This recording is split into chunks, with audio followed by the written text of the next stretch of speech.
Oh, is that it?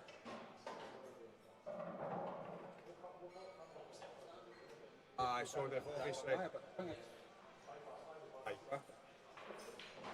What we fucking yeah, behind there though to get that to the table. aye,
that's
yeah.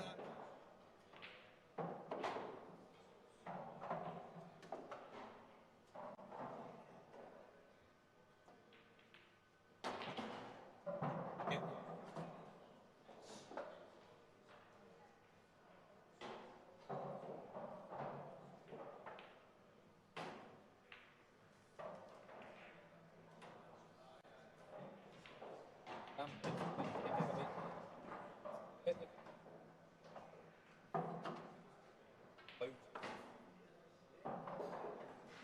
Aye, aye. For me, if it wasn't,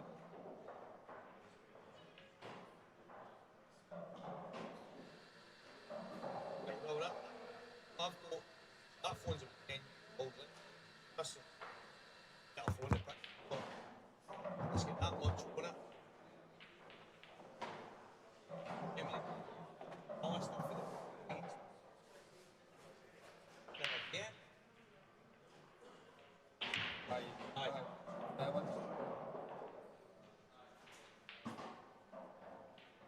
I'm saying that we're probably the same. I wouldn't know where you.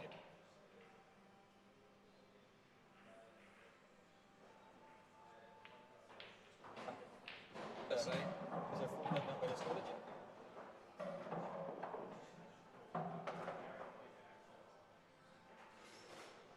Yes.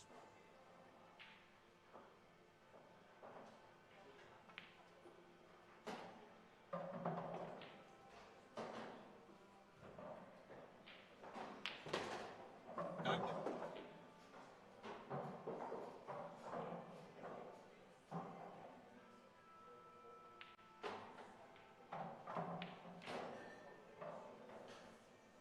I'm happy.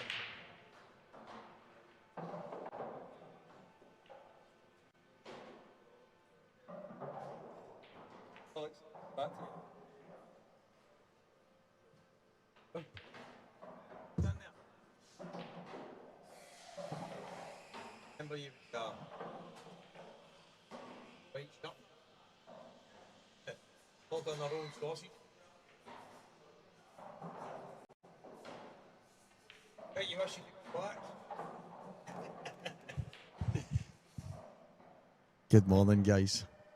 That was just Craig in. I was talking away there. He's probably heard every word, to be honest. Morning, Vietnam. Good morning, Vietnam. What is going on here? Renzi's been in here yesterday, isn't he? The wires are all over the place. Renzi's a wee bit wild, to be fair. Hope you're listening, Alan. He's been fired. He's away down to the shop today. He's in the EBS store. I don't know what you said, guys, but it is a scam on the mobile devices these days. You need to buy storage. What is that all about? Why can you know, just... Supposed to be a smartphone. It's not very smart if it doesn't allow you to keep stuff on it, but hey. So Robert Stephen, Lewis McCool, cracking game to get started.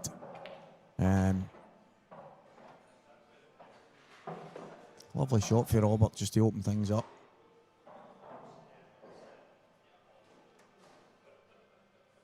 What about that last night? I've got to say the best team get beat. And I think it was the same in the Mexico game as well. You've got to hand it to England. They are most definitely showing some kind of resilience and will to win, because for me they've been second best in most of the games, to be honest. And there they are in the semi-finals, so fair play.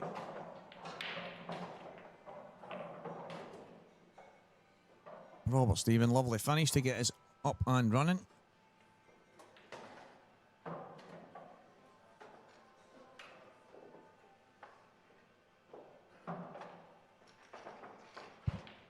You get well looked after here in McGoldrick's Pure Sports Bar. Andy Finnegan just popping in there with a nice wee latte for the Walkman. So Robert goes one up against Lewis. I actually think yesterday he was beating himself up a wee bit, Robert, and I had a wee chat with his granddad. What a man. Legendary. And we were talking about some of the things with Robert over the last while, how life gets in the way, and even though he's got all the quality in the world, he kind of catches himself out with being hard on himself. And he's been hard on himself because of how good a player he is, and he knows how good he can be. But I think trying to kind of balance the work life and your home relationships and family life, and then playing this game. When I hear people say, "Oh, it's a young man's game," and I go, "Nah, no, there's a lot of older guys that are good." Well, I get what they mean when you're going to go and put the time in, the hours in, and try and obviously make your mark in the game. It's not easy when you're working every day of the week. You need to go home, sort dinner with the kids, spend some time with them, and then you're expected to come and blitz some of the best players in the game in the pool world. But hey, for me, Robert, absolutely Q's amazing. He's got one of the nicest Q actions in the game, coming for the snooker background. His grandfather was saying, so I think he's got a wee bit stabby over the last while, Stevie, because that can happen on a pool table. My suggestion is pretty simple. Get on the snooker table. Get yourself back to what got you here in the first place.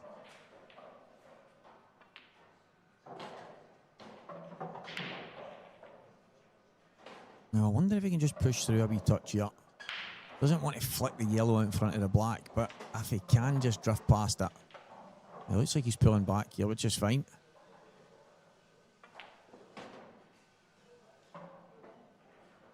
Yeah, you can handle that. I mean, where the cue ball is right now, you're popping the black in the top right. And if you're just out a wee bit, you can just cut it back. And there's actually a guide on the white part of the black. How mad does that sound, the white part of the black? That's a foul.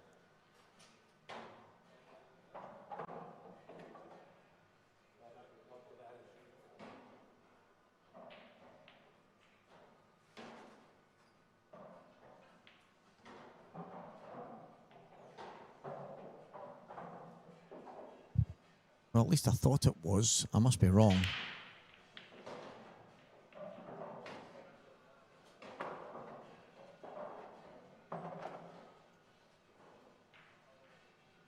Oh, did the cue ball hit the bottom cushion? Is that what happened? I'm looking at the red there.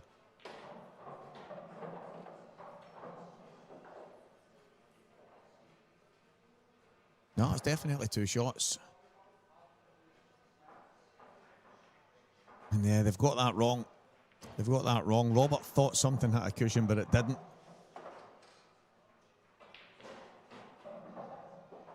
And they've definitely got that wrong.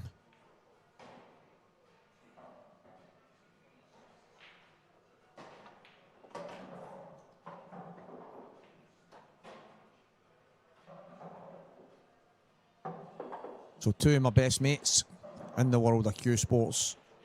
Two guys I talk to probably every day in life. So I would love to go out right now and say, listen, you pair of dough balls, keep your eyes on the screen. Keep your eyes on the screen.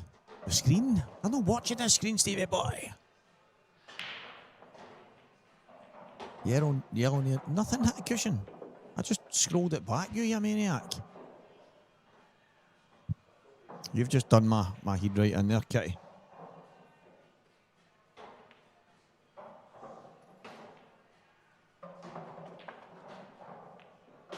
Oh, what a lovely shot. He's going to be... Oh, he's on it.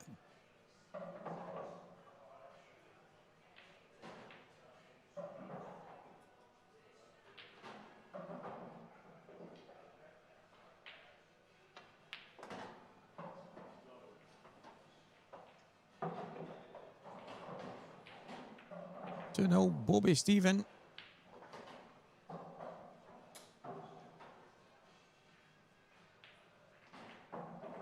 Right, calm down. Calm down, what you all like? Oh, teacher's pets, ain't you? Aye. Yes, miss. I'm telling the truth, miss. Don't listen to him. Aye, very good. Let me see. Aye, right, I see what you mean. Yellow hit the cushion on the side, but the... listen, hey.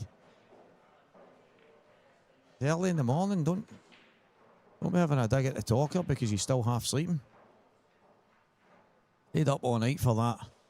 One of the biggest fights I've ever seen in UFC history. Yeah, yellow hit the cushion, so I won't go out and grab the two of them. I'll just leave them to it. Sack your board.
That's a bad miss.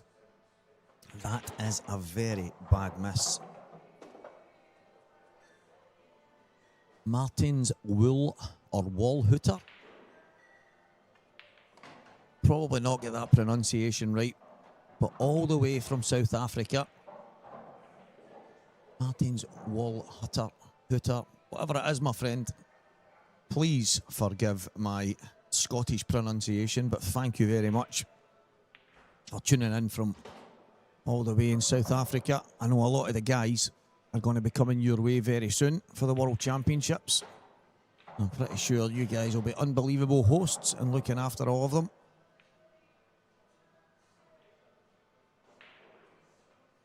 But yeah, massive thanks for tuning in, my friend. Scott Higgins, calm down. Everybody else has already had a dig at me, mate, and you've just jumped right on the train. Yeah, yellow hit the cushion. I managed to get a wee look back at it. It didn't just hit the cushion, it bounced off the cushion about 3 inches, so don't know how I missed that. Too busy watching the red.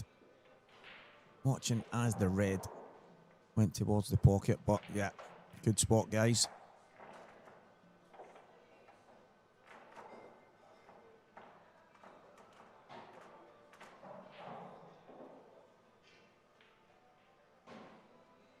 I don't know if he's got an angle to come behind the two yellows at the top here. It seems the obvious shot, but it can be a bit reactive. I had a very similar shot in my match last night where I've got to try and get top cushion and out. But it really, because of the pace you're playing it at, it checked out. When it did check out, it hit the ball and basically put me in a little bit of trouble. I really do prefer probably week one when any kind of cloth, whether it's Strachan or any other make. On week one, I just think they play unbelievable. I love the slide and the way you can control the cue ball and just float it around. But when it starts to wear in, I know a lot more people that probably prefer it this way. But for me, I do prefer it when it's brand new. The only problem is it doesn't stay brand new for long. Losing a bit of, I thought he could have came behind those two yellows, but instead he's trying to end up moving one, and it's not gone to plan. I don't know if he can really powerfully stun off the bottom cushion between the two reds and come back up towards the left-hand side.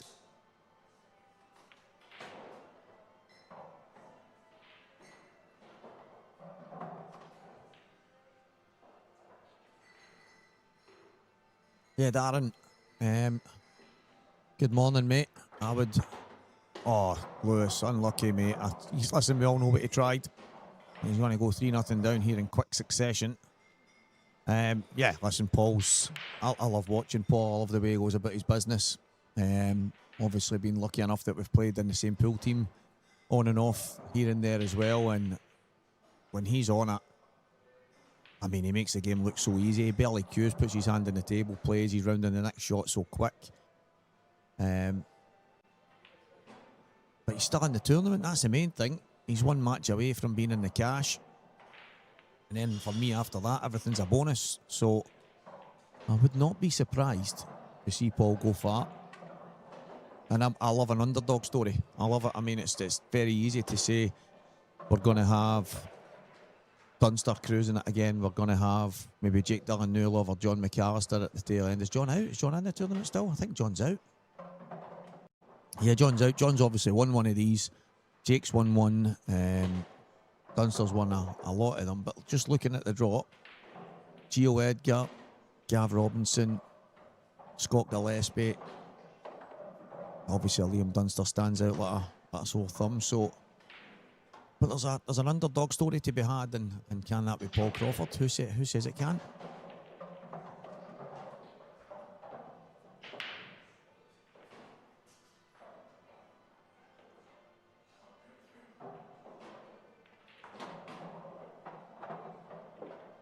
But what I will say is the bottom end of the draw. Yeah, Paul beat John, that's right. The bottom end of the draw for me is probably a bit more stacked in the top, and that's not me having a. It's just that the top end players. You've got Goobsy, Fernie, Dunster, Morgan, Mark Fleming, all in the bottom part of the draw. Top side of the draw, Gio Edgar, Gav Robinson, and then a lot of the top guys obviously up here in Scotland. Jake Dillon Newlove as well, so that's pretty stacked. Johnny McDermott, he's 2-0 down to Gav, but for me, there is good quality in this, but then there's the standout. So it's me personally, I would love an underdog story. Absolutely love it.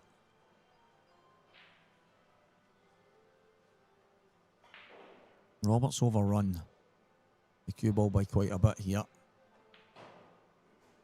And I think you've got to cut this in with a little bit of drag, come round the back of the black.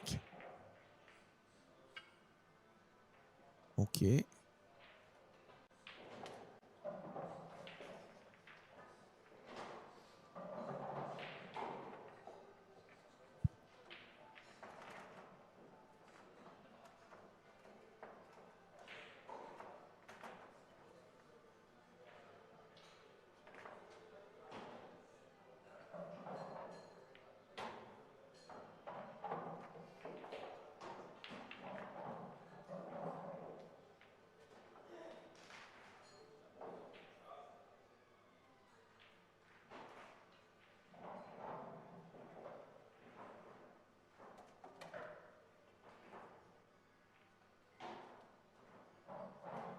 Big shot here for Lewis.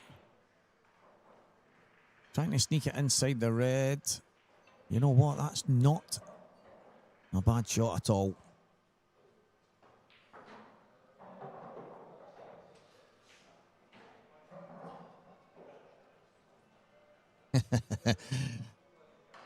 Singing and dancing's not bad. Listen, Paul's class. Paul's a class act. He's a class player. He's mad as a brush. I think myself and Paul, we've had some moments, put it that way, but I think we're just cut with a very similar cloth. But he's a class player, and he can beat anybody. So what I would say, guys, is at these events, there's always, and it's amazing, normally on a Sunday night there ends up a large number. There could be. There's been some nights on these we've had a couple of thousand watching. We've had some nights where there's maybe 500, 600, 700, and it doesn't matter anyway. But I would love to see if some of the local guys, someone like Paul gets to the, even if he's in the semi-finals or something, and I would just love to see some people turning up, giving him that wee bit of support. I remember not long ago, I think about 2 years ago, I was in a final, got to a final in here in McGoldrick's in one of the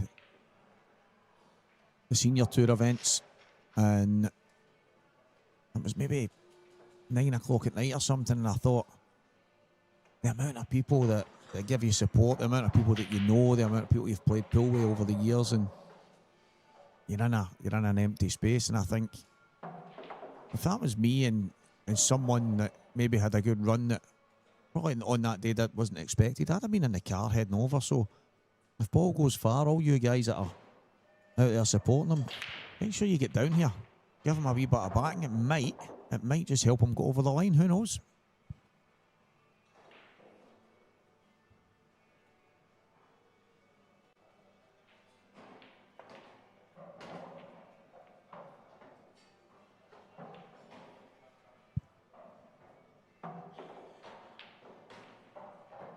He loves a sing-song, Paul Crawford. So does Robert Stephen, guys. I don't know if any of you have ever heard Robert Stephen singing. Now, he might not have the best voice, but what he can do is sing in tune. And he sings some good songs that get everybody going. Normally, Proclaimers are in there. Bobby Stephen, 3-0 in front against Lewis McCool. Box office against Hot Shot. Wee backstory for Robert Stephen. He's got the nickname Hot Shot.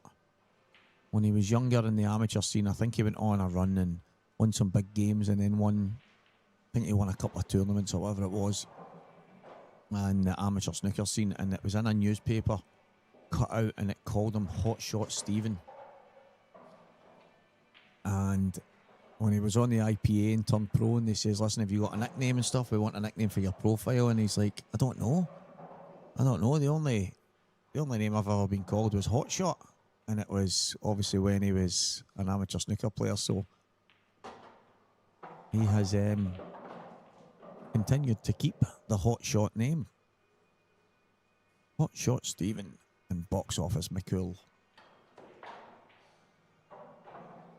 Johnny McDermott at the table, 2-1 behind against Gav Robinson. Dylan Stanfield 1, Jamie Simpson 2, Scott Rorty 2, Cameron Armstrong 2, Hugh Thompson, Lucas Bryden, all square at 1 apiece. Jake Dylan Newlove so far making light work of Chris White. It's 4-1. Anton Riley 2, David Riggins 1, Curtis McGurn 2, Grant McNairn 1. Had a wee chat with Grant last night and even this morning. Watching some of his matches last night. Curtis McGurn's just getting better and better all the time. Loving the fact that you're seeing these guys that just want to improve in the game coming and playing the best players. Grant is just such a fantastic cueist. So that match 2-1 just now to Curtis. Wes Fox 0, Morgan McInnes 3. Morgan just absolutely solid. But Wes a cracking player. Finding it tough against Morgan right now. Geo 2, Jack Park 0. Gav Robinson, Johnny McDermott, as I mentioned, 2-1. And on your screen you can already see it. It is 3-0 Robert Stephen. And up to now, Lewis has made a couple of mistakes. It's a tough school.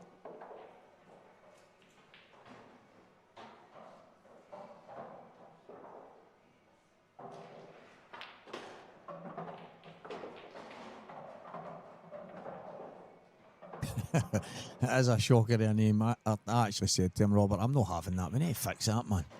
We need to fix that name. Top of the morning to you, random occulty. Is it YouTube that just dishes these nicknames out? Or do people actually pick them? I actually started messing with people's names a wee while ago, didn't it? YouTube. People had certain nicknames, it just changed them to normal names. It was doing a wee bit of messing about. So guys, let's see if we can get a nickname for our Bobby. He's in off here. Tried to be perfect. Didn't have to be.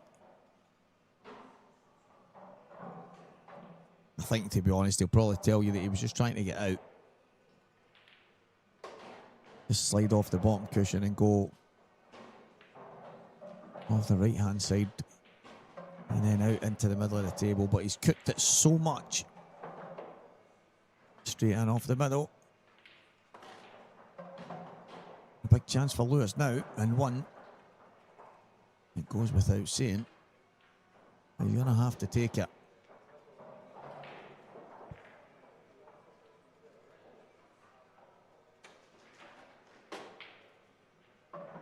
Tell you what we need, guys. We need a petition to get some of the commentators on the football sacked. Listen to Stephen Warnock and now Lee Dixon last night. It is absolute brain numbing. I don't know how anybody can listen to that drivel. Probably a few people right now going like that. Walker, we're listening to your drivel, mate. Still think I'd be better than they two.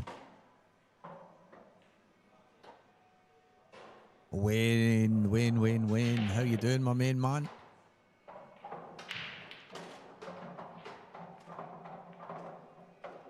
Hope you're well, my friend. Hopefully see you soon. I didn't have the luxury of having you in Glasgow, but hopefully see you in Coventry, mate.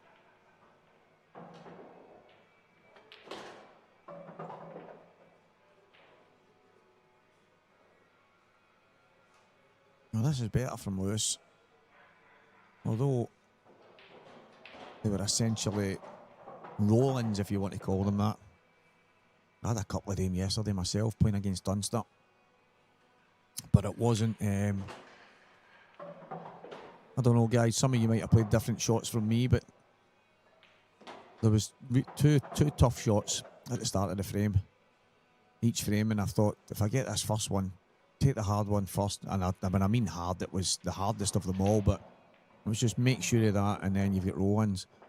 Missed the first ball twice. And gave Liam absolute tappers, and yeah, I let myself down a wee bit. You can't make those mistakes against anyone, never mind Dunster, so... But there's no two ways about it. We spoke about it after it. The match, had it gone the way it should have gone, the first 7 frames, I would have been at least 4-3 up. You don't get the chances very often against Liam, so quite frustrating. But that's another thing. Said to Renzi last night, disappointed, Renzi, really disappointed that I didn't take the chances. And he says, but at the flip side, I'm trying to be realistic and say, well, you're not playing any pool, and yet you're annoyed with yourself that you're getting beat off guys like Liam Dunster. And I'm like, now that's, I suppose if you're putting the time in, you've got a right to be disappointed, but when you're not putting any time in, you've not got a right to get anything. So yeah, one of the crazy ones.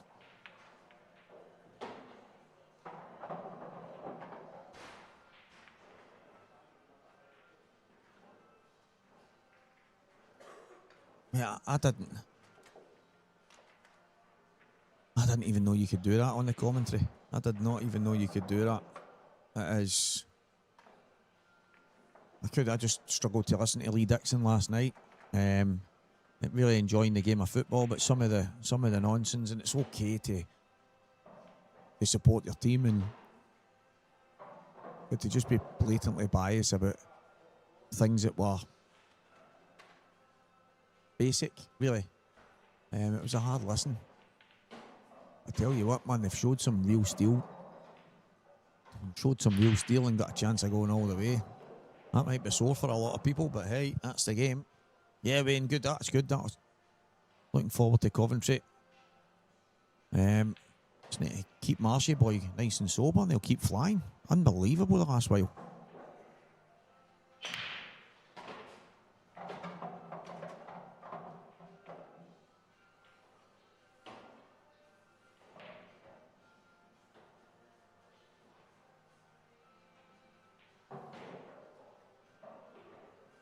Lewis considering playing the plant here. He's going to ask himself, does he feel he has to? Or can he work his way back onto it? But I think he can take the yellow to the top right. And if he catches the yellow on the cushion half ball, probably going to be on the gap to the yellow to the top left. But if he pops the plant in right now, then he doesn't have to worry about it.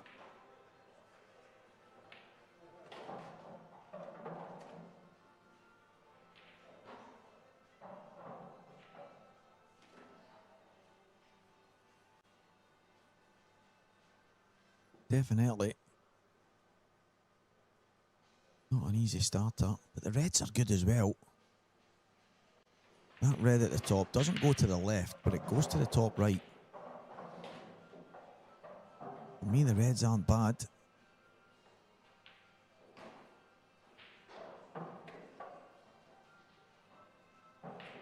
You just need to go on that one at the top, and you're guaranteed to be on the one to the right middle. So I don't blame him for taking reds here.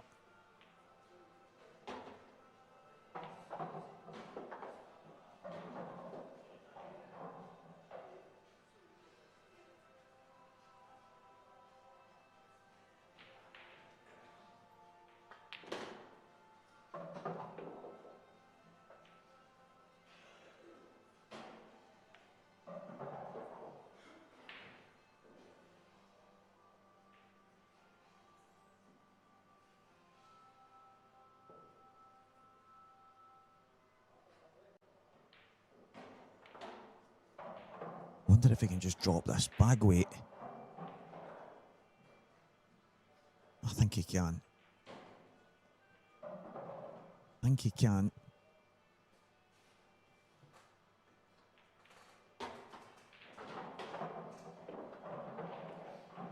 That's fine. He can just drop this in as well. I think play for the one closest to the cushion might be the best option here, unless he can just dig into the cue ball a touch.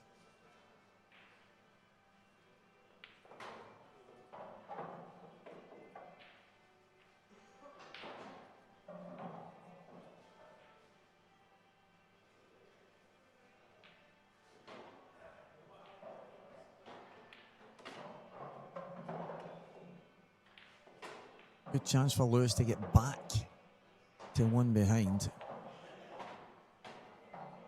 And he's minding his work. I like this. There'll be some people saying, hurry up, come on, but because Lewis plays fast. Sometimes probably too fast.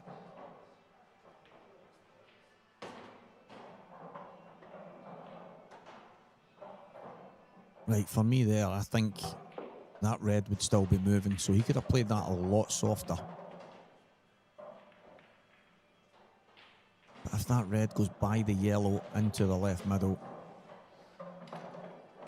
then I think that's deliberate. I think he's played that there by design, because I'm really surprised that he played it so hard. So this tells me everything. Yeah, right in the heart of the bag. So he's actually played to go into that red, which is totally fine. Anybody think the World Cup's a wee bit of a script? I just find something really strange. I don't feel like I'm watching real football anymore.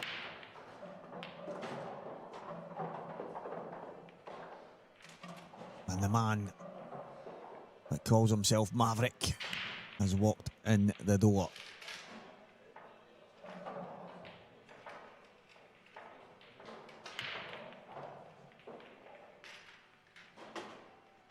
Very good. Lewis McCool back to one behind. Robert Stephen to break. This has the makings of an absolute beauty. But what's happening on the outer tables? Dylan Stanfield 1, Jamie McPherson, Stevie Walker's eyes are painted on. Dylan Stanfield 1, Jamie Simpson 3. Scott Rorty 3, Cameron Armstrong 2, Hugh Thompson 3-1 in front against Lucas Bryden. Jake Dillon Newlove 1 away from victory at 6-1 against Chris White. Anton Riley, David Higgins finally poised at 2 apiece. Curtis McGurn and Grant McNairn 2-2. Wes Fox still struggling to get one on the board. It's 4-0 to Morgan McInnes. Gio Edgar 3, Jack Park 1, Gavin Robinson 4, Johnny McDermott 2. Battle of the IPA pros, as is this one. Robert Stephen and Lewis McCool.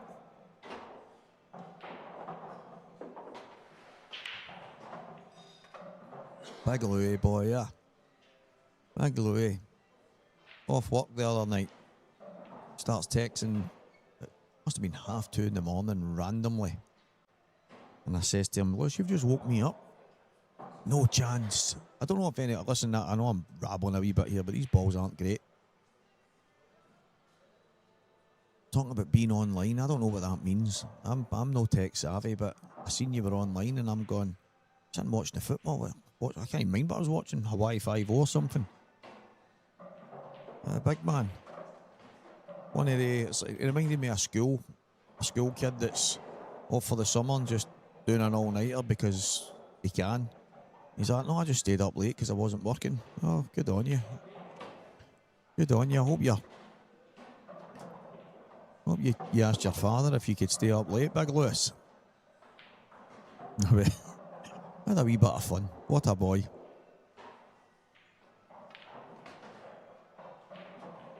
Box office Lewis McCool. There's a lot of people that will know why we call him box office. Not only is an unbelievable player, he can give us some box office moments as well.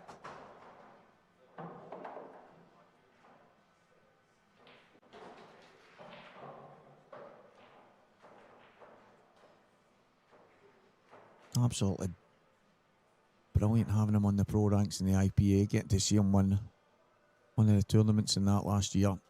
Or being at the tail end, should I say, as well, getting to finals and really chasing down all the...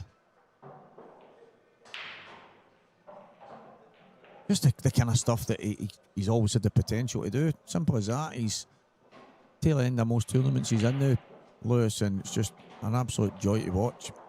Some player, very aggressive, and Robert, very similar. So, who's to say one of these two guys won't go all the way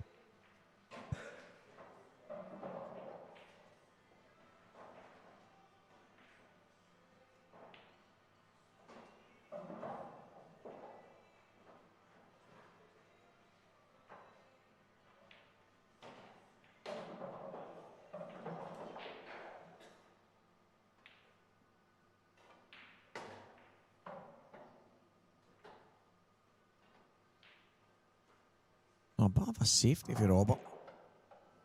The yellow on the left-hand cushion. It's obviously a problem for Lewis, but there's a lot of room to hide the cue ball here. Should be an easy hit, but it would allow Lewis at least to try and figure something else out with that yellow.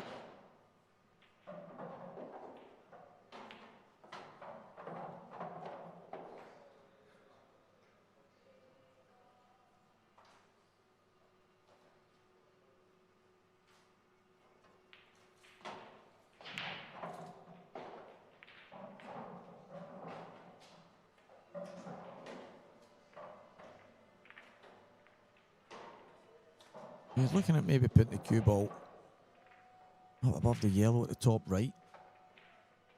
I must admit, I like leaving it on the left-hand side. I would probably be looking to use the ball at the top right. Just kind of play it towards the knuckles and just get the cue ball to the left.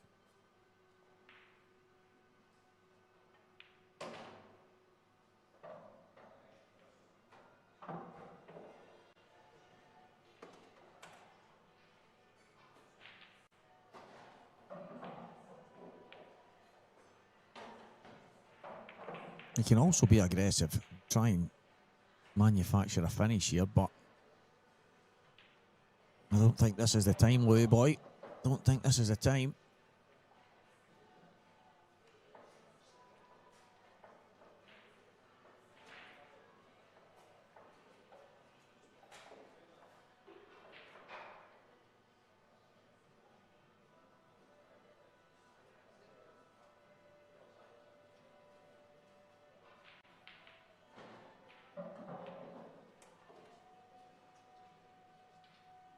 So that's not a snooker. I think he's left Robert the gap.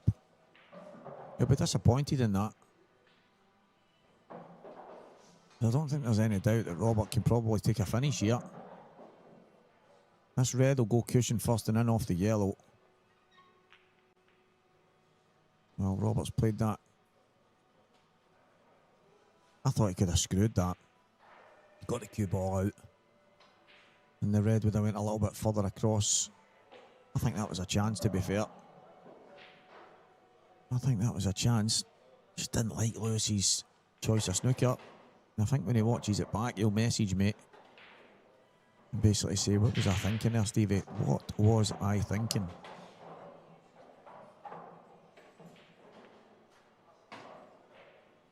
But I'm not going to lie. I can sit here and call every shot. And so can every single person watching at home. We can call every single shot as we see it, non-stop. The big issue is, when you're at the table looks so different. So different. In fact, not so long ago, I was playing on the stream. I actually ended up playing well. I think it was Lucas. I can't mind who I was playing. I don't know if it was Lucas Pride. It was one of the young team coming through anyway. And I did start the match really poor, and someone wrote on the chat while I was playing, this guy commentates and tries to tell us he knows what he's talking about, and he's not got a clue what he's doing. But towards the end of the match, to be fair, I did actually play really well, so it went from that to, right, he's actually not as bad as I first thought. But there's times when you're at the table, you just don't see some of the shots. You go blank. For some reason, when you're sitting here, you seem to, I don't know why, but you just seem to see some things. So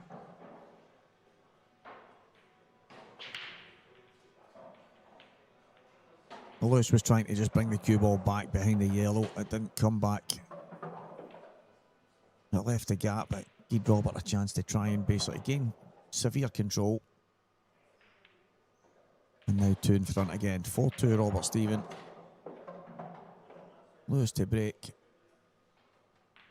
Second favourite in that one, to be fair. Had serious work just to try and stay in it. Trying to play a cute little snooker. Didn't go to plan. 4-2.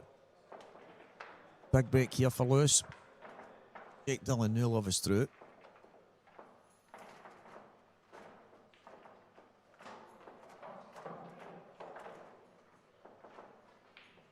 Not much major changing in the score lines. Rorty from 4-2 is 4-3 now. Lucas Bryden and Hugh Thompson 3 each. Wasn't Lucas I was playing. I'm trying to remember who I was playing. Find it anyway, but it was one of the up and coming young guns anyway. 5-0 Morgan McInnes, 4-1 Gio Edgar against Jack Park.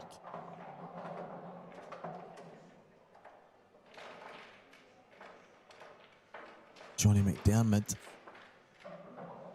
4-3 behind against Gav Robinson. Tasty won that.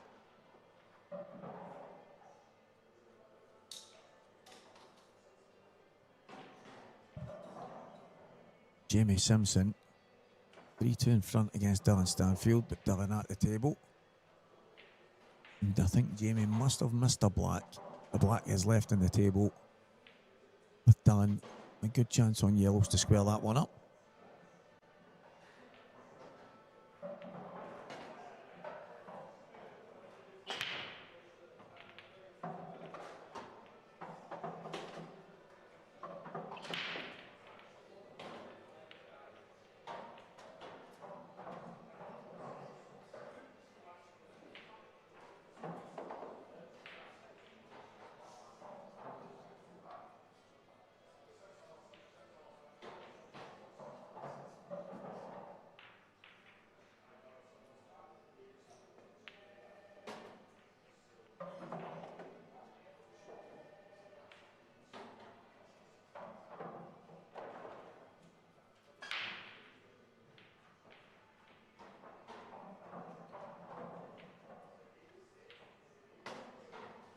So bad to worse. Robert will just get the yellow. Get the yellows here. Using the red just to put one away and kill another. Yellow balls, very much straightforward.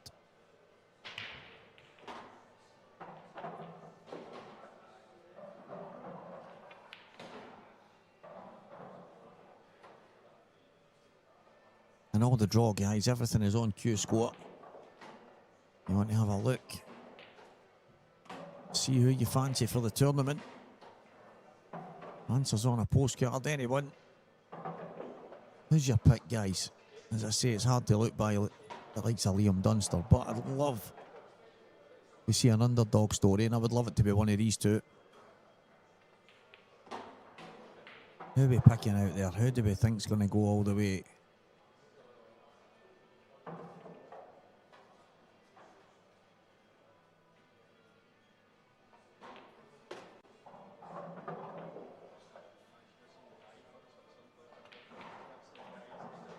Tiny bit straighter than he would have liked.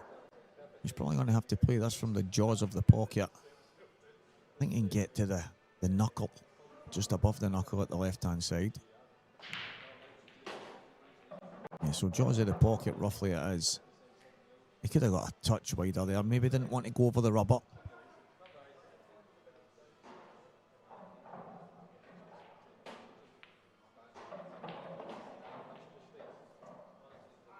Yeah, that'll do it.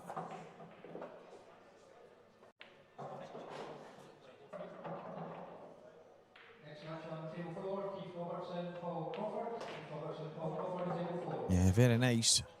Just a little stop ball. Not a lot that Lewis can do. Obviously keep the cue ball on the table. I mean, that goes without saying, but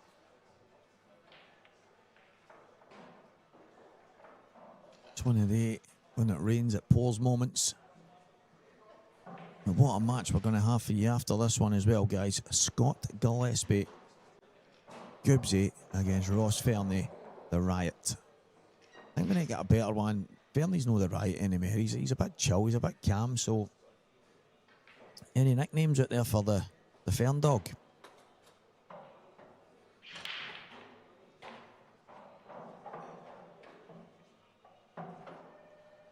Ross Fernie, yeah.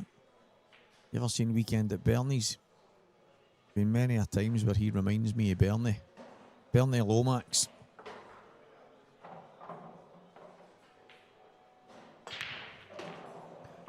Ross Bernie Fernie. Nah, we need to get him a good nickname. We need to get a good one for Robert as well. Lewis's box office and that's staying.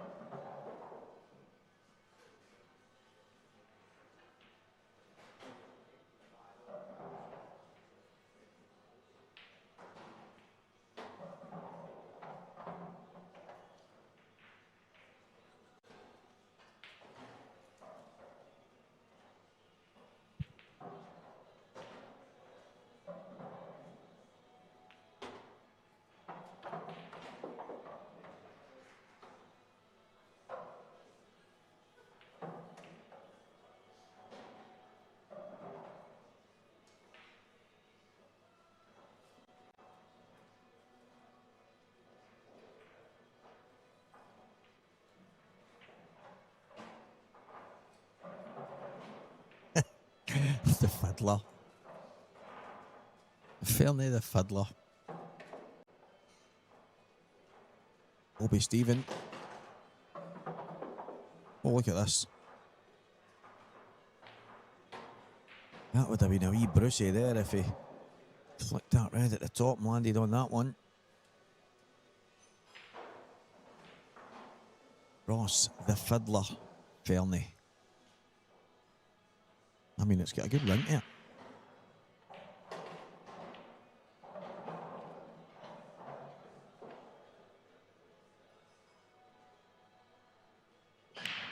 Gio Edgar 6, Jack Park 1. Jack at the table right now.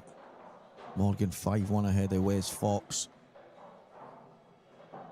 Couple of games close to their conclusion. Unless a massive comeback can happen. But there is another few matches. Dan Stanfield, Jamie Simpson 3-8, Scott Rorty, Calvin Armstrong 4-3, Hugh Thompson, Lucas Bryden 4-3, Anton Riley, David Higgins 3-3, and Curtis McGunn and Grant McNair 3-2. Curtis does take his time a wee bit, to be fair. Probably needs to speed up his game a wee bit. Grant is pretty aggressive. But in big tournaments like this, as I say, Curtis, well, he's not a young pup. He's learning the game. He's trying hard to improve. And he does take his time a wee bit, but he's only 3-2 behind in that one. And there's a lot of play still to go. Robert chasing this a wee bit to try and get himself on the hill.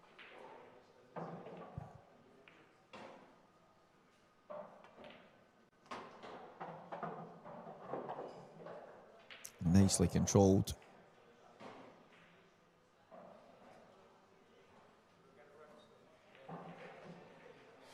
Last person I seen control a cue ball at that was in Malta. Mr. Geoff Dunn played some fantastic shots for the first 6 or 7 days. First 5 days maybe. And then his antibiotics ran out and all hell broke loose.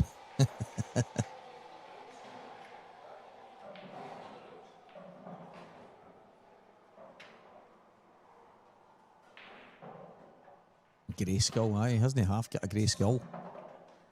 Spewy. Do you know what? He should probably be called Sleepy.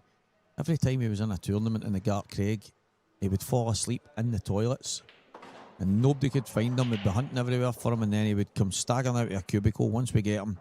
And he's been sleeping, sorry guys, fell asleep. And then he would come onto the table and dish 3 frames in a row. It was insane.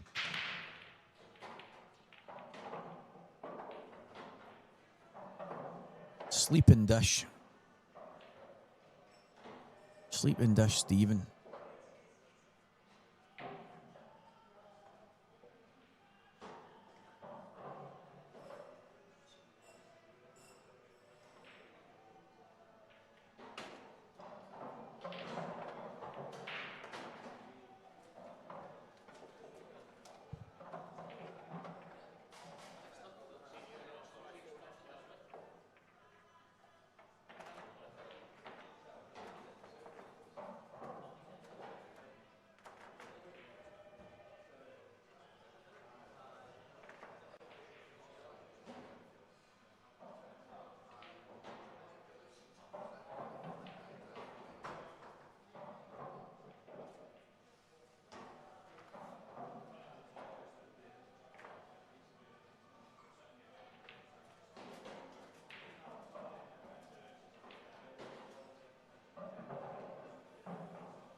So this is a shot. I'd just like to half ball the yellow on the cushion. That would be ideal. And I think he's landed pretty good to do it.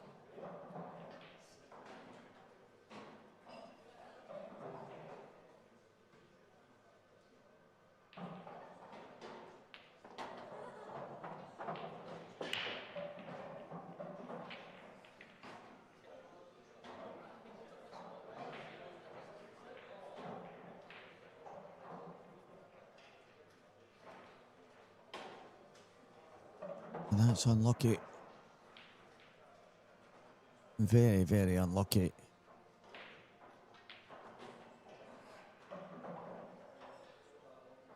So the work still to be done here.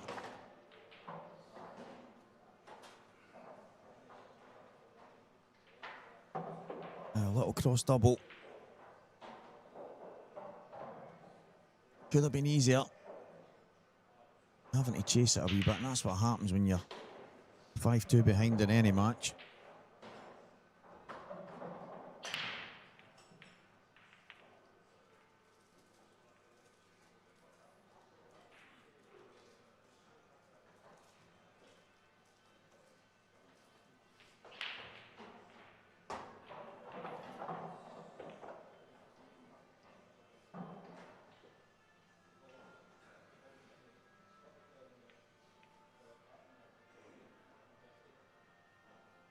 What a fantastic shot.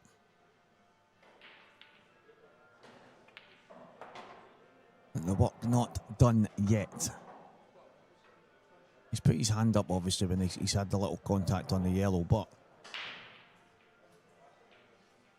I think the cross double in itself was a tough shot. You expect Lewis to get it every day of the week, but the pace it was he played it at, nicely controlled, giving himself half a chance. And the cue ball was always coming down. He's under hit that, but I think he's all right. I think you just pop this in, and the cue ball goes side cushion, top cushion, left, or right cushion, top, and then left. And I think you'll be on the 8 ball to the top right, or even maybe the middle right. I think I might be clutching here, as you might have to play this at such a pace.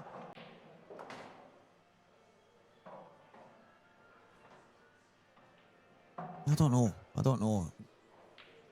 The cue ball should maybe travel twice as fast as the yellow, so the yellow just reaches the bag. But that's when it needs to be. It needs to be just bag weight, or he has to cut it back to the middle, bottom cushion, side cushion, and at least get to the high side of the black.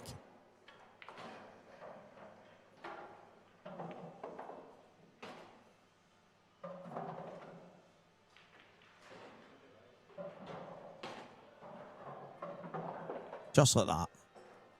Absolutely brilliant. Absolutely fantastic.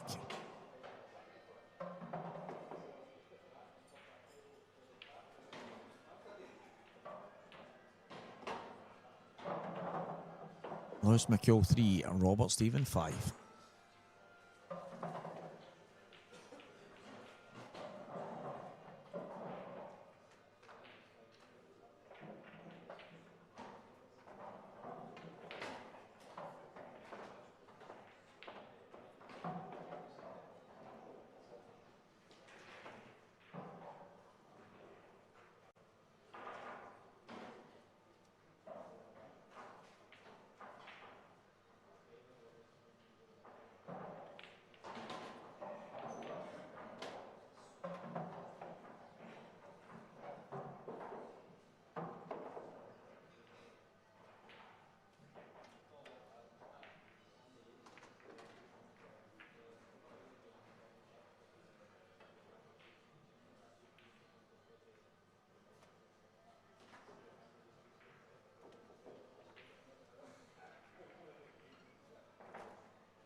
be at the table, 5-3 in front.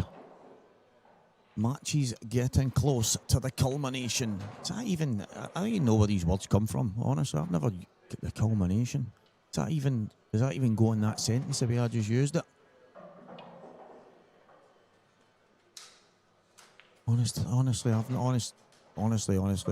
got no idea where some of these nutty words come from, but Shuggy Thompson, 6. Lucas Bryden, 4.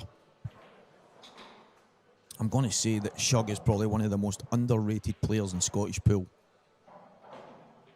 Been at the top, maybe in the top 10, top 16 for I don't know how many years.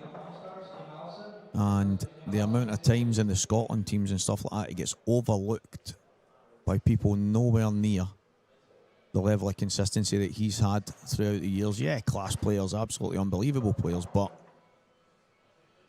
he's never had the recognition I think that he deserves. He's 6'4" in front against a young upstart Lucas Bryden, who's going to be an absolute star.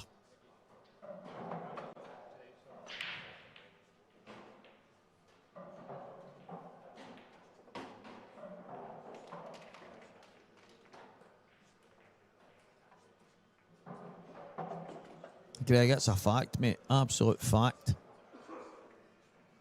But it's absolutely hard work listening. Well, that might be what it's like for some people listening to me. I don't know. Jamie Simpson back in front, 4-3. Keith Robertson 1. Paul Crawford 0. That match, as I said, guys, on just now. I'll keep you posted on the scores as they come in there. Gav Robinson is 6. Johnny McDermott 5. Johnny gets back within 1. But Gav is 1 away. Morgan McInnes fighting to get over the line against Wes Fox, 6-1 in front. So a lot of matches coming to their end. But this one still has plenty left in it.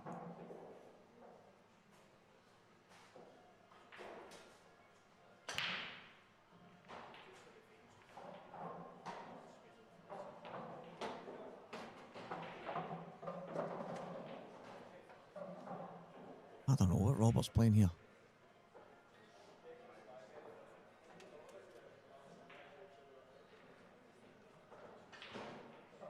Yeah. I mean, if he found a gap, fair enough, but he's nowhere near it, so it's highly probable, no guarantees, highly probable that Lewis might get to the table here. Red to the top left. Is he going to try and slide off the red and pot the other one? Okay. But in the laws of probabilities, Lewis was getting back to the table, and he is back to the table. Big chance to get back within 1.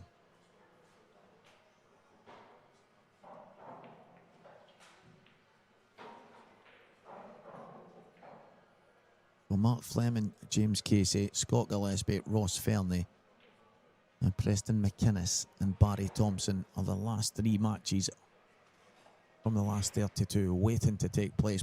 Big Davy Markey goes and storms his way through the field last night, and then he doesn't trap today, I think. I don't know what the reasoning is. I never got a chance to speak to Davy last night, but that has put young William Wallace, he's in the money. Young William is in the cash and in the last 16. And he will likely be playing Morgan McInnes, as Morgan is 6-1 in front against Wes Fox.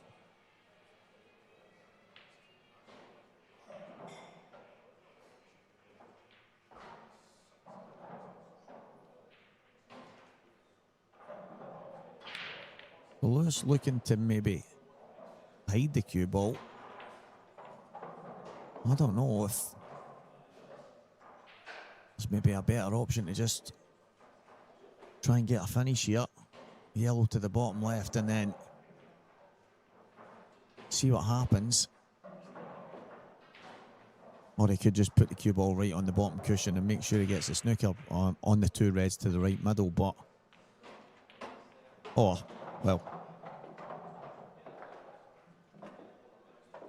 that's what I would have played. And he's played it hard because he's worried about going in off. And there was a guy in here a wee while ago, and he was one of these sports psychology guys. And he says to me, Stevie, do you ever say, right, there's one ball on the table that can snooker you. Just don't go behind that ball. Just don't go behind that, and then you go behind it. Just stay away from the corner pocket. As long as you don't go near that corner pocket and you end up in the corner pocket. All these kind of things. And I said, probably all the time. Probably every single match there's a moment like that. And he was basically saying that your brain, the minute you think of that shot, you've basically programmed your brain to play it. So you've no control over the subconscious. And this is the kind of stuff he was talking about. And that shot that Lewis played there, there's no doubt he's trying to bang that in and make sure he doesn't go in off and ends up getting off and missing. So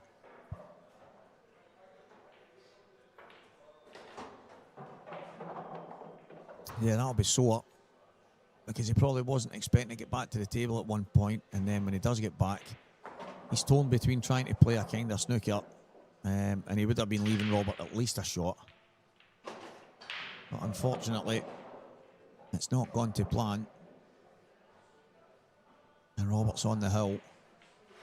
Lewis just hasn't managed to get any kind of momentum in this. And he's such a fluid player. Once he's in the groove, it's dish, dish, dish. And the kind of player, guys, that can rhyme off. Everybody knows Lewis anyway, but he can rhyme off 10 dishes in a row without even blinking. It's incredible, but it's just not been one of these matches for him. But coming up next, Scott Gillespie, Ross Fernie. A battle between a serial winner and one of the guys that broke into the top parameters of Scottish pool. Ross Fernie, a number of years ago, when himself and Dunster, Rooney, Ryan, Davey, all the guys were all coming through. There was obviously a lot more. There's always a handful that break into the top echelon and end up in and around Scotland A teams and things like that. And that's Fernie. Won many a title. And he's going to have to go through one of the best competitors and winners the Scottish pool's ever seen.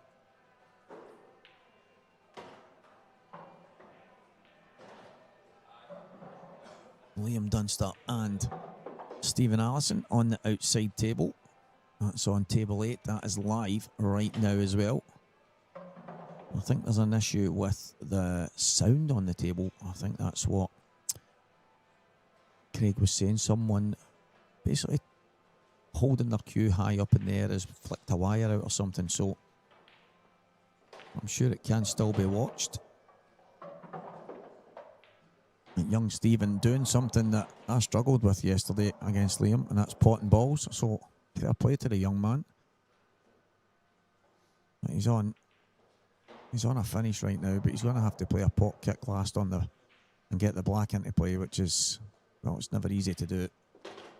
Keep you posted on it, guys. It's Johnny McDermott on a finish as well to try and square his match against Gavin Robinson.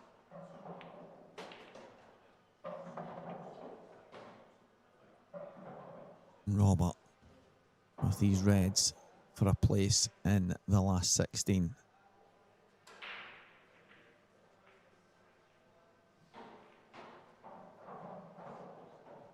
Anton Riley is through 7 frames to 4 against Davy Riggins.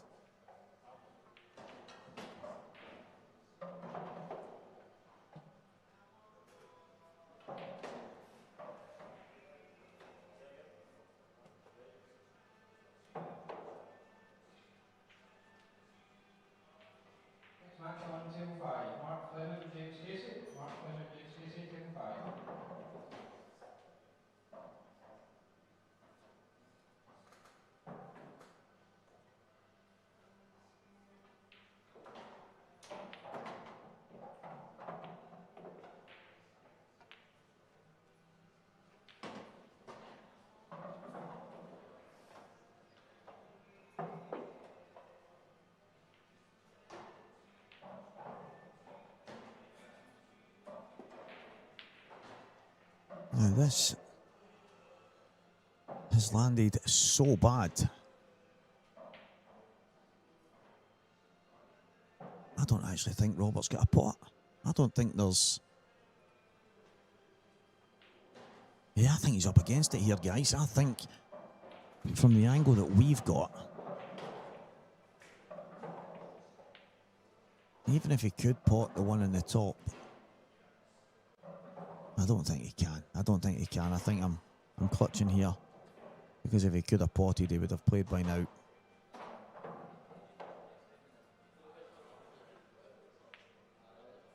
I'm going to try and cut this back, put the cube on the top cushion.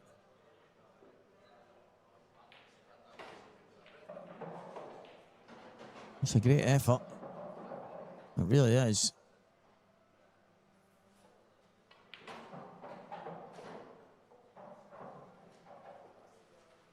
If Lewis could put the cue ball on the bottom cushion,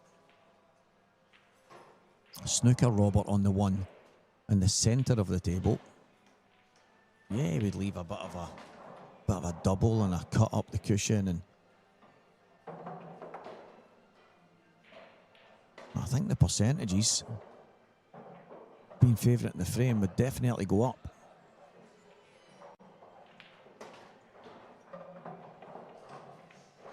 He's miscued there.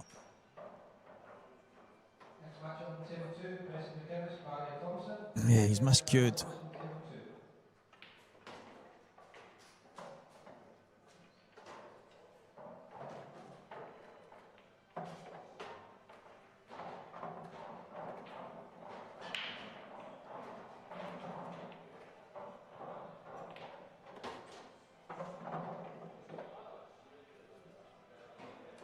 Yeah, that's a touch of class from Robert.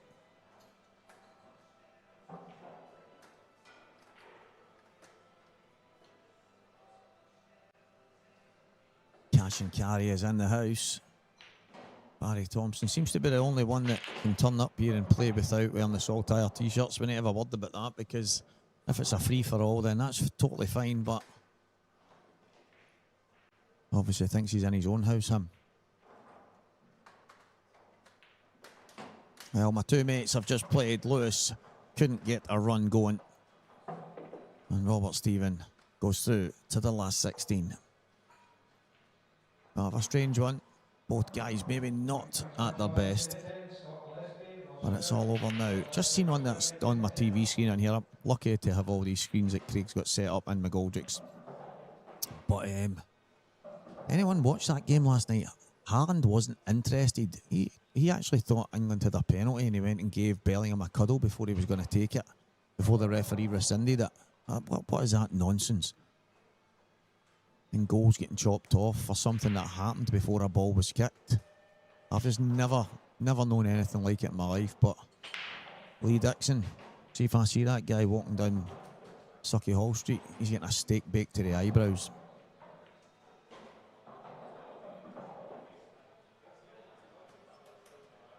Scott Gillespie and Ross Fernet coming up in a few moments.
No messing about here. This game's up and running.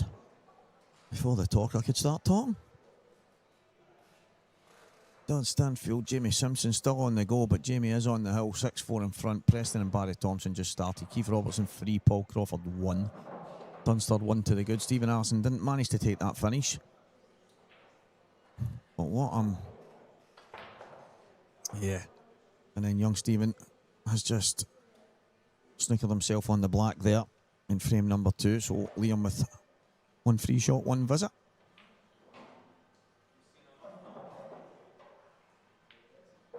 Curtis McGunn 4, Grant McNair 3. Where's Renzi when you need him? We need to get that game on the shot clocker. We'll be here all night.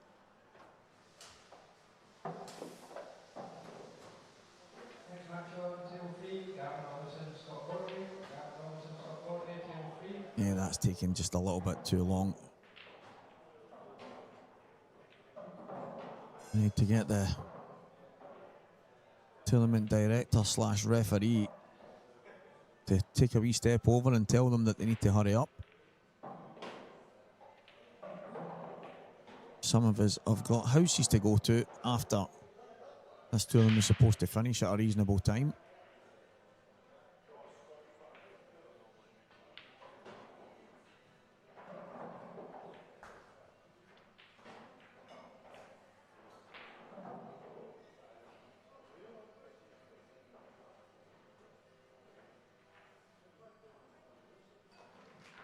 Yeah, an hour and a half. 7 frames a pool.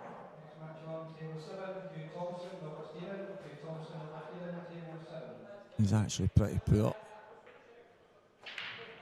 I don't know what's happening in that match. I feel like going over and making it a race to 4. Oh, it's already 4. Come on! Yeah, I don't know. I don't know. I mean, Keith Roberts and Paul Crawford have played 5 frames in about 20 minutes. If even 20 minutes. Yeah. Their game had kind of kicked off, but they weren't even on the go yet, and they've battled in 5 frames. And I know some matches can drag on a wee bit, but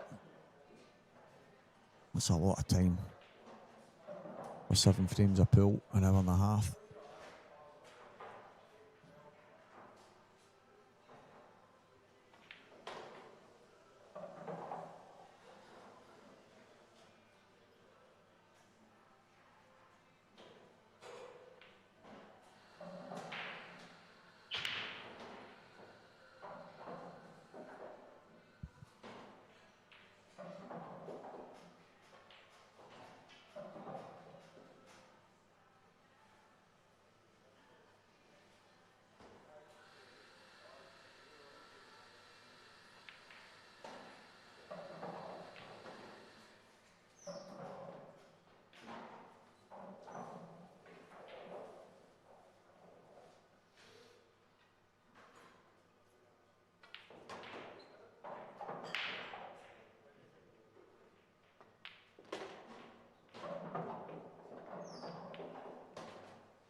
Just another wee visit there from the main man, Craig Anderson.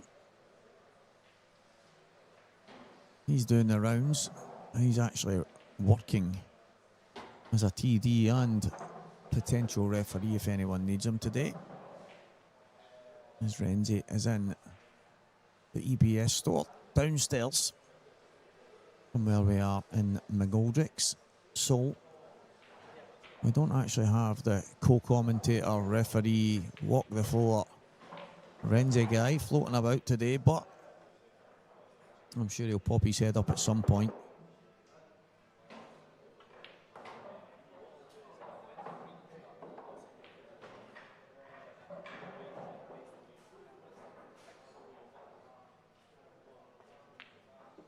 Lovely.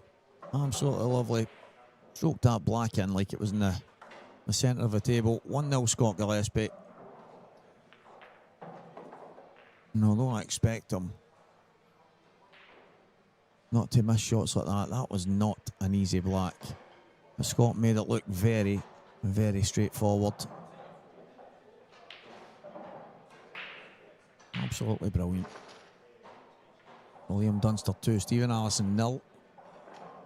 Young Stephen had a couple of goes at finishes in those two frames.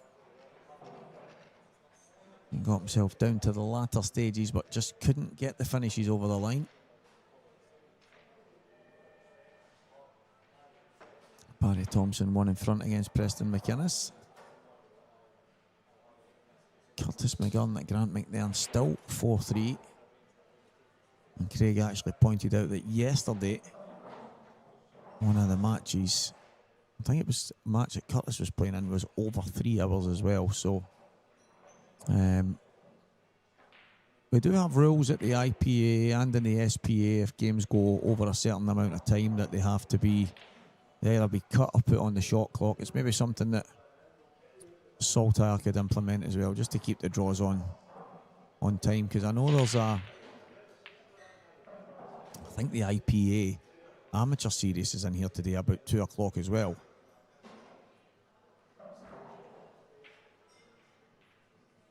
I don't know if I'm tripping. I'm sure somebody said that to me yesterday, so they were expecting obviously to be down quite quick to a certain amount of tables. And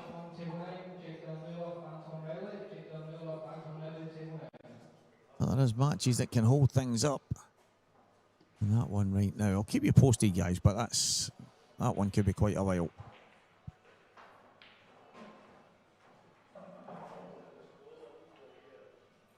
A chance on these reds for Ross Fernet.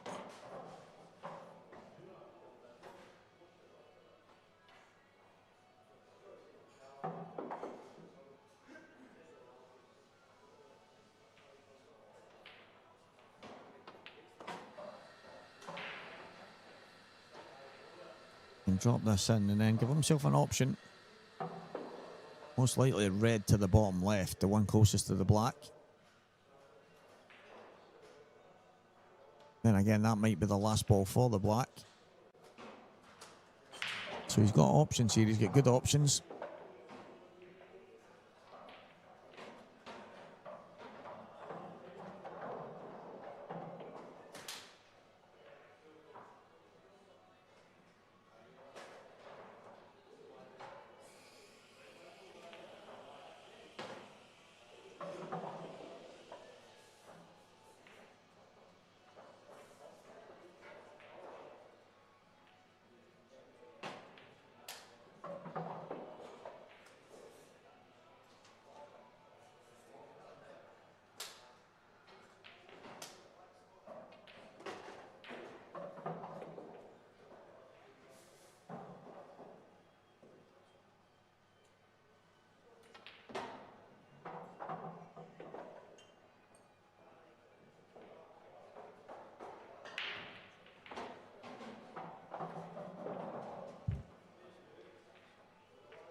He's a clever boy, our Craig. He's popped in again there, just reiterating how he's planned it all out today. So he's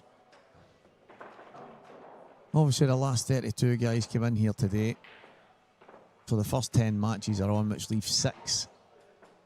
So the first 10 matches get played down, and the next 6 matches go on. which allows, even though certain matches in the first half, if you want to call it that, are taking a wee bit longer, it should land perfect. He's a clever boy, isn't he? Oh, Craig's a clever boy. So the Genesis Scottish Open final round just clocked wee Bobby McIntyre. And they're going for it again. Come on, Bob. Matt Fitzpatrick, M.W. Lee, whoever that is, and Robert McIntyre slightly out in front. Come on, Bobby.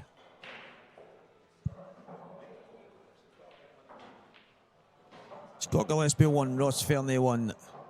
First two frames won against the break.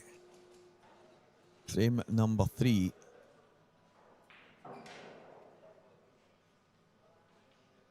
Jake Danula, Anton Riley. That should be a good one. That's on table 9. That is one of our stream tables.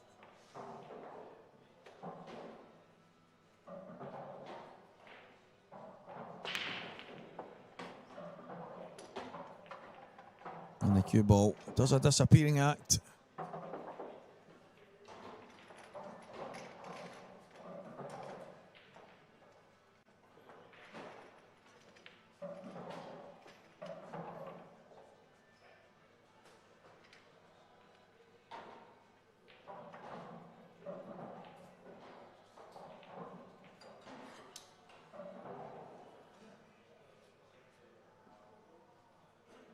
The likelihood is it'll be reds here.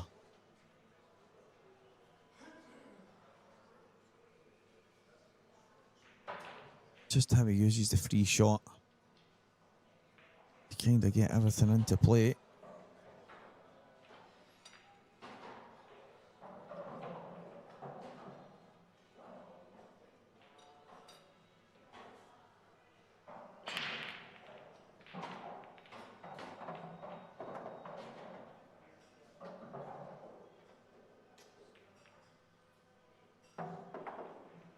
Yeah. So obviously not the plan that Scott had.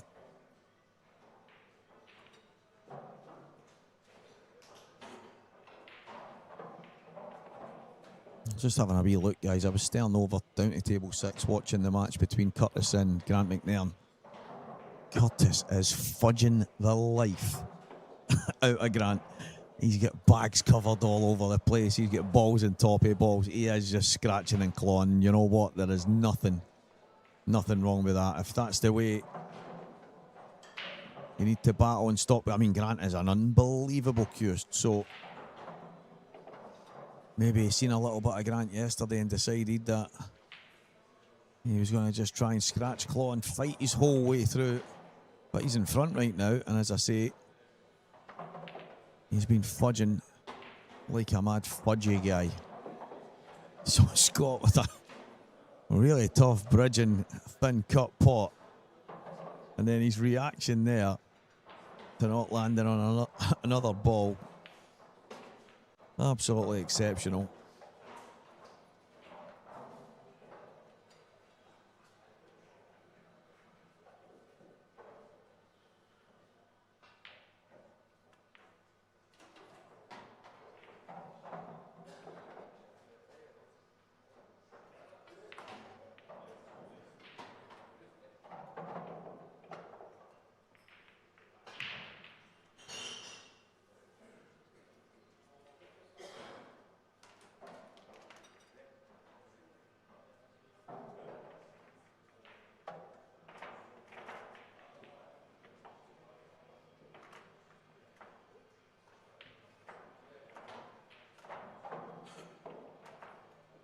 Oof.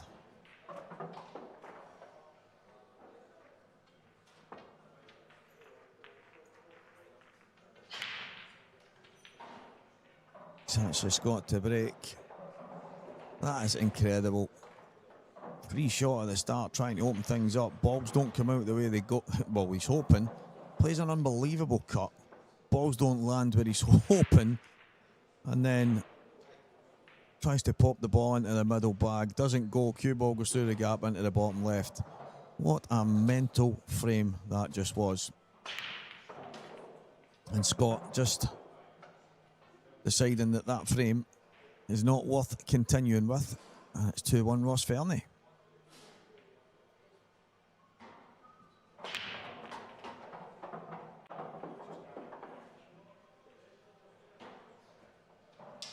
Wow.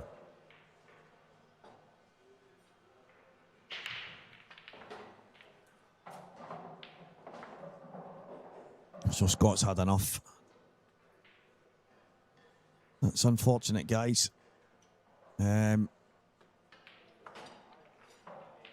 the game does that to you at times. Definitely been there before myself. One of the reasons why I was nicknamed Mad Boz. Things flying through the air.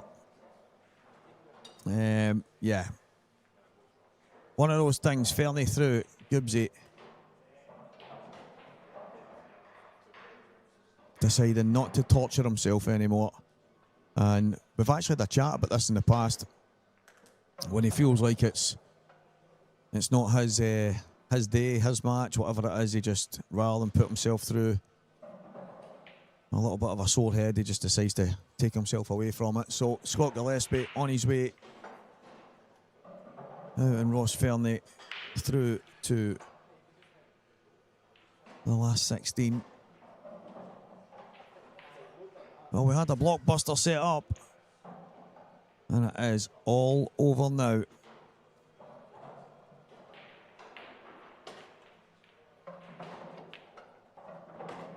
Well, Fernie will probably have a few frames of practice. I think he deserves it. You guys will be back in a few moments. We are live on the other two tables, guys. Table 9 and Table 8. Liam Dunster against Stephen Allison Jr. and Jake Dillon, who love Anton Riley. But I'll be back now. I'll be back soon. I'll be back soon to talk some nonsense with you guys.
After on table 10, G. Whitmer, Jamie Simpson.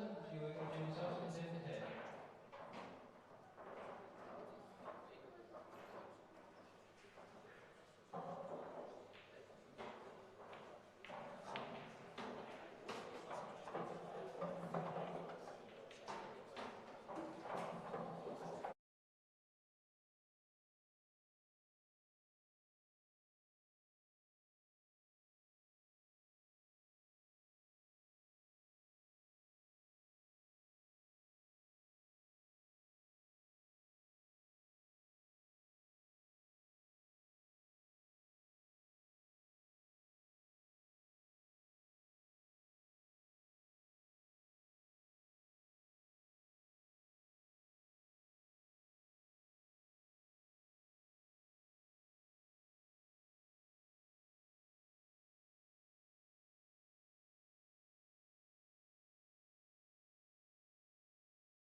We're back. And when I say we're, Morgan McInnes is in the chair right next to me. Cheers for joining me here, mate. You're still waiting to play her. Yeah, You'll just be waiting a while. yeah, it was 4-3 after nearly 2 hours, so it's fine. I could do with a little bit of a sit down. It's going to be a long day with obviously a round less being played last night, but Yep. Wee bit of drama in the last match. That Fernie will take it. oh, that's what he said. Yeah, Jamie Simpson, he had a long-winded match with Dylan Stanfield as well, but came through it.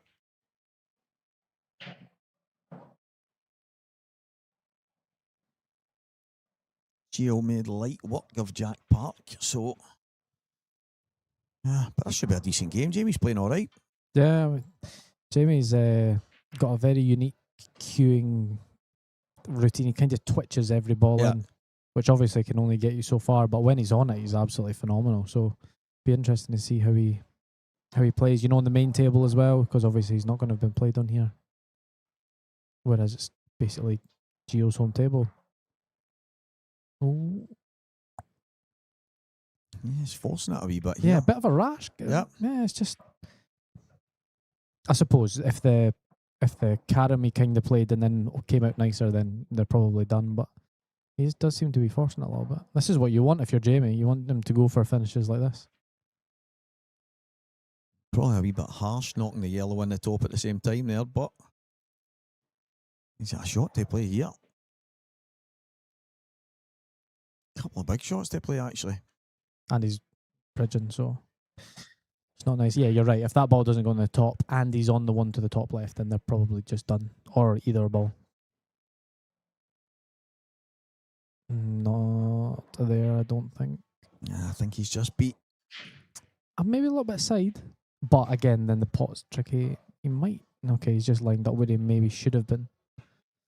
Even if he was where he should have been, getting on the 8 ball is quite tricky. He might have just had to drop it in and play the 8 ball to the top right. I think the shot you've mentioned, Beatrice aside here, is probably the shot he's going to try. Yeah, he's played it beside. He had to.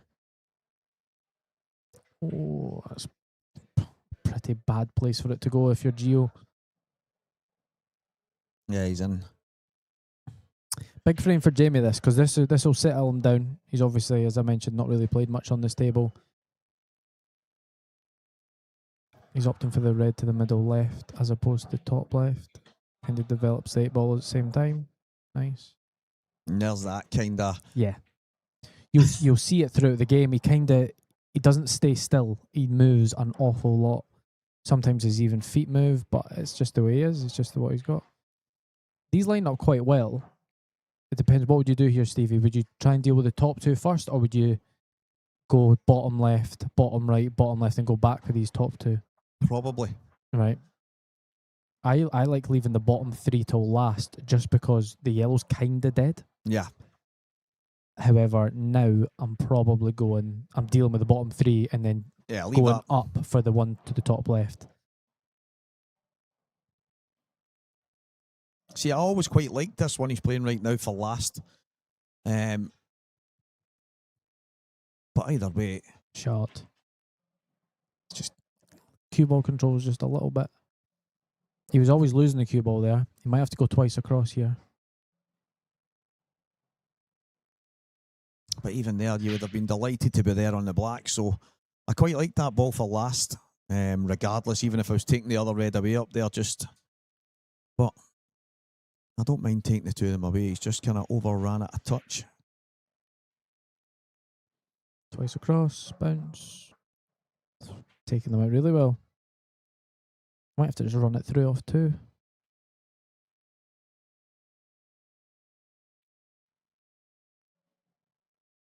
Just the one. Yeah, that'll do it. Yeah, I personally, I mean, he's obviously got a little bit of angle on this. He'll be fine. I would have played that with just a little bit of run inside. Just because it'll pick the pace up and using both cushions, especially the way they're playing. Just kind of get the cue ball out. But no, that's exactly what Jamie wants. He doesn't want Gio just kind of freezing him out.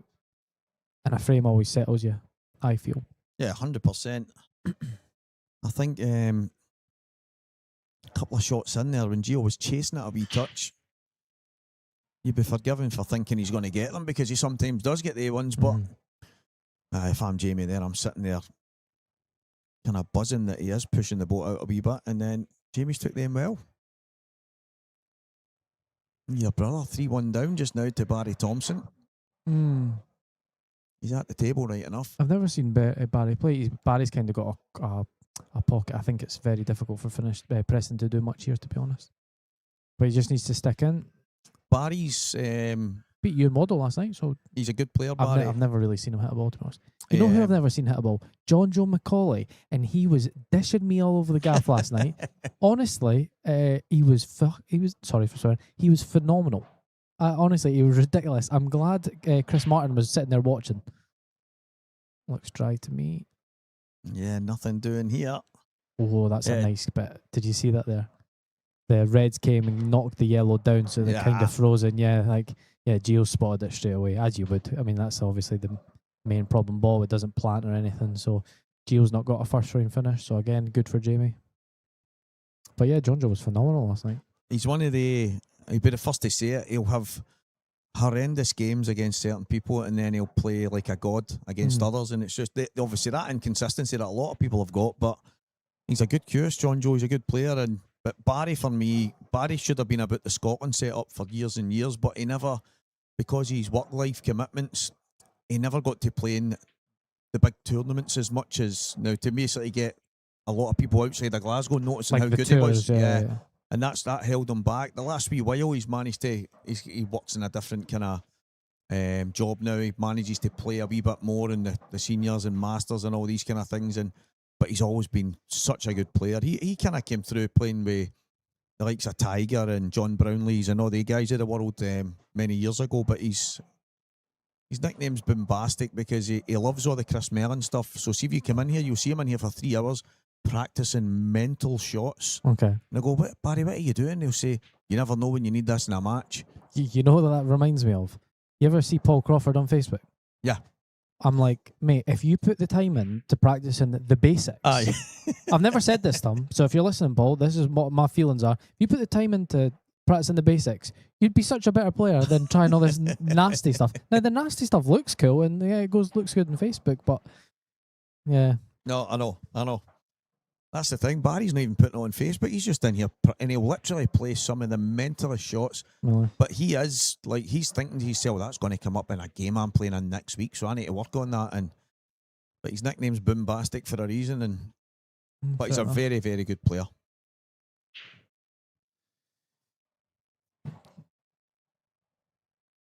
We've got a little bit of a slog of a frame going on here.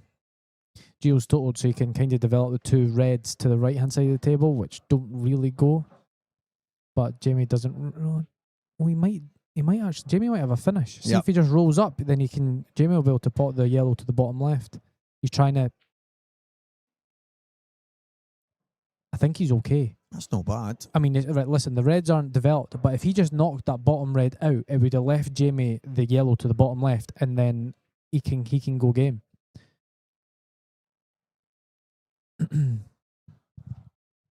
Yeah, it's exactly. He was trying to get the reds into play at the same time and get half ball, hide the cue ball on the side cushion, but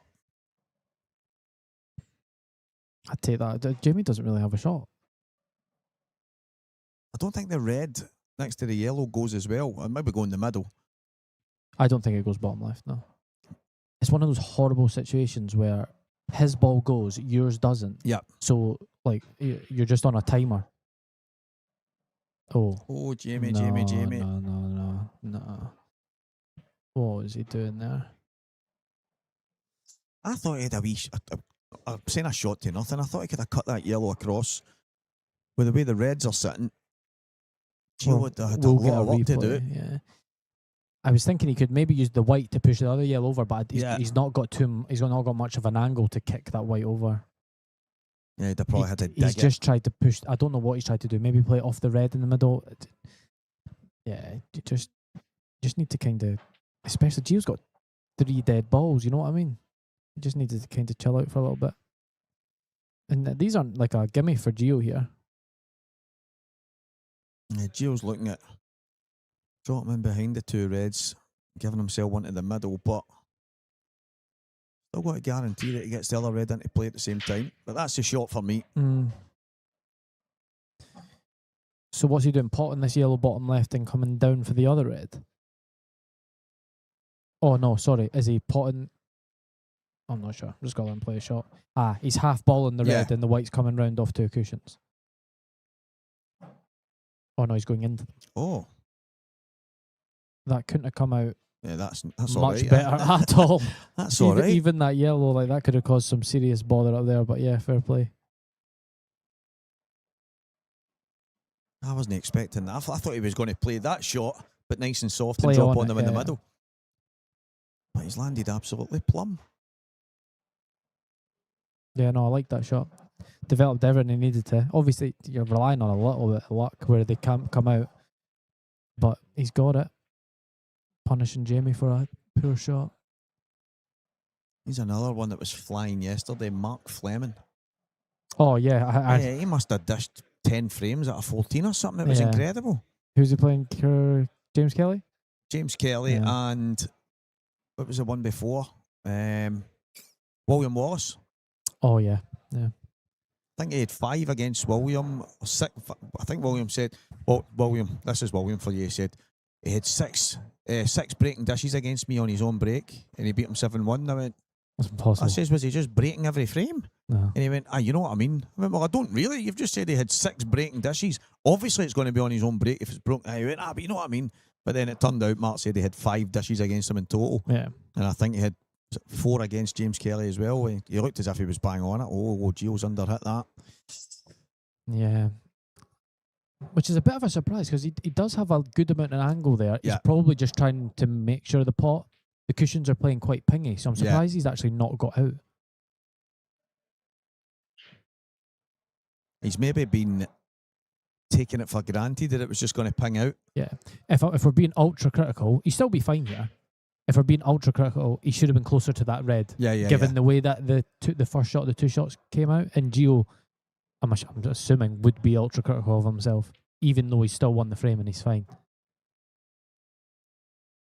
Yeah, 1 each. No, Jamie. Decider for Paul Crawford and Keith. Where are they? Table 4. Too far away for me.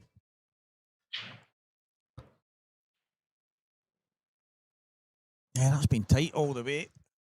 Keith's been ahead right enough for most of the match. Young Stephen Allison, he had a finish against Dunster in frame 1. And I didn't see what he'd done with his last ball for the black. He had to play a pot and kick the black out. Mm-hmm. And then the next frame, he snookered himself on the black. Could have been 2-0 in front, but it's 6-0 now. And Dunster at the That table. can happen against Dunster. He just gets away from you. Like, you make a mistake, he'll dish. You may not even get another shot, he'll dish. That was me last night. I've went, when I say the difficult, but basically the 2 chances I had early was a slightly more difficult shot to make the finish a tap-in. Yep. And twice missed the first pot. Mm-hmm. Left him right in the jaws of the pocket, but just trying to be, I'm saying to myself, just be brave and take the slightly more, and listen, I should still be getting it 99 out of 100, but, and then before you know it, I'm chasing my tail against Dunster. He doesn't miss it the best of times, so when you get chances, you need to take them. Yeah. Gio's just had the cruel kicking off. Kicking off. That's the thing. The cue ball was about 6 inches along the top cushion as well, wasn't it? It came off the top cushion. He's hit them great, and then a ball just came in perfect kiss, top left. And the thing is, these have come out unbelievable. Yellows or reds? I'm yellows. Am I yellows? Actually, you know when you sometimes come to a table and you don't even consider a colour? Yeah. Yeah, like that's what I've done just there. But I would imagine I'd be going yellows. I mean, the thing is, you go top left, you can go bottom right, and then you get the one along the bottom. Then you've got the one in the middle for the one in the opposite middle. But you just need to, is he going to leave it? Is he going to come back? Is he going downstairs now? See, I quite like the reds. I think he might go reds. Reds are perfectly fine because you even got the red on the left to go to the trickier one on the cushion. Then you got the one on the top. I think from where he is right now, the red to the right middle, and then they just totally map themselves out. Yeah. Don't hate it at all. I mean, you could go middle right, cue ball where the red kind of is, top right, top left, top right. It's literally just like a jigsaw, and then left, top left, and then The thing is, you could go reds or yellows. I'm now favouring reds because yellows have got that ball on the bottom cushion. I'd rather have been on the other side. 100%. 100%. The thing is, you can go so many ways about this. I think that's the shot that probably catches Jamie out with the way he cues, because he jumps off it. So when he's trying to play that, maybe a bag weight shot, it always seems to have a little bit extra on it. It's like he drags it through. Yeah, he doesn't cue a ball or stay down on a ball. I mean, this is fine. He just goes left, top left, and he just needs to make sure he can get an angle on one of these balls to the middle, and then it'll join up. That's okay. He can float it in. That's the thing with Jamie. Jamie will play these shots. That's that same shot, though. The cue ball always seems to go with that, and I think that's just when he's rolling it through. Yep. Yeah. You might see him move a little bit here. Yeah, he doesn't stay still. It's fine, but then he just goes middle, top, and plays on the top one.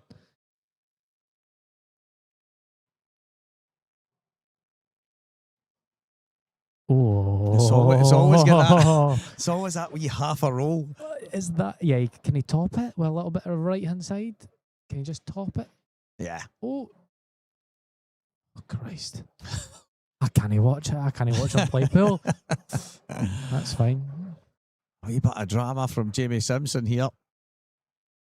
Just needs to play this positively. Yep. Christ. I don't know why that was so hard one. Yeah. I don't believe he's looked at that and went, that's the way I'm going to go about it. To be fair, he's probably not even mapped out a route. He's actually just done it as he's gone along, which sometimes can happen. But 2-1 Jamie. Yeah, fair. I mean, both sets of balls were okay from the start, to be fair. Yellows. It was just the yellow in the bottom cushion that made me, from the very start, think Reds. But I didn't even think about playing the way Jamie went, knocked the yellow in first, and then all of a sudden the Reds were mapped out. But to me, I'm looking and saying one of the Reds that was kind of on the left-hand side of the diamond, I was just thinking of bouncing that off the side cushion into the gap. Maybe you leave it for last for the black and then just roll them all in. But the way Jamie's did it ended up landed perfect. And although he went kind of slightly different route from what might have been conventional for a lot of people, he just seemed to always have an option. Oh, he's hit them bad. He's hit the front ball there. Oh, who's this? Preston and You've just been called Preston? My name's Morgan Joseph. Please tell. I don't sound like my brother, do I? No. Yeah, Jamie hit front ball when cut breaking there. And Gio just needs a starter. He doesn't really have one. He might be forced to play in the red onto the yellow, the middle left. Just kind of just off straight plant. But it's one of those ones you don't want to play that first shot because then you're giving your frame to opponent if you miss it. No worries.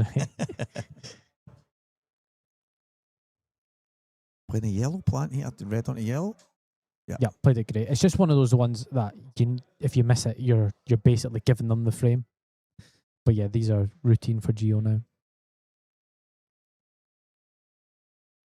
I was talking about Hugh Thompson earlier. Would you agree that he's vastly underrated? Would I agree that Shuck's underrated? I don't know. Look, I think he is slightly underrated because he's been probably around about the top 10, top 16 of Scottish pool for I don't know how many years now. It's incredible, the consistency. But I think he feels, in fact, I know he feels because I've had many a phone call with him regarding Scotland teams and loads of other things. And when certain teams get picked and certain players, and he'll message me and say, what do I need to do? I mean, and there's certain, obviously, but I just think he's always at the business end of certain tournaments, even Saltires and stuff like that. He's been in later stages, and I think he is underrated. I really do. A good few years ago, I think it's when the Saltires first started, he got to a final. He was constantly doing really, really, really well. I would say he's definitely underrated right now. I don't think people would probably put him in the conversations that he deserves to be in, but he does have he can go missing. Yeah, he can go missing. Whereas this weekend he's obviously 3-2 up against Robert Stephen right now, and he beat Lucas Bryden, who's playing great as well. So he's definitely not a player that I would ever take lightly. Yeah, he's just sometimes got a couple of those mistakes in him that if he ironed them out, he would definitely go up a level. Aye.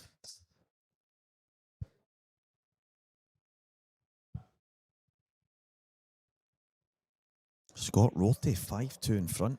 Who's this? Against Gav Robinson. Oh wow. Yeah, I prefer that one to that one, yeah. Can see the photos.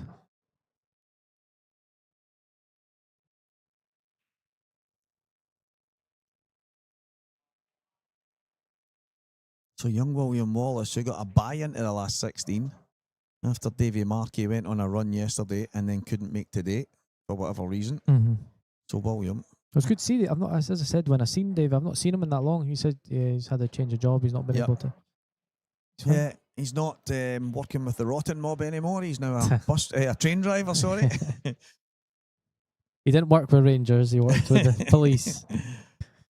He picked me up to go to the counties one day, and he's like, I'll pick you up. And I sat in the car. I said, is this a company car? And he went, yeah. And I started searching him. He went, what are you doing? I went, checking for a bug, mate, before I sit in this car. And he's went, I'll get you. Me and Davey have obviously known each other a long time. We played football against each other before we even knew each other in the pool world. Really? But he was a car salesman. Was he? And he ended up, I think there was when the recession hit back in 2010, 11, 12 kind of time, he seen an advert in the newspapers police were recruiting, and he did the tests, and then all of a sudden, obviously, all the stuff that came with it, he was like, "Do you know what? For the benefit of my family, I need to do this." And Yeah. fair play to him. But I noticed within about 6 months that his voice had changed, and it just went like that serious affirmative, big deep. And I'm like, "What? But did they train you on that?" And he's like, "They kind of do. Teach you to speak with an authoritarian kind of voice." But yeah, now he's a train driver. So Gio's came up dry, and he won't have noticed it, but he actually slack-racked himself. Right. They were tilted. They weren't. Yeah, as you can see there. I don't know if you noticed it on the replay. We've just so you know, we've got like another camera that basically shows what you're showing, and it was just set. It was just they were slightly squint, but to the wrong direction that he would. Aye. That would give him an advantage. So it was actually a disadvantage, and he's came out dry. You're right, because they were slightly to the left, and he was hitting the left-hand Yeah, side. totally. So he's obviously done himself a little bit, and there's quite a nice chance here for Jamie. Jamie just needs to just stay with Gio. Just don't let him get in front of you, and just take your chances. Because Gio can just he could just run out the rest of this game, given the opportunity.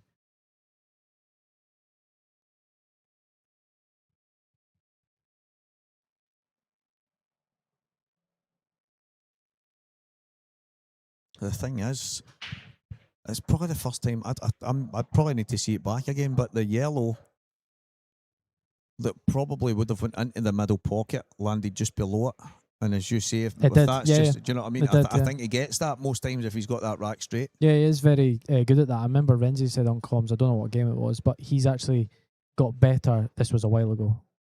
At the Dunster break, the Dunster, by getting that ball, and because obviously the ball is not in the right place or direction, it's hit the bottom knuckle, or it didn't even hit the knuckle, it hit the bottom cushion. Good shot. Yeah, just needs to mind his work. Needs a nice angle on this yellow to the middle right, unless he's playing it long. I think he's going to have a nice angle to go cushion, then maybe just float onto the red. Yeah. If he lands high. Does he have much of an angle here? Oh, too much angle. He's still okay. I actually think he's still got a little bit of an angle, but in an ideal world, he's probably like on level par with the yellow, and then he can play with a little bit of run inside, come cushion, and then go into the red. Yeah, he's not that happy. I think he might be straight.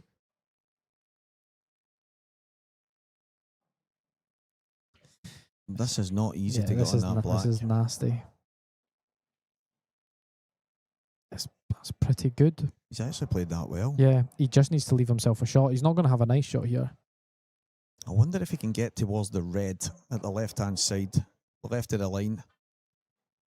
Just to the left of his nut right now. Little delicate screw across. Do you think he can get into... Oh, it's a bit dangerous. Yeah, like so... The thing is, we're guessing here based on his angle. Yeah. He's got a lot of angle. Yeah, he's maybe trying to come through the red that's at the bottom of the table and the red kind of in the middle of the 3-ish, yeah.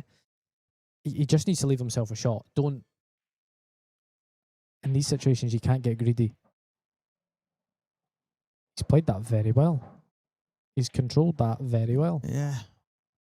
Because one flick on that red, the one that he passed, he's probably not on it. But he's down quick. I love that because he's basically...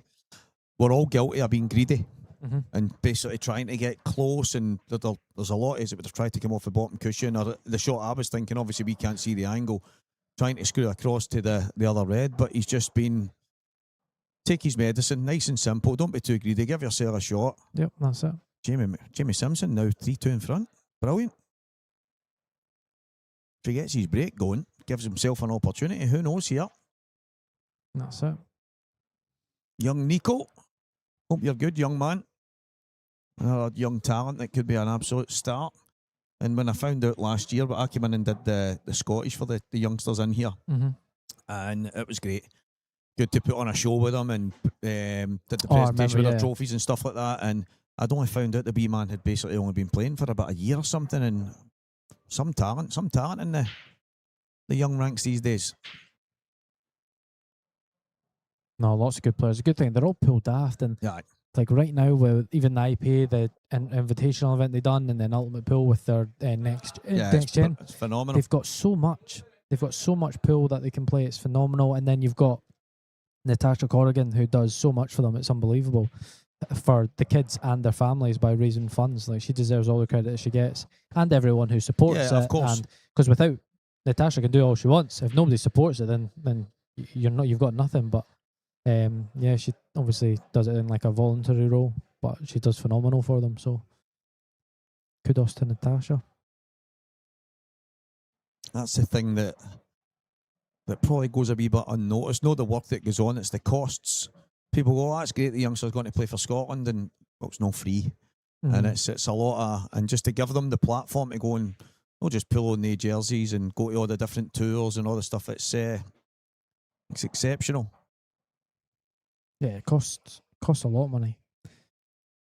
And the thing is, they're no longer in Bridlington either, which Exactly. in the UK it's obviously much cheaper. The Snatcher, I quite like that, Brian. Jamie the Snatcher Simpson. He's taking these out very well. And he did hit his break quite well as well, so You just come to the left-hand side and play in the middle here. he's fine. He can literally just stun over a little bit and play the yellow to the top right. I think, do you think it goes clean to the middle right? I think it does. Oh, he's in the middle of both. He's fine. He can just stun Yeah. past it. Yeah, he's got a nice pace about him, Jamie. Just needs to make sure mistakes don't creep in. And like that. Oh, Jamie. Yeah. He was up off that quick. I know he's always kind of up quick, but Yeah. Oh, Brian Thompson, the snatcher. Yeah, you called that. And realistically, it's a little bit of poor cue ball control, but it's a lack of composure as well. yeah. He's down within 5-6 seconds of that shot. So Nico and any other kids watching this, don't do that.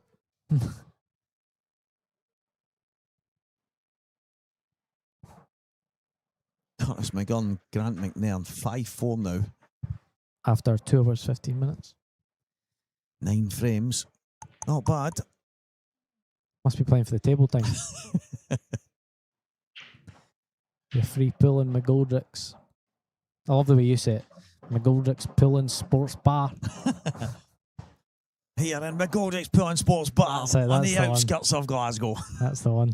I don't even know where that comes from, honestly. Stuff like that just rolls off the tongue. There'll be people that's never heard it before and going, that must be a swimming pool and a sports bar. Like, how? Because, like, you wouldn't say snooker and sports bar, or it just, to me, Oh, do you know what I see. mean? It's because it's got a bit of everything. Why is it not just Yeah. McGoldrick Sports Bar? You get me? Yeah, I get you. Because it's got a, I don't know.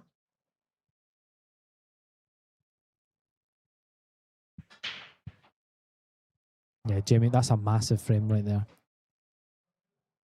That's one of those frames that Jamie can potentially not see the rest of the table. You know what I mean? Like, and even if he does, say Gio walks out 7-5 winner here, Jamie's only thinking about that frame because that's 4-2 up. Yeah, exactly. It puts Gio right under a lot of pressure. I mean, Gio's not 100% out here. I mean, to be fair, roll this through a little bit, pot the red middle right, and then come down for one of the red in the middle left. He'll be fine, but Jamie will be kicking himself. And the worst bit is watching them clear up right now. That's 100%. you just can't get it out of your head. I think if Jamie goes 4-2 up there, he's in his seat. Not really made many mistakes, if any. He's potted well. He's took the finishes. And you're thinking, right, I can win this now.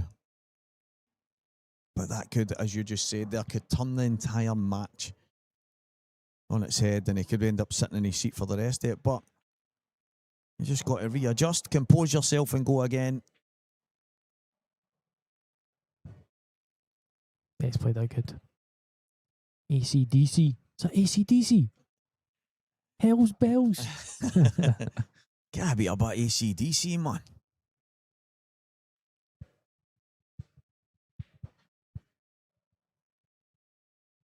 Gio was never making a mistake here. Nah. especially when it's to punish. Like you get a kick out of punishing mistakes like that. Just know that they're in their seat spewing, and yeah. 3-3, Gio's break.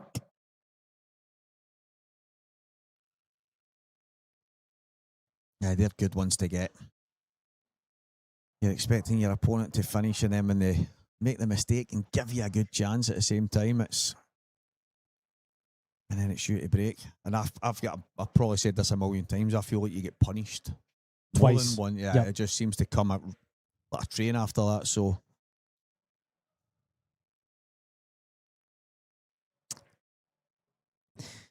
It's not as bad this time that was true. Just said. when you move, you get punched. It's, if he does cut break, or is he's going front ball now?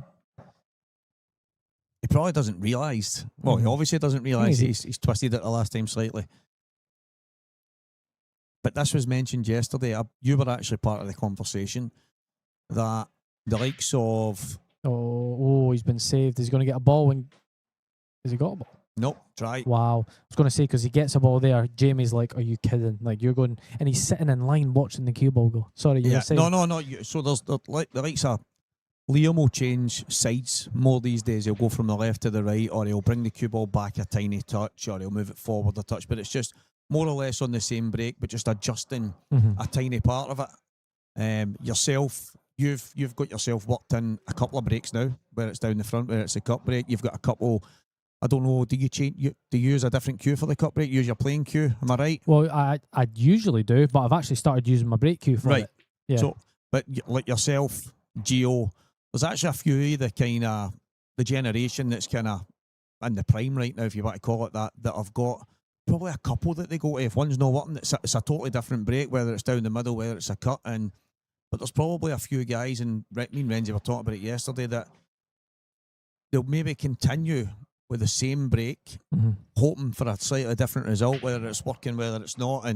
But it's definitely something that's noticed more and more for a lot of you guys right now, that if one's not working, well, it's changed. And as I say, it's not just still breaking down the middle, but moving the cue ball slightly to the left or slightly to the right. You're basically changing the break completely, going to a cut break left or right, or because Gio, he actually did it last week or a couple of weeks ago at the IPA, where I think he had 2 cut breaks that were actually very good breaks, but he just didn't get a ball, and then he started getting down the middle and balls were flying in all over the place, and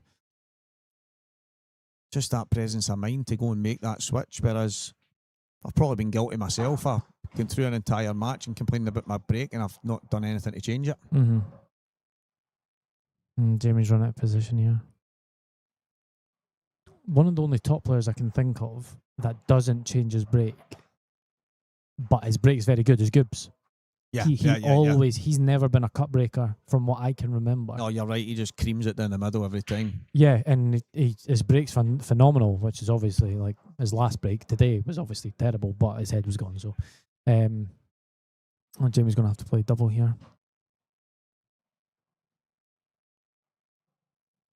Hi. These are gone. Jamie's first shot in this frame was really poor. He's ended up killing the yellow at the left-hand side cushion when he should have went into the cushion first and then kicked the yellow out, and he's ended up kicking the yellow in the face and killing it. And that's what's cost him. In another world, well, the thing is, I understand if Jamie sees that frame out, he doesn't get this opportunity, you know what I mean? Like, the break might have been different, but he's effectively missed 2 frames in a row now, or missed 2 very good chances. It's kind of what I mentioned at the start. You don't get tons of chances against the top guys these days. So when you do, you need to take them. And I've watched a wee bit of Jamie over the course of yesterday in particular, and he was actually on the table. Table 2, he was on there in his first match as well. It looked like he was playing pretty well, taking the finishes, but maybe forcing it a wee bit sometimes. Even the shot he played where he landed on the yellow and had to play the double. Mm-hmm. I thought he could have jabbed to the left-hand side and had the yellow to the right middle. Instead, he just ran straight into it. Maybe thinking he was going to go half ball to the right-hand side and have the yellow at the top left. I don't know, but It just seemed like he just rolled it in and just landed in no man's land. Had to play the double, didn't get it, and all of a sudden, presenting Gio with an unbelievable opportunity to get in front. I think possibly for the first time in the game. Or did Gio go 1-0 up? I don't think he Jamie did. did. Yeah, I think think Jamie he's been behind. because Gio went for the week we were saying he's pushing the boat out in. That's right. That's right. That kind of frame. Which we weren't. Oh God, the thing is, people will say what like not clip what you say on here, but No, I know. yeah, he wasn't pushing the boat out. He was a little bit unfortunate with the double, but it was just a bit of a kind of rash finish. But yeah, he's Gio's kind of slowed down a little bit. I don't know if he's trying to make him stew. And Jamie's not even in the seat. I'd imagine he's maybe at the sidelines talking to Ewan or something. But he'll be kicking himself. 4-2. It should have been 4-2. And now he's about to go 4-3 down. It's mad. You mentioned the way people take things when you're on the comms. Cian Monaghan's game at the IP a couple of weeks ago. And a couple of things he did in that match were genuine world class. A couple of things weren't so great, but he won the match and generally played great. And some guy wrote on it, can't be listening to this anti-Cian Monaghan bias stuff. And I'm sitting going, I must have mentioned world class about 20 times, which was ignored. And when I spoke to Cian after, I said, by the way, you've got a couple of maniac fans on there. And we had a wee laugh and joke about it. But I'm like, people just, listen, that's just the way it is. Some people just hear the tiny wee bits they want to hear, and then that's it. Typical Gio fashion, punishes him again. 5-4 still. Should have had these guys in at 9 a.m, man. It's not that. Craig said to me, he went, yeah, listen, Curtis does play. I think he's got a serious lack of confidence when it's going for finishes, so he's got a habit of trying to hang every bag on the table. And it's not that he actually, no, that's what I mean. And it's not that he plays like every shot really slow and walks around the table 10 times. He's just probably pretty negative. But Grant McNairn's quite a fluent kind of snookery background type player, and they were on the table next to me, and Grant was playing some nice shots. I'd imagine he's probably slowing them down a little bit. But fair play to Curtis, because he's been one of the guys desperate to get better. Obviously, I think Curtis is in his 40s. I think I'm right in saying that, and he's only really took to the game seriously over the last while, and he comes in here a lot. And he just wants to be better, so he's playing in the tournaments, trying to play against the better players. And that's what you need to do. But yep, Craig said I got them on early so that they would be done in time for the last 16 getting played. And well, unlucky, mate. They were the first session of the last 32, and they're going to be the last game finished. There'll be people in the quarter final, and they'll still be in the last 32. Mate. Oh, what a goal! Who's your pick for the World Cup? I'm starting to believe it's scripted, but I'll go France. Why do you think it's scripted? Just some of the stuff that's happening is just doing my head in, mate. I just feel like I'm not watching real football anymore. I just don't know. Like, even last night, I can't understand this rule that they brought in for the World Cup, that you can chop a goal off if a foul happens when the ball's not in play. Oh yeah, that doesn't even make sense. The ball's not in play and there's a foul, and that's a tussle in the box. You try and get away from people. That's football. That's been football for, I don't know, from the game began. And I don't know. There's just some things that have baffled me throughout this World Cup. Some of the new rules, some of the things that's happening in it. I don't know. It's just too stop-start for me. But I mean, I said Spain or France at the start, and well, both of them are still batting. So I'll go for one of them. Oh, that is a screamer. Sorry, the football's on in the comms booth. They're like a gangster mob, them lot. I know. They are, aren't they?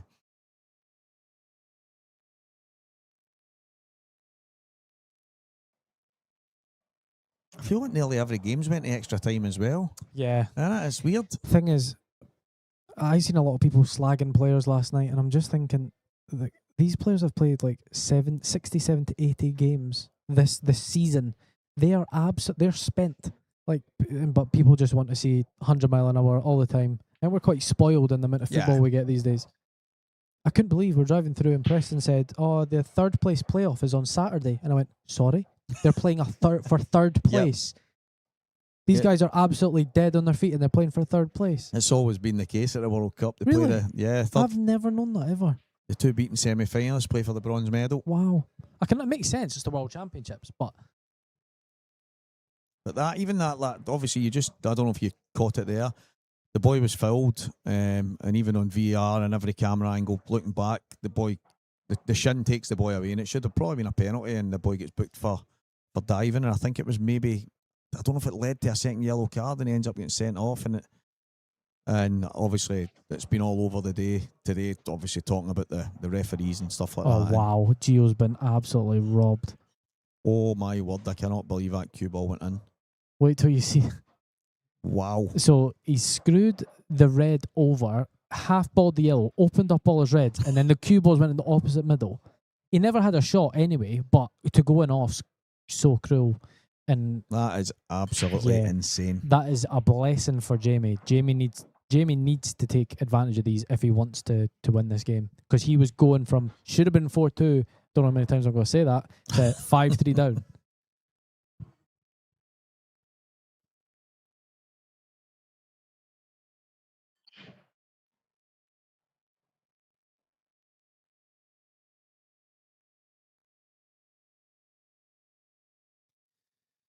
Last thing I'll say on the World Cup. So, VAR at a World Cup, all eyes on it, and it's the first time in history. I think that's now 5 countries that have lodged complaints against decisions and rulings in the middle of matches and certain things that's happened. And with all the camera angles and all the referees and all the it just doesn't make sense that it's happening like that. So, yeah, I've enjoyed it. Don't get me wrong, I love watching football. I'm up. I feel like it is a school summer holidays, but I'm up all night most days watching every single minute of every match. So what you doing here if you're Jamie? I think every yellow's got a pocket, to be fair, but see in this situation for us, we need to guess at the angles. The angle, that's right. And it's quite difficult because, for example, Renzi and Gio were commenting on my game yesterday. I don't mind that shot for Jamie at all. Commenting on my game yesterday, and they were saying some shots which weren't on, and they were saying some things which weren't true. But as a commentator, you're just guessing. So I don't mind that shot. He's effectively semi-killed the red, but the thing is, look at the yellow just below the red, and that most likely goes to the middle left. It probably goes to the middle right as well. We don't know exactly what he's going to do with that. He looks a bit straight. The truth is, I don't have a clue what to do here. But he's going about them quite quickly, so... Yeah, he's definitely... I thought he was going to get down and play that again right away, but... Yeah, that might be a nerves thing. How quickly he plays, and I don't know. Maybe it's just the way he plays. I'm trying to think of years and years ago when Jamie played, if that was... Wow, what have I missed? He's got away with that. He's just screwed straight into the black. For what reason? Where's he going? He's got so lucky where he's landed. I'm starting to think he's tried to screw into the bunch, but he's just maybe caught the wrong side. Well, no, because he's on the other side of the black as well. That's weird. The thing is, so that's my perfect example. We don't have a clue what he's tried to do there. He needs to play us with run inside and get on the one on the cushion now, or get high on the yellow to the middle left. But that's so risky; it's unbelievable. He's played with run. He's played that good. Yeah, brilliant, beautiful. Now, does it go middle right? If it does, you stun it back for middle right. If not, you need to roll it through just a little bit to play it bottom right. He's bringing it back. He needs to not twitch it. He nailed it. Big frame. That Gio can feel hard done by. But what Gio will be thinking was, I should have been 4-2 down. I'm 4 each. Yeah. Fair play to Jamie. There's a lot of people, once they've made a mistake or two against somebody of Gio's calibre, that would maybe just roll over, and he's not going anywhere. But that's race to 3. Breaks will be key here. Gio's going front ball with his break cue. Yeah, that's some slice of luck. Kicks everything out, opens the table up, and goes in the opposite middle bag. Yeah, it was harsh. Very harsh. How are they still? How is it still 5-4? What is going on? How long is that? 2.5 hours. That is now 6-4. 6-4. Curtis has went on to 6. That goes to a decider. I'm gonna be aging. Here we go, Gio. Ball bottom yellow. right. There we go. Yellows look tasty. The black Oh, is... the 8 ball. There's always a little issue on his. Sometimes you just get matches like that, don't you? Where there's always an issue. And the thing is, he's not really got a nice ball to break it out. He might have to go top left right now. Christ, these are not nice at all.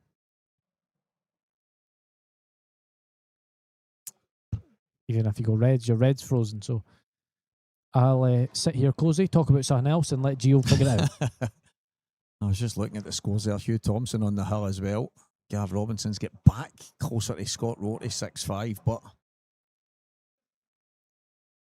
great chance for Scott. Another one that I think if he managed to get a bit more time on the table, I think Rorty would be different class. He already is a class act, but he probably just doesn't get to play as much and put as much time in as a lot of other people, but he's definitely quality. Some people just, I'd imagine, just pull, you know what I mean? Like, they don't want to play in every tournament. They just turn up and play and enjoy it and just you know what, yeah, I'll enter that, or they'll get a little bug for it, and then sometimes they'll, I don't know, maybe probably play golf. There's some days I wish that was me, but it's not. I must admit, I love a game of golf. Gio's struggling here. He can only see one ball. The issue is, I think he wanted a little bit of angle to be high on it a little bit more, to pot it bottom right and just nudge into the red or the black, or effectively just open it up. Yeah.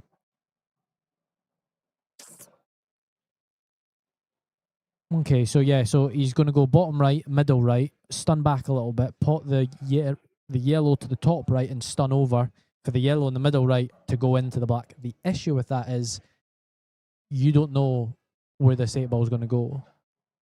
You're literally going in off your last ball. So if it doesn't come out nice, you're screwed. Yeah, and you're banking on everything before that being perfect as well. He doesn't have much going on. He's jacking up. He might be trying to force an angle. Nope, he's just starting it. So exactly the way you've mentioned it there is exactly what he's going to play. Yeah. He's going to put all his eggs in one basket. Is that the saying, Stevie? And he gets it. That's the saying. Oh, that's okay. I personally, would have liked just a little bit further back. Yes, he's shaking his head. He's just kind of killed it. Would have liked a little bit more. He's still okay. I think he might just flick the red here. Just a little. That's good. Oh, I've seen it, Stevie. Bottom cushion. Bottom cushion, side into the red. It will move the black, but I think you're guaranteed a shot. I shouldn't have said that. There's no guarantees. There's no guarantees. Bottom cushion, red. He's got a shot. Oh, he's on it. He's not got it to the bottom right. I think he has. What? I'm going to go with a commentator's eye here and say that he has.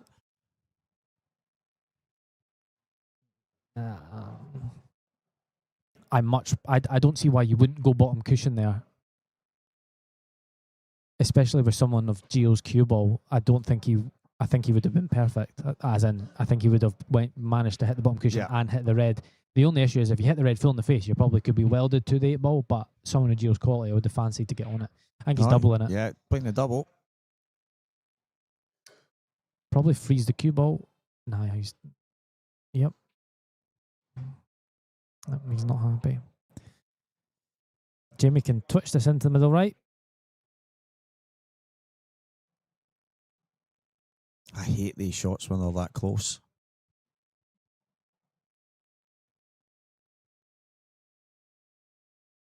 Some tight games. 6-4, 6-5, 6-5, 6-4. Yeah, good shot. He's not got much here. Do you just play snooker? I preferred the snooker there, to be fair. I'd have probably slid off that and then back out. But I know you're Mm. leaving Gio a bash, but... I think he's playing it now. Oh, what are you doing? Wow. Wow. I mean, this is still tough for Gio, but what the hell are you doing? We're just seeing the replay now. Why is he... What the hell are you doing? It's like he's thought to himself, just make sure you get the cue ball back in the bottom cushion and then But the thing is, hopefully we get the snooker, because that was nuts. that was... Oh, hold on. Big shot here for Gio and Jamie. Will he be punished? Slow backswing? No. He No. doesn't deserve another shot Yeah. shot here, because honestly, that's one of the worst shots I've seen in my life. That He- was absolutely yeah. insane. If anybody's going back to look at that shot, he should have played the two reds effectively straight and then just screw back. Yeah, exactly. And then he was guaranteed a snooker. He's ended up playing it away that the red's going towards the 8-ball. And it's gave Gio a shot, and he's overhit the snooker. But the thing is, he basically has one shot here to win the frame, which is the red he's closest to the middle left. And he's not playing it. Is he on the gap? Yeah, that's actually really fortunate. Wow. Wow. Oh, wow. Where are you? That's the issue with Jamie's. He's obviously got something that he can't really work on. Or, sorry, maybe doesn't want to work on. But he's very twitchy. Yeah, I thought if you're on that, just drop it in and then you've got the yellow, the red that he's on right now. No. I think he's screwed. He needs that to hold up. He's screwed. He's played these terribly. Now, it's hard out there. Of course. You know, it is hard out there. Sometimes, main table, it can get to you. He's been... Yeah, he's played these very poor.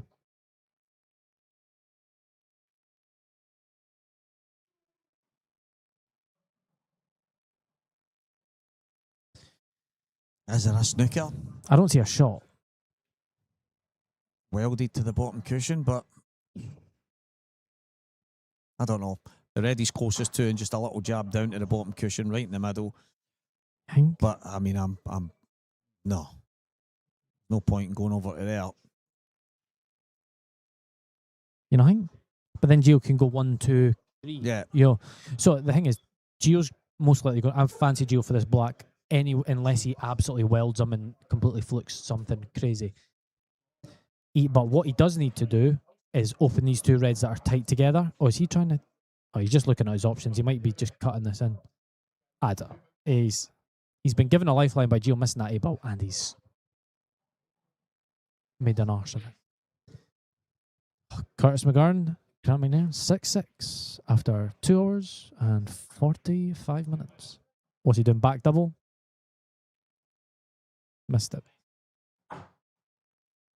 Oh, Missed it.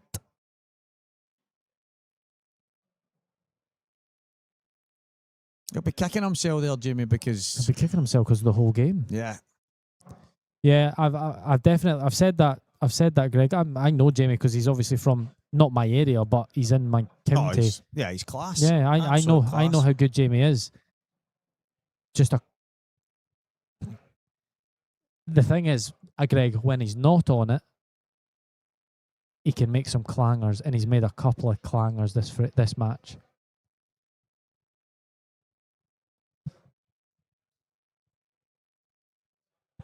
Yeah, listen, I don't know if Jamie's the type that watches his matches back, if he is on a stream, but if he watches it back, he'll probably be head in the hands wondering. I wouldn't watch this. I wouldn't watch this back. Maybe I'd watch the frames that I won, maybe. Yeah. Yeah. Middle. Nope. Dry. Yep. Yeah, dry indeed. Red balls look A-okay to me. Can get on that red on the side cushion right now if you wanted. They're not perfect, you know what I mean? Like Gio's not 100% pleased, but the tables are breaking a bit odd. Not odd. They're just breaking a bit hard. Yeah, there's not been many breaks where balls are just flying in all over the place and straightforward opportunities. And by the way, it did go to a decider, mate. It's 6-all in that match. What one? Your match, you're waiting Oh no, on. I said that. Oh, did you? Yeah. Right. Grant must have had a couple of quick Is fire. it finished or are they just breaking? They're just breaking. They're having a little cuddle. They know each other so well. Oh my gosh. Yeah, they're having this has been an absolute war. It's been great to drag each other into the doldrums. Dry from Curtis McGurn. Okay.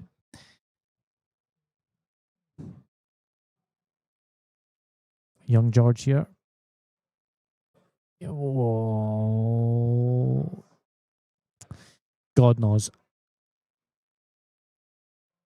Oh, it's one of those ones that you need to make sure of, because if he misses this, he doesn't look happy. He's leaving Jamie the yellow to the bottom left, and then Jamie can go game. I think he's actually okay.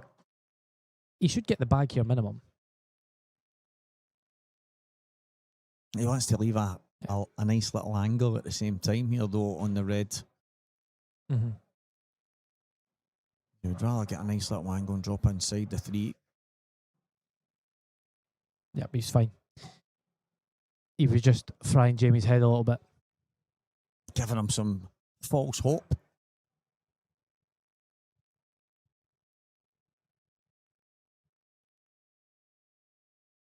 Preston back to 6-5 as well.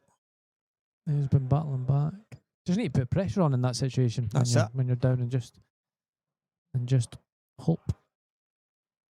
Nice. Yeah, just like that. Very nice. Maybe a little soft stun into the yellow. Depends on angles, but yeah, nice little. Was you thinking just playing that now? God knows. You can take any ball really you want here. Apart from that one.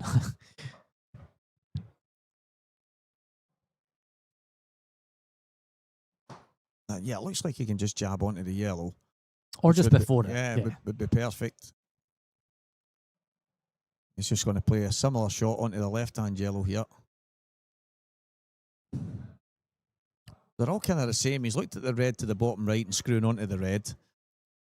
And then he's looking at the... That's my shot I would wouldn't play. I prefer bottom first, I must admit, but this should work. Just nudge the yellow to the left. Yeah, all good. Shot. Oh, he's fine. Bottom right now. I was looking bottom left and it was just a little bit off angle.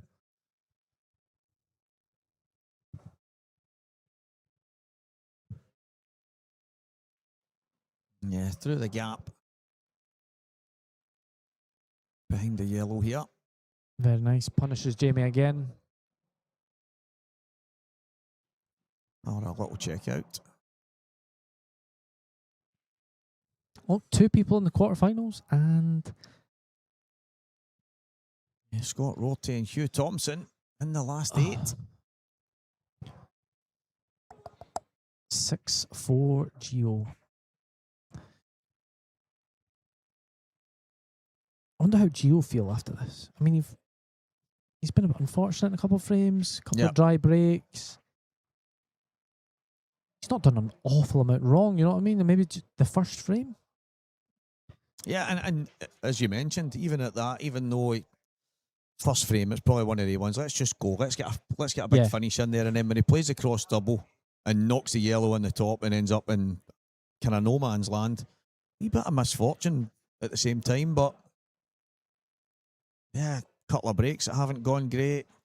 And off, I think he's went to get kicked in off the top left. He's obviously went in off when he's played the pot kick. Probably one of the matches he's maybe thinking, Jamie's had a few chances there probably to be in front. And yeah, you take the positives, because as you say, he's not done much wrong. He's just waited and took his opportunities. And his cue ball's not been as precise as it's usually been. It's still been very good. It's, you see, if Gio's winning these tournaments, it's just that 2-3% better, which can come as you play yourself into the later rounds, you know what I mean?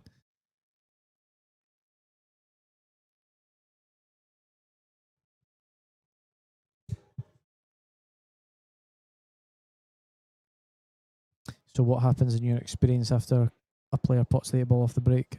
Well, there's this Narrative. old-fashioned, that you're going to break dry and leave an opportunity, but Oh, I heard that fin here. and he's breaking it's dry. And the Reds look much better. Yeah, pretty good.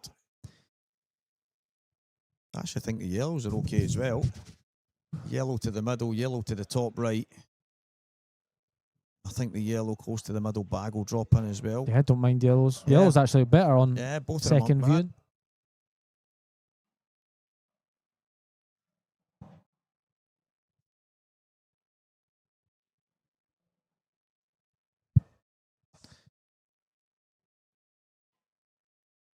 Oh, Curtis McGurn's at the table now. Coming up for the 3-hour mark. They must be knackered. 3 hours, a race to 7. I think they're going to be fired straight back on because Because like you can't even have a break. You've been on that long. You're holding us all back. Be funny. Go over to Craig and say, "I'm just going to go and get something to eat, and that mate, and then we'll be on your bike, son."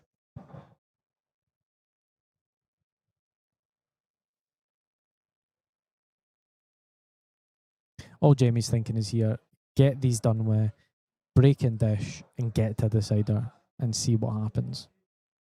100%.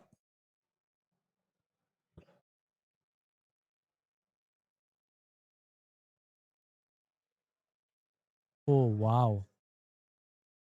Oh no way! Oh my god! Bombastic at that ball there. Impressed. He's got a little bit of fortunate with the cue ball. Can you see the table? Yeah, it's How it's just below the 8-ball, so Preston can't see any of the tools at the bottom table, and he's tapped the table. He does that to me all the time. It does my head in. See, when you play a bad shot, he just goes like that. he's left. He's got a double in, and that's about it. He might be able to play the yellow off the red in that middle. Or we're commentating on a cue game that's not even on stream, by the way. He's aiming up the table. Must be able to get up. Ugh. Oh, he got it. You're tripping. See, he's just trying to fry his head. I hate that stuff. Does my head in. Jamie's landed wrong side here. Is he swinging round? Dropping in? Oh, he's going to cut the...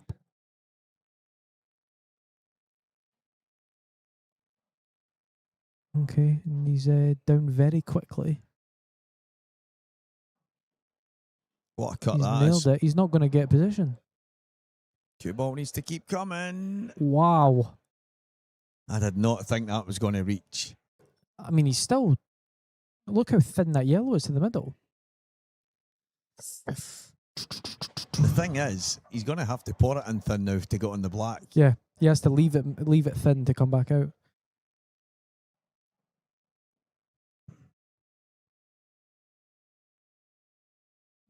Gav Robinson must have, yeah, he did. So what's he He's looking at doubling it. What? No, you need to be high on that to double that back. But then you're canning... Oh my God. I can't... I'm not doing comms again. These guys fry my head. Fry my head. But you can't play for that gap between the reds at the bottom of the table there either, because... Jimmy, you need to leave yourself a cut, mate. How is he going to get? Yeah. Has he got to play two? I don't even think two doubles are No. on. Look at the angle he's got on the yellow first. Yeah, he's realising it now. Like, he's kind of forgot of the angle he's got, that he was looking at trying to finish higher, and he can't do that. Wait. I've got a shot for you, Stevie, but it's absolutely bonkers. You play the double off the yellow on the other side of the table. Yeah. But it's absolutely bonkers. He just needs to... That's a shot. That's it. You just need to get yourself a shot, mate, and back yourself a pot it. That's a shot every day. Oh, someone's won in my game. God knows who. Last person I seen was Curtis at the table, but that was a while ago. We're waiting in the button getting pressed. Here we go. Jamie Smith. Nice little... big long... What the... Oh, Jamie Simpson. Wow.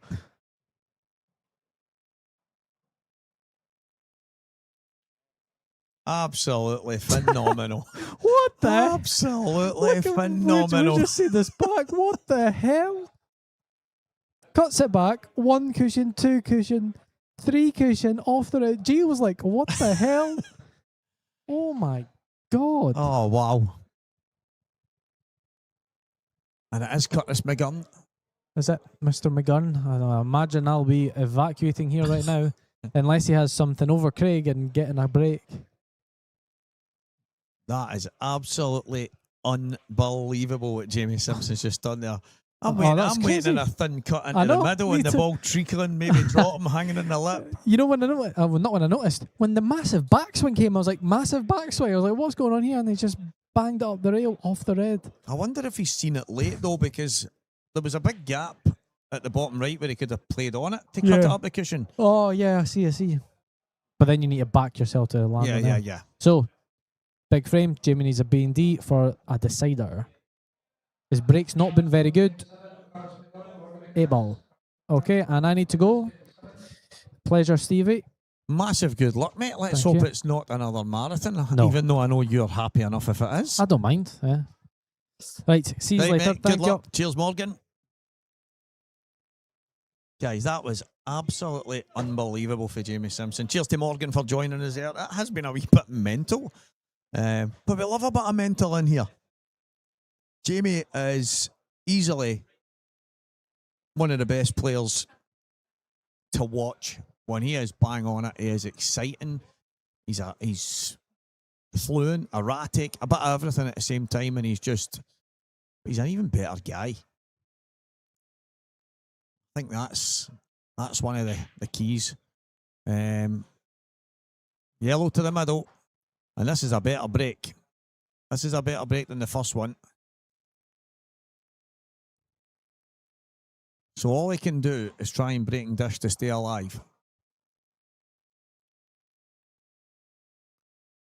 Break and dish to stay alive.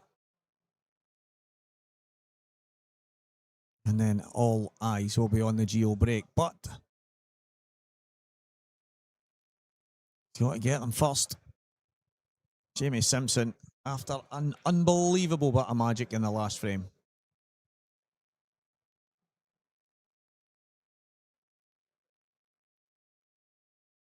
And you know what makes it even better? That none of us, and don't even anybody at home pretend that they've seen that shot, because I never.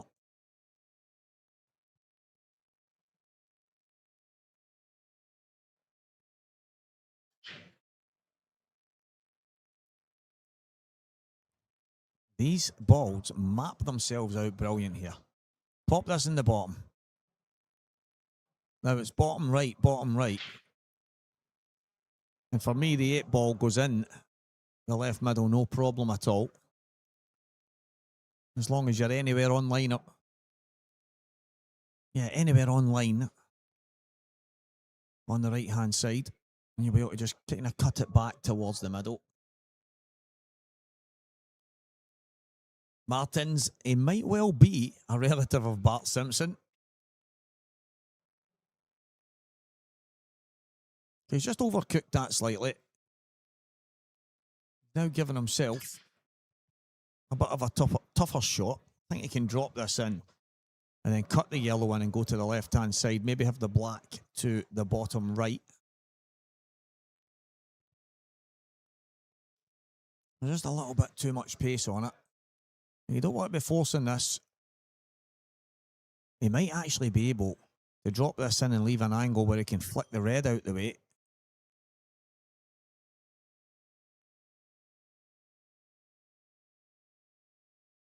But again, it's one of these situations. Don't be too greedy. Don't try and pull the cue ball back too far.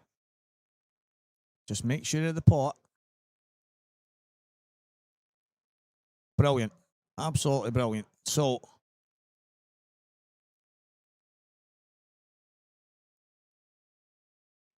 what's the thinking here? Red out the way. Oh, I don't know, guys. I don't know. It's not a snooker, but I'm not sure he can pot it. He just went down a bit too quick for me there.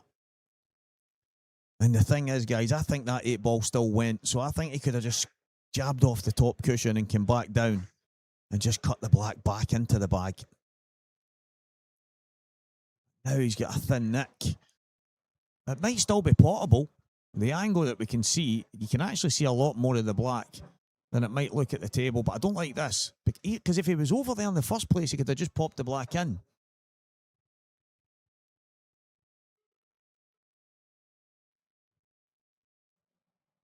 Yeah, I don't like this. But the angle that we can see is probably quite deceiving.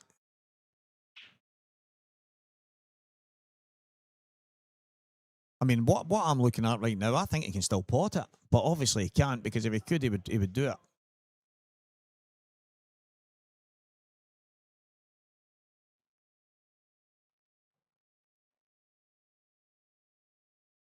Even if he just a little dinky swerve. A little dinky swerve.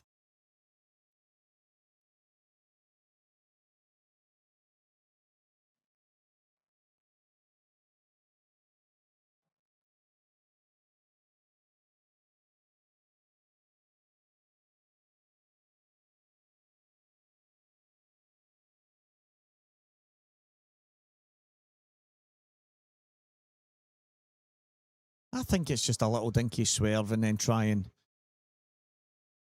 This is a 1 in a...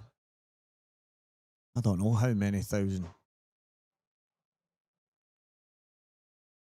Big shot, Jamie Simpson. Absolutely brilliant. Oh! But it is quite possibly the last shot that Jamie will play. Gio doesn't make many mistakes, if any, these days. But like we mentioned it not so long ago there, that the angles look so different on the TV. And it looked like Jamie still had enough of that 8 ball. I don't think he was snookered. He definitely wasn't snookered. But he's obviously felt it was too thin to pot it. And that's the hardest thing.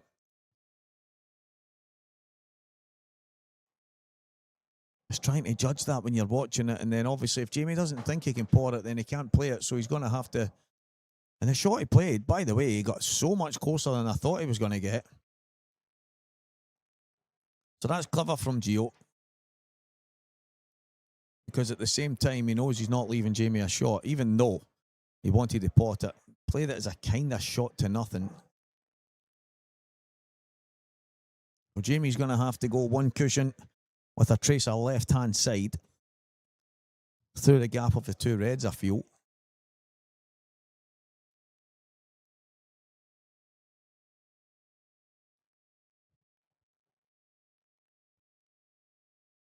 Unless he tries a double.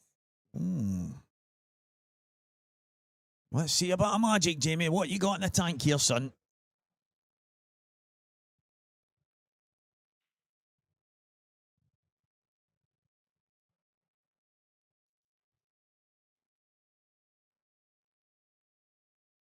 Oh.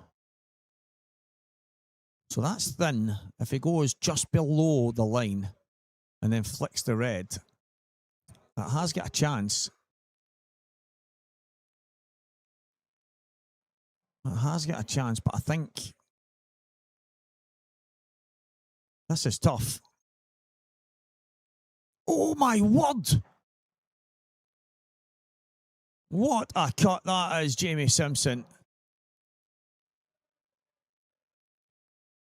Now, surely everyone is the same as me and thought that was impossible. What a cut. Oh, he's got it off the top jaw. We've got the slight delayed cam here, but what a cut. And this match is squared at 6 frames all. It's just been mad. It's had a wee bit of everything. And honestly, I wish this was a race to 21. This is absolutely brilliant.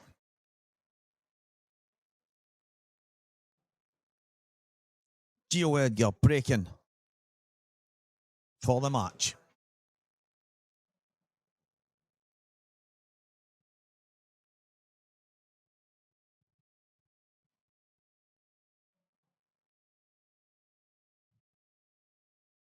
Massive. 6 frames all.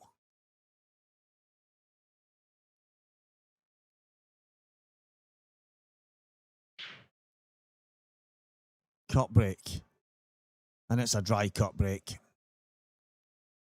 But, and it's a big but, is there a gilt-edged opportunity for Jamie? The black and yellow, not exactly great. So can Jamie take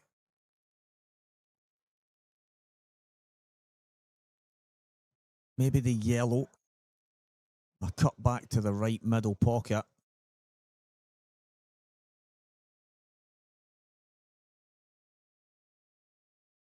and then there's work to be done no matter what.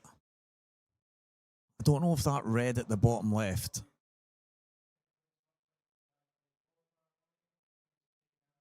I don't know if the red at the bottom left will pass the yellow. Doesn't look like it will. So yellows might be in control here, but it's a chance to go between the two reds here. Right, okay, that's fine. Thought he could maybe screw between the two reds and try and get the yellow into play. However,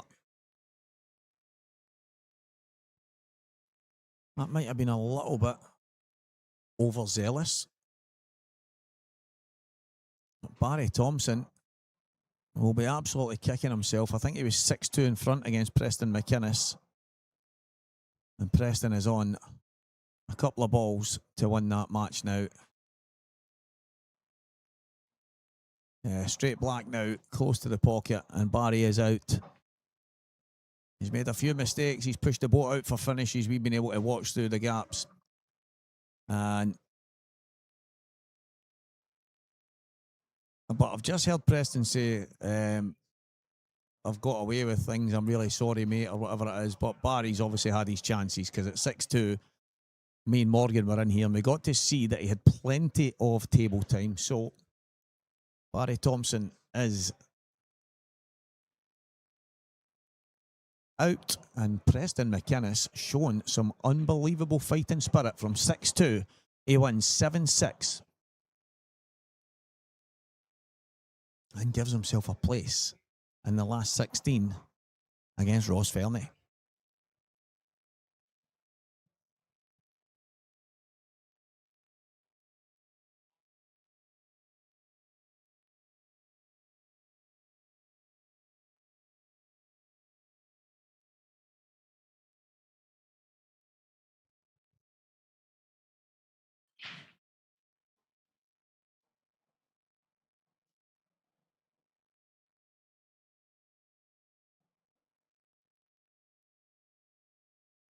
Gio getting that red out and just trying to cover the top pocket. Knocking that red in. Again, I think he's been really unfortunate, and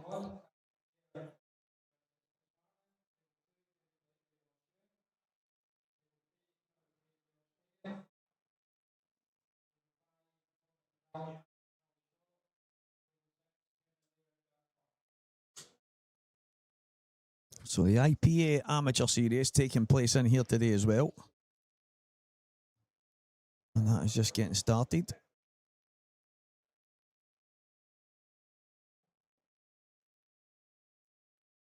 As we'll be down, hopefully, to the quarterfinals pretty soon. Now a snooker needed here from Jamie. Nice and easy. That yellow will go to the top left.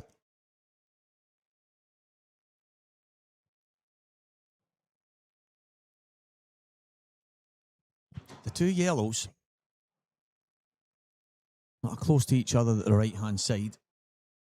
I think the bottom one might go to the left middle. I'm not saying it does, but I think it might. And that'll give an opportunity on them.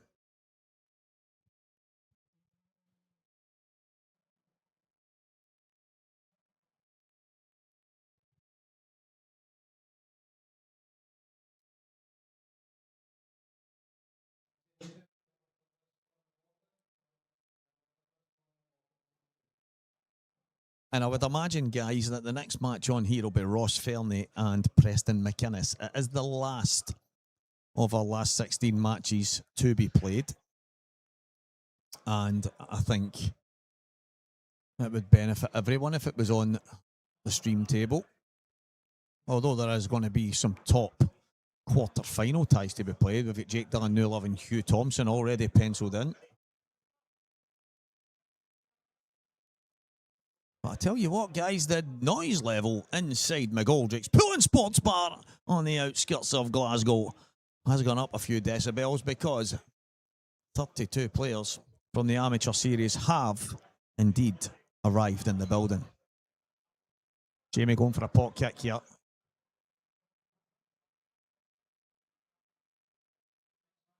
That's come out fantastic.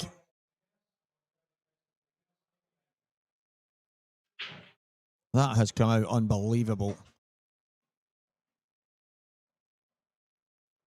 So now, I'd be going left middle.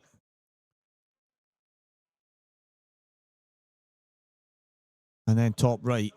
And then I'd be wanting to get back to where the yellow is. So now bring the cue ball back. Even if it's back to there. And then pop the yellow in the top. And then the one to the bottom right last. This is the chance that was mentioned.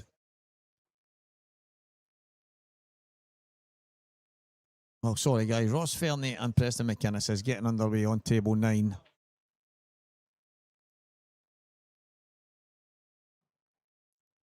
Jamie has missed that, and I can't believe he's missed it the way he's played it. He's decided to roll through. I don't know why. I don't know why he's not just brought the cue ball back and left the yellow at the bottom to last. Don't get me wrong, he's left a decent angle. He could have jabbed through. And yeah, listen, a lot of people might have went that way, to be fair. I would have still stuck with what I was thinking, get the 2 away at the top and then just have the yellow at the bottom as my last ball. But Gio Edgar, you cannot give this young star too many opportunities because it will continually bite you in the backside. And right now, it's been a bit of a strange match. It's had a bit of everything, but all you want is a chance in the last frame. You get yourself to 6-all, your opponent dry breaks. Jamie had his chance. He hasn't taken it. And no messing about from Gio. But the only thing I can think of now, this is mental. This game has been absolutely mental. Does that yellow pass the black to the top? I mean, even if it doesn't, the alternative a moment ago was you were beat. He might not have a full bag. I think that goes. I don't think he's got a full bag, but I actually think that if you play it into the top side of the pocket, I think you can ghost that in. I know we talk about the angles in here, and well, let's see what Jamie's thinking. Obviously, it doesn't go, guys, because he would play it. There's no two ways about it.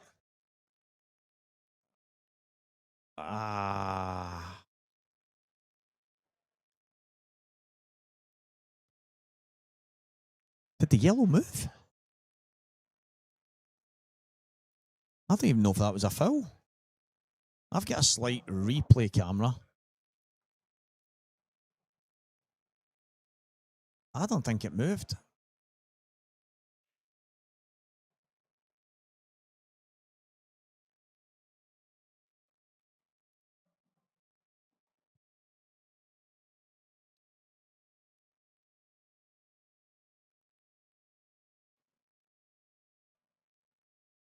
It was a thin cut.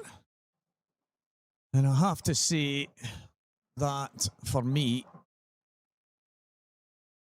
it still looks to me like that yellow would have went in the top.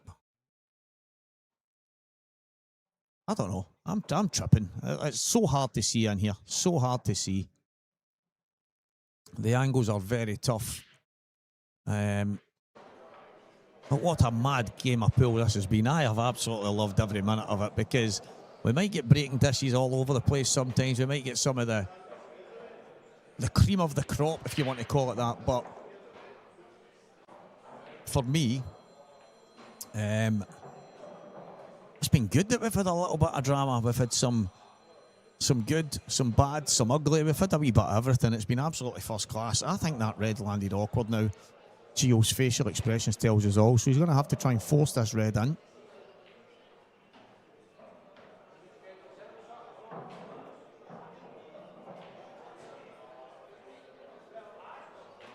Keith Robertson, 5-4 in front against Mark Fleming, who was the form guy yesterday. Big shot here. Nice. Had to kind of treble kiss it in. Jerry. He hit the other yellow, so he did.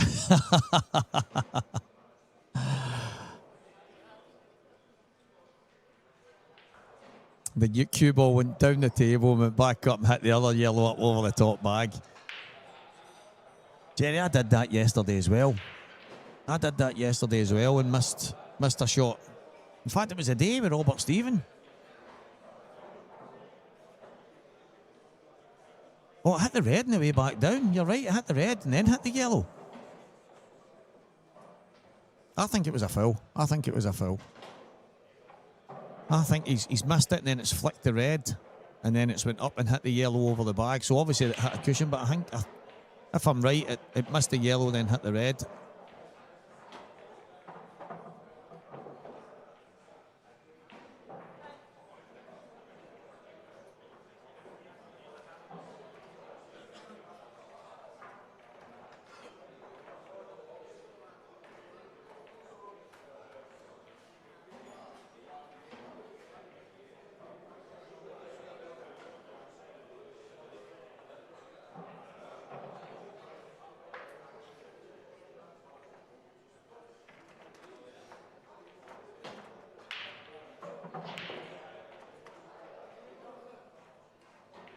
Yeah, no messing about now for Gio.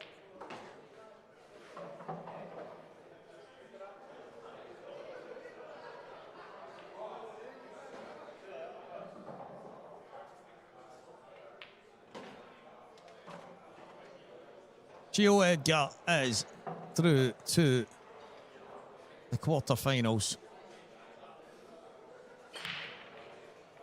As we mentioned, it's been a bit of a mad one, but it has been an absolute joy to watch. But Gio Edgar is in the quarterfinals. Guys, I'll be back in a few moments.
2, Anton Bailey, Orange Shades. Anton Bailey, Orange Shades, game 2.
feel like I've been away for about 4 hours there, guys.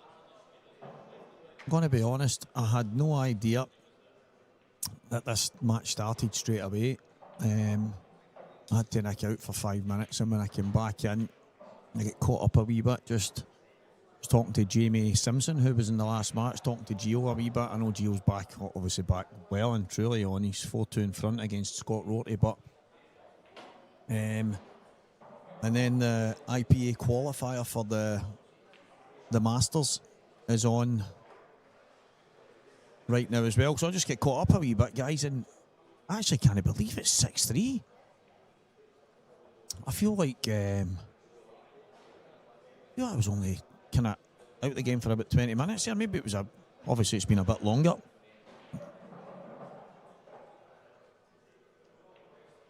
But these two, they play fast, so according to my calculations, this has been on for about an hour. So there you go. And do you know the worst part about it? I didn't even get my dinner. And the lovely people of McGoldrick's Pool and Sports Bar always make sure I'm well fed and watered, but I didn't even get a chance to get a bite to eat there. So that's the sore one. That'll end up a packet of nuts for me. 6-3 Jake Dillon. I don't even know what's happened in the match, guys. It is right over my head.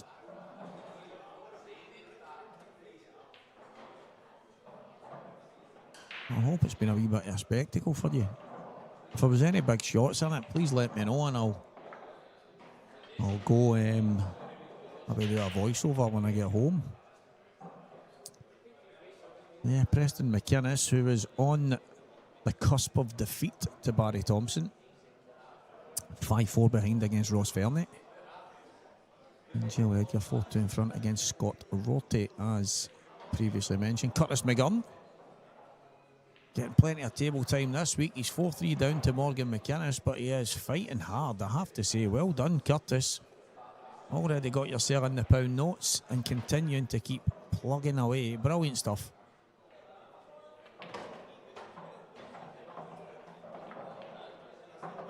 And if anybody cares, the IPA qualifier, David Kadir's beaten Gizmo. Anton Riley has beaten Martin Shades. David Blakeway has beaten Ross Ewan. 2 guys for the Motherwell area. I think they play in the same team. Sean Valentine, Rab McCarroll. 3-1 to Sean Valentine. I have got no idea who they two are. You would think I played pool in Glasgow. Ian Wilkie has beaten William Wallace Jr. 2-1. I'm not really sure who Ian is as well. There's some amount of players that I've not got a clue who they are. Andy Neal, one of the best guys on the planet from the Isle of Man, always there to support us. Hope you're good, big man. Hope you're good. So there's a few people, guys, in that qualifier. I have not got an eye. I couldn't tell you who they are. Maybe some guys that are local to the club that maybe come in here on different nights. I'm actually looking through. Maybe they play in different leagues. I don't know. Do you know what it is? The last couple of years, I've probably not played as much, even though I'm around the Saltires and the Scottish pool stuff, and I'm probably not around all the other tournaments that I used to be, because I would literally be in a tournament every week. Every single week I would be in a different tournament. I used to say to Paddy, if anybody's wanted Paddy McAllister, I'd say, Paddy, did I enter something this week? And he would, I don't know how he does it, but he's got a knack for technology that I've known. He would find, you're here or you're there, you're in Paisley, you're in Dunfermline, you're in Edinburgh, I was just always all over the place. In the last couple of years I took a wee step back for a lot of it, so the Saltires, the IPA, and most of the Scottish pool stuff. This year I've really struggled with the Scottish pool stuff because of the qualifiers and that, so unfortunately I didn't get a chance to get into the IMs, and I've really struggled with the seniors and things like that because of the dates. Just hasn't worked out, so I don't know, maybe some of these guys are in the tournaments. I've not got a clue who half of them are. Look at the talk of the guy for the pool world and knows nobody these days.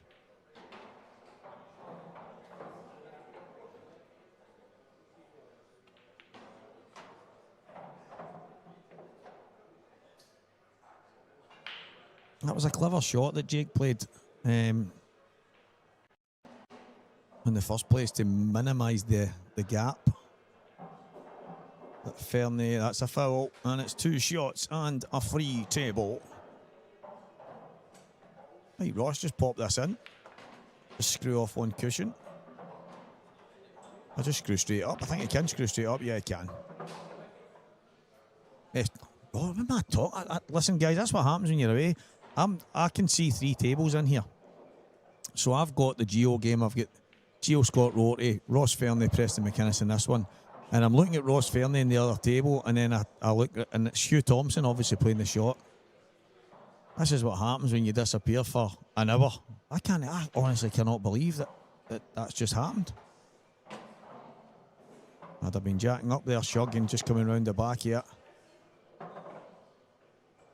Even if you lost the cue ball a wee bit, I'd have 100% been jacking up there, or playing it in bag weight and trying to hold for it in the middle, but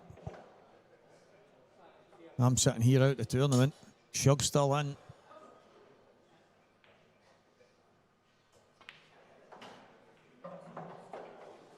It was thin, don't get me wrong, it was thin. The Reds aren't great, but he needs to make this double.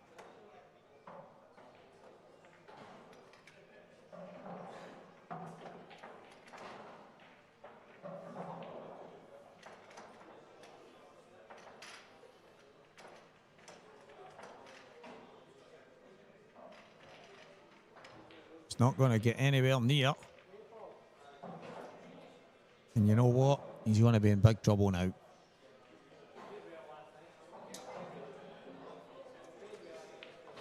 A run to the quarter-finals for Shug. And I mentioned it earlier when we were joined by Morgan McInnes. That, I think he's just underrated, Shug. I've got so much respect for the guy. I think he's an unbelievable player. And I think the level that he's played at for a number of years, maybe just hasn't got the big wins. I think I might be wrong, but I think he's won a Saltire as well a few years ago. But he's been deep. Maybe not as deep as he should have been the last couple of years, but he's still at the top end of Scottish pool in the main SPA rankings. Oh, Shuggy. Oh, the Shugster. Shuggy and Dougie all the way home. 6-4. Still in there batting. That is about all you can do. A place in the quarterfinals. Saltire Tour events are usually stacked. And this one's had a large contingent of top players. The only thing for me that stood out this week is there's been a number of players that probably couldn't make it. And a lot of the youngsters from in and around the Scottish neck of the woods, and a lot of other players that decided to come and have a crack on a single entry and stuff like that, and it's been absolutely first class.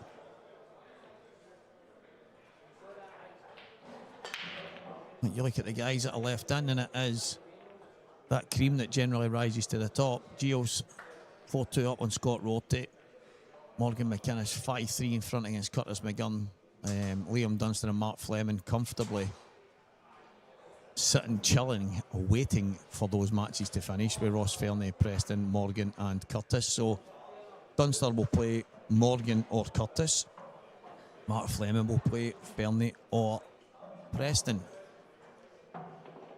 The winner of this match will play Gio or Rorty. So it is some big guns still in. But I mean, even if Shug was to go all the way, it would be known as a slight underdog, and the same would be said for Rorty. So I would very much love to see one of these underdog stories, though.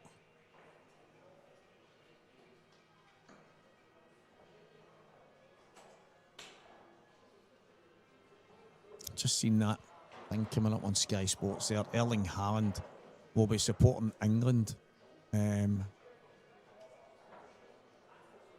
that they're out. He never even tried last night. He never tried a leg.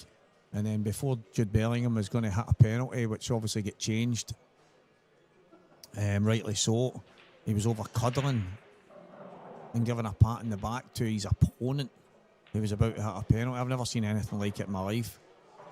That's the devil at work, guys. That is the devil at work when it corrupts you like that. Just absolutely nuts. Shuggy boy, you had to dig in there, I think. Lovely bit of wood that Shug's got. I think they get it made really, really big. I don't know. I'd need to ask him personally, but I'm sure Shug's queue is about an extra few inches on what the norm would be. Big reach, big hands. I tell you what, Shug's in the wrong game. Shug should be he should be a boxer. He creams you with one of these straight lefts, man. Oof. It's good night, Vienna.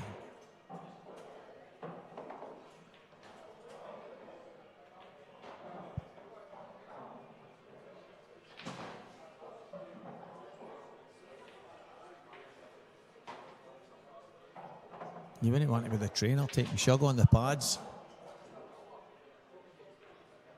3 rounds on the pads with Shug and you're away getting your fingers all sewed back together. He's punched the wrist right off you. Come on, Shuggy, this is a shot. Jacking up, that's the way. Dig into it, that's better. But does it go? I think it'll go stun. I think it's better looking this time. He had to do that the first time. He had to dig in the first time. The thing is, he's actually unlucky here because he's landed between everything. Because even if he comes downstairs and then tries to go back up, getting on the 8 ball is going to be so tough.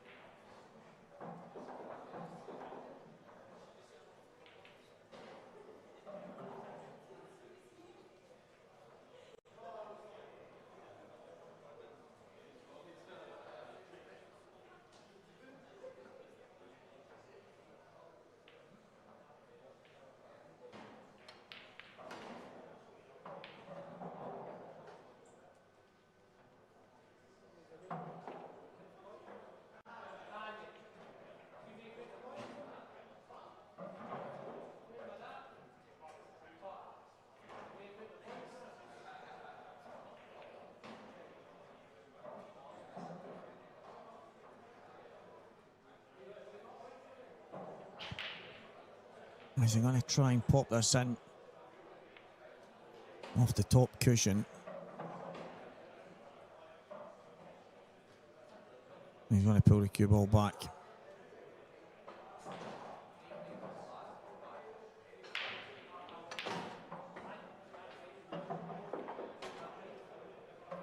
Well,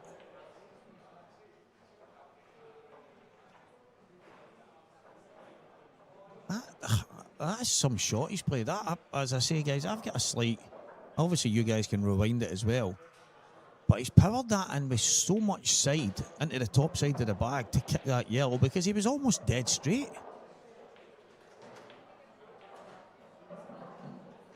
So he's had to manipulate an angle.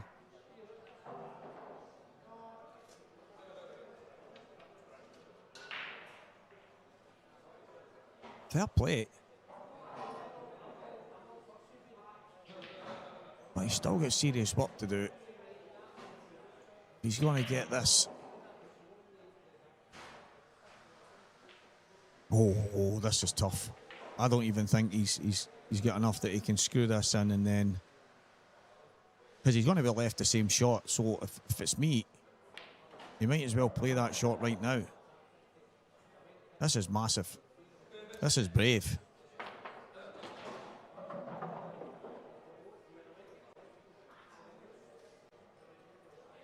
I'm not going to lie. See, a moment ago, does that red double? That's what he's looking at. I think it might. And you know what? I'd have played it a shot before. I'd have played it the last shot.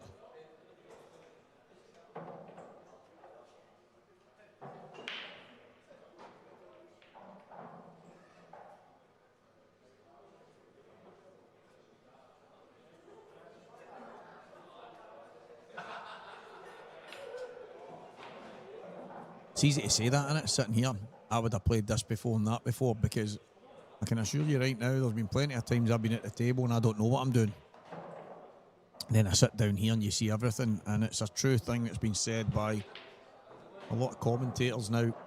In every walk of life, you hear the golf guys, the football guys, they've never missed a penalty or missed a putt or missed a shot or played a bad shot while sitting in this chair.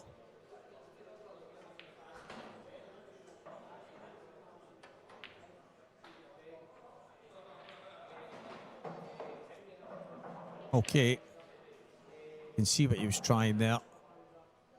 Tried to cut it up the cushion, obviously 2 cushions, and he's played a cracking controlled shot with the cue ball. Just, unfortunately, that was such a hard pot.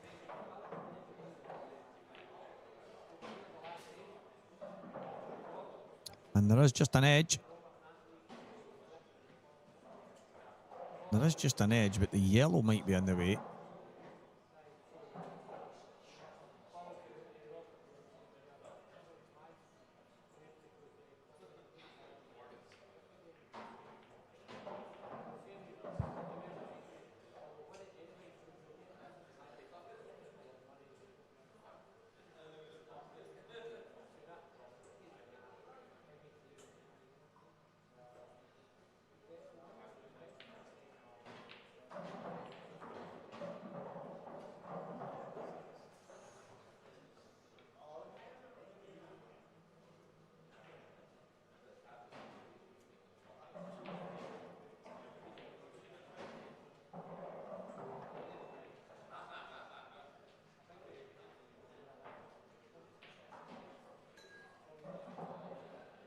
This red might go. But I think it'll be close even if he just hits it.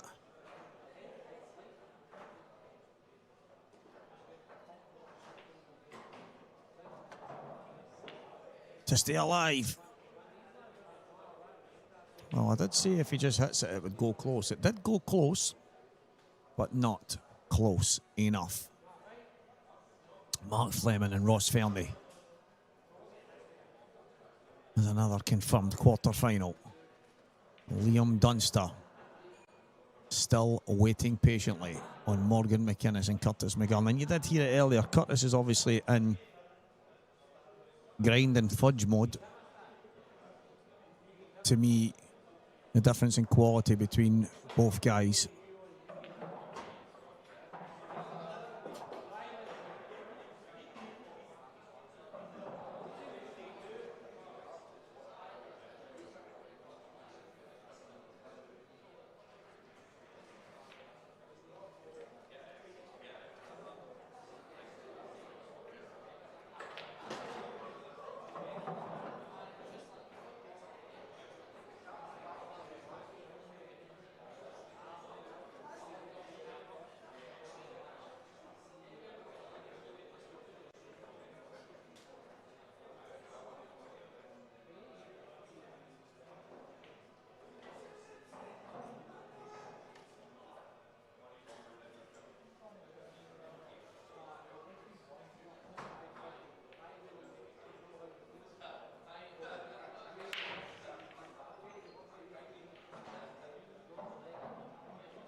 Wowzers. I didn't expect to see Jake make the kind of mistake he has in this frame.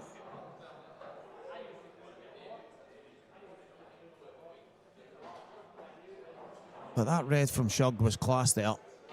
Nice and easy. Quality pace. And the 8 ball's down at 6-5. Shug to break.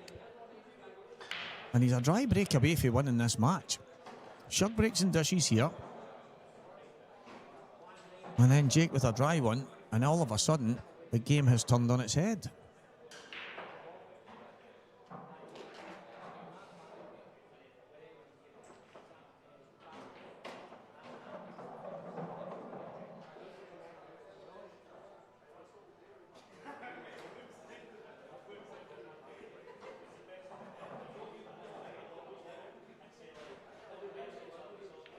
I think a wee bathroom break for the Shugster. So Bobby McIntyre is 1 under for the day at the Scottish Open. Tom Kim, Gotterberg and guys like that are all behind them, but it is a tough task because there's a lot of people well in with a chance of winning. Molinari, Hovland, Wyndham Clark. I mean, there's major winners in there. All close behind as they head towards the Open Championship next week. Just in case there's any people for the Golf Channel listening and fancy getting me in, you know.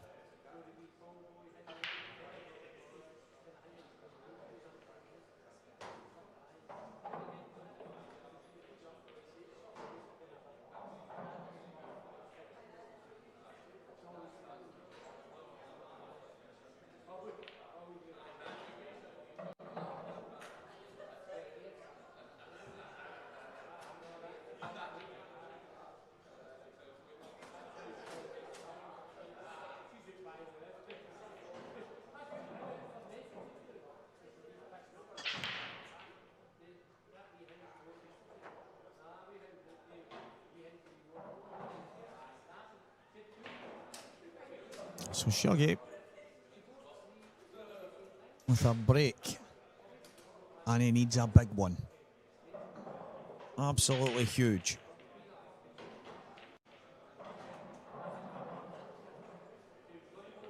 Catch these sweet, give yourself a chance.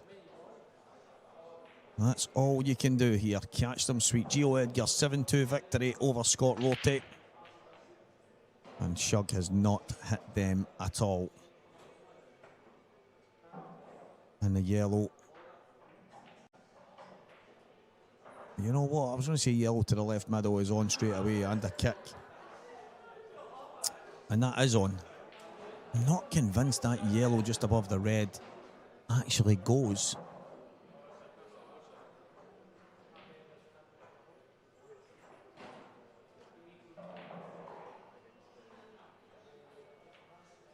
Yeah, I'm not 100% sure that goes. So, for me, even though the yellows kind of stand out here,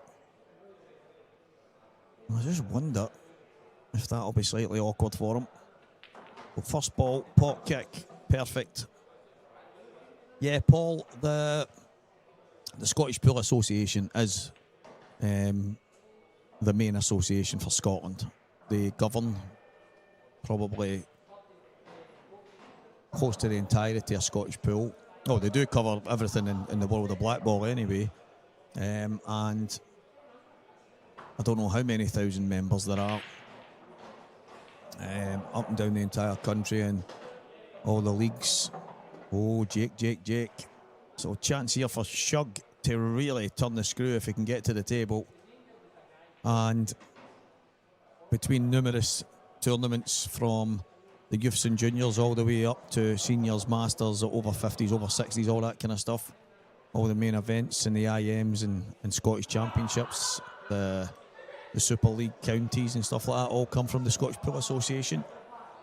And Saltire is a standalone organisation now that has grown really exponentially over the last while. Started off with this tour, which was trying to create something of a major championship, getting as many of the best players, and we did have that. I mean, with guys like Chris Mellon coming across the border and Mark Farnsworths and Clinton Janssens, and obviously with John McAllister, Gav, Jake, and guys like that. We're still getting loads of them coming. It started off with this, and then you get the under 25s now. It's growing arms and legs. We've got the over 50s sections, and obviously there was the Super 7s not so long ago here in McGoldrick. So there's a lot of things that's came from that. But although the two organisations are separate, it definitely works good for Scottish pool if both of the organisations continue to thrive. Yeah, that red has just sneaked out, I think.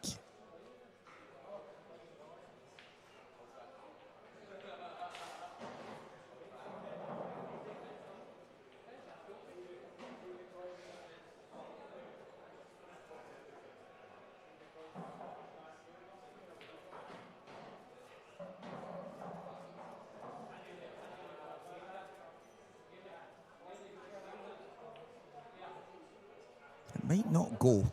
You can see a tiny wee gap on the screen. I think the one on the inside definitely does. And he can cue the one on the inside better. But quite possibly the one on the outside will pass.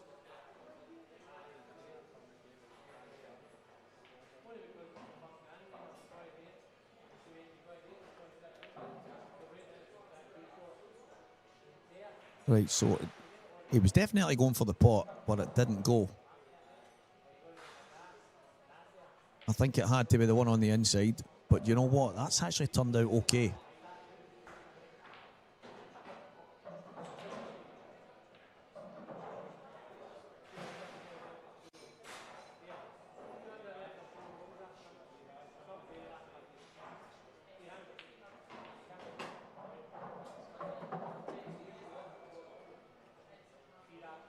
That's slightly unfortunate. He's played a good shot, ran the angles, a little flick. I mean, if he catches the two balls simultaneous, the yellow would have came a little bit further down. And it would have opened things up nicely.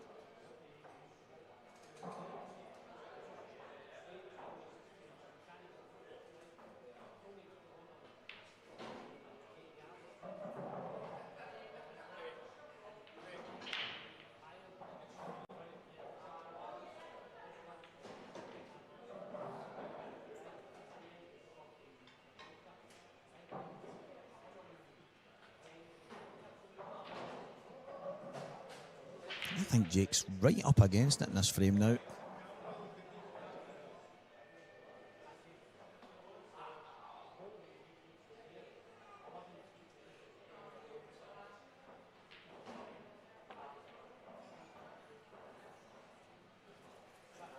Okay, advantage. Hugh Thompson.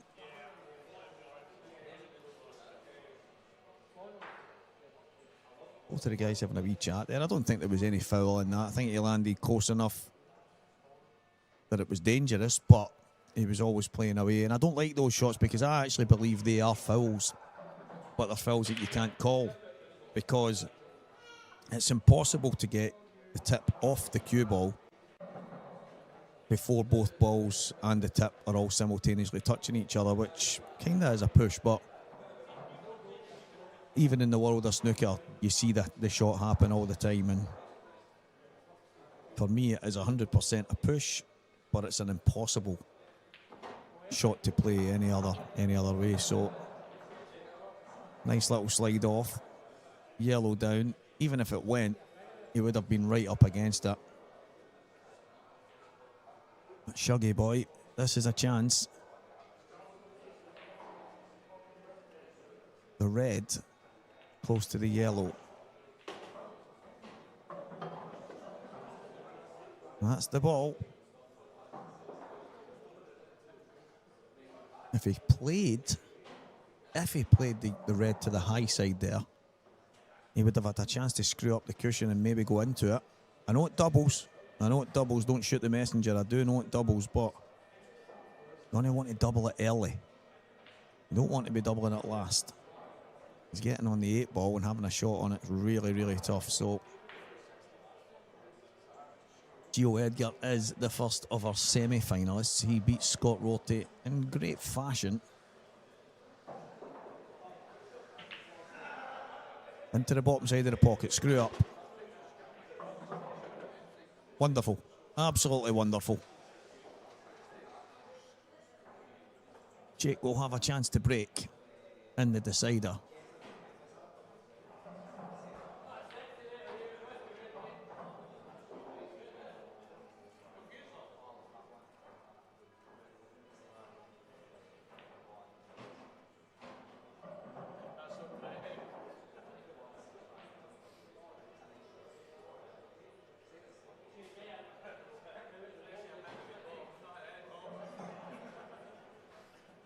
But it's not done yet.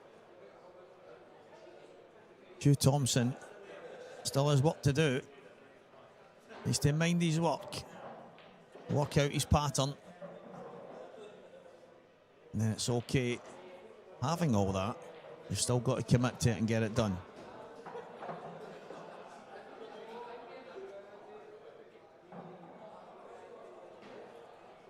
Now, if he can get the one closest to the right middle first here, I like leaving one close to last. But if it's the one at the top cushion, then it's not an issue. Pop the two of these in, and then just one kind of pot down the side. So that's what he's going to play. He's going to pop the first one in and leave the one at the top cushion to last.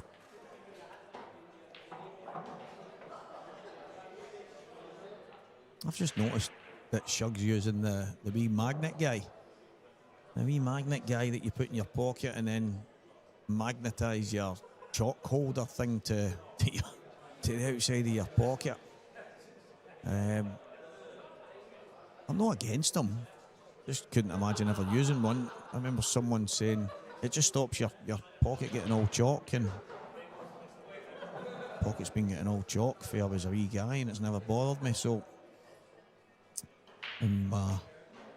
unfortunately enough for me, the washing machine manages to deal with it. I've noticed a few people using them. And the wee pouches, I think Morgan uses the wee pouch. Elliot Sanderson in the world of American pool uses the wee pouch. I've seen a few people using them. And obviously in snooker they put the chalk in their wee waistcoat pocket, don't they?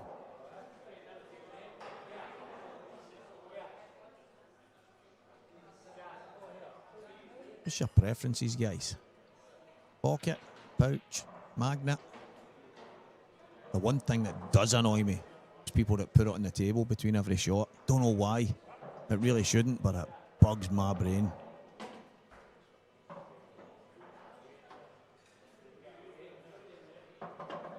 Find your work. Get your pattern. Stay composed. Take them away. 99% complete. Just need the black.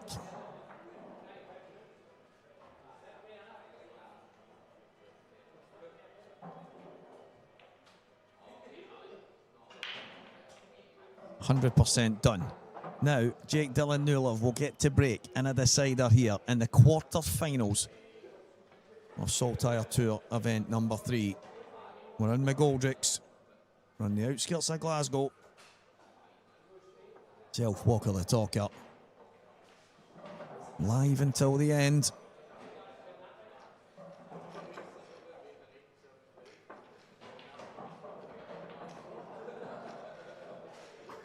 Big thanks to the team at Belhaven, who do sponsor the Scottish Series. The guys at RJM Sports, Onboard Sportswear.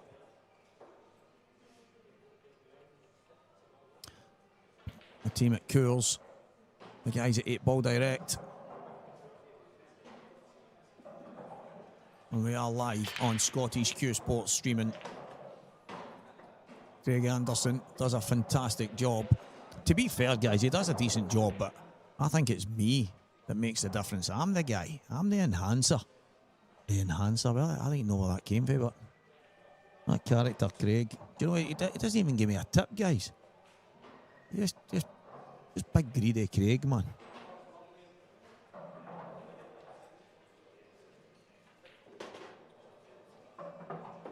Raymond, that I totally agree. I think it annoys me, and then they put it down the wrong way, and there ends up chalk all round the side. And as you say, you can use it as a marker. There can be a specific reason that you use it. I don't know. It's just not for me. I don't think it should be allowed on the side of tables. I just don't think it looks very good either. What a break from Jake.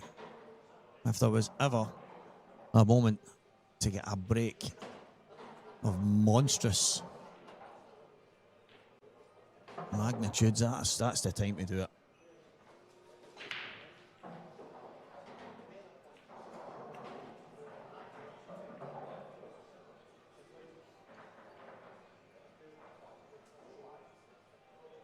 Spot on, Floyd. That's the thing as well. Obviously, the guys that go and maybe clean the tables or do a bit of work on them, the amount of chalk you find down the pockets, you don't drop chalk down a pocket unless it's on the table. Colin Hardy, of course you bought one of the magnetic holders. Of course you did.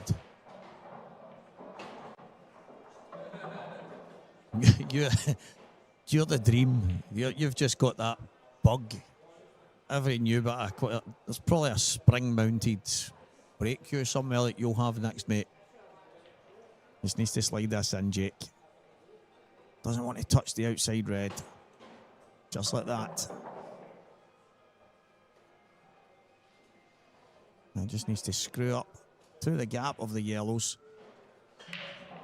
Anywhere on the left-hand side. Anywhere on the left-hand side. And this match is all over.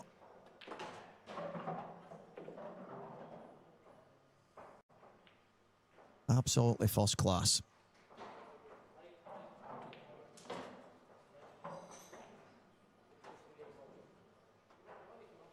Hugh Thompson, nothing you could do but fight on and fight till the very end is exactly what you did. But Jake Dillon-Newlove, in the end, has too much. Hugh Thompson 6, Jake Dillon-Newlove 7. And Jake will join Gio Edgar as the first of our semi-final battles. Morgan McInnes on the hill against Curtis McGurn. And then it will be Dunster and Morgan and Mark Fleming and Fernie about to get started as well. I don't know what one's going to be on the main table, guys, but I'll be back in 2 minutes. Well, last time I said that I was away for an hour, so maybe don't take that for granted. But I'll be back. I'm not exactly Arnold Schwarzenegger, but I will be back.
Table 3, Chris Cullen, John McGoldrick.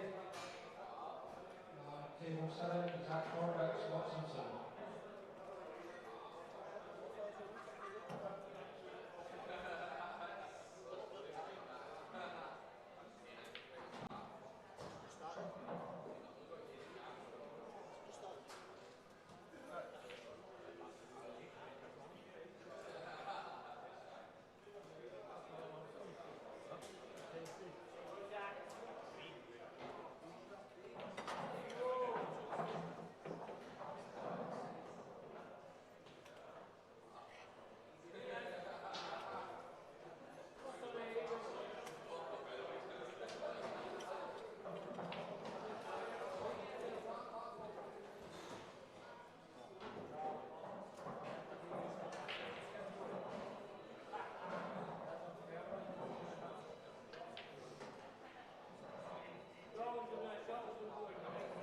We're back, we're back, we're back.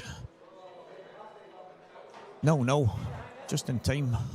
And guess what, guys? I think pretty soon we will have Mr. Alan Reynolds joining me once again. His shift in the EBS store has come to an end. And that means, well, I think it means that he's going to join me in the comms box soon. I think him and Junior Renz are just ordering some food. And then Renzi, hopefully, unless he's got some other plans, he might have some other plans, but if he's not, then myself and my partner in crime in the Scottish pool commentary scene, yeah, it should be good.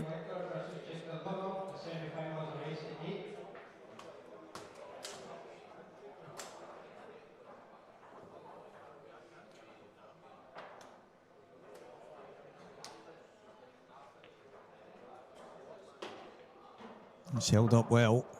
He would have liked it to stay a wee bit further, but I think he can sneak,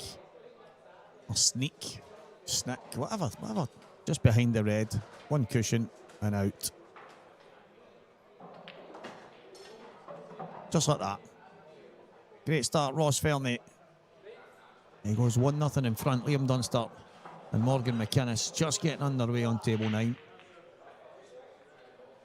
And Jake Dillon-Newlove and Gio Edgar is going to get started as well on table 8. So, 3 unbelievable matches on the go right now, all on stream. So whatever one you want to watch, hopefully you stay with me. But if you want to watch Gio Edgar and Jake Dillon-Newlove, pop over to table 8. If you want to watch Morgan McInnes and Liam Dunster, pop over to table 9. But Mark Fleming and Ross Fernie, I must say so myself, I think this is a game, guys. I think this is a game. Magnetic chalk holder guy. Chalk in the pocket guy. Chalk in the table guy deserves a black eye. Ross Fernie, frame number 2. He's crunched him. He ain't getting anything though. This is dry. And both sets of balls look absolutely first class.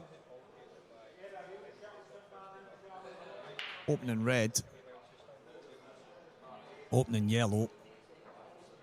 I think it's got to be yellows here, only because of the red at the left-hand side. Even though I think you can get to it quite early, I think it's got to be yellows. Pop the yellow in the top left. Just come back down for the gap. Pop the yellow in the left middle, and then you've got the yellow to the top left once again. And then it'll just all fall into place from there. We'll pop this in the left middle, and then take the yellow to the top left. And then he'll just work his way down the table.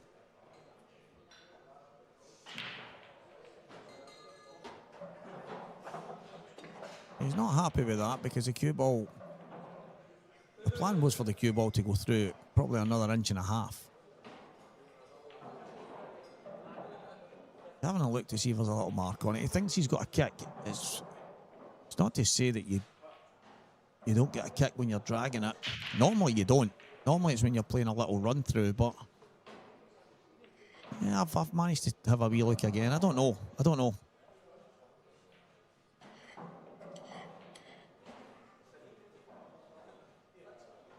Mr. M. Miller.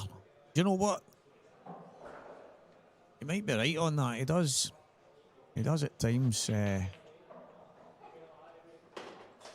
take his time when he's having a couple of French fries, but I don't know. We'll see.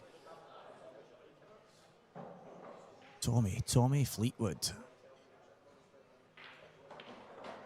Don't know if all you guys watching the pool like a bit of golf, but I'm in my element here. I've got 3 pool tables on the go in front of me and the golf on the screen above me. It's just absolutely, it's heavenly. Someone that likes to talk, someone that likes pool, and someone that likes golf, all rolled into one. If Carlsberg did Sundays, this isn't far away for a good one. Just need another telly screen in here with a game of football on, a game of footy, and then I'm right in my element.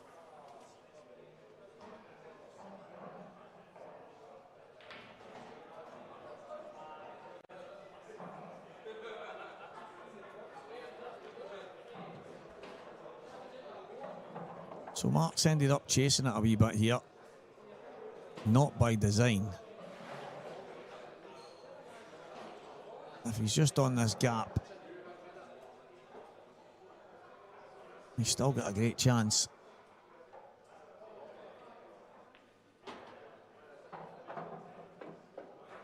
Oh, I think that black still goes. A little trace of fortune, because that could have went horribly wrong.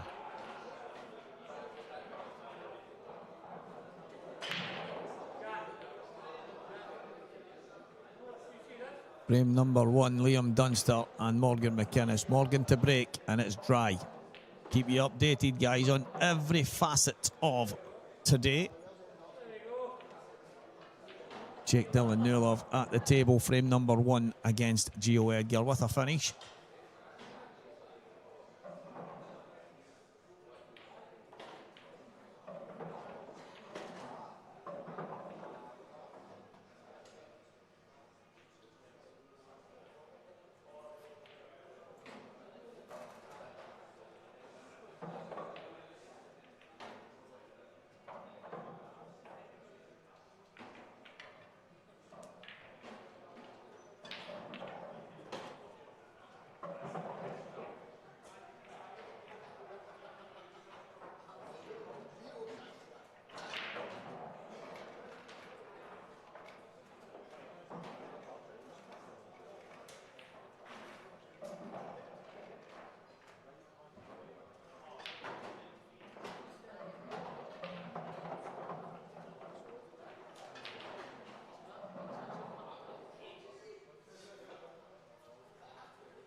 Unbelievable. On table 8, Gio Edgar 0, Jake Dillon Muller 4. Just watching a wee bit there on the outside.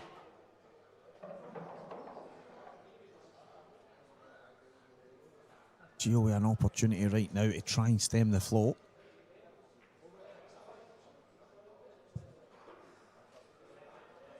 Dunster and Morgan, one apiece.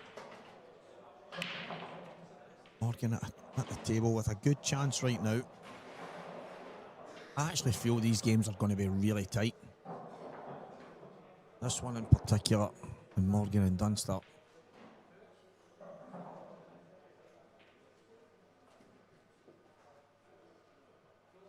Not that Mark was trying to dig the Strachan after both there. Was that all about?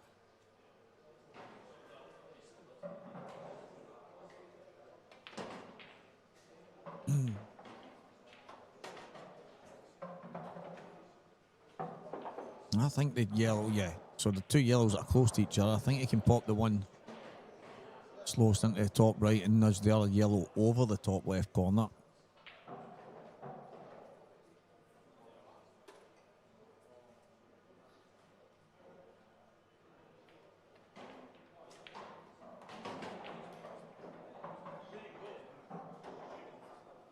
That just seemed impossible.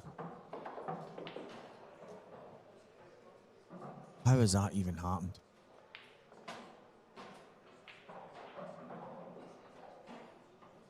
I honestly cannot believe that's...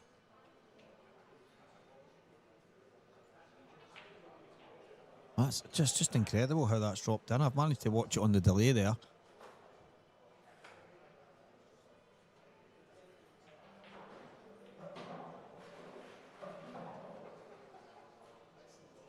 Unbelievable. Now Mark, he needs to nail this double and land on the yellow at the same time. And not only has he nailed the double, he has landed on the yellow and he's still got another shot.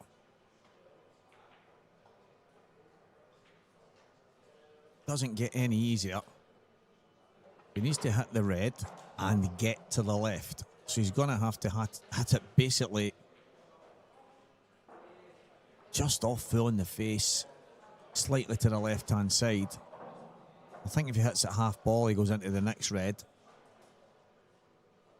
So there's not much margin for error here.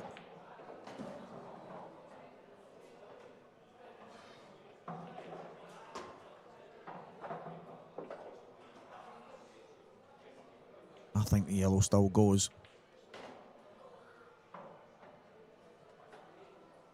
But it's tough to get out. I think it might need to jack up. Might be tight. Might be tighter than it looks here.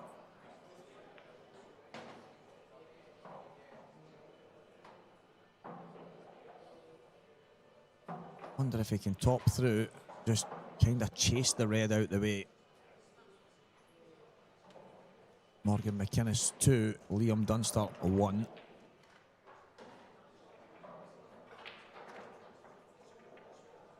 Gio still taking out the finish to try and get back. A frame against Jake Dillon Love, as I say, it is 4-0 right now to Jake, absolutely flying.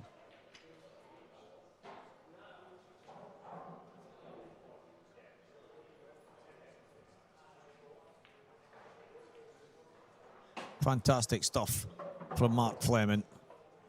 Boy, he had to chase this after playing a nice, delicate little pot kick. The yellow dropping in was just incredible. I think if you were right behind that, you would struggle to pot it. So, fair play. Good finish, Mark Fleming. It's 3-2.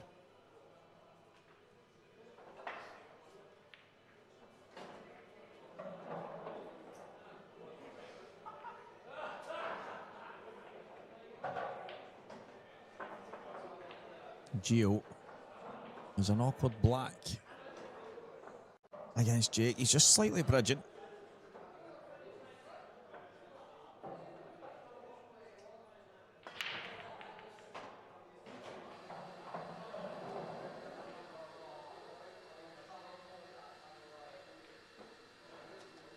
and he's missed it.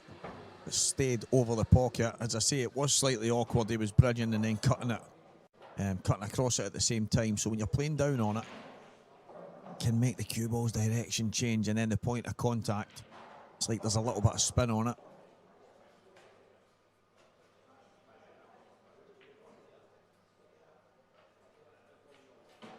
And it looks like he's left Jake on his bad ball. He has. So keep you updated with that, guys, as Ross Fernie comes to the table 3-2 behind. But what a chance this is. Red balls look pretty good. The 8 ball slightly awkward. Nah, it's not. Obviously goes in the top and the bottom. And I think the red close to the middle, and the red, I mean, all the balls at the top end of the table, so you just maybe clear the bottom first. I was trying to find a problem there, but for someone of Ross's calibre, I'm just not seeing it.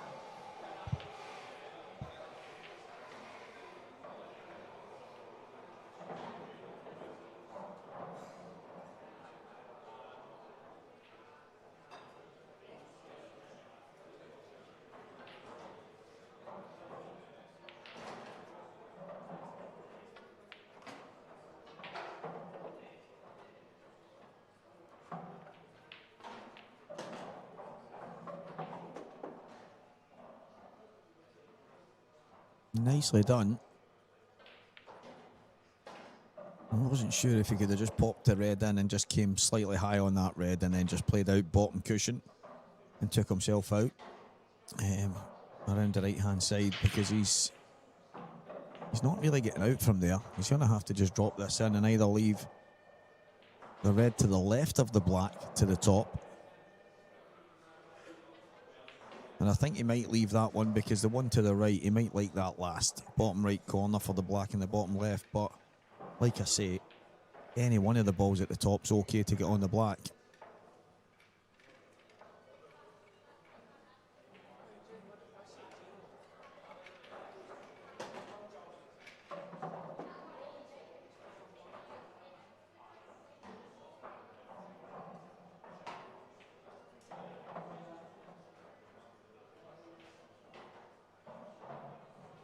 Really big shot, this.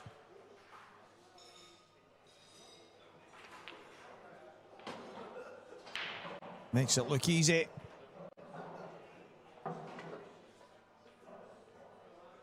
Makes it look very easy, and he's just going to have to leave the red to the left middle.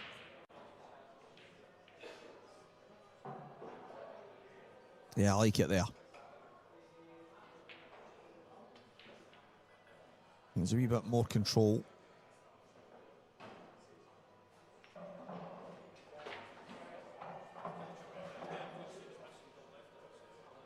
Next match on table 5, Jack Hart over Douglas. Jack Hart over Douglas, table 5.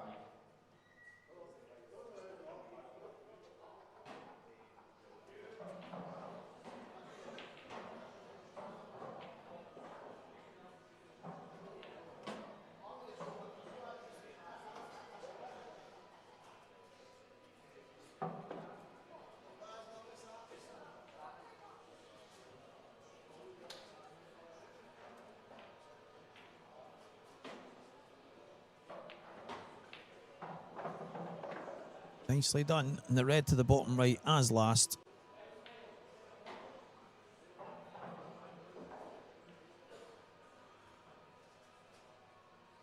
Just pull the cue ball back.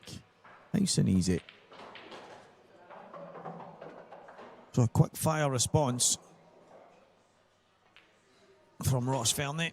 3 frames apiece. And these two guys have definitely upped the pace a wee bit.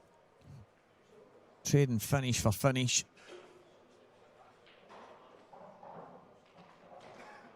Dunster at the table against against Morgan. Morgan 2-1 in front. And I'm looking at the balls. Liam's landed kind of in between everything.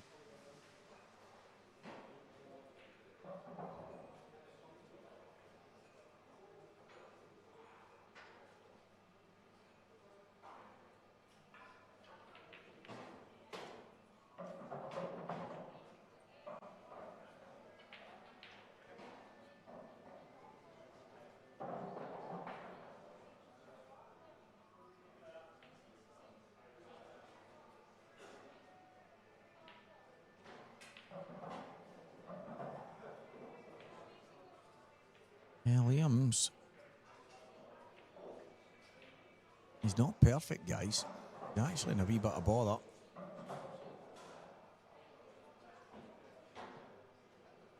I don't know if he can just drag a ball in.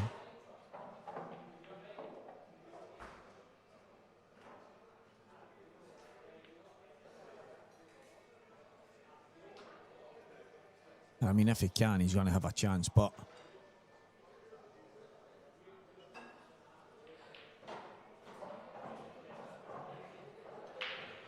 Yeah, Andy Craig.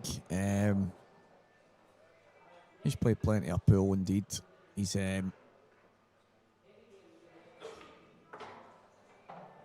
one of the teams in here in the Glasgow League. He's been involved with for a lot of years, but he doesn't really. You don't see Craig playing in tournaments and that. And he'd be the first to tell you that he doesn't take the game very serious. But there's times I've seen him playing a lot better than you would believe that he could play. But yeah, Craig knows the game. He's played it on and off, I think, throughout the years. I think he played it more in university and stuff like that, but he's lifted a cue. Mark Fleming, here we go. Crunched him.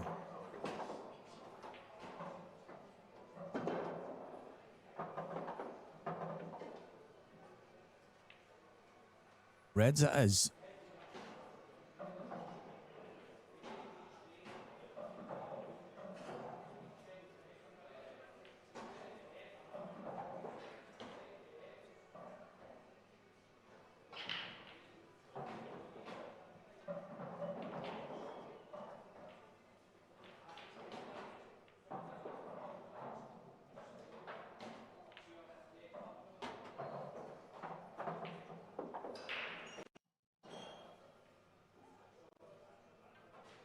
Would have liked that to go another retouch. I think he's still okay here.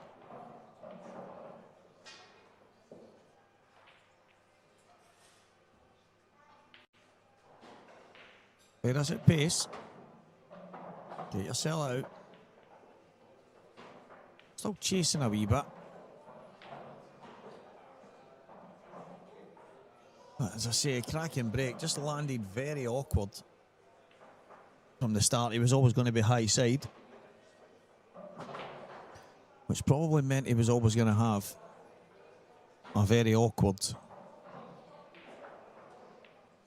pot at some point. I've just watched Liam Dunster make a mistake. He's tried to take the yellow in off a red, which was quite far away from the pocket, and he's not managed to get anywhere near it.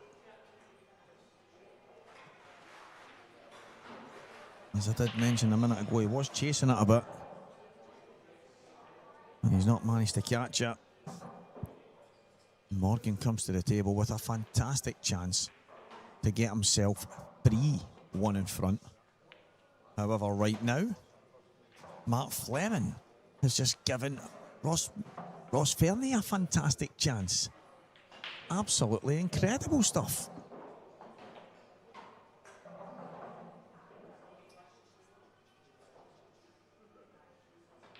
And as I did promise, we were going to have some kind of extra engagement. And I think he might be fed and watered now, and it is the one and only Alan Reynolds. Hello, Stevie. Good afternoon. Or good evening. I don't know what it's quite what it is. Is it maybe? Yeah, it's only 20 to 5, so... Is that afternoon tea time? I don't know. I don't care. Here they are. You can tell I've just been doing the stairs all day, can't you? Beautiful outside, stuck in a pool hall again. I'm not complaining. I just watched, obviously you're commentating in this match. That was a bit of a miss there, I may add. But I was watching Jake Dillon-Newlove. Oh my God. He's not missed a single ball. Yeah. It's 5-0 up, and a very strange occurrence on the middle table 9 there. Liam actually missed a ball. When he was 3-4 balls out, I was trying to keep people updated, and I'm saying he's chasing a wee bit. He's still got work to do, and then when he gets to his last ball, I thought he's going to have work to get out of here, and he's tried to take it in off a red and missed it. And all of a sudden, Morgan at the table with a great chance. It just goes to show the man is human. Yeah, He'll be raging as well with that. Yeah. I guarantee you that. He'll be absolutely raging.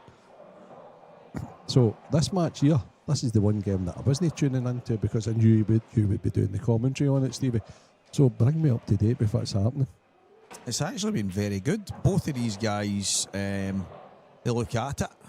There's been a lot of good stuff, to be fair. That miss from Mark there's probably, you'll feel a wee bit hard done by because his break was incredible. Balls flying in everywhere, and he's basically had to take 2 balls into the middle from high, and there was no way possible that he could get himself down the table, so he was having to leave a long pot regardless, which he ended up missing. But the break he got deserved a good chance, a good opportunity. Sure.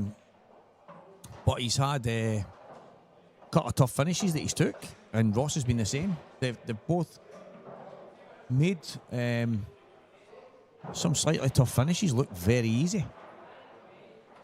That's a tough shot right now, Stevie. Playing into a kind of blind pocket.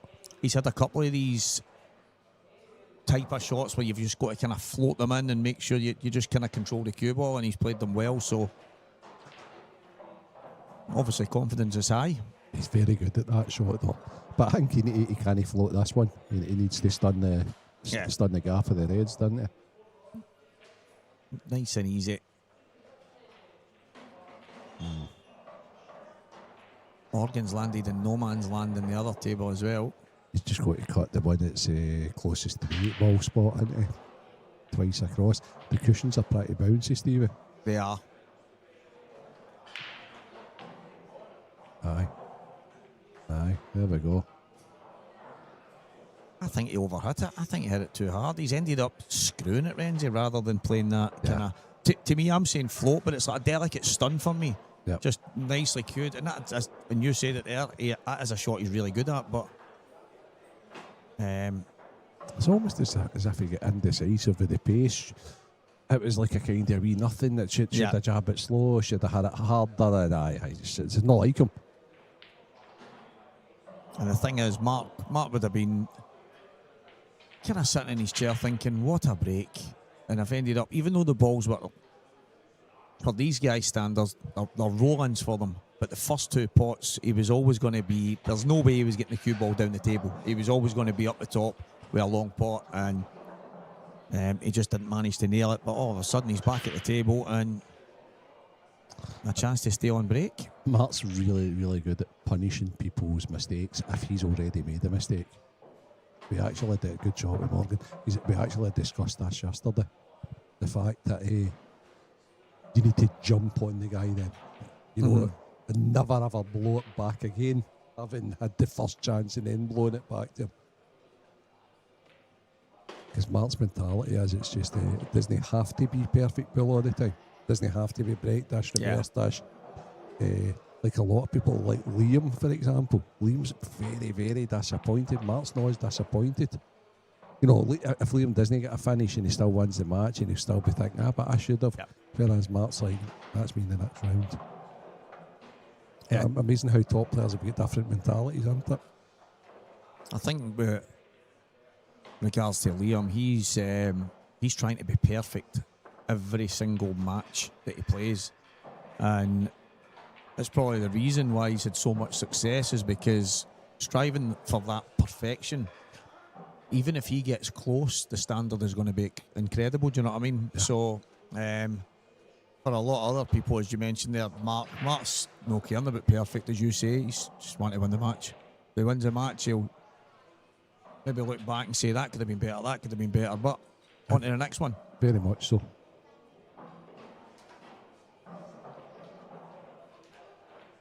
Needs another big break. He's had a couple of decent ones. Needs one here. It's a nice break, a nice hit. But it's dry. And it's very messy. But there is a chance. I think there's a half decent chance on yellows, to be honest. Right, okay. So, you know what? I've been watching a lot, Bill. Listening to you quite a lot, Stevie, the last month or so. And I watched a performance last weekend, the weekend before. It was when the IPA was on. Yep.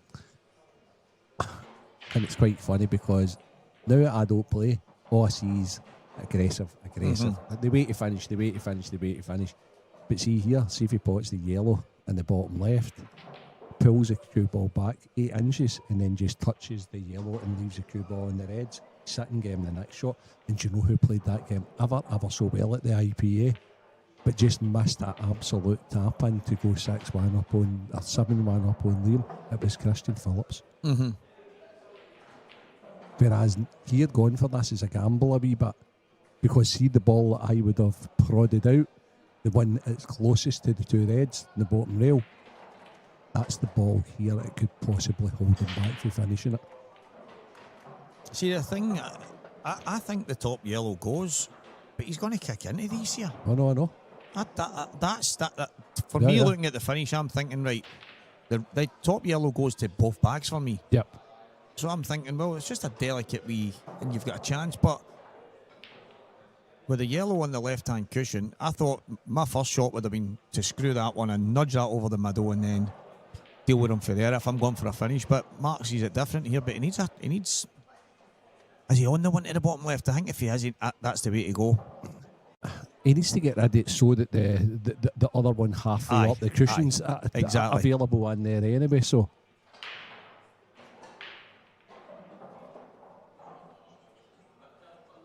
Well, that was good having a wee spectator in there. Maybe he's told Mark, you should have played a safety shot earlier.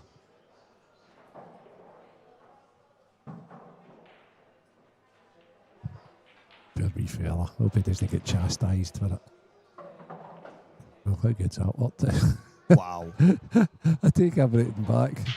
Oh man, Mark's made me look so silly there, hasn't he? Do you know what? He's actually perfect now, Stevie, isn't he? Because he just draws this back, bottom right, wee angle. Oh, he's even brought it out. I wouldn't have done that. That would have been my first shot, as I said, just to bring that out. But so see there, Stevie, I thought he would have got really nice on the one at the bottom right, okay? And just left a nice wee angle. That's perfect for the black, isn't it? Yeah. Yeah, that's his. Do you think that was greedy a wee bit? Probably, because it falls into the pattern, leaving it there. But he's obviously trying to nudge it out of the middle bag and say, right. Yep. But as soon as it goes that wee bit too far. I'm saying greedy, maybe just played the shot a wee bit too much. Wee bit too much pace. Wonder if you just drop this in and then take the one to the middle next. That's it, up the top, just screw back. That guy's very observant, Mr. Miller. Who is it? I was talking to him yesterday, right, and he's like, if friends is getting something. Aye. And that was self-admitted yesterday. So this guy's been tuning in. Aye, I said pretty soon, we'll have Renzi in to join me, and I said he's just getting himself fed and watered, and then that was the response. Yeah, he's not wrong. Okay. Oh, now. He was so scared of overdoing that. He's landed slightly short, but... The cushions are pinging like mad, Stevie. Especially this one. The most hit cushion on the table. Yeah. Needs to try and wind it out. He's judged that fantastic. Do you know what? Fair play. That was some shot. That finish tells me everything I need to know about Mark. Mark's quite sharp, and he's fancying it, and he's liking it, and he's being aggressive. Well, there's no doubting yesterday he had the most dishes of anybody else in the tournament into the last 32. And even though most people don't bother marking them up, I know some people do, you can actually see it coming down there, but the majority don't these days. I know it became a wee bit of a phase where everybody wanted to show that they broken disc a couple of times, but Mark doesn't do it, and he dished so many yesterday, it was unreal. Fair play. I'm loving this new, what do you call that? New part of the... It's the new tiles. Aye. But the match time and that. Yeah, the scoring the scoring tiles on our screen with the match times. Did the punters get to see that? That's what they're saying. They're saying exactly what we see. That's brilliant. That is. That's good, that, Craig. Wonder how much that will cost Paul and Santa. That new device. It's just Q-score. That's That's all it is. He just adapts it for. I'm starting to think. Aye, and then just sticks an extra couple of quid on his call out fee and what have you. Aye, fair play. Well done, Craig. I don't think you get paid enough, Craig. Go and have a word with him. Oh wow. The way Mark's playing, these yellows are a foregone conclusion. Yeah, that's a creamer. As I say, Renzi's last break was unreal. Yeah. But the cue ball was up the top of the table and the two reds just didn't go anywhere but the middle. So he had to start with them, and this time, well, he's planted the cue ball in a far better position. As long as he can get on the one next to the 8 ball next, Stevie. If he can get on that, it's pretty much done. And he has, he's perfect. Wow.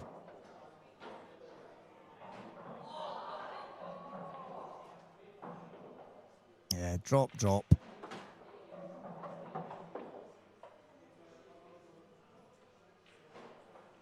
Just his angle here, and that's about it. Yeah.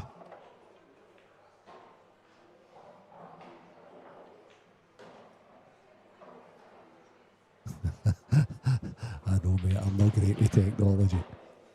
Technologia. I'm That must not- be the Italian Yes, version. yes, That's the Italian version of technology. I don't know why I just heard Paolo Di Canio's voice saying that in my head there, but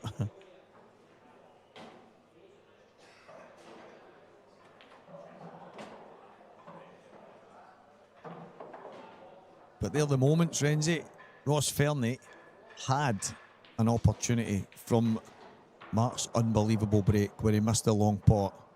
Was it easy? Nope. But also at the same time, as you say, aggressive. The finish wasn't easy for Fernie. We know Fernie's going to go for him anyway, but he probably was maybe a safety away from a finish in that frame rather than pushing the boat out and end up not getting it. So, and Mark's been ruthless. Absolutely ruthless. He has pretty ruthless, Mark. You can't play bad and beat Mark. You can't play average and beat Mark. You've got to play well to beat Mark. Yeah. Really well, to be honest with you, because he's ruthless. Just knows all the game and just knows all the shots. Good finisher. I might be wrong. I think that's 6-1 to Jake Dillon Newlove against Gio. I think you're right, Stevie. He's been ruthless as well. And after winning his first frame there, Gio, he's broken it off. Yeah. So, I mean, it's a long way back for him.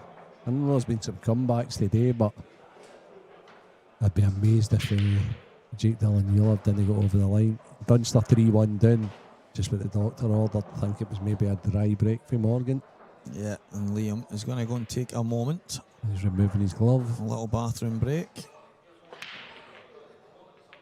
I notice a lot of the players doing that, Angie. They take their glove off, their chalk, and leave it all on the table. And I think, I just put my glove in my pocket, my chalk's still in my pocket, and I go to the toilet. I just think they like looking at it. I think that's just it's monkey see, monkey do sort of a thing. And as soon as one person does it, everybody starts doing it. And I've noticed that, and I just think, well, that's a waste of my time. Yeah. Take my glove off on the way, stick it in my bin, and then on the way back out after drying my hands, glove on, and I'm ready to go. Stevie, where we've been brought up in the East End of Glasgow, you don't want to be leaving your glove with your chalk and your No. cue on the table, you know, so that's why we're inclined to put it that's in our it. pockets. Some call it common sense, That's other why people say it's clever. Yeah. That's why we got the glove and the chalk in the first place. Exactly. Somebody left it on the table. yeah. Silly sausages.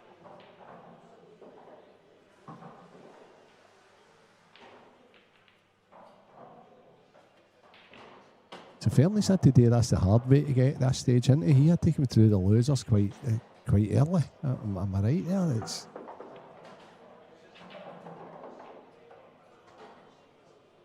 No, I might be wrong because he played. No, he must have had that. I'm totally wrong. He obviously had that match with Scott earlier where Scott just chucked it at 2-1. Right, okay. But he did come through the losers. Did he come through the losers He side? beat Right. Ethan Lang and Sean Mullen. Aye, okay. He lost his first match 7-5 against Jake. Right, okay. There you go. So he has. He's done well to get. That's a slog, isn't it?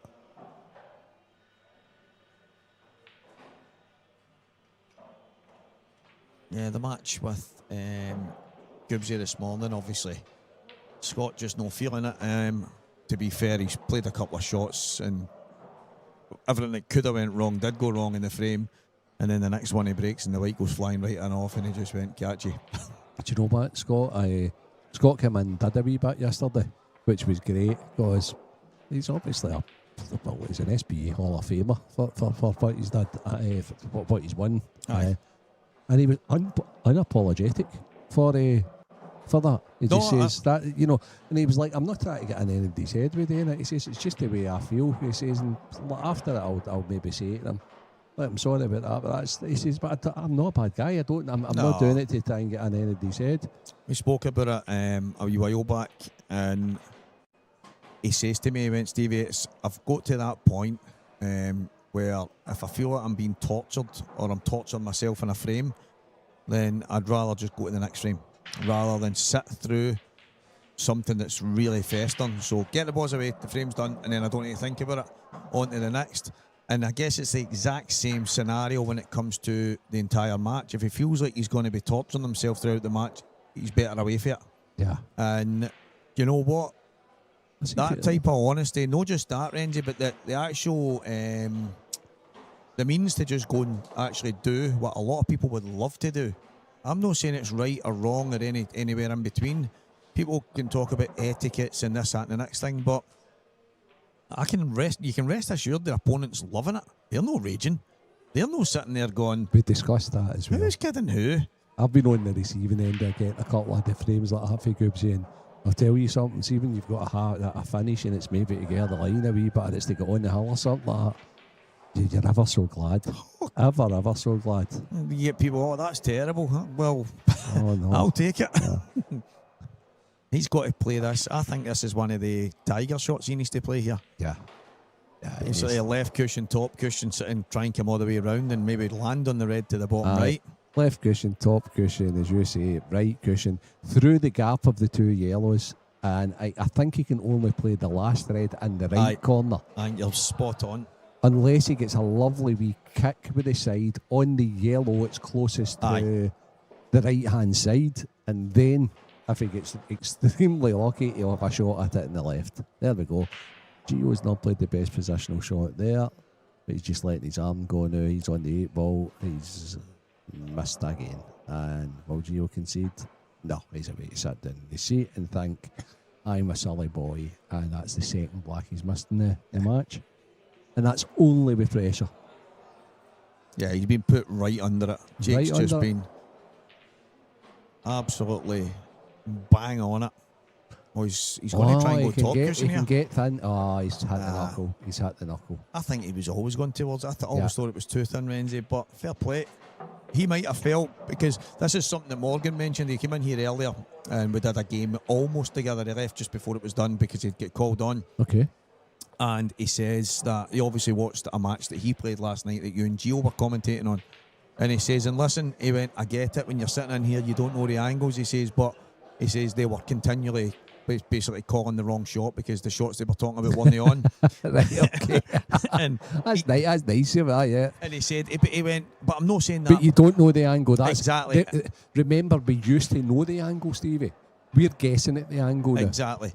And that's the thing, and that's what he said. He said, so Stevie, I'm sitting in the same scenario as you now, and I'm thinking, I don't know if it looks as if it might. It looks now as if he can get there and stuff like that. He says, but, and he mentioned that, and he said, there's no gripe for me now. Somebody, he went, because sometimes you just don't know. And I was in that scenario with Mark Fleming at one of the events a while back, and he went, Stevie, why did you not just do it? And I went, I couldn't play that shot. No, but you couldn't. I went, please listen to me. If I could have that shot a million times over, I would have played straight away. I could not play it. It was basically like a kind of double to nudge a ball, and I was trying to explain to him that it was not on. That's correct. And you know what? They're the ones you're more inclined to chat about, and the reason for it is because the person is thinking, what am I going to actually do here? Aye. Whereas when it's easy for them, it's actually pretty straightforward. Then it's easy to commentate on. So Exactly. you know what? That's noted. But it's good. But that's but that's the thing, because the thing that I get for it, and I've mentioned this a few times as well. I've started to learn a wee bit from that, because there's times I've been thinking it doesn't go. There's times I think this flies in, and then you wonder, you speak to somebody, the full bag was blocked, I only had an edge, stuff like that. And you think it looked like it flew in. But I've slowly but surely started, in a lot of occasions, getting to judge them better now from seeing them, because you're seeing it over and over. See the fact that that's not the first time Liam has done that with you. No. That's Morgan. See the fact that these guys are top players, tournament winners after tournament, right? And they're going back and checking their match to try and become better players and think, right, what did I do right, what did I do wrong? That's total dedication. Brilliant. So any kids that's listening out there, to us bambering on just now, right? No. Listen to what these guys are going back, right, after having played all day, and they're watching their matches before they go to sleep at night to hope and to learn things about themselves to be better the next day. There's many a person, it's Renzi. incredible, Stevie. I'll have somebody, they'll maybe message me and say, I watched that back, mate. I cannot believe I never seen this or seen that. And and maybe I'm going like, what is he thinking here? And they'll say, I know you weren't meaning it bad, and I was watching it with my dad and this and that, and they were saying, he's not giving you, and he's like, but I'm trying to explain to them, no, he's basically saying, have a look here, come on, you're not seeing the shot. And, but then, as you rightly know, some people on the flip side, they don't realise that it's no criticism. There's no even shade of criticism in there. You might not agree. I'd never with criticise anything. But that's what I mean. But it's kind of like some people can kind of take it that way. Yeah. And it's, to me, like Curtis McGunn. Curtis has obviously never been on a stream to go back and watch his own game. Mm-hmm. But he watches everybody else's, and he said, Stevie, since watching and listening to yous on comms, he said it's not the watching, he said it's listening to yous. He went, I have learned so much. He went, because I'm at the table, I'm watching and I'm going, what are they going to do here? Or they're in trouble. He says, and next thing yous will say something. He says, and he might question it at the time and think, no sure about that. And then, oh wow, never even. And he's learning from that, Renzi, and he's now watching religiously because he's learning as he's watching. This isn't an easy thing to do, Steve. No, definitely not. You know, regardless of knowledge of the game, it's not an easy thing to do. Scott was quite good yesterday because he was like, I hate calling shots. Aye. Because he's got that pride in him, and I was like, well, I don't mind, because it won't be the first time I've got it wrong, and I'll probably get it wrong again and again and again, but I'll get it right a lot of times as well. Course. So, but his attitude to it was, everybody plays different. Everybody sees it different. That's the thing I've got better at. If I'm watching probably Gareth, then I'll maybe see the way he'll probably do it compared to watching Liam now. Or there's certain people, and there's maybe been times I'm sitting down with somebody and they go, that, and I think, do you know what? I think he'll play this because this is a shot he's good at, and I'm getting into that because I'm seeing it more and more and more. So starting to find the way certain people play certain shots. Liam's one of the easiest people to commentate on. He simplifies it so much, doesn't he? Yeah. And he shows you. You know where the routine he's got. Him and Ryan Davey are quite easy because they show you what they're going to do. So you just wait on them. That's the like, thing. all right, okay, he's going to do this, he's going to do that. They actually play a shot. A great shot. That's fantastic, Mark. I actually thought he was going to go middle and then maybe try and come back up and down. But he's played the right shot. And with his small tap, he's really, really good at that there. That's good performance again. That's it. And do you know what was good there? He took his time to make the right decision. Still a race to 7, that. Oh, it's a quarter final, isn't it? Aye. Mark Fleming, absolutely brilliant there, Renzi. Brilliant. Is it only the final he goes up to 8? It is indeed. It's because Jake Allen Newlove's won 7-1 as well. No, it's up to 8. Oh, is that not finished yet then? Eight in the semis, mate. 8 in the semis. That's what I thought.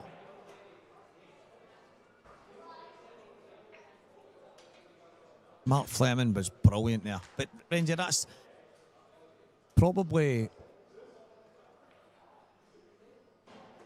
Aye, so 3 tables are on right now. So 2 of them are quarterfinals and one's a semi-final. Right, okay. So the thing is, obviously, if Jake was to get over the line here against Gio, he's going to be waiting a wee bit. Yep. But the next, Mark Fleming will play the winner of Dunster's game, and that'll be on the main TV table, and then the final will follow it. So we'll just be straight on this one, kind of non-stop. But that's where, no matter who the pro is now, or no matter who comes in and sits next to me when we're at the IPA or whatever else, and I get to notice probably 10 times more now, Renzi, because I'll, you know me, I try and be as professional as possible. I might have my opinion, but I can sit there and say, what would you be doing here? Do you think you've learned a lot then in the last year of what have you? Of course. But the thing is, I might not agree with what the pro next to me is saying, and I might think to myself that I've got 10 times more in the tank than this person. I've done it a million times. but you're going to humour them. But then obviously in a certain scenario, I'll be sitting and thinking, well, that's never going to happen. So I will then. But you know what's funny? Big Dan's different, and he can't help himself with actually telling the pro, no, I think you're totally wrong. I guess that's right. But again, it's he like does it with me, and everybody's different, you know. And I think that's where, like, you've got to have let's say the world of football as well, Renzi, where I was coaching when I was a kid.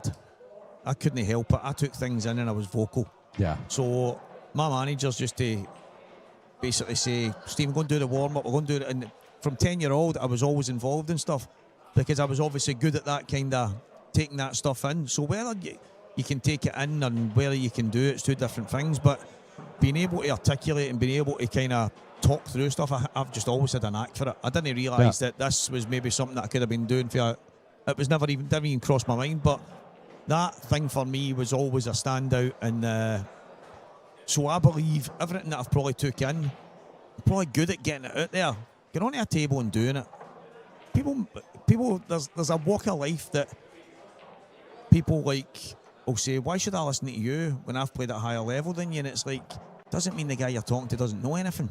No, I know. That's because Jose Mourinho, Alex Ferguson, almost every player they coach played at a higher level than them. Yeah. You got to tell them that they don't know what they're talking about, and it's like that's that thing where in individual sports it can be a wee bit different with somebody. When you give them that wee bit of very much so, very much so, and it's continuing to do the chat. Of course, you know, and like as I say, I like getting the players in. I like saying to them, I like reassuring them before they even start. You know what it's like, and just saying, look, this is how this is going to operate. This is my style. Aye. And it's good to have different styles. My commentary style is, as soon as these balls burst and as soon as these balls stop, I'm actually going to put you on the spot, mate. Aye. So I hope you think quick, because I'm going to say to you, what do you like here and why do you like that? And that's why I like. I like having a player in. See, I've got. I mean, obviously, I've done all right in the sense of, and this isn't me, but the guys that, whether it's Gareth, it's him, whether it's Farnsworth, whether it's, no matter who it is, it's in there. And even when they can't big me up enough, and that's what I love. But Renzi, they could have turned around and says, "Who is this nutter? Who's this maniac telling us that we now when he's on the comms?" Absolutely. But for me, I'm quite lucky that it's went the other way. Yeah. But I've got Farnsworth's probably the worst for it, because he sits next to me and goes, "What are you doing here, Steve?" And I'm like, that's what I'm meant to be saying to you. But he can't help that. It's just the way he is, But then on the flip side, there's a wee bit of respect there, because he's like, no, he knows what he's talking about. So, but I like listening to him. I like the way he.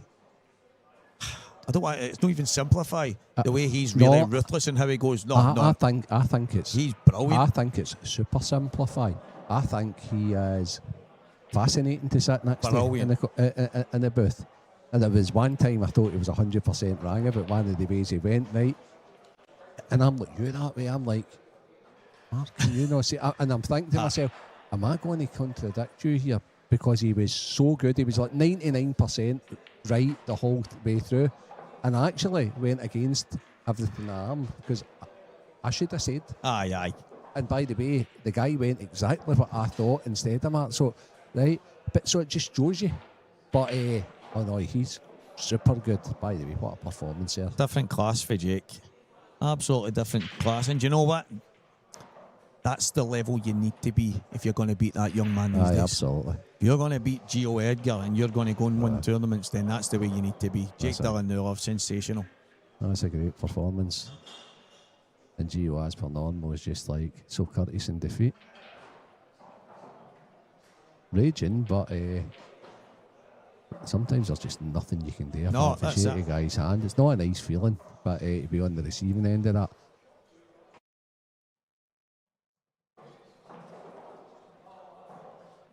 There's been a few, Renzi, the last wee while, obviously. People will message me and say, look, and I'm not going to, I won't name names of some of the people that's been in. Some of them, a lot of them actually haven't been in with me, but I'll have people messaging saying, Stevie, what's going on here?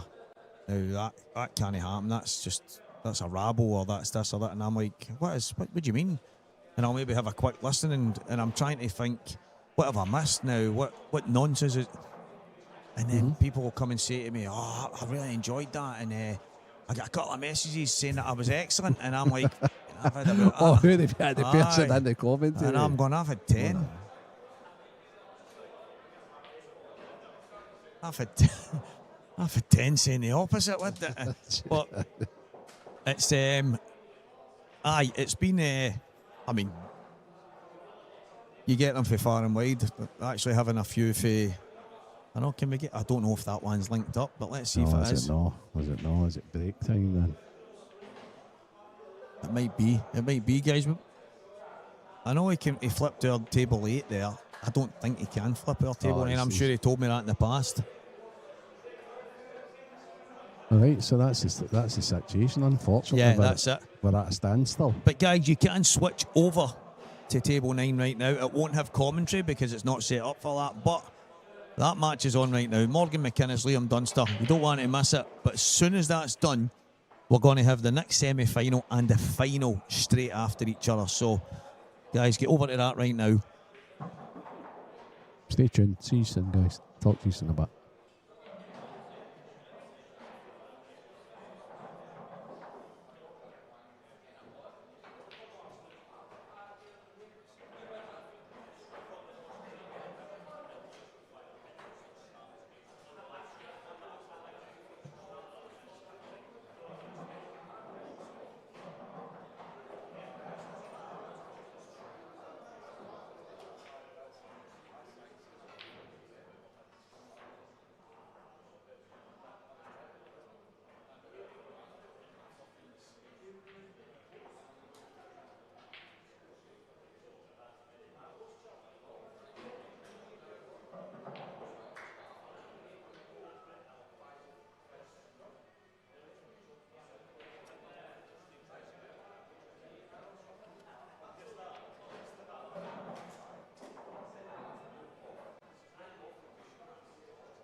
on table 5, David Adair, Thomas McCallum.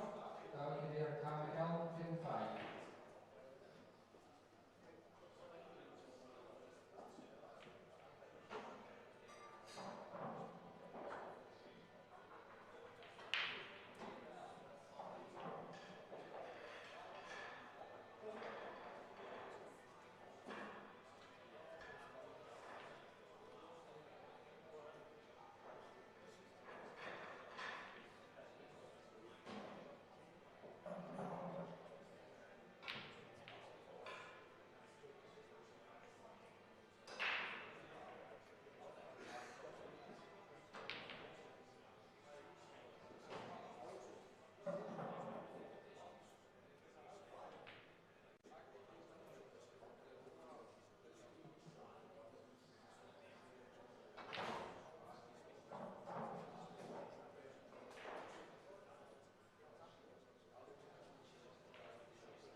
on table 4, Jack Clark, Glenn Wallace. Jack Clark, Glenn Wallace, table 4.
on table 10, Morgan McGuinness, Mark Flynn.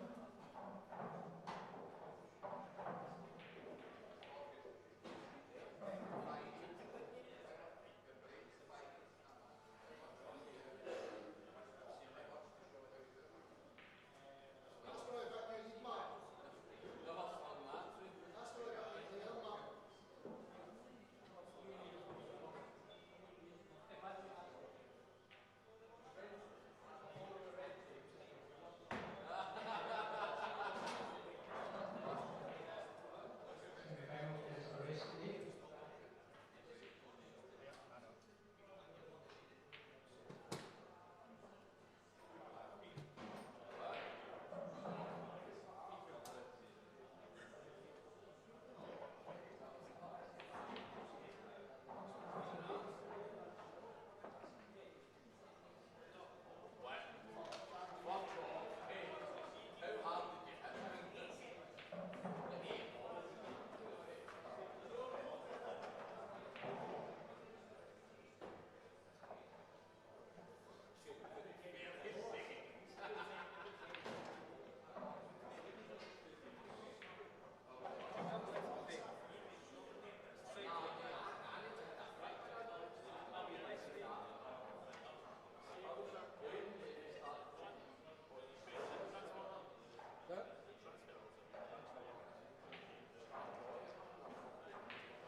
Well, we're back, and what a match to be back. Morgan McInnes, who just put arguably the best on the planet right this minute, especially at black ball, to the sword, Liam Dunster. And he's got, for me, the guy that's been probably in the best form, Renzi, over the course of this weekend, consistent-wise, Mark Fleming. Oh my God, look at that break. Wow. Wow. So I'll tell you what, I was very impressed by the way Morgan was breaking the balls there, and I've always been impressed with Mark's break. I think Mark's got one of the best breaks, and he never gets chatted about for having a good break, but when he hits them like that, that's phenomenal. So this could be a battle of who breaks well, because they're both in good form. Well, I mentioned in the last match where Mark played Fernie, and one break that he had was unbelievable, and he landed awkward on the two reds at the top. Sure, and they had to play the long pot, came unstuck, but out with that, it was, well, most of the time he was breaking and dishing, or at the very least taking out a good finish. So if he breaks well, he's playing well, this could be some match. Yeah, very much so. And actually, the more I look at this, both sets are sitting mighty fine.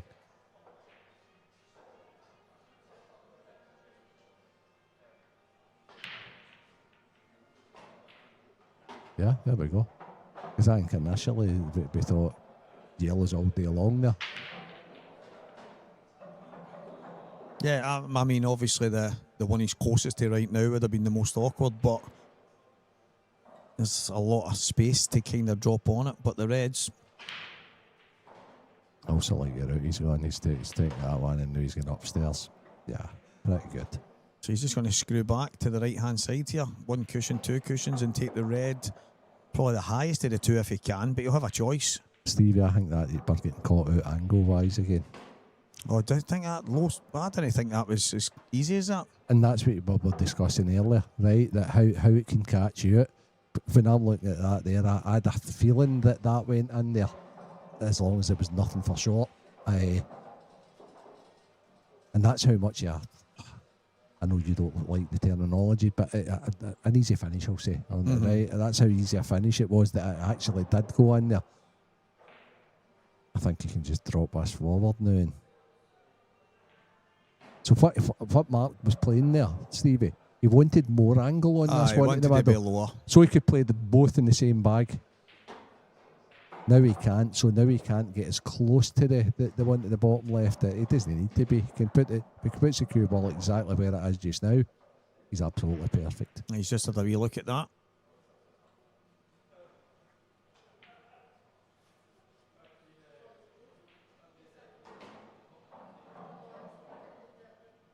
It's coming forward. Oh, he's actually got a bit again. Well, he's looked at the gap, and then once he's obviously rounding the shot, he's seen that he can play it different. We think he's dead straight there, Stevie, and he wasn't. So he's actually had to manipulate that a little bit. He could have played it into the bottom side of the pocket as well, and just widened his angle. But he's absolutely buzzing, Renzi. He's playing with total confidence.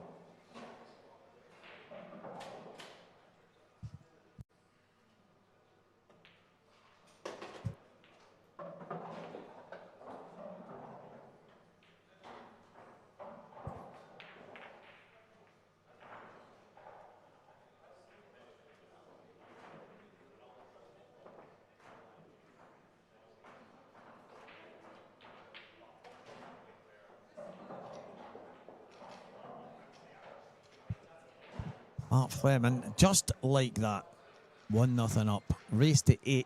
Jake Dillon Newlove is going to be chilling out with his feet up right now, waiting to see who he tackles in the final. Jake will be thinking, right, do I stay again tonight, or do I drive home, or what do I do? That might be based on how he gets on in the final. He's had a large amount of success up here in Scotland, Jake. Whether he's won every tournament or not, he always goes home with something in his pocket, and he's just such a good player. He's also a really nice guy, and you know, for all the time I've known Jake, or he's been about the scene, and we've all been about, I've not really chatted to him a lot, if ever. And I had a good chat with him when he was sitting with Craig yesterday, to be honest with you. And he does quite a wee bit. He was telling me he does a bit of coaching. He's from Hull. He does a wee bit down there, and he does venues that he does it down there as well. And he was like, "I'm not particularly busy," and why not? Yeah, exactly. Why not? You know, if anybody's listening for doing the Yorkshire Hull, the Leeds way, that. I mean, this guy's just a top player, and I think his rates were comparatively cheap as well. And he was telling me, he was like, he did a couple of young guys, and I tell you what, I think it'd be really, really good. So, if you're down in that neck of the woods and you're looking for a wee bit of inspiration, a wee bit of help, Jake's your guy. What a break that is. Yeah, and he messed about for a wee while trying to make sure the pack was tight. He was happy, then he wasn't, then he was, and he was back and forth, and well, he's caught them probably as sweet as he could have. And the only ball that looked as if it was going to give him was the last red move into the top left, and then nothing is doing. Possibly too good, because look at the distribution of the balls upstairs, Stevie. The one person with the light is Mark.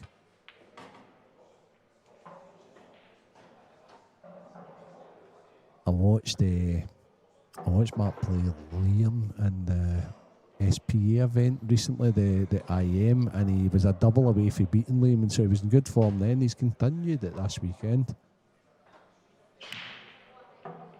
He just looks right in his own, and as I say yesterday, he probably outdone 99% of the field, and the finishing that he was doing, it doesn't need to be just a dish. Obviously 8 ballers, but every time he was at the table, it looked like he was taking out a big finish. And I must admit, I'm not surprised one bit to see him here in the semi-final and still playing exactly as he is.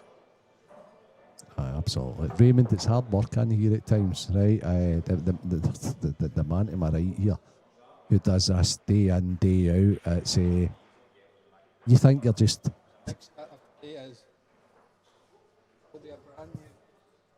Okay. Yeah. Okay. Well, aye. So this is anything but easy, mate. And of course, Stevie was in the tournament yesterday and doing pretty well. He was in with some guests, but Stevie does things, and he can just sit in here, and it's so difficult, as I say, to make things interesting, and he interacts with you guys fantastic.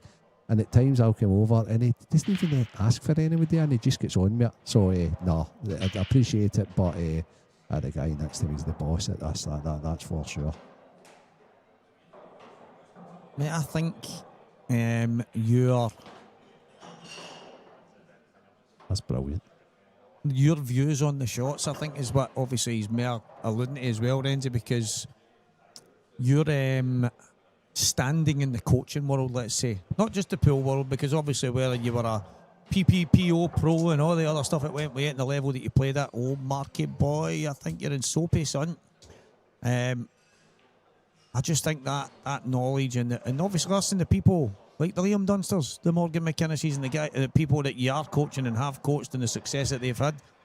I think people like to hear now the reasoning behind some of because when they hear it coming for you, it might make them understand some of the things that the players do. Do you know what I mean? I think that's a big part of what obviously Raymond's alluding to as well. And I'm also one of the people when I'm sitting here that, I mean, obviously I've spent the majority of my pool life running about you anyway, but it does reasoning matters to a lot of people. It's just noticing things, Stevie. Details. Like noticing, see this table 10, see that bottom cushion? That's been flying all weekend. So don't take the risk on it. Yeah. you know, and it's all right hindsight and that. And Mark's brilliant in here with us as well, right? He knows the game inside out, right? And we've discussed that even while he was in. So in that situation, Mark can swing round to the left-hand side there. I know, exactly. He can go wide. You know, so aye.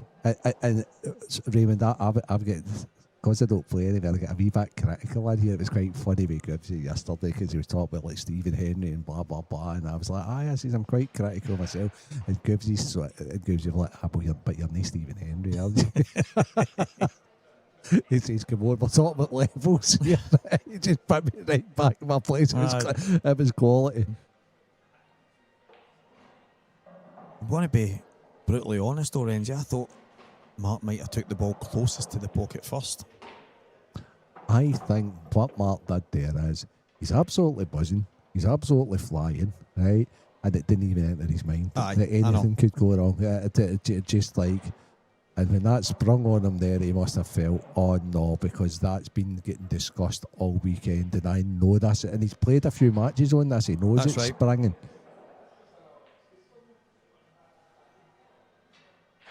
Great shots here. There you go. Quite like that. The seer. The seer of shots. The seer of shots. It used to be senior, now it's the seer. The seer. I'll need to get that one a top. I think so, mate. Renzi seer.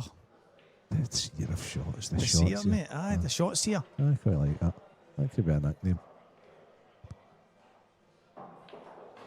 And Morgan's another one. I know we're not just bigging up Mark because he's been outstanding all weekend, but Morgan's been in fine form and he's just took out the number one player. Yeah.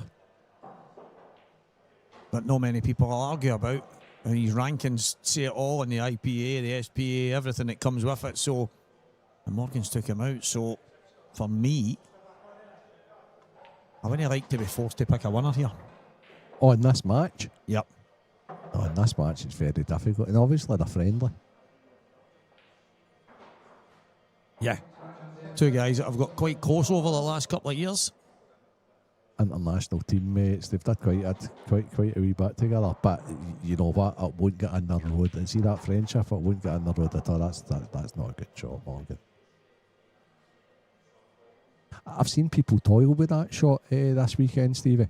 A lot of people hitting that a little low. Again, that might be to do with the cloth losing a bit of fibre. I think we had that discussion, didn't we? And he's recovered well, though. Yeah. That's what it's all about. He's recovered well.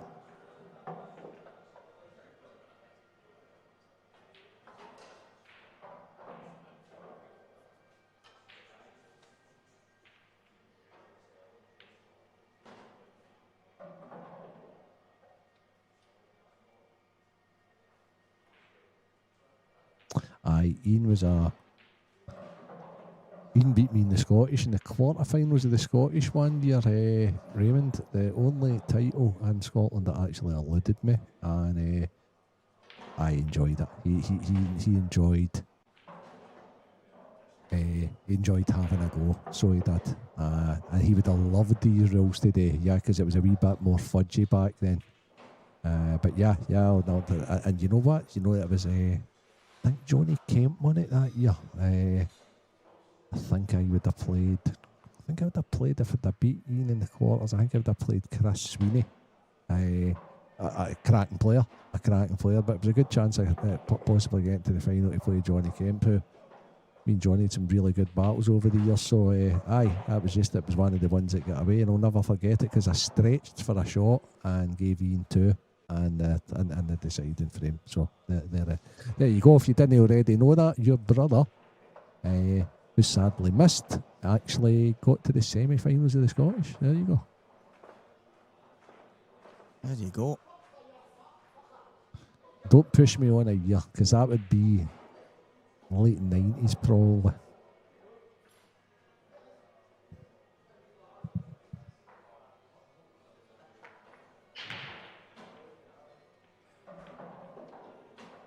Well, let's see this Mark Fleming break once again. He's been creaming it most of the weekend. He did it in the first frame. Couple of wee backspins. Spare a new wee part of the pre-shot routine.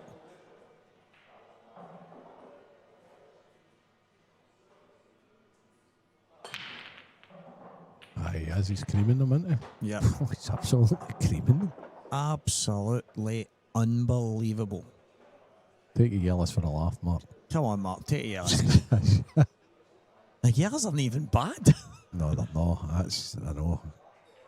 That's Now, if your opponent goes reds here, pots the first ball and misses the next one, you're chuffed on the reds, on the yellows, sorry, you're happy. Of course, yeah. That's insane. But that's the big thing about the reds. They literally could not be any better to map it. No. It's literally working your way down the table as you go. It is absolutely insane.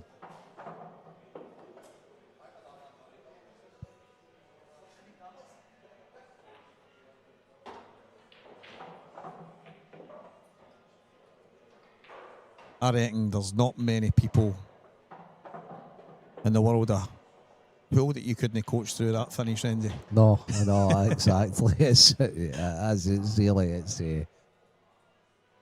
I also like the fact that he knew he was finishing that, the tempo he finished it at, and and because he has good friends, he should actually have a wee laugh at Morgan, a wee wink, as well, as if to say, aye, they were tough, weren't they? But they were the easiest finish you'll ever get.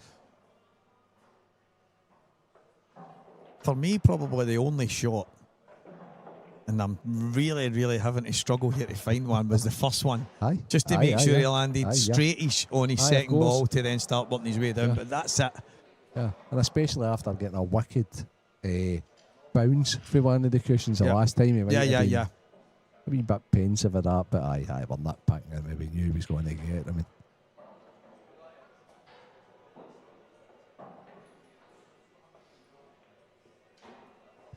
so obviously I was doing the stair earlier on, Stevie, right? Hugh Thompson fought really hard. I know we big Hugh up yesterday, but he seems to be the guy that's pushed Jake the closest. Yeah. I mean, it took a breaking dish to get him in the end. Is that what happened? Right. He got himself all square for 6-4 down. Fought hard, got himself back, and then, Jake managing to get a really tasty break in the decider, and that was it. It was curtains. And to be fair, I think Shug was sitting in his chair and knew the party was over. But again, I said earlier, I think he's underrated, and there'll be a lot of people that know how good he is that will say, well, I'm not really sure about that because you rate him. But I've spoke to Shug. I've obviously had him in numerous Scotland teams, and I've been in teams with him before I was a manager, and I know he feels underrated. Wow. But I just think he's got a level of consistency that people don't seem to respect. Morgan's hitting them too good. That's nuts, isn't it? Look at that, Stevie, on the other screen. Yeah. Every ball's going back up there and back down, and they just kind of managed to get close to each other. Is there an argument for playing the red plant? Aye. There is an argument for it. Quite a big. If you can get in to play it, full enough ball on it, I would say it's very much the shot, Stevie. I think the biggest problem is getting enough of the ball. I know. And this is going to make you look really foolish here, because if you're trying to get as full a contact on it, you may very well hit the yellow. No, he's not playing that, I don't think. Well, this isn't bad. I didn't think he could get as clean now to have that kind of angle. I knew he could maybe. I'm thinking he might have to play with a wee trace aside just to drag that in, but that's all right. That's all right. And I'm obviously after what you said to Len as well, I'm a wee bit terrified to call the wrong way here, because here it all depends on angle. His route here depends on what angle he's got on this. Yeah, he looks nearly straight here, but aye, that's the issue, because he would like to get rid of the one down the table towards the black spot, the one that's over the left middle. But I don't think he's going to be able to. I think he's going to have to go forward and possibly take the one next to the 8 ball here.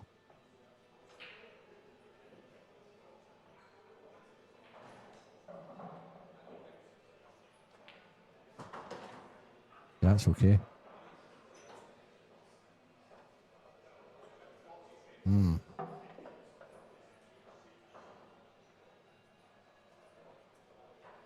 Okay. It's pretty confident, to be honest.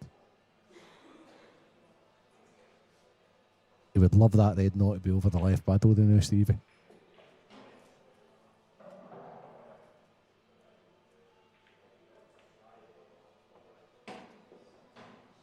He's shy. yeah. He's shy. But he can still get this to bite. But it's made the shot so much tougher. Yeah, he's made it a lot more tough. He's got to really cue it. He's got to control it. He's got to make it bite. And at the same time, hope that he doesn't overcook it in such a way where he ends up in a bit of trouble. But this McGoldrick's crew are pulled daft, isn't they, Stevie? There's an IPA thing going. Sean Milne's playing, William Wallace, Big Tam McCallum, Jack Park. Oh, brilliant shot. he's played a few of them. That's a brilliant shot. He's played a few of them. That same shot over the course of this weekend that I've watched. He's cueing that shot brilliant right now. Absolutely brilliant. Yeah, it was. His backswing and everything. That was like that was poetry in motion. This is a great game. I wouldn't expect anything less at this stage, but saying keeping the performance going. The two of them are breaking brilliant. That was a much more difficult finish than Mark's. Does that mean Morgan should get 2 points for that one, 2 frames for that one, and Mark only gets half a frame for his? No, that's not. That would be a new game of pool if you had 3 judges at the side of the table. It's like Strictly Come Pool. And when when the finish happens, you hold the card up and that's how many points you get for the. Tell you what, mate, we might be into something here. We shouldn't be telling everybody then, Steve. We've got to keep things like that ourselves, haven't we? We've just ruined the surprise of the new tournament we were about to bring out there. Strictly Come Pool. Mate, we're going to pass over to Renzi. Well, I don't think you played enough side on your shots there, so I'm going to give you nil points. Yeah. Brilliant. 9. Absolutely flawless till the end. 7. Snickered yourself, swerved out. Absolutely hopeless. Then get lucky. 5. Right. Little tougher. And it's dry. It's going to take. Oh no! I'm mad. Is that inside the red go? That could be the dictating fact to this. Oh, I think. But you think here, Stevie, yellow, red. What you drawn to? I was initially looking at the yellows. Me too. But then it's this. It's this wee bunch up here. I wonder if he can do something with this bunch.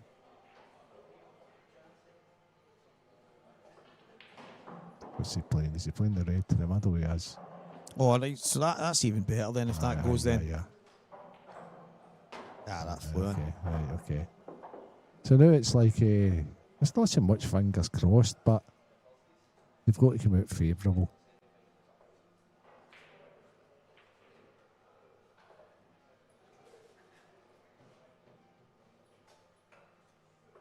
Oh yeah, but because it's easier to set them up in the triangle.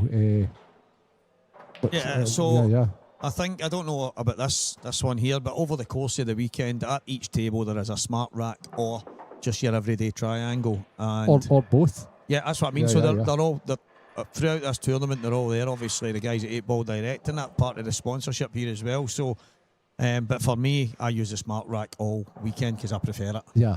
Oh yeah, is that the question? I thought yes. I thought he was asking why they used both, right? As in regarding to, it's so much you can set the balls up in any order using the blue triangle. Yeah, I know. Right?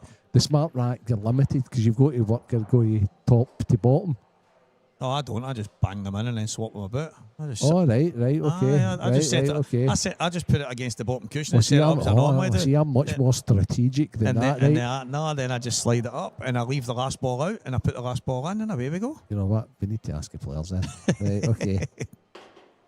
Cue in. Do you know what, Steve? I've got to let you answer that because I don't play tournament pool anymore, right? But I do see that I think Dunster does it. He sets them up in the blue triangle and then he gets the smart rack up to get them tighter. The smart rack gets them tighter. No, there's no two ways about it. There has been people this weekend that are using just a normal triangle and other people are using the smart rack. Probably every game I've played in, I've used the smart rack and my opponents used the normal triangle. That's just the nature of it. Do you know what I mean? And there is some people that will shuffle the balls about in one and then use the other one. But I'll be honest, I just could not get them tight in the plastic one at all. I didn't even realise the smart rack was there for the first couple of frames, and then I was like, get that away. I really struggled with the smart rack at the first. So did I. The first did few I. times I used it, and see once you get the hang of it, it's excellent. The leagues are played to black ball rules up here, just as this tournament is played to black ball. Tell you what, see while we were talking about the racks there. Keep the questions coming, guys. No, he's- It keeps us stimulated. It was the shot across the bottom, as I said, queuing. Unreal. He's just queuing so good. And it's the only thing that Mark's done wrong here is break dry. Yeah. There's not been a ball missed. Oh, sorry, I'm a liar. Mark snookered himself on the ball at the bottom. Yeah. But technically, there's still not been a ball missed. It wasn't a miss, was it? Yeah, He's it wasn't a tried to miss, bot yeah. it. It was just like a... Kind of Filipino kick Yeah. type thing, yep. But of an actual attempted pot, yeah, we've not had a miss.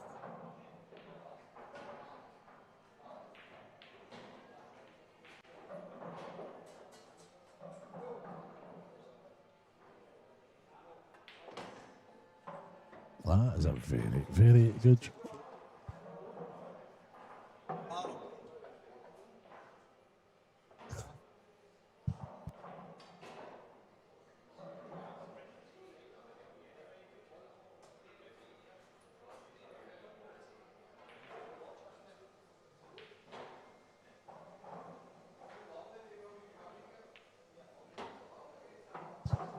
That's hilarious. Renzi's here, just helping out with a bit of comms because he's waiting to run home, and people come over to the comms box and say, Renzi, referee table 4. And I just had to say to him, listen guys, he's not actually here working at that today. I'm sure he won't help you out, but they come and demand that the commentator guy goes and helps. Listen, he's always going to help, but I just find it hilarious that we've got a couple of people in here demanding referees that aren't even working. It is absolutely sensational, but Renzi was never going to say no. He's not that kind of guy. But hey, listen, that's what happens when you've got so many strings to your bow, mate. Just hope Paul and Sands are listening. It's unbelievable, man. It's just the way he came over and went, hey, mate, And referee the at table 4 shop. walked away. In the shop, commentating on the Saltire. IPA qualifiers going on. I've got referee hangs that. What's going on here? Oh, brilliant. Earlier on, I think it was Shuggy. He's using the magnet now, Renzi, with the wee thing on it, and then to me it just looks... The intimidating calling down the magnet. Right, exactly. And to me, if I walked into the Roadhouse, right, with that on, I would expect everybody in the pub to slaughter me, right? Yeah. Going, look at this idiot here with this magnet in his pocket, right? I would expect it, and that's just... And so I'm like, I'd like it in my pocket. Obviously, the snooker players in their wee waistcoat and stuff like that, and everybody's different. And people are using the pouch now. They've got that wee pouch hanging out, and it's some people have got it in the middle, some have got it to the left and right. And I says, and then you've got the people that really do my head in are the ones that leave their chalk on the table when they're playing shots. That's why you should be nipping downstairs for here for a magnet or a pouch or anything else there that could help you along, Stevie. But they did a lot of like Dan Davey. I mean, one of the best players in Blackball, and he moves the chalk. And even though I'm not playing him, it annoys me commentating. But aye, there's obviously people that think, well, they could be placing it in a certain position strategically as a guide for certain things.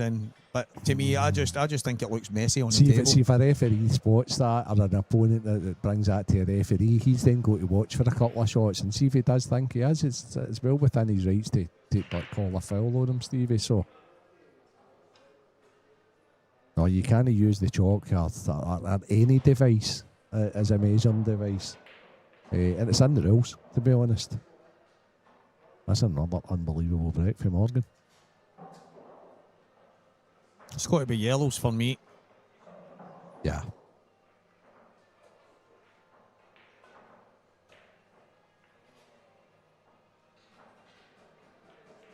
So the two yellows just below the baulk line, close to the two reds. Obviously the one on the right hand side goes in the top left. Also goes to the middle right. I think he's shot. Pop the yellow in the middle, the highest one of the two, close to each other. Then top left, go through the gap of the reds to the top. Pop that in the top and then play the yellow to the left middle, come down between the two yellows, drop, black. That was the very first finish I looked at. What I don't think he likes is this very small window he's got to go through. Of course. But I think it's and that's why he's not done playing it yet, Stevie. That's simply why he's not done playing it yet. I mean, the reds aren't horrendous, but Oh no, I think he wants yellows. I think he's just planning his route.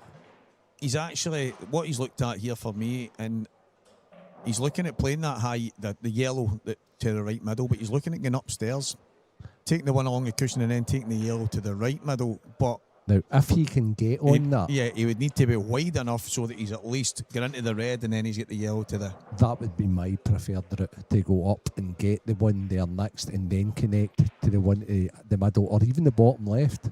He's screwing up though. No, he needs... That's okay. That's okay. Right. See, this is one of them for me. I suppose if he needs to run into the yellow, he can run into it and he should be fine, but He can screw around off too as well. Instead then have the pot to the top left you were talking about, or he plays with left hand side. I think that's what he's looked at. For me, you want to get wider. The wider the better. Yeah. Even if it lands straight, Stevie, he's got the yellow next to the red. He's got that into the bottom left, so he's got choices. Just make sure of the pot. How many times do we say that in here?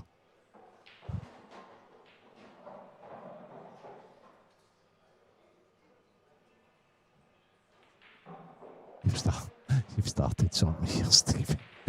People are letting it. Yeah. But that's so now he's going to have to jab into the yellow, and that was the only thing for me. And the way I was thinking of the finish to start with was to take that out of the equation.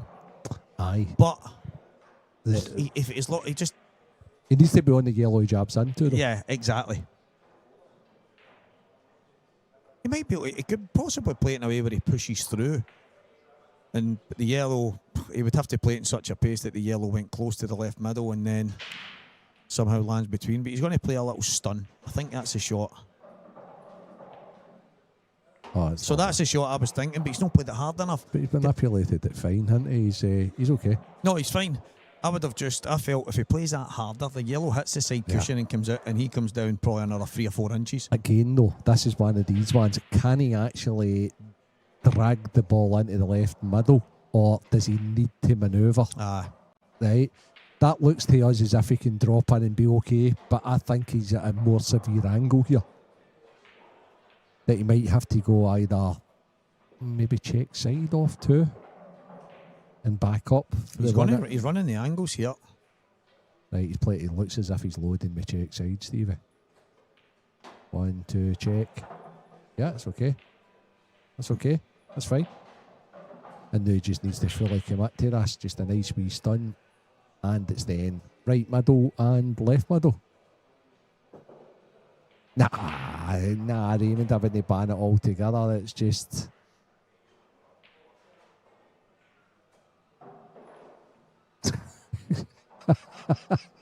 I think Jonesy's got away with it.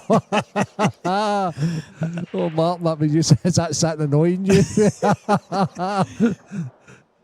Martin must be a keep the chalk on the table kind of guy. I can't even. I think Jonesy does. I think Jonesy sometimes puts his chalk on his table. I think he does as well. It probably shouldn't, but it actually does annoy me. It's getting to that time of night. Well, it does.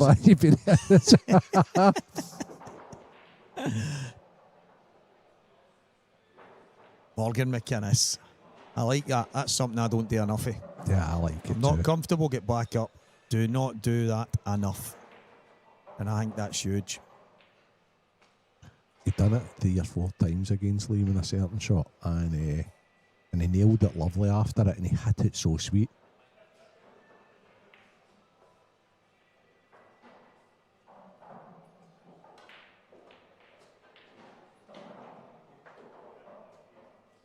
The thing is, the black goes to the left middle, Renzi, so he's pretty good here. As long as he just pots this ball, I think he's fine. Preston's so funny when you're sitting and he's watching and he'll turn around and he'll say, he does that because he hates these bridging shows.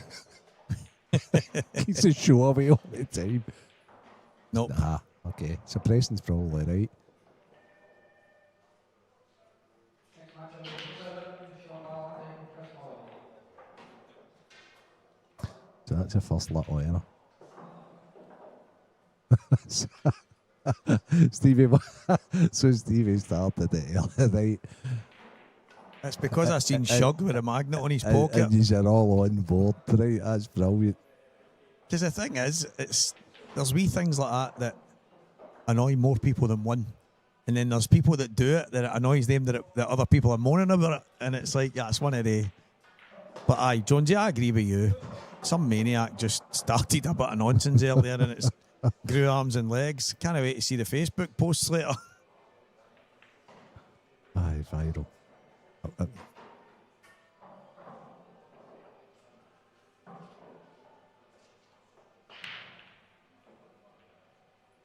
That's the first little sign of weakness for Morgan there. He just didn't get settled on it. Mark's got to take advantage.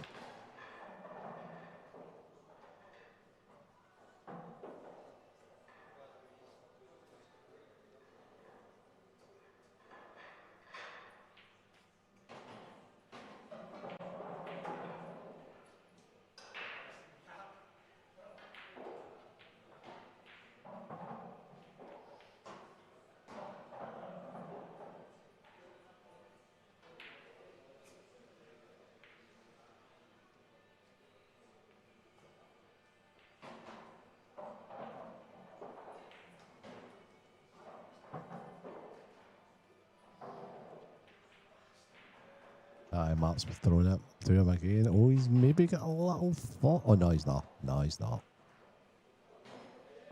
So Mark would have wanted to punish them there.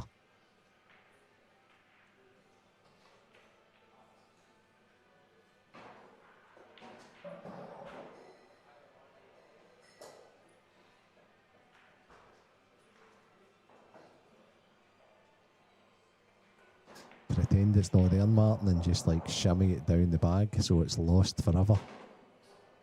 At 14, 15 quid a pop. That's it. Aye, you wouldn't be leaving your chalk lying on the table too often if somebody was doing that to you on a regular basis.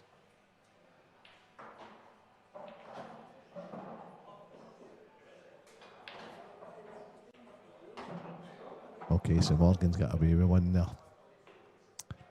That's if he pockets this 8.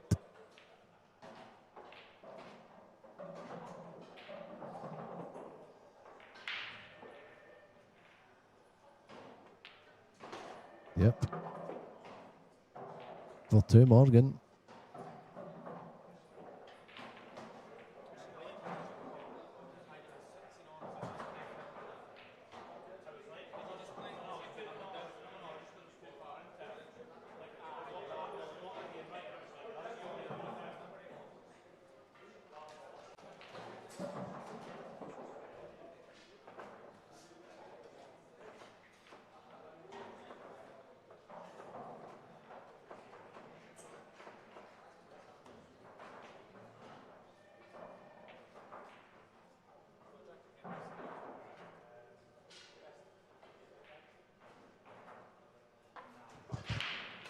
I'll tell you what they do.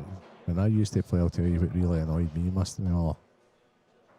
When the guy was at the table, if he just kept on finishing it and finishing it and finishing it and didn't give me a chance, that annoyed me. I love nothing better than the people like breaking down and breaking down and breaking down and missing. Especially if it's their last ball.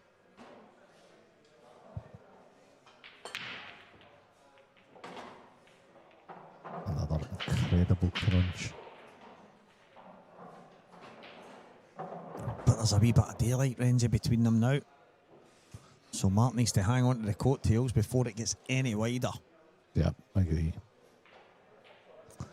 So with that said, Mark needs to finish the yellows here. Aye, no problem at all. It was actually nice seeing you on, pal. It's a nice crew you've got. stick with that for a wee while anyway, pal. And I hope you can get sorted with the extension you need.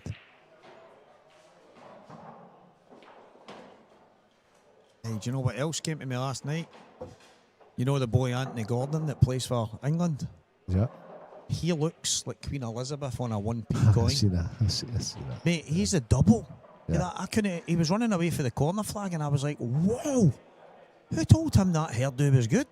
I know me and you are. Well, I've got none, and yours. Well, it's getting there. Well, it's by choice, though, Steve.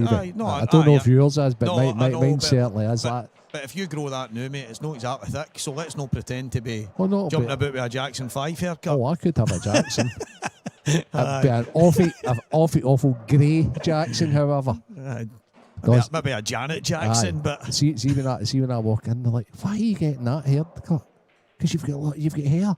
you know. And I'm like, "I'm getting that haircut because that is so grey, it's not true." So, aye, that's the reason why.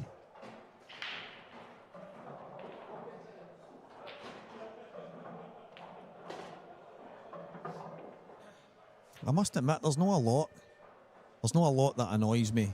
Most of the things that annoy me in the game of pool range are stuff that I do. I beat myself up, as you know. You've known me for too long. There's wee things there, and what my opponent's stuff.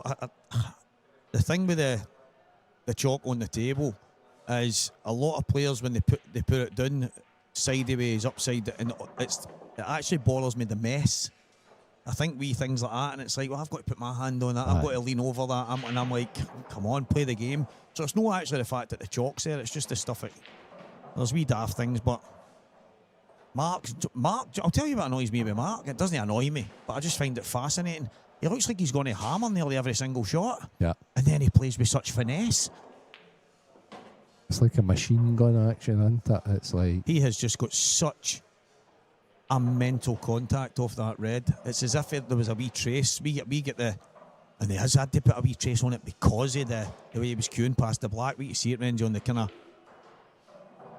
rather than it stopping on the red, that wee bit of side kicked in and bang, it spun away. aye, got it thin, too thin. Yep. This is actually a really big pot. Massive. in this match. Absolutely massive.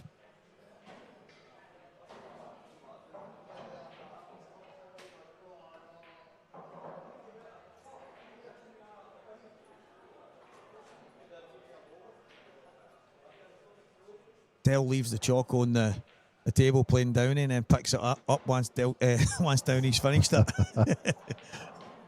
Well, he's got a pouch into the Downey pouch. Oh, what a lovely bit of queuing, Mark Fleming. Very good, very good. Collins always had, Aye. we had a laugh about it a few weeks ago, but he always had the annoying magnetic chalk holder. And you know what? See, at one stage, Colin was different class, right? Aye. He was really, really good. He right? was a dishing machine, man. Aye, He brilliant. really was. And see, being on the other end of Collins, it'd be click, click, click, click every shot. Aye. Like, yeah, it was really, really frustrating. It was really annoying. So there you Aye. go. That was annoying. That not only a test of your queuing, your ability, your all these kind of fundamentals that came into it. That was big pressure there, Renzi. Oh, aye. And I know Mark's been there, and he's done so much in the game. He's such a phenomenal queuist, and he's played at the highest level for such a long time. I don't care who you are, semi-final of a tournament against somebody that's absolutely flying, and your back's to the wall to pull at that finish. That pot in particular is world class. Yeah, no, that brilliant. I'm not going to lie, Stevie. I've been thoroughly impressed with the pool all weekend. Some of the matches we've had on this team since the first match yesterday, which was Gio and John McAllister. Craig's picked some really, really good matches. And yourself, obviously. And it's just it's some of the standard. I feel we are fortunate because we can obviously see the side tables and all that as well. And there's been some great games. I hope everybody's enjoyed it. That is annoying. When you play a good shot and your opponent's shaking their head as if you that is I'm backing that one. Aye. I'm backing that one. It's a brilliant game, innit? There's so much madness in it that or the reverse on that though, Mr. Miller. When somebody's clearly intended something else and claiming to have played the shot that they came lucky on. It's when they tell you that they lined it up and you've missed it. You obviously missed me lining it up. Yeah. What? There's lots of things that have annoyed me at the game, but I'm just not into That's it. That's it.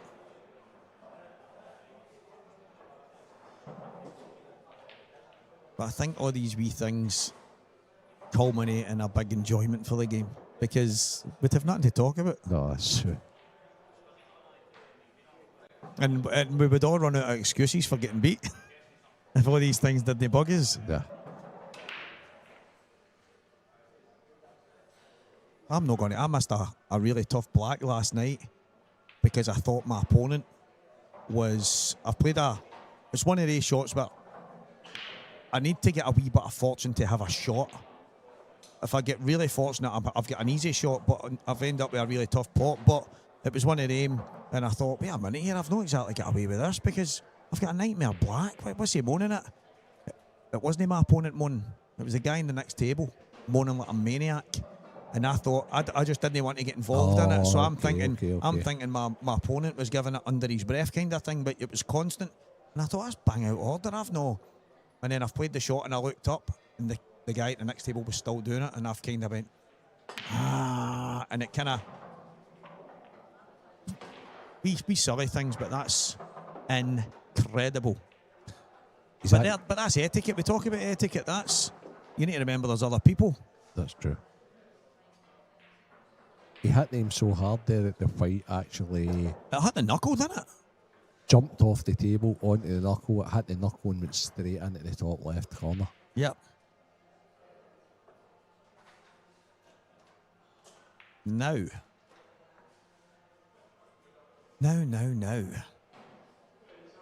Red onto yellow plant.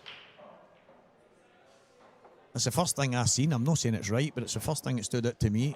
I'm not even sure I'd play the plant, Stevie. I think I'd play the red thin off the cushion. Maybe not, and then kick the other bad one away. If he's playing the plant, he's got to knock the other red out the road. What is he doing? Is he playing it the way I said? Maybe thin off and then try to play cushion and knock the red down. He seems to be playing it harder. Is it your way? Plant and kick. Yeah, there we go. So you got it bang on. I took it up a notch. Wait. Not up a notch, but because I said maybe no the plant in order to get the kick, and Mark managed to do both in the one go. So he was bang on 100% right, and together we were 50% right each. There we go. I would even like my chances on the Reds now. Aye. I mean, I fancy most people squaring the match up here. And I like the fact that he's went, you know what, let's go up right now. Yeah. Let's no mess about. Let's go up right now.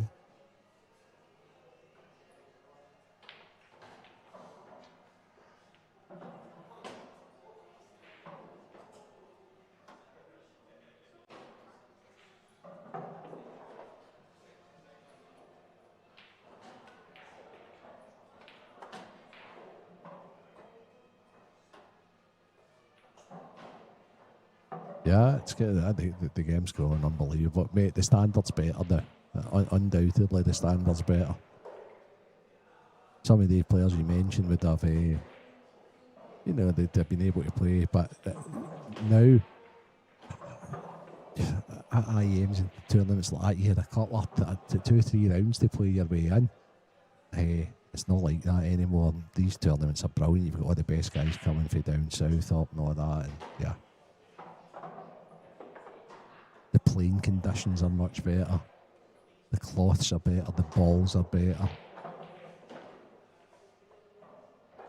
The games come on leaps and bounds. And what we're sitting doing just now, who'd ever thought that? I know. You'd be sitting in a club in Glasgow, right, in front of 6 screens, looking out at 10 supreme match tables, winner match tables, in a place named after a legend in Glasgow, with his mural on, staring at every day. Aye, it's just that the game's incredible and come on incredibly. It makes you kind of proud to be involved with Bill at times, it's I think when you lift a cue for the first time, my mind was in my. I think I was obviously taken into the pub, and I loved playing pool on the big table as a wee guy and rolling the balls about in my hand and stuff. My family obviously had the pub, as you know, and then I enjoyed it that much. My dad, he went and got me a wee slate bed, 6x3 table, which was amazing.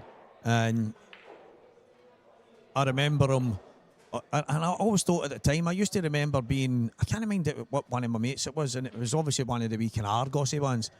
And they were there was like his dad put stuff underneath the legs and that. And I always remember the vision of my dad underneath, and I'm going, how is he doing that there? How is he not doing it at the legs? And it was because he was doing it under the slate to level it.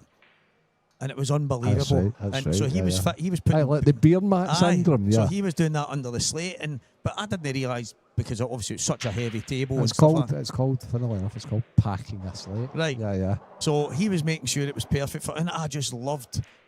I wanted to play like the professional snooker players. So you're trying to red black, and it was amazing getting into that.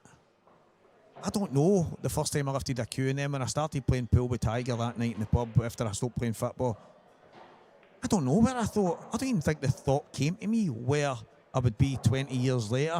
Would I be playing serious? I didn't even take the game that serious to start with. And then would I be here? Would I be known all over the country? Would people know me now around the world? Now all these kind of things didn't even cross my mind, Renzi, but here we are. Somebody asked that. I think it was Mr. Muller I know who Mr. Muller is. A very, very nice chap through the Dunfermline area, and when he was asking questions about how do you get into it and all that sort, I can't remember. I think it was myself and Hugh Thompson. It was yesterday, and the stories were very, very similar.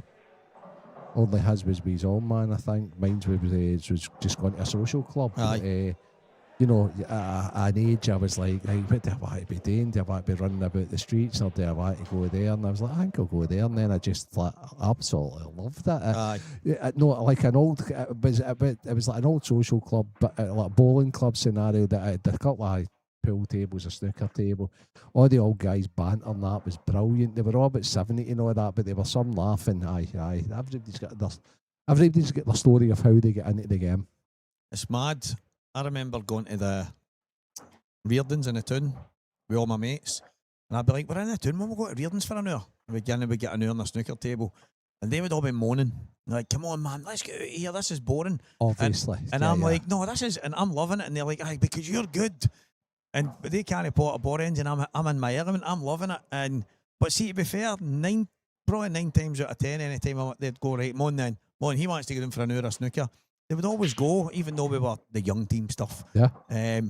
But I probably never had the access to go and do it regularly, but I got to have fun with it. And obviously years later in the pub and things like that, but I'll be honest, not once did it ever cross my mind that 20 years later this is where we would be. I'm not saying we're any further or ahead or behind of where I thought it would be. I just never imagined it. It never even came to me.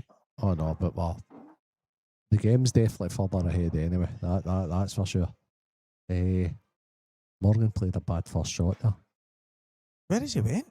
I think the screen has frozen. Yeah, I think it has. Because I can see him. It's either that or Morgan's frozen if you see him on the left-hand side there. No, the screen's definitely frozen because I can see Morgan still walking around the table.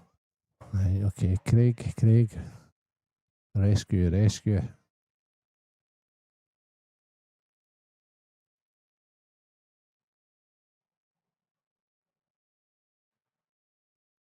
I tell you what, it wasn't a bad shot he played at all because he actually chose the Reds.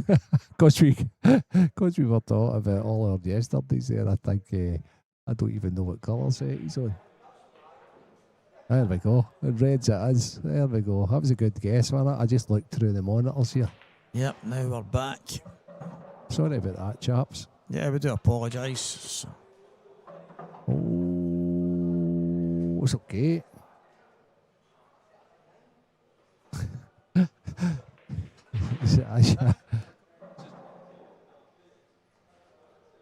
So if you heard that, guys, Craig's computer decided to do a wee update. He was just sitting there willy-nilly and we were talking.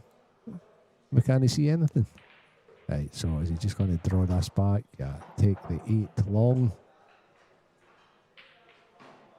Absolutely brilliant. Even though we missed half it. Aye, top class. What a finish. Aye, the best finish we've seen all weekend.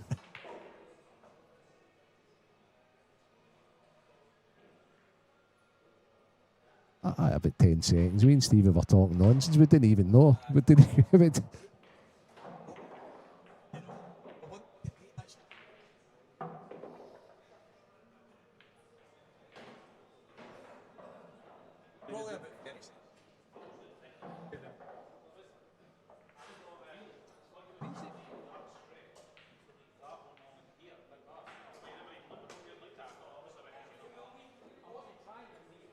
They've already got them, Raymond, they've got like over 50s tourneys and over 40s tourneys, and they've even got the over 60s tourneys now, mate. So, look at this. That Preston and Junior are playing 9 ball. Unbelievable. Oh, that's good pool going on now, and they're messing about in the 9 ball table.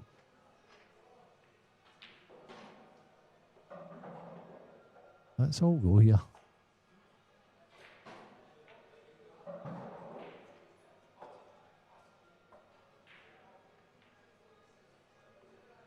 There's some regulars I know in tables. The IPA qualifier still going on. Semi-final. Morgan's just about to break. The last break he went in off after actually jumping the cue ball. He hit him that hard into the right middle knuckle. And then it gone cross table into the top left. Let's see what he does this time, Stevie.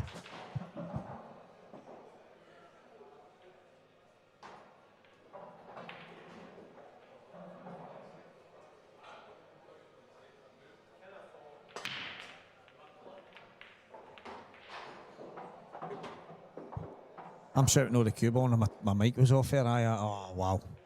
He's unfortunate, isn't he? It's went into the middle of the top cushion, I think. Yeah, it's awful unfortunate. Mark's got a wee bit of work to do here. Oh, it's kicked off a yellow and a red.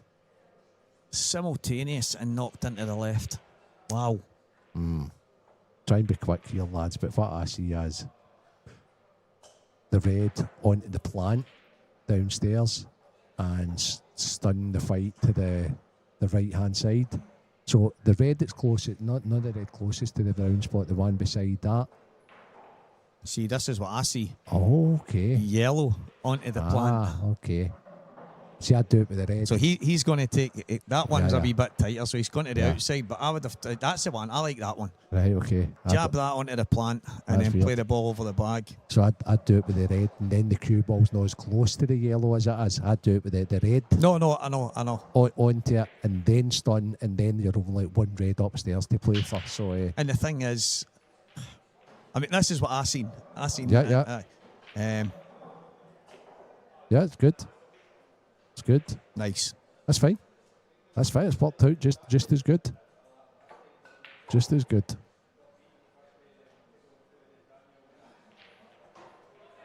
He was on Yeah. it. He was on it in a flash as well. Mark's good that way, and he's very experienced. That was a good use of the free shot for any of the kids or that's watching. And that's one of the biggest things, and you know, and I hope he doesn't mind me saying this, but in fact, it's common knowledge, right, that I was talking to Paul, and he was like, "Wait till you see Robert." Aye, I know. A top player, by the way, but right, he was like, "Oh man, I've never seen anybody with a free shot does it, Robert the first day." That he says to me then, "Yeah, you could help me with a free shot." I'm just like, "What?"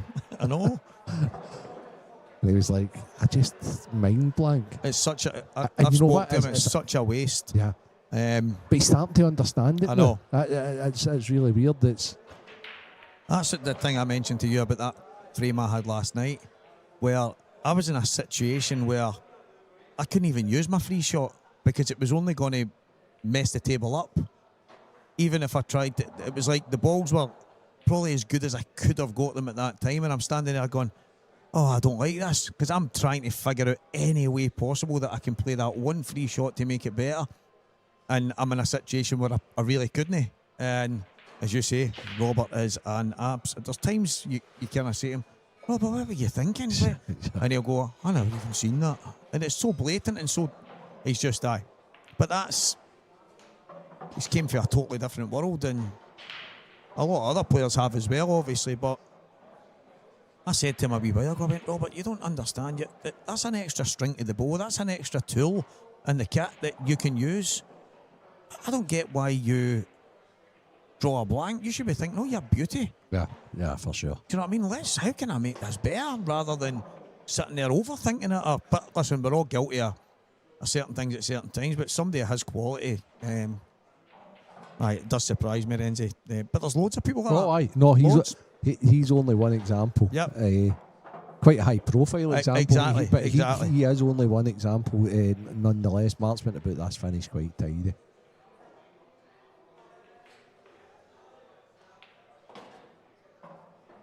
He's also starting to get used to the bigger bounce a wee bit better.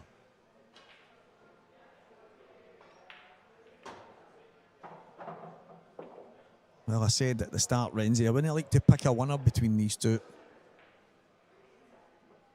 Mark's had a dry break, Morgan's had an off, and there's only really been minuscule things in between that. Keep your stories coming, guys, about how you started out. Aye, that's interesting, James.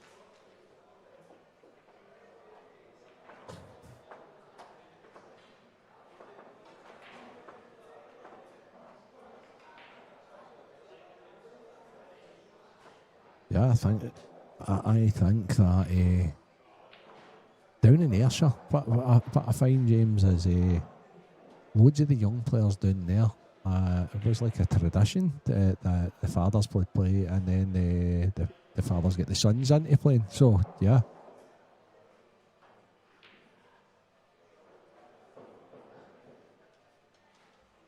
And a lot of good young players down in Ayrshire, and a lot of their old men played.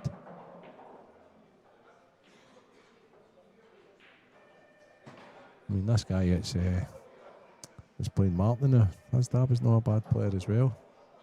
And he didn't push the boys into playing at all. They've just found their own way, and both of them are starting to become top players. So it does get handed down. It becomes a bit of a drug. It becomes a bit of an addiction. The game.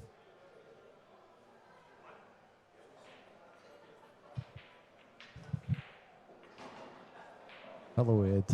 Hope you're well, my friend.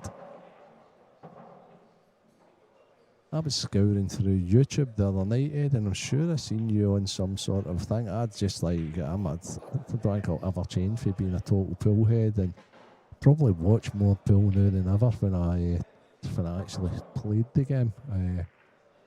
But I'm sure I came across you playing some sort of a King of the Hill tie or something in juniors.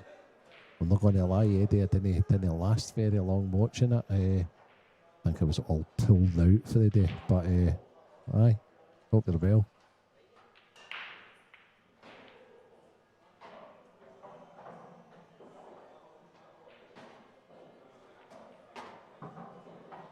Okay, so is that right? A bit of Mark? High class game, this, guys. High class game. This is one of the most difficult finish Mark will be facing in the match. It'll be even more difficult after he's put that red and sandwiched it in between the two yellows.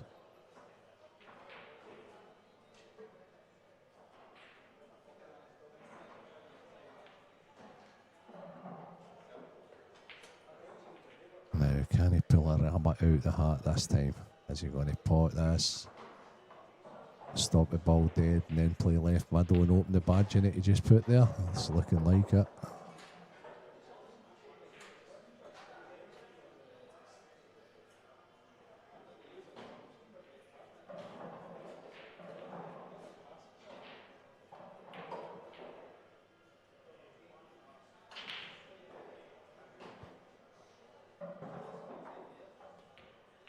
Okay, put it safe, get it out.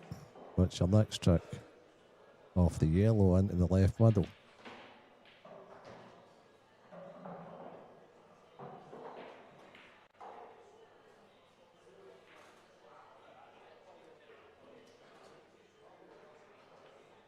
Slamming them in. Andy slamming them in, mate. Yeah. I think everybody does that at the start, and it does attract you, that noise, and then you realise it's the total wrong way to be doing it.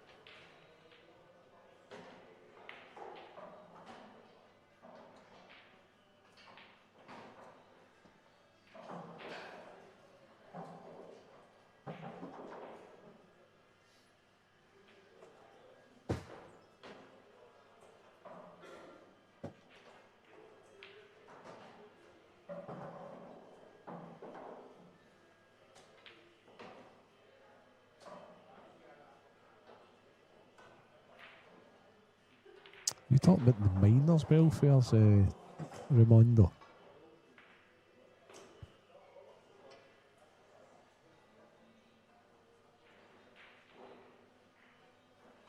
Or are you talking about prior to that, being younger, pre-pub days, you talk about youth clubs and things like that? Hello, Mark. Do you remember Easter House Project? I do, yeah. The two kind of half-can tins. And Yeah, so I yeah. used to run it over there. Dinner time at school. First year, sprint across to the project. It had 2 5-a-side football pitches inside it. It had a badminton court. It had a room with a pool table, table tennis, all that kind of stuff. So dinner time right across.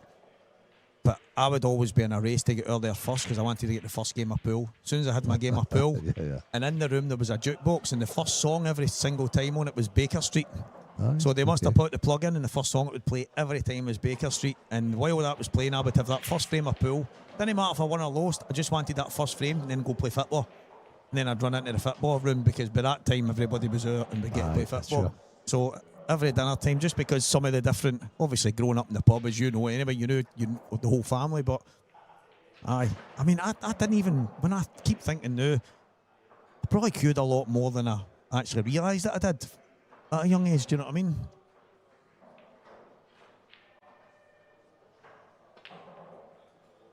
Oh my God, what an attempt. Right, okay. So this is critical time for Morgan. Turn the screw time. This whole finish here is around leaving the best option to get on the 8 ball, which is obviously the one closest to the left middle. So he wants to route this finish in such a way that he gets good on that and he has a connector to it. So, very interesting. He's just looked at a double Yeah. on the black, which is fine. He's obviously going to work out any probabilities, but like yourself, is there a don't look a gift toss in the mouth moment here where he can pop that in the left middle and run into the black and get it off the cushion right now? I know the likelihood is he won't play that because he's not even looked at it, but it's the first thing that comes to my mind. There's a way of finishing it, Stevie. It's tough though. It is. You can go top right twice. Probably bottom left. And then he's got a choice of going like bottom right.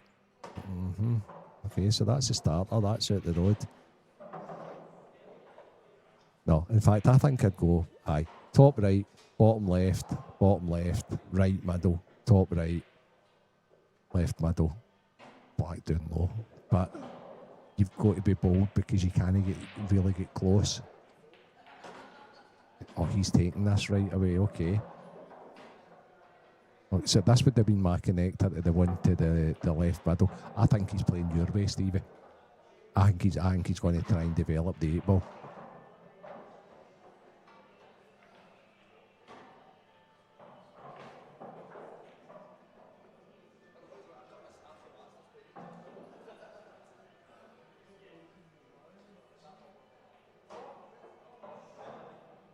Mark McAllister, who's a big advocate for the Walker-Renzi duel. Well, they better hurry up soon, Marky Boy, or the twos are going to end up on some telly channel somewhere. I've had better offers, Mark. I'm not going to lie. No.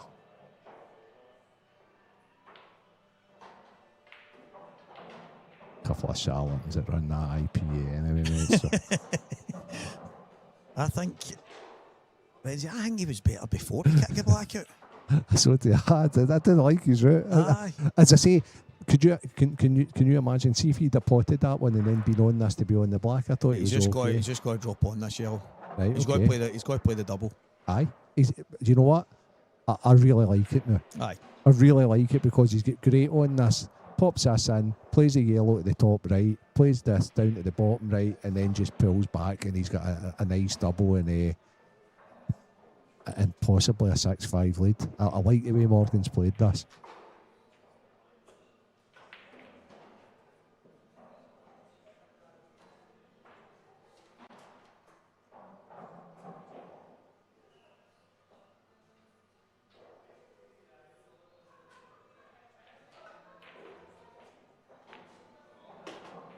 Yeah, perfect. Yep. Pretty clinical, yeah, Morgan.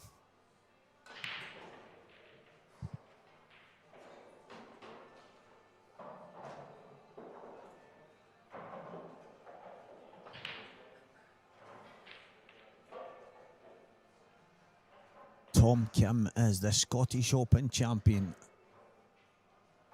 from the Renaissance Club. Good effort from the guys behind, but anybody at the DP World Tour looking for a commentator, give us a shout. Couple of guys sitting here would love to get involved. Yeah, absolutely. I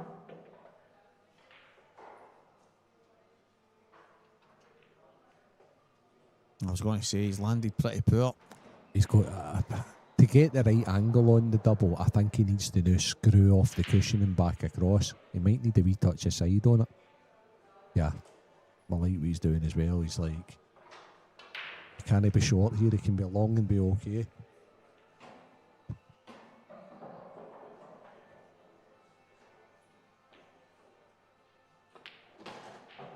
Very, very small feathers from Morgan at the cue ball, innit? It's like, it's like John Joe does that. I don't know where it came from because he didn't used to do that, but I quite like that. Aye. Especially being in close, you know.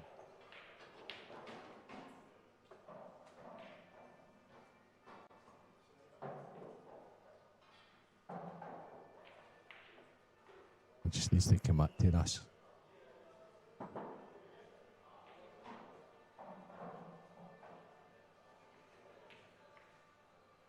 Yeah, nice stuff. All the way. All the way. Never in doubt. Great match. Morgan McInnes in front once again. Kevin Ferrier, how you doing, young man? Old man?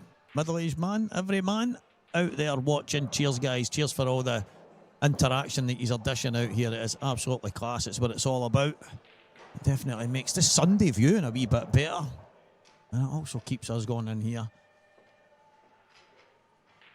And if Morgan wins, Renzi will still be here for the final.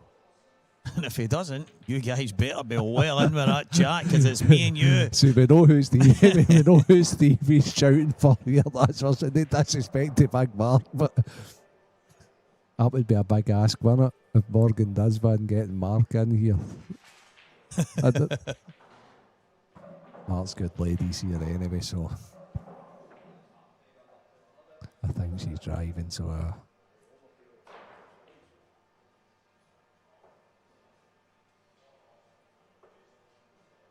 Oh, Cubby.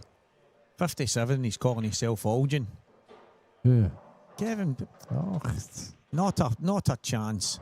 Not a chance. Kevin, young man. Oh, absolutely. 57's not old at all, mate.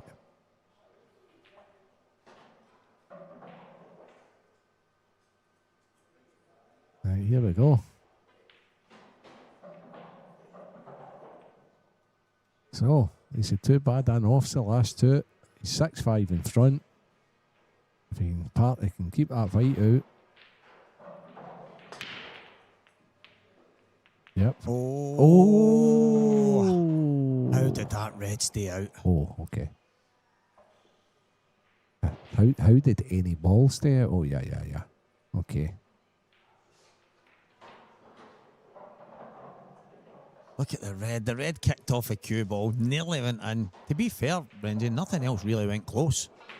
They all opened up, but nothing else really troubled the bag. Mark's in great shape here. Because see the what would you consider the most awkward red here, Stevie? Oh, obviously the one at the bottom right, but He's can he? Oh, I thought he could have went to forward and got on it right away. Okay. Was he came back too far? I thought he had the angle to follow right through and beyond that to the. I think maybe it doesn't go, Stevie. No, I think it flies in Renzi, but I don't think he looked. I think he's already mapped out how he's going to sort it out. Okay.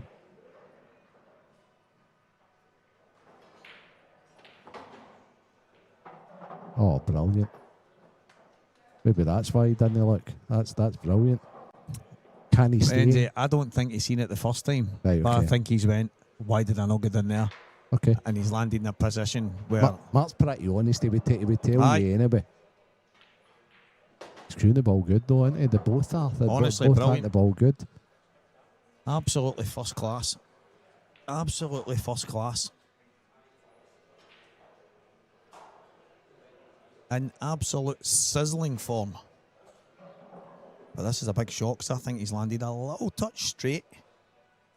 Should have enough to be able to screw off the cushion with a little bit of reverse, but... I think that's exactly what he's doing. He's got to watch his cue ball here. He's played it so delicately though.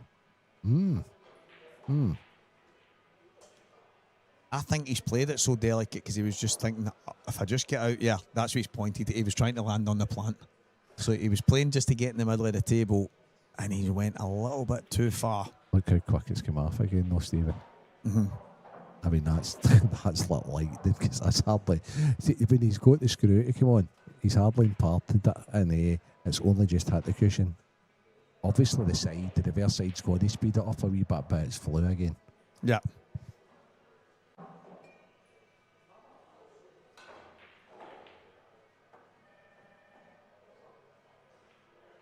Wayne, this is absolutely class, mate. And exactly, I ask myself that every single time I'm in here. What do I know? Try my best. Renzi's the same. There's a lot of... I remember we had... it was Jake that was playing. I can't mind who he was playing, and me and Boyle were on. Yeah. And Boyle said, after about 4 shots, he went, Stevie, I'm not calling another shot because he just keep playing something different. And that's just the nature. It doesn't matter what level you play at. Sometimes you just don't get the shot. I had the same discussion with Scott Gillespie yesterday. I was talking to you earlier on about that, and he was like, I just don't want to. And I'm in the same boat here, right? Aye. Because what I see, right, is... Does he... yeah, and he's not going to do what I thought. I thought he would play the other plant. I thought, right? But I think he feels he can control this better. He's playing the plant here, isn't he? Yeah. He can control the fight better off this plant, but I think it's slightly harder. Aye. Oh. But taking the one at the top side, Renzi, guaranteed the pot. Yeah. That was a bit more difficult with the red to the right-hand side. Can Morgan... This is fair, but again, there's no point. You can only deal with what's in front of you. But I'd love to get out there just now and know if the yellow closest to the Strachan sign cut in the top left looks tight, doesn't it? I can't even get it actually. In order for that to go, he would need to be on it. I think he's like a bit ducking downstairs.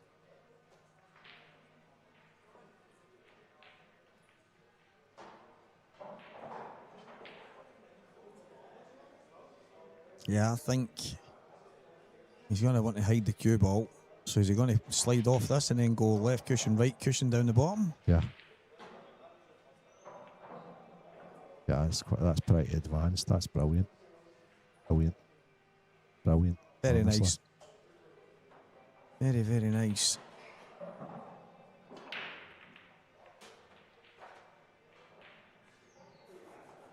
You know, he is not that he's concerned about his yellows at the moment, right? But he's possibly a tad unlucky there because I call that develop and hide, right? But he's tried to develop the 2 bad yellows, right? And he's made 2 yellows bad at the same time. Yeah. The most important thing, however, the most important aspect of that shot was the hide part of it.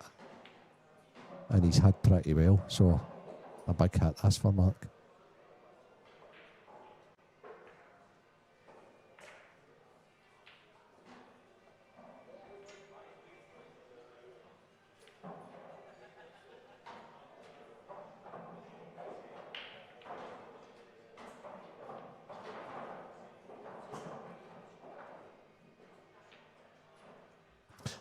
I think these two are pretty evenly matched, didn't they, Stevie? Yeah.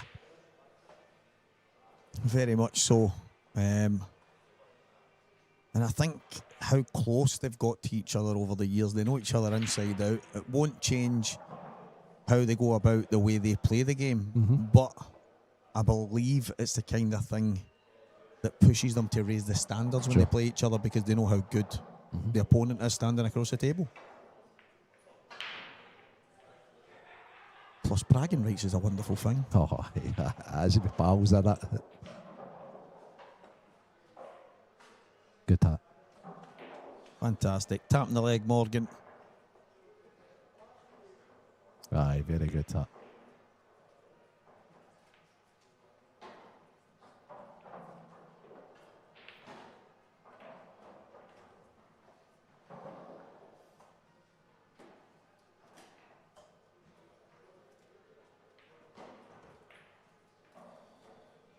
I thank the guys at Saltire for the stream, and Craig, obviously. As the way forward. Craig Anderson, some man. If anybody's looking to get anything streamed, get in touch.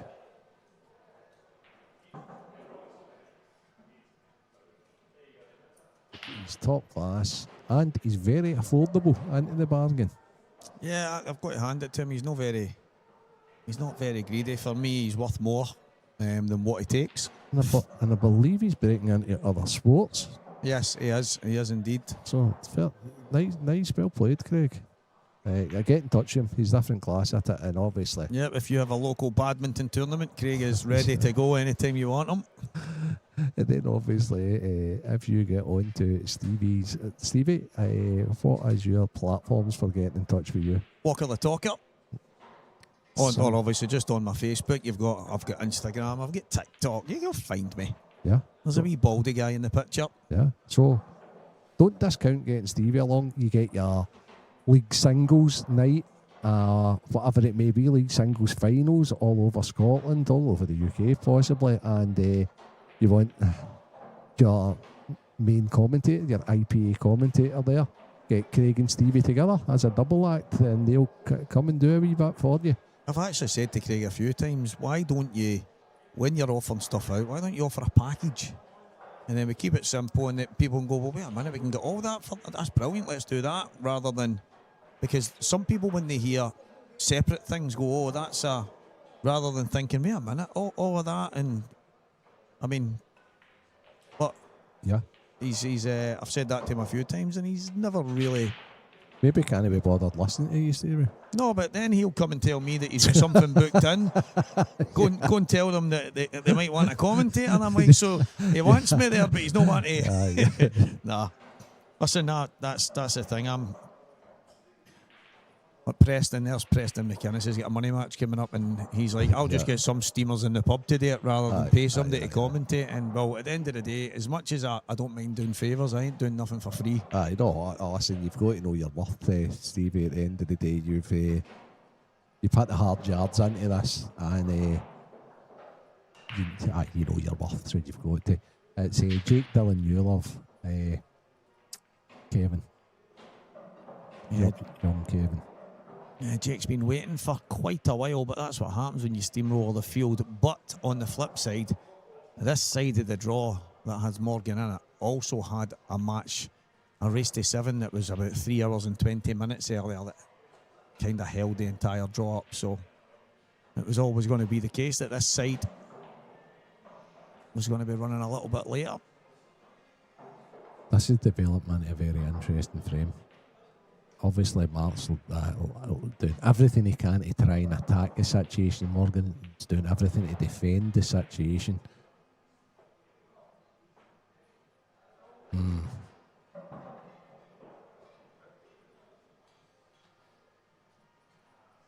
This next shot's critical.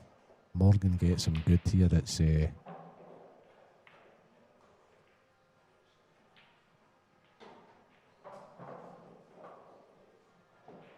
see, what Morgan doesn't want to do is allow Mark to get the cue ball inside the two yellows. It's guards to the he would like to shut that off, but I don't think he can do it here. So he needs to get a good cue ball again.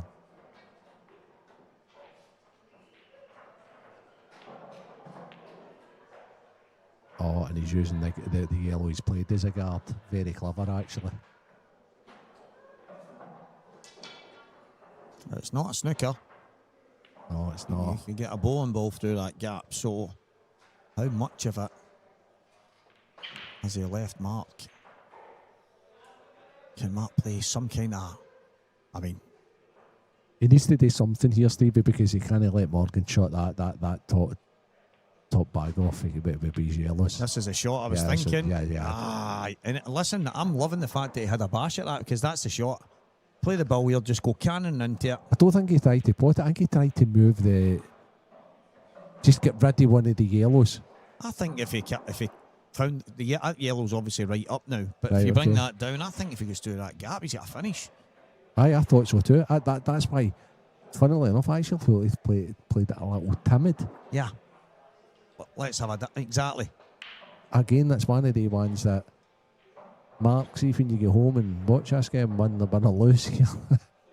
Send this what was going through your head there. If you tried the cannon, you just tried to move the yellow away, just for peace of mind. For me and Stevie.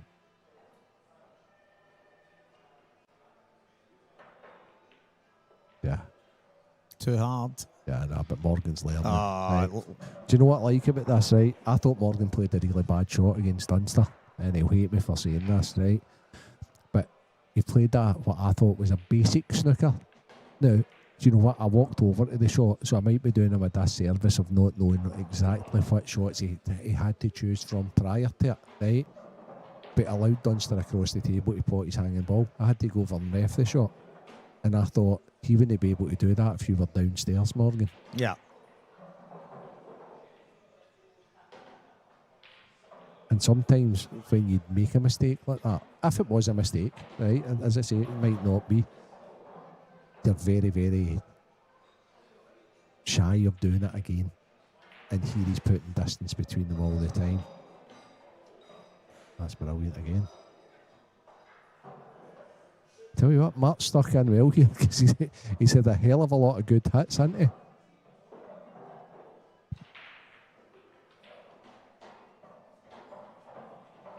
The thing is, Morgan could be doing with missing one sometime soon because for sure.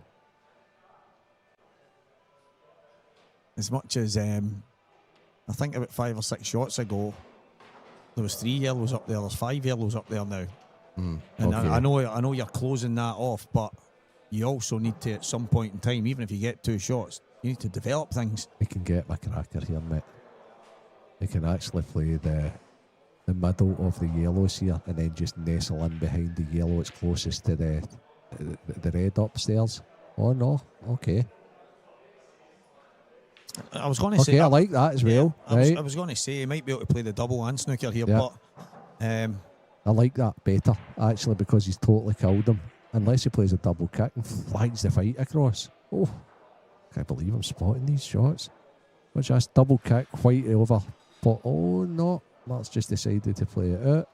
He's tried to nudge the yellow to the top cushion, isn't he? But I think that red still goes cushion first. I think you can nail that.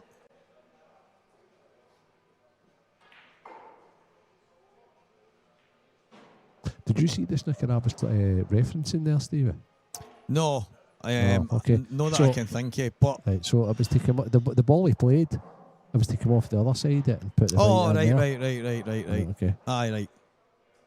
And Aye, then- the yellow next to the reds, aye. There we go. We can't go across. No, so I it's know. like, I bet if his dad's watching, his dad spotted it. No, I actually thought you were talking about the one he played against Dunster. So that's why I was saying, no, I didn't. Right, okay. But- No. I'm talking about the one that is he round again? This is a chance for Mark, I This think. is a chance for Mark.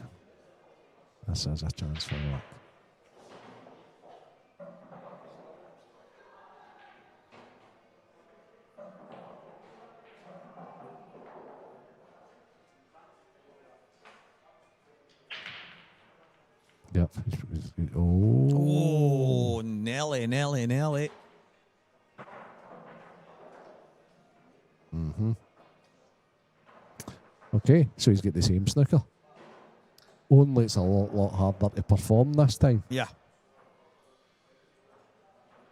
because he would need to screw up there last time. Plus, Mark's now got the red over the bag, which is threatening him. And okay, I've got to stop that because it's almost as if I feel as if I need to improve the right way. Did that yesterday as well at one stage. Next tournament, is it the iBeam Masters, Stevie? And are you down for that weekend? Yeah, that's the 8th and 9th of August in here. So, yep, I will be there. But I won't have my cue in my hand for that one. I'll just be in here all weekend on the microphone. Feels like a week, doesn't it? It does, mate. Feels like a single day. Feels like a week. But yeah, it's not that far away. It'll be 3-4 weeks away. So I'm not actually sure what else there is before that, if anything, but who knows? Who knows? There might be something that I end up with the microphone in my hand. Oh, well done, Morgan. He's played the snooker he should have played the last time. Well, I think you were trying. I'm like, have you missed this? We were getting carried away talking about next events and that. Right, so that's the parking that I thought he should have put the last time. And to me, that was the colour snooker. Now, how does Mark go out of this? Does he need to play some sort of a massé? Does he play I don't know. The right middle knuckle to play right middle knuckle, then over to the left side to pot the ball over the bag. I don't know. Can he massé to play the balls over the left? He's going to need to do something, that's for sure. What about... Right, he's going to try the massey. I'm thinking right, bottom, left. I'm thinking around the angles here. Oh, I don't mind that as well, Stevie. The only problem is if he pots it, he snookers, he's selling the next one's playing it that way. But if he hits it, he's potting it. No, I get that. No, that's the most natural way to play it. And that's a good spot. While I'm saying Massey, that's reverse swerve here, you're like, that's just a natural three cushion. But no, as you say, he needs to get a bit of luck regardless. He needs to catch a knuckle and then maybe swing out, even if he swerves it. He's playing your way now. So after considering all the ridiculous things that I was thinking about, he's gone more natural. Has Mark get the microphone? Oh, the earphones I was going to say in, sorry. It wasn't wide enough. No. Because I don't think that would have hit it anyway. I think that would have been low down the cushion. It was so sharp, but it was the right idea. That was the biggest issue, to be honest. Now, Morgan, what does Morgan do? Does he pot this red here, or does he pot the yellow onto the other red? I think regardless, the cue ball is going to disappear once again. Yeah. That's it. Pop this over the bag and then come downstairs and play a nice little gas cooker once again. But I'm surprised he's not playing. He's not trying to screw these No, on surely not. What did he try? Why is it? What did he say? He's de-sailed. What have you done there, Morgan? But what have you done? But it's as if he's... What? I don't know. So was he trying to leave the yellow over the bag and pot that? I don't know. Just cut it across the cushion and bring the white down and play a good snooker down here. But why is he leaving that so straight there? Well, the amazing thing is Morgan will go home and watch, no matter what happens here. He'll hate me. And no, but even that, I'm Morgan's going to hate me after this. That's the thing. I'm surprised he didn't cut the yellow across and bring the cue ball downstairs, and then he's got that over that top corner, and he's down here and played a peach of snooker. Aye. I think he's okay. Yeah, Just he's bang on. It's just pop us over the bag, and then he just... What he can't do is get impatient here and want to do everything too quickly upstairs. He's played this frame like just a bit fantastic, and right. This is the 2-knuckle shot, innit? yeah.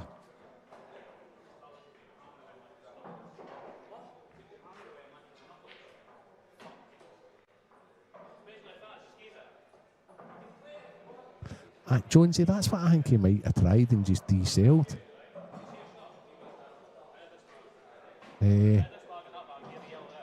But if he plays it the other way and he pops that in and gets stuck behind the red, oh no, I wouldn't have played it that way, guys. That's what I mean. Yeah. Because that you didn't take it ready that he's red. It was over the top, right? yeah, I just even possibly there, Stevie. Don't play the yellow into the red. Pot the red and then touch the yellow. That you. A nice wee photograph. There it's there. It's there. Get in touch with this guy. Not the guy to the right. That's the guy to the left. well, thank you very much, Craig Anderson, for popping that up. This guy never ceases to amaze me. Oh, Craig. Just shows you listen sometimes, Stevie. Look at this. Who put that chalk on the table? Who did that? Who did that? Come on.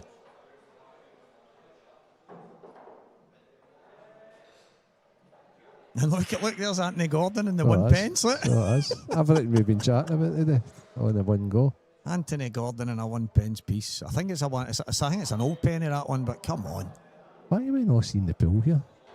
because Morgan's away to the toilet. Oh, right, okay. Mid-frame pool break. Ah, okay. I thought look at this class.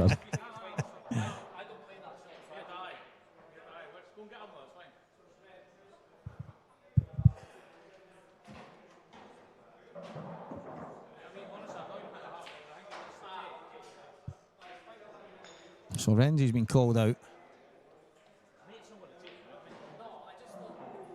Renzi's been called out, guys. So Morgan had a wee break there. For anybody wondering what was going on there, Craig was just putting my page on Facebook for anybody that's interested. It's just my own wee Walker the Talker Facebook. But anyway, Craig was just doing that while Morgan had a wee bathroom break. He couldn't wait to the end of the frame. This has been a long one. It has been a fudgy one. So fair play. And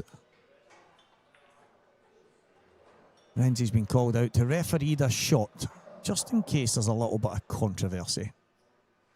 Which there won't be, not with these two. Oh, what a fantastic hit, Mark Fleming.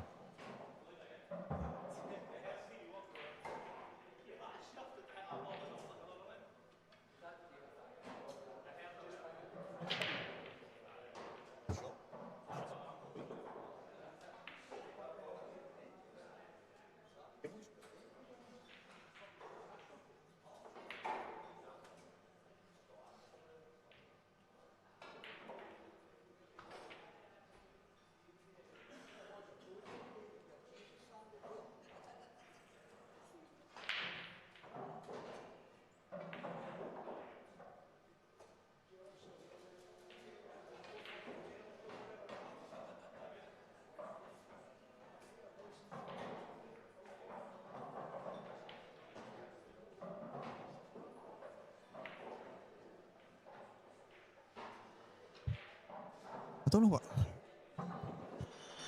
Sorry, guys. I don't know if the sound kind of drifted away there. It was sounded in my ears if it did, but I don't know if I've accidentally turned it off or on or what was happening. I think I might have turned it off. I don't know. I might have, or it was on, or I don't even know.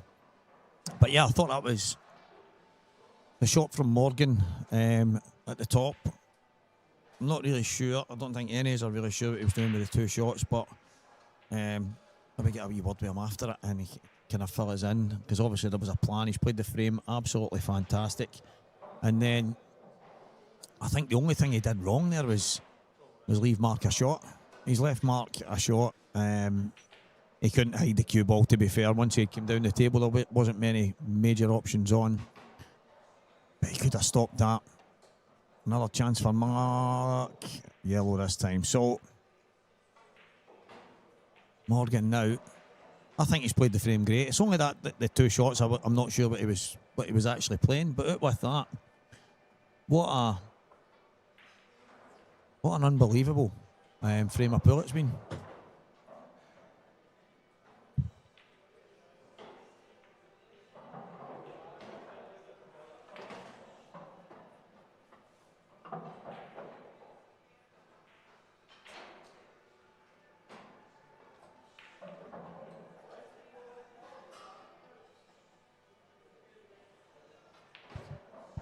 The referee's back.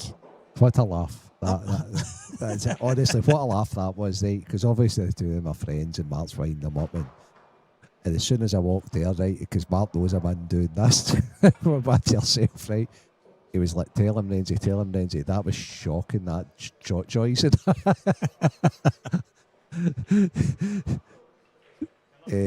And I says, Morgan, I says, you're going to hate me. I says, because the two of them had a laugh about it. It's, Mark's very clever. Yeah. Very, very clever. Morgan's played that great. Well, Robbie Manley, Jake Dylan Newlove is in the final. He's been waiting. He beat Gio Edgar 8 frames to 2 in the other semi-final. But we are only a few frames away now from the end of this one. Well, this should be the end of this frame. Morgan's played this great. But he really has.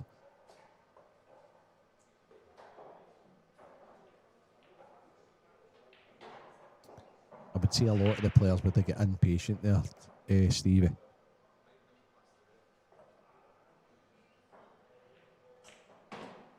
Yeah, Renzi, I think he's played the frame fantastic. Apart from, I want clarification. I don't want it as if it's a necessity, but just to wonder what he was doing with the two shots. I would just love to know what it was. But out with that, I think he's played the frame unbelievable. A bit impatient there, but I think that's the way Morgan played that. It's a little bit of a dying art. People get impatient now, but he just played the percentages pretty good. He knew he had him. He knew Mark was committed. Mark tried desperately hard to stick in and stuck in brilliant and hit some amount of snookers. And this kind of pulls off for everybody. As I say, it is a wee bit of a dying art, but at the end of the day, if he takes this wee tap away, it's as important a frame as a big dish. Well, that's the old, there's more than one way to skin a cat, and the problem is right now, most people think there is only one way, and that's break and dish. Well, that's, even at the very, very top, it's impossible. So, yeah, people refer to it, Renzi, as a B game. My B game and my C game is as good as most people's A games, and I don't really like that turn of phrase, but to me, it's basically I also don't. You do whatever it takes to try and win a frame or a match or whatever it is. I also don't really believe it is. I think a lot of people say that. Yeah, I know. But with respect to them, they don't particularly know what a B game is. Of course, exactly. 90% of them that say it only know one way of playing, and then a B game's grinding it right out. Exactly. Because you know you're not taking a lot of finishes away. Scratching and clawing and just kind of exactly. You know you're not playing your best, so you just try and find a way. Yeah. There's Mr. 8-Ball Direct. Alan Yates. Where were you earlier when we were talking about your wonderful creation, the Smart Rack? Brilliant. Good evening, my friend. Hope you're well. And to be fair, Alan, as well, it took me a wee while to get used to it. Once I get used to it, there's nothing like it. I've got one, I've got a nice coloured one. Guess what colour it is? Anybody that knows me? Gold. It's really not gold. Oh, right. I'll let that. But I like the carbon ones as well. The carbon blue? ones. Is yours blue? Oh, absolutely not. Aye, so the carbon ones are the best, Alan. That's for sure. Yeah, they're very good. Cracking frame, Morgan McInnes, and he's now one away from a place in the final where he will meet Jake Dylan Newloff if, and only if, he manages to get to number 8. That's the magic number. Mark Fleming not going anywhere just yet, but right now he's up against it. Aye, it feels like a big frame, that. The all-important 12th frame. Holding serve with a wee scrappy one.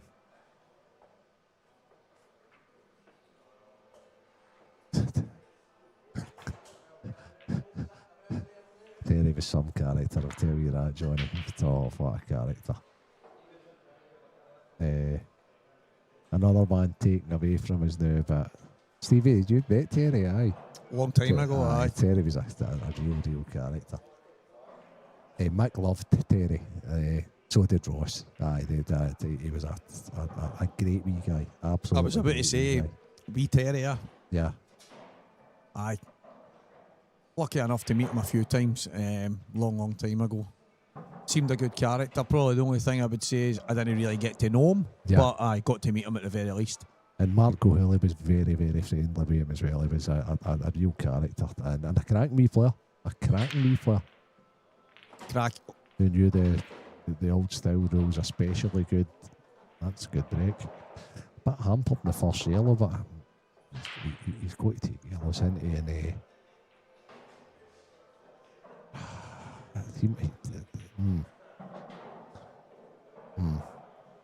I actually don't mind him. I think, don't get me wrong, he's got to need to be brave here, but I'd be thinking cushion first. I'm thinking you're thinking. Right, Stevie. Cushion first, get to the right hand side, and then they're no easy, but 7-5 down, nothing. Yeah, that's pretty nothing's good. going to be easy. That's pretty good now.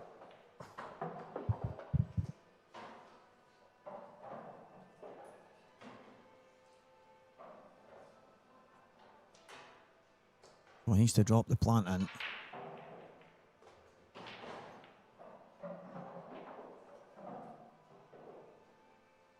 He also needs.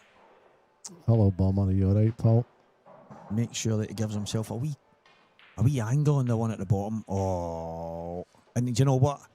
I get that. I get the way he's played that because he was so worried he wasn't going to get out, Renzi. He's actually ended up putting too much in it. He was very intent. I think Morgan's got a great chance of finishing this. The big question for Morgan's whether he plays the combo or he tries to get over the right hand side of the table to play the red he's closest to in at the bottom left. So let's make your mind up time for Morgan and plot your route.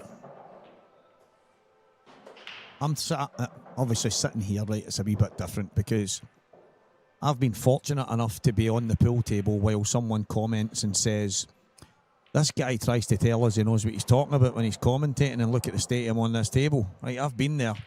But see, when you're at the table and you're trying to map it and you're trying to... It is a wee bit different from what you can see here, Renzi, but right now I'm thinking, is that my last ball? How do I get to it last? I tend to agree with you. No, it's a hardest ball, so sometimes the unwritten law is try and get on the hardest one as soon as possible, but I just think the way the finish has to be taken, it's pretty much quite basic. Pop that in, so it's like middle, down at the bottom cushion, play the combo, shot at the 8 ball, chance to win the match. Yep. And he's played it at the game against the Dunster there. He played a much more difficult 100% combo and a more pressure situation. I may add as well. Pretty much the same. Was that the winning frame, or was that to go on the hull? That was to get on the hull.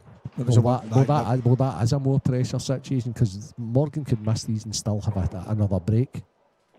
He's breaking next, isn't he? So. He's played that. Oh, okay. So now, I know, but it's such a small window, Stevie. He could end up really close to this here. No, he's not. He can go between the 8 ball and the yellow. It's closest to the 8 ball spot. Do you think he played for that? He looked at it. Right, but okay, I wasn't sure if he was looking just to see possibilities. No, I think I'm doing him a disservice. But he did look at it. That's a good window. He did look at it. In fact, I think it's the only thing he looked at, mate. He looked at it early. So he's deliberately come high for this reason. He needs it to slow down. He needed it to whoa. Aye. Okay. Well, this is a wee execution shot here, isn't it? He needs to get this to bite. He needs to pot it into the left, and he needs to take the cue ball up and contact into the 8 ball.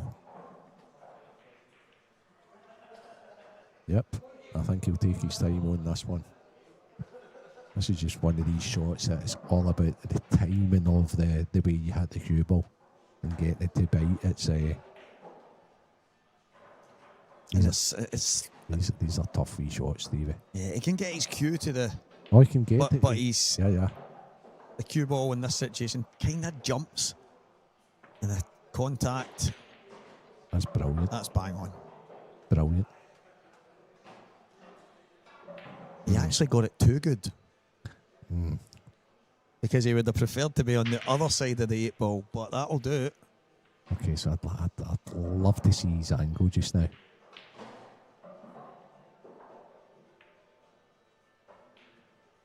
And what I mean by that is, that's it. So, okay.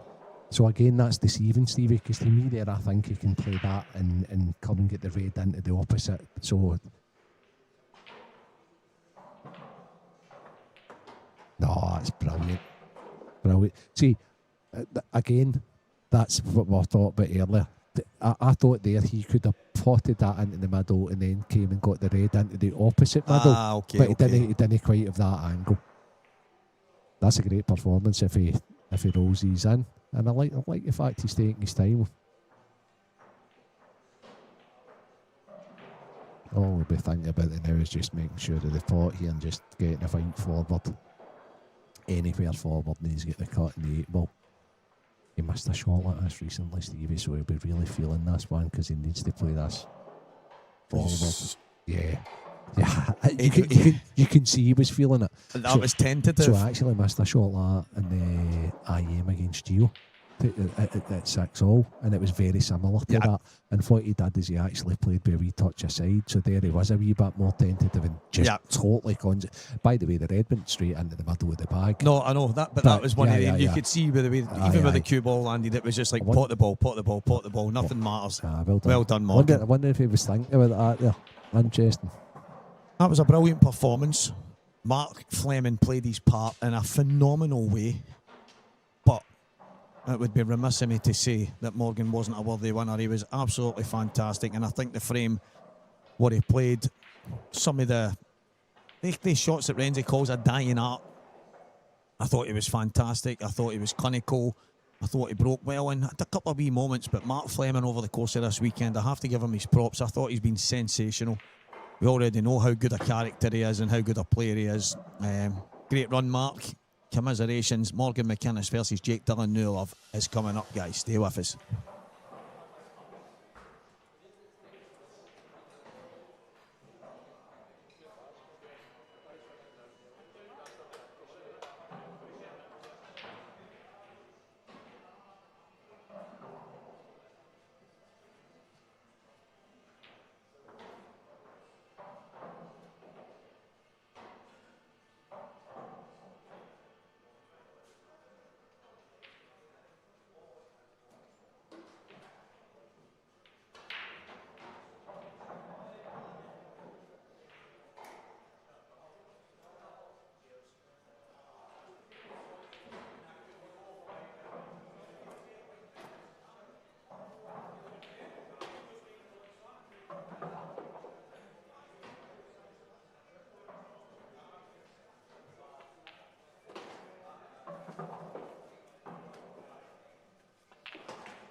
say pay like we might pay like 250 or something like that to take it up with 100 left or whatever. How many is this event 3 or 4 or 5? What was it? What, it's all supposed to be paid? Oh right, okay. I'll wait. I thought it was fixed. Very expensive. I'll probably be taking something.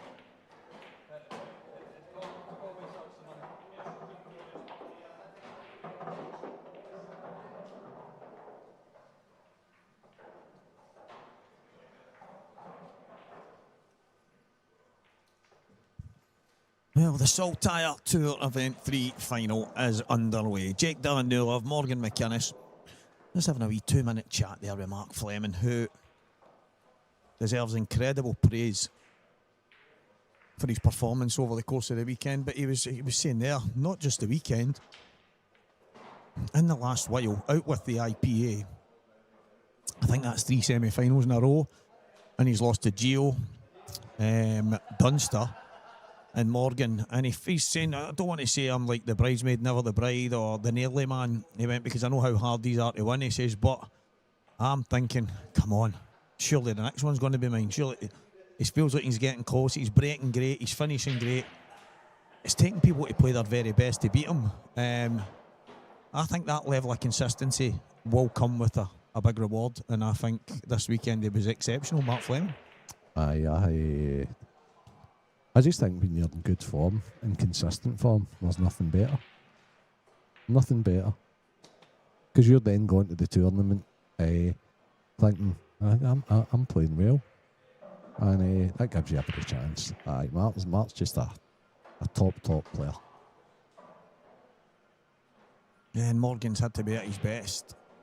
And he's had to grind a wee bit sometimes as well, Morgan, but that's the thing that stands out for me, and it has done for a wee while. He's willing to scratch and claw with the best of them, and he's actually became one of the best at it.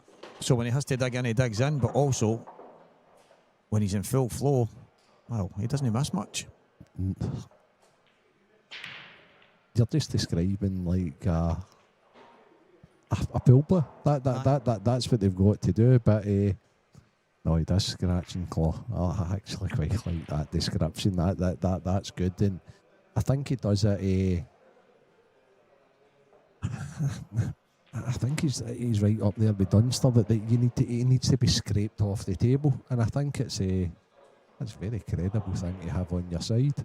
If you're hard to beat, and if you give every single shot the attention that it's due, and sometimes as well, he'll miss a wee one, right, that you would normally expect him to get. But it's then the resilience of saying, you know what, okay, I'm not going to lose the match through that. It's only a frame, and then getting on with just being solid again. But he's more than that. He's a top player.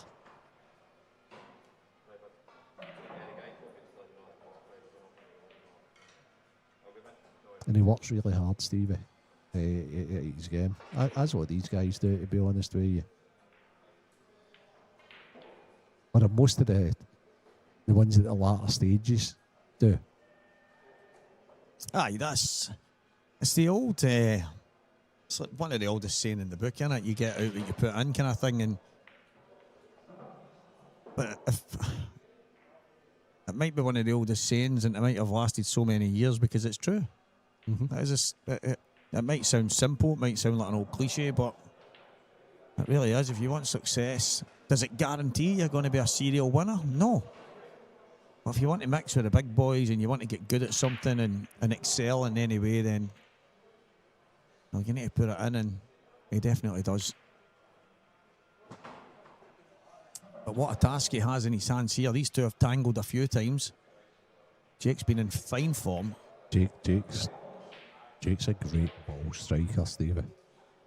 He hits the ball as sweet as a nut. It's a little bit of contrast in styles. Morgan, you scrape. Jake, just free flowing. So I'm looking forward to it.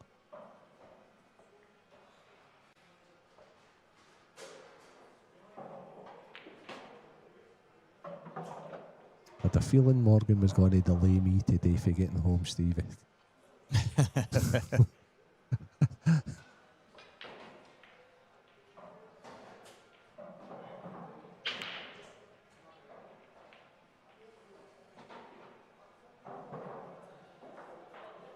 Just a wee bit of a shot to play here.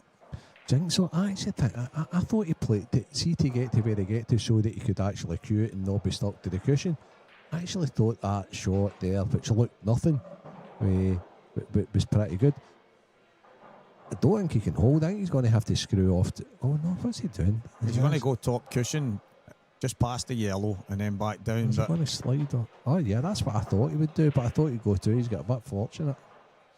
He's got rather fortunate. Aye, that's what I thought he was going to screw off to, but he's just not got the bite in it.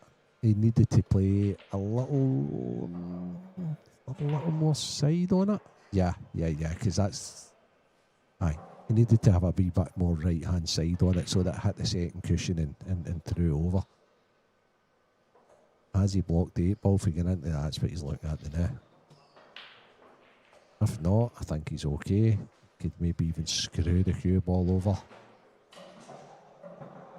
Well, it seems to be playing top the right hand side. Oh yeah, that's absolutely delicious. Brilliant stuff. See if you want to chase the finish. What you want to do at the very end is be dead straight in the black.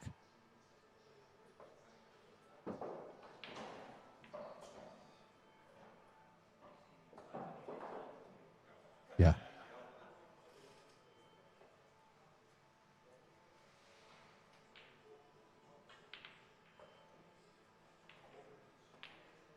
Yeah, good start. Wee bit of fortune. Fortune favours the brave. Yeah. It takes 7 more of them, Stevie. Yep, every single day. Well, there is Jake Dillon, Newlove in this event. Fernie, Callum Grieve, Chris White, Anton Riley, Hugh Thompson, Gio Edgar, and he is up against Morgan in this final. And the Morgan McInnes run started with Robert Stephen, Anton Riley, who he lost to, but then he fought back through John Joe McCauley, Wes Fox, Curtis McGunn, Liam Dunster, Mark Fleming, and again, he's back with Jake Dillon Newlove in the final. It was 3-0 down to Big John Joe. So, yeah, he said John Joe was dishing all over the place, and I think he won a decider, is that right? Aye. So, wow. So here we go. He's been sat still for a little while, Jake. Okay. That's probably the one major downside for Jake here is Morgan's just been rolling. Jake's been sitting for about 2 hours. Now, he was offered a table to go and have a hit on. I know that much. I know Craig would have spoke to him and said to him, but whether he decided to opt against it, didn't feel like it, I don't know, but yeah, we're where we are. Also, it's the fact that Morgan takes his time to plan things out. So Jake's going to be sat there for a wee while more now. Because Morgan will be going for this, no doubt. He's just going to try and work out the best possible way to finish it.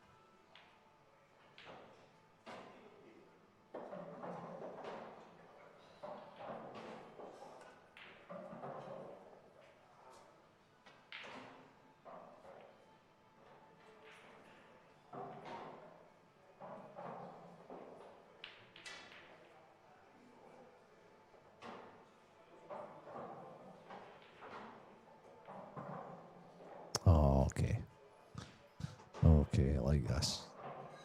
He's going to play the plant, the yellow into the red next, isn't he? Yeah, he can still do it. I'd have liked that to come out better, however. I think this is one of the things at Blackpool rules that drives people crazy. The fact that you can play with a free shot and then you can play a colour onto it, the red. People just find that this is maybe just a little bit too easy. This is very, very forgettable when you're playing. So what he's done there, he's used his free shot, potted the red off the red to try to open up. And I think his plan was to then play the yellow onto the red to become red. There's a few people I've heard mention it, Renzi, right? And a lot of them are pros, actually. Mm-hmm. And they'll say, and then, I don't know, an hour later, they're on the table, I'm commentating, and they go and do it, and I'm like, Oh, because you don't like it doesn't mean you. No, I know, but it's you like- don't use it. Aye, but it couldn't be more blatant. It's Aye, like, yeah. right, you hate it that much. Yeah. But I get if nobody's allowed to use it, it probably evens things up slightly. But yeah, Oh, he's played that really, really well. Really, really well. I think he might have to take the one next to the 8 ball here.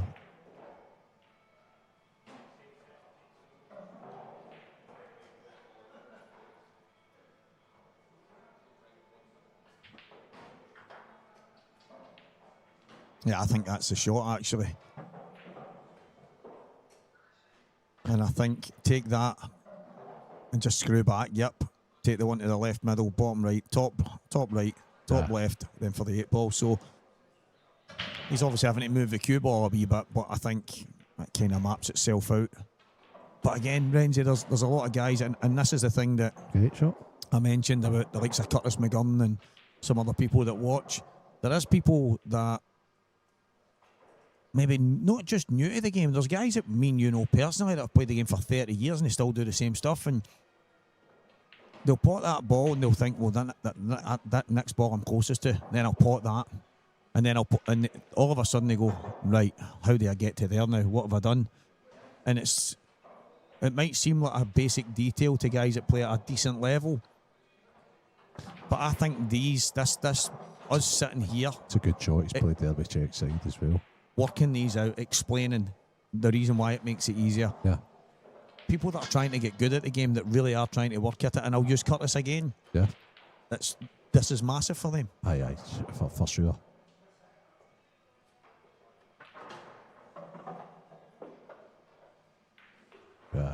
Yeah, he's buzzing. But his pattern play is just really good.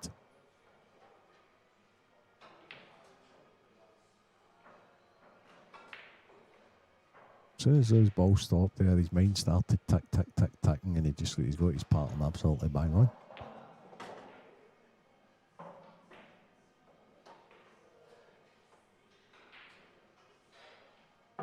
Yeah, spot on. Pattern perfect. Cueing like a dream, breaking well. It's a recipe that sometimes leads to a title. Yeah. He's going to take some stopping here. Because he's in the ascendancy. And the confidence, I don't think lots of people that are listening in, right, are all different levels, right? But when you beat the guy who is the best around at the moment, the confidence you take for that is incredible, Stevie. If you beat the top boy, the guy who wins most of the tournaments, the world number one, the Scottish number one, the confidence surge that gives you is unbelievable as well. So he is in the ascendancy. I'm not going to lie. Before Morgan's game started with Mark there, and I know they're brilliant players, I'd watched Jake destroy Gio. Let's not forget that, right? And I just thought, it'll take a massive, massive monumental effort to beat Jake. But the way Morgan started, he's not annoying him at all. He's not. It's just like it's been a great start. So it'll be interesting to see how Jake, as I say, when he does get a chance, how he deals with it, and how long Morgan can keep him off the table.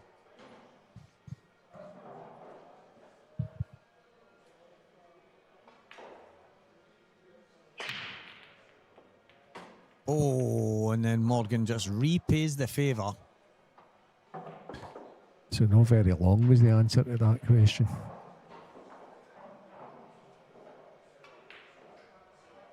Wee bit more work to be done here. If you play it, see the red and the yellow are close together on the left side. If he plays that red off the cushion to hit the other red to take the yellow down over the bottom left bag, he clears the pathway for all the yellows upstairs.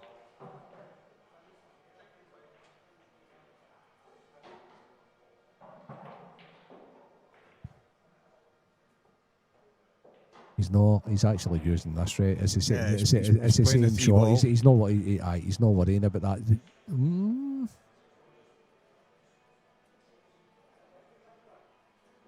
That's why I'd have used the other. The only reason I'd have used the other red, Stevie, is so that it's out the road, did it? Yeah.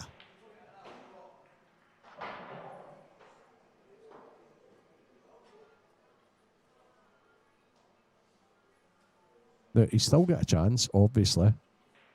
He's not played that as good as,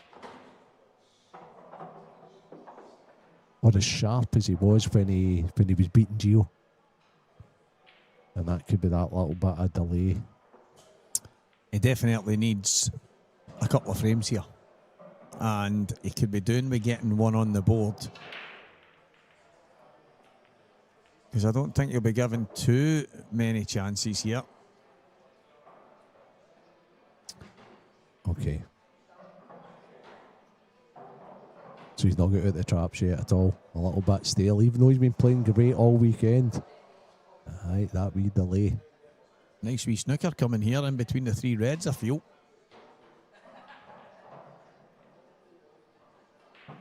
It needs to be a killer snooker though, because It's just tough. I think the choice is limited right now. aye, that's so true.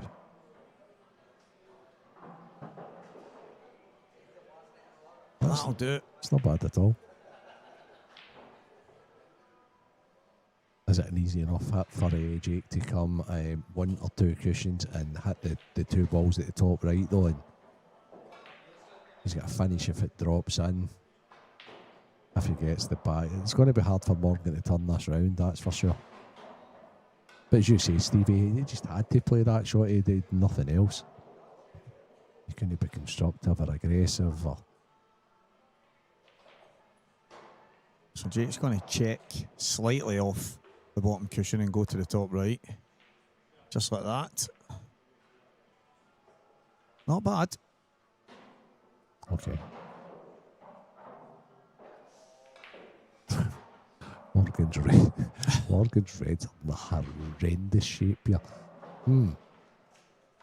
Are they in that bad a shape here that Morgan has to attempt to finish here, which is like, oh. Yeah. Can he cut that red back into the top left? Yeah. Smash off the bottom cushion into the 3 reds. Yeah, I know. What else can he do? No. How can he stay in the frame here with a safety? Unless he can shut Jake's yellow, it's over the bottom left, off somehow. I just can't see any way.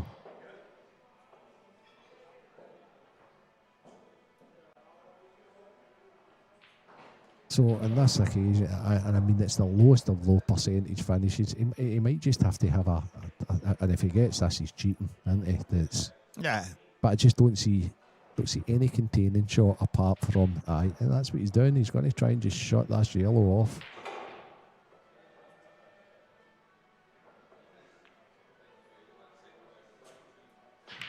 Yeah, that's not to plan, and this is a big chance for Jake. Pop the yellow in the top left, and I think this is pretty straightforward for me if he pops that in.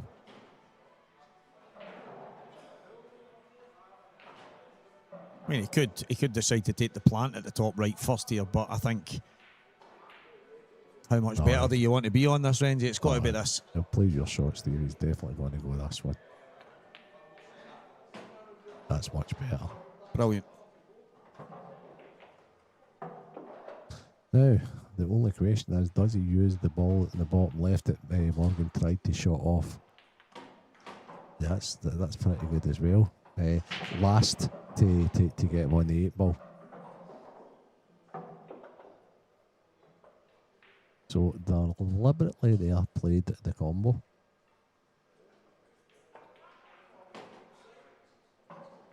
And that's what I'm talking about with gifted.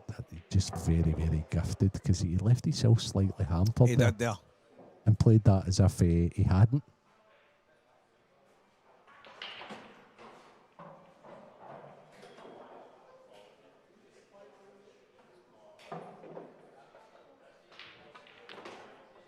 Yeah, pretty good.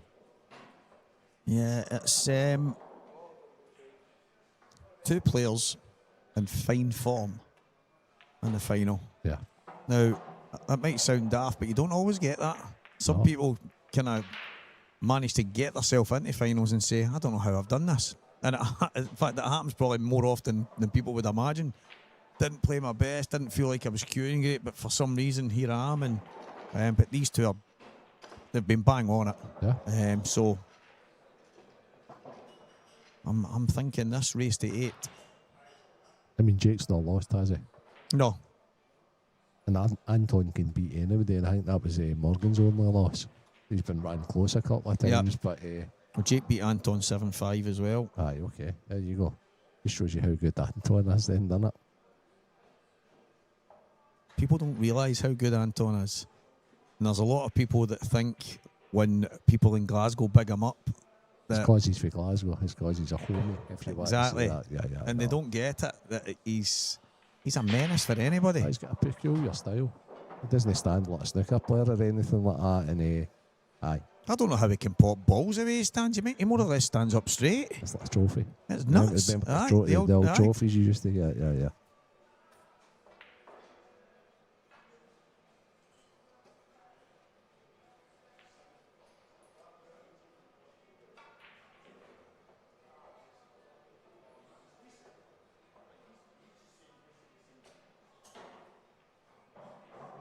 Well, these haven't come out too great.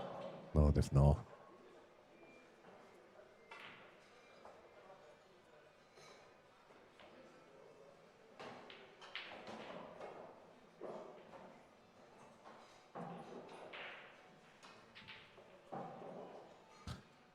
The one of is he playing the yellow into red here?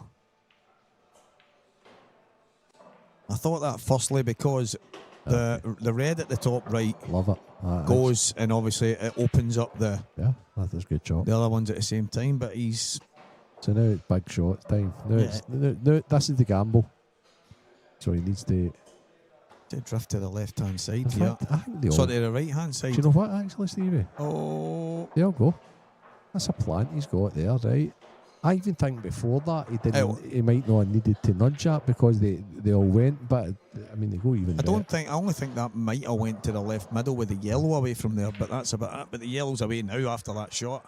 I think he'll get these now. Because I think he can play the plant and bring the red away. Hail to Billet. How you doing? All right? Mr. Snadden, how you doing, my main man?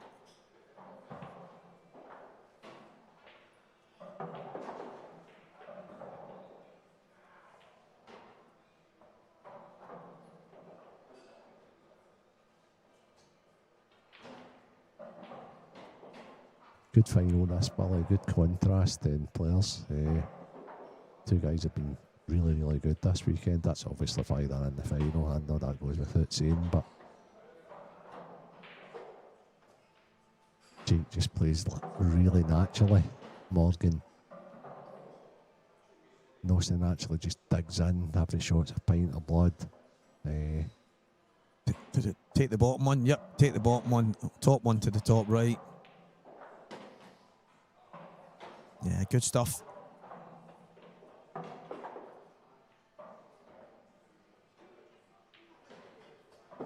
Oh, here's Freddie. Because you get Sherrick yesterday, is that you just made an appearance?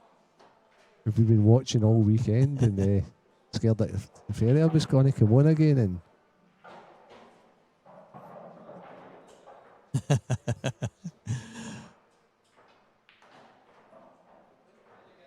Jake may pop this little drag into the middle. Side cushion. That'll do nicely. I'll trace a right hand side.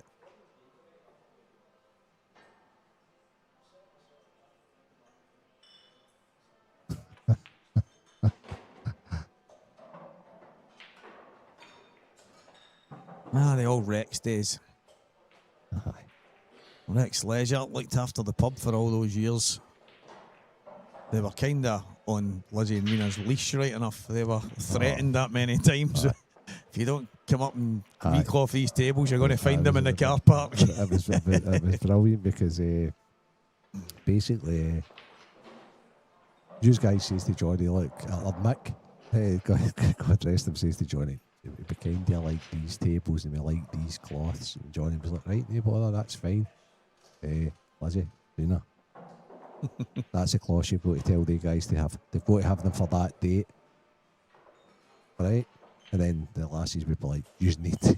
Aye, so it was like a pass down, wasn't it? Mate, they used to come in. I used to feel sorry for them because the boys would come in to do the tables, and then Lizzie wouldn't let them leave, and she would say, hold on, and I'd have to go in and make sure it was the right that was stuff. that, So I would be in and I'd go, right, that's the right call. And I felt terrible because these guys are standing there waiting and me giving a thumbs up for them to leave. Lizzie's got them basically chained to the bar, but they were the days. They definitely were the days. Chris Cunningham, let's go Butcher. Oh, he's close again, Morgan, but what a result. 2 frames apiece. He needed a big one, and he needed to keep the cue ball on the table. His problem ball is the yellow closest to the red on the right hand side. Does it go in the bag that the yellow hanging goes? If that goes, it's a pretty straightforward finish for him as long as he can get out of his first spot. If it doesn't, he might be tempted to take the one down next to the 8 ball here.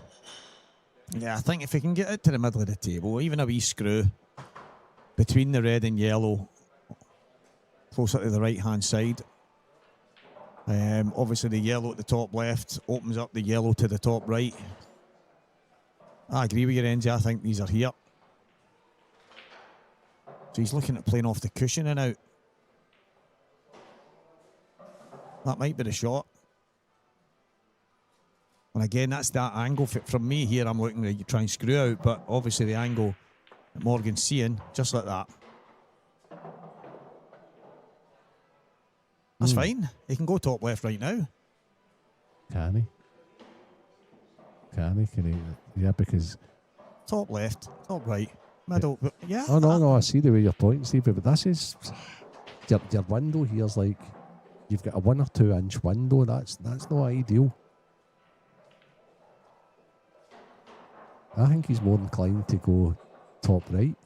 He might do. I just think it's a Christopher Slack thing. He used to say, never look a gift horse in the mouth when you're already on something. But I don't think it is. That's what I'm saying. I think his window's tiny. You think? I don't know. Aye. I think he play it into the top side of the pocket, leave the cue ball more or less where the yellow is, just a wee bit below. But I think he's better on it now, Stevie. No, I'm not saying he's not. He's not any better. That was brave, wasn't it? Big time. That was brave. Because that red, even though it might not be in the way, that red's massive. It looks massive. Yeah, that was brave. That was good. That was top stuff. Yeah. That was brave. Your way could have worked, Stevie.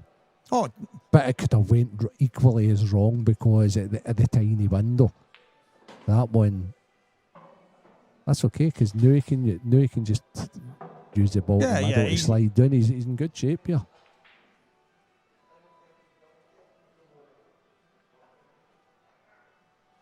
Fortunate to keep the cue ball on the table, and when you do it, you have to make sure it's not for nothing. And right to this point. So the only worry I would have here, Stevie, and I think you'll second me on this one, is if he requires it, the bounce off the bottom cushion, if he needs to play around off too. You know, something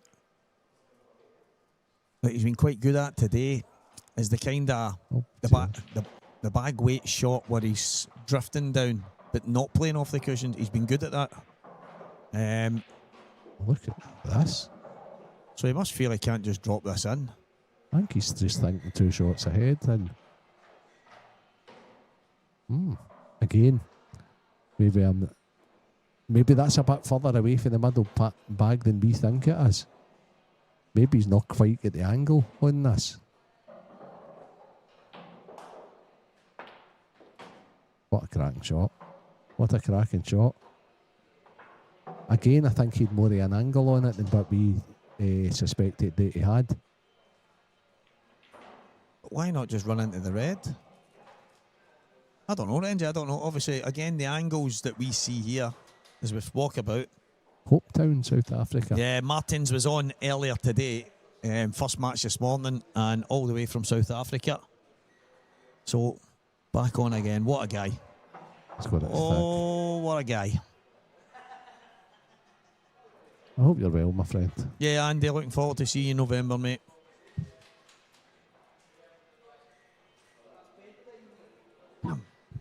Excuse me. Yeah, just caught that thick.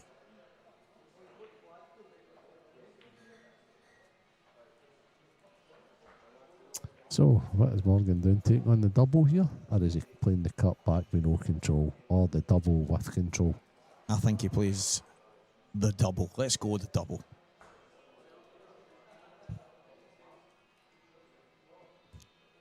I wonder if he's knuckled to be able to play the double. He's playing the double. He's definitely playing the double, but cue ball could not have landed in a worse position. That is a wee bit out. First little mistake then. I think the issue ended up where he's landed on the cushion at the top left, because obviously we can't see the angle perfectly. He's jacked up to try and make sure he's still giving himself the right angle in the middle. And yeah, lost a wee bit of control of the cue ball. Wasn't easy, it never is. But what a chance for Jake to get in front in this match when it looked highly unlikely he was going to visit the table in this frame.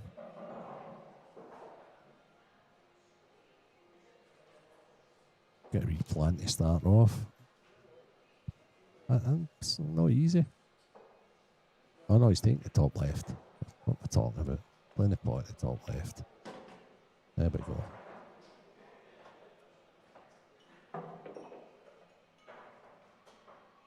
There was a thing earlier, Renzi, about have you ever went unbeaten in a season? Unbeaten in that. What kind of season? Apparently, When Dell beat me and it was the only frame I lost the whole season. Do you know what? Do you know that's actually incredible, isn't it? When you, That's incredible when you think of how many games you play in a season. that's the only frame. And in fact, that you only lose one frame. Yeah. It's a pretty good ratio. Unbelievable ratio. And I tell you what. I think I had a couple of chances. Oh, wow. I think I had a couple of chances in the frame as well. I'd love to say they'll dish me or something like that, but it wasn't the case, you know. It just wasn't. And it was in the hotel that the guys used for here. The Normandy? No, for when the tournaments, is it Kings Park? Oh, yeah. Aye, the Kings Park. That's Hotel. right. I That's remember they were in the league. That's right. Yeah. Aye, many moons ago. Aye, Big Dell. He loves telling that story, Big Dell, for some reason. Just like that.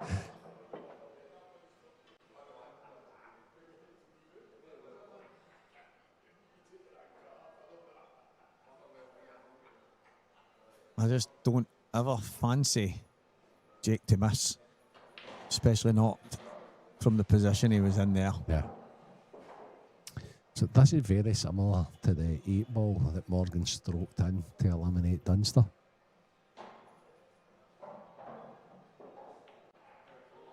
Yep, he played it at pace into the top right-hand corner as we're looking right now, but this one's to the bottom left. Exact same as Renzi pointed out, except the result is different. There's pressure in this final, Renzi, and it's showing. It sure is, Stevie. It's that's incredible.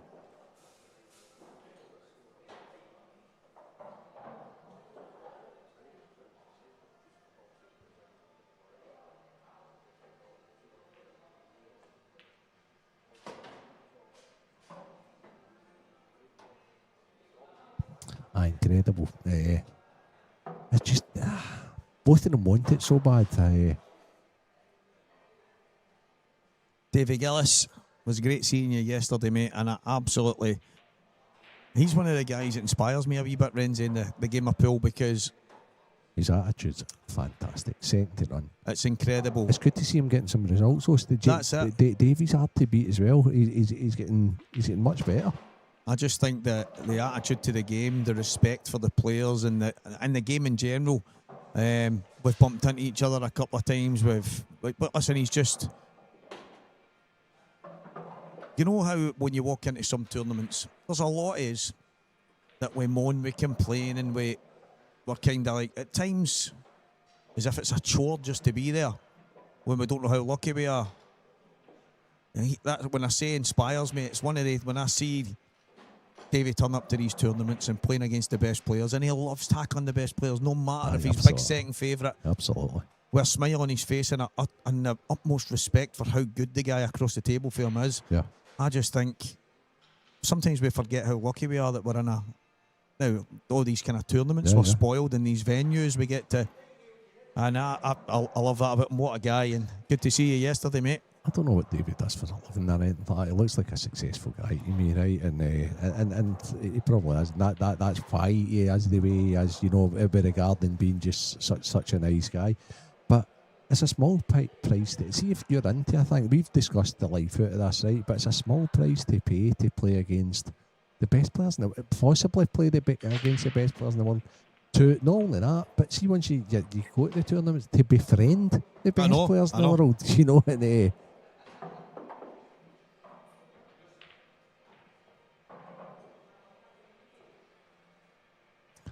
Gav Robinson, are you home, son? All right, son. I think Gav had a decent weekend as well. He ran into Scott Rorty in the last 16, and then Rorty ran into Gio Edgar, but it's like good player after good player, and good to see you again this weekend, Gav. As always, mate, as always. I often refer to Gav these days as the man with a plan because he's got some brilliant ideas, but not only that, we're talking about the tables and looking after them, and we kind of sing for the same hymn sheet, Renzi. We don't like the heavy brushing of this cloth. We don't like the all-out attack that goes on it because we're thinking, this cloth's brand new, it's playing amazing, it's only right out the wrapper. Why are you wrecking it with a hard brush? It's and both of us are kind of if you are brushing softly, then it's just there might be the odd wee chalk mark on it, but does that require a hellish attack? Do you know what I mean? It's like, and that's where we've got more in common than that. Gav's just, he's a passionate guy about the game and trying to improve it. I've had conversations with Gav, and he is very passionate about the game, which there's nothing wrong with. That's right up our street, to be honest. Exactly. But good seeing you again, Gav, and obviously I'm going to see you in a few weeks as well, mate. Gav up for the he will Masters. Have we got a full card for the Masters? Are they all here? It's at the majority. I think there's 40 odds. I have to say, Renzi, and it was although it was part of the tour fees at the start of the year, and all the pros were kind of told at the start of the year your tour will be the 5 tours and the Masters. Mm-hmm. It was horrendously publicised. The Masters was horrendously so many of the pros still thought it was in December. Had no idea it was in August. Some of them, when I was speaking to them at the last couple of events, were going, what are you talking about? And then some were messaging, some were on the different chats and saying, what is going on here? Why are people talking about an August event? It's led to quite a number of them going to miss it, which obviously it will be filled up anyway. There'll be enough players to come in and make it into the 64 it's supposed to be. But yeah, I have to say it's a bit of a mistake on the hands of everyone involved, because to just assume everybody knows isn't enough. And I'm in that same bracket. I was talking to everybody about it being in August, and when I did say to them, they'll go, what? But I haven't round everybody individually. I'm just speaking to people thinking that they know. And the fact is, Renzi, most people didn't. Right, okay, and that date's been okay, so what department deals with that? Well, the thing is, although it's part of the Pro Tour, it's not actually on anything. I couldn't find anything. I couldn't find a poster. I couldn't find... Yeah. So, it was... It's unlike them, isn't it? So that's been... But that's one of the things that we spoke about. Up now, getting the socials in that a wee bit more sharp and getting the information out there better. But I tell you what, I'm buzzing for it. I'm buzzing for the new look it's going to have. I'm buzzing for the excitement of this tournament being a 90% pro event. And obviously there's a bunch of qualifiers and some amateurs that have opted to come and play in it. But I'm looking forward to it, Renzi. Yeah. Long races over the course of a weekend. some of the best players. Yeah, buzzing. Yeah, and sleeping in your own bed at night as well, Steve. It's good to have a home tournament. Oh, that was tight. That was tight. I was actually wondering what he was playing, to be honest. Okay, so I believe that.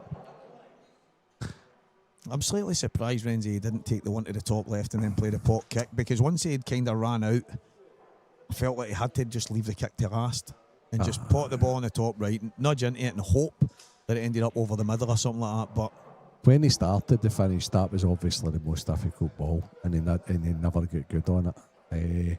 The South Africa tournament, which is the World Championships, Marty, are in November, I believe. yeah, For the national teams. So that's going to... Is that in Cape Town? Cape Town? I just thought it's close to Cape Town, I think it is. yeah, I think it is. I like that as well for Gav. He wants his trophy back. And Gav will go down in history, Renzi. He'll go down in history. He lost his first match 10-0 and then won the tournament. That's right. I don't know if that'll ever be done again. Yeah. Hello, Craig. All right, pal. Craigie Martin. All the way from Lesmahegi. On the go. What's Jake got here?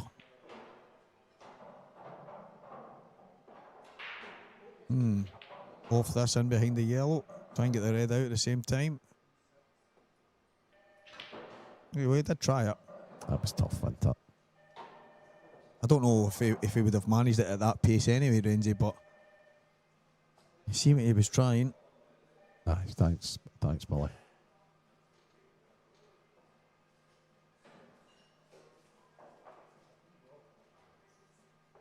So Morgan's got a couple of things he can do here. He could slide off the yellow, it's closest to the left corner. Park Jake on the red ball. Jake's then going to move that away and he goes for it next time. Or alternately, he can push it. But see, the yellow beside the red downstairs, Stevie. Aye. Does that go? Yes. I think he's got to be. I think he's got to go to finish then, hasn't he? Yeah, I think, yeah. I mean, just based on being in here through experience, yeah, I think it flies in.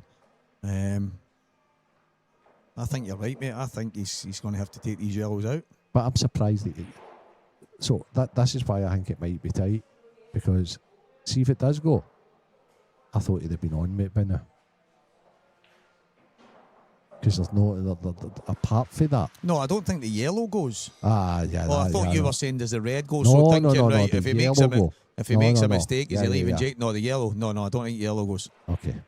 I think he needs to play a kick on that. I think he needs to get low on the yellow on the bottom cushion, and then play some kind of kick, or even go to the right hand side and play the yellow off the red. Yeah. No, there's no chance that goes. I've misheard you there, mate. Yeah, but Gav, I like that. Good evening, Paul Crawford.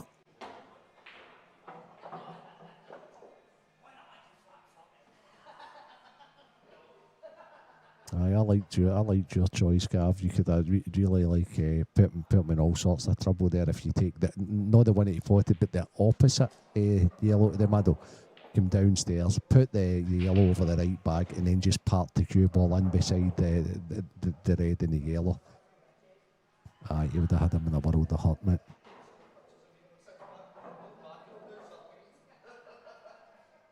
However, he sees this aggressively, pots this, comes down, angle, pot, dislodge, finish. Here we go. He's going to take this off a red. This is... Dunster tried this earlier and didn't succeed with it. Very similar shot. And we're going to see Morgan from, I believe, a more difficult position than what Liam was in.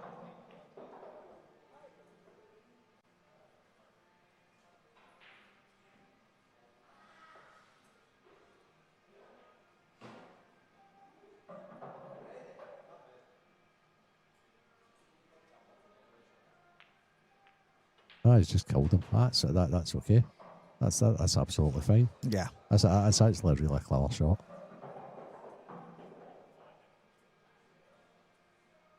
Aye, that would. Well, Jake's laughing. I don't know if Jake's convinced. But How is what? But Jake's like. Why is he laughing? Because Morgan's not miscued there. Surely that's got to be the way he's played that. Oh, is Jake thinking it's a foul? I think the red hat.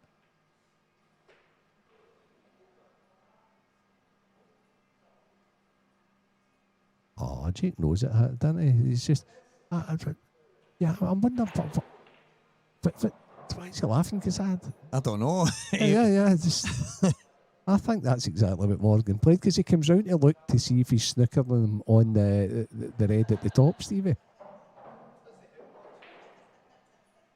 Maybe it's just the fact that he didn't go for the finish. Jake's thinking, wow, what are you doing? And quite possibly, yeah. I certainly wouldn't be laughing there, because you're giving your hand away there and saying, I don't like this.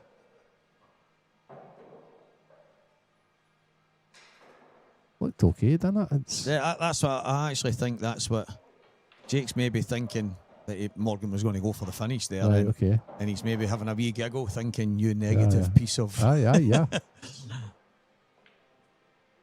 I remember these two played. That's the great thing in here as well. People say, Stevie, you go away on one, but you talk about something that's relevant to the... I can't help it, because memories pop up. Jake's reaction there just flew a memory when the two of them met in the singles. I think it might have been the quarterfinals or semi-finals in Malta a couple of years ago. And after the first few frames, I think Jake had dished 3 or 4 in a row, and Morgan tapped to pack every single frame, and he grinded, and he ended up winning the match and a decider. Right, okay. He put Jake through hell. Maybe that's why he's laughing then. Maybe it brought back bad memories. And I'm just thinking there was a few times during that where Jake had a bit of a smirk, but it was like you could tell he was absolutely, he wasn't happy. But there's not many people, Renzi, from down south at all, Wales, England, that you probably ever see tap a pack. No, the only man would probably be Andy Lucas, right? And Andy doesn't need to do it. No. Right? He honestly doesn't need to do it. But I think, but Andy's like, he's got the bit of Scottish, because obviously Sean is Scottish, right? And he's good friends with Ross, and he's obviously come up here and he's seen people doing it up here and thought, you know what? All these guys down south that go all the time. I'm pretty clever at the game, Andy. Yeah. He's just a great player, right? But Andy's the only English person I think I've ever seen like playing the soft break. Yeah, I think that was just a wee giggle for Jake, basically saying, Aye, Davey, aye, okay. So the red didn't make it, with the cue ball hit the... Yeah, hit the side cushion.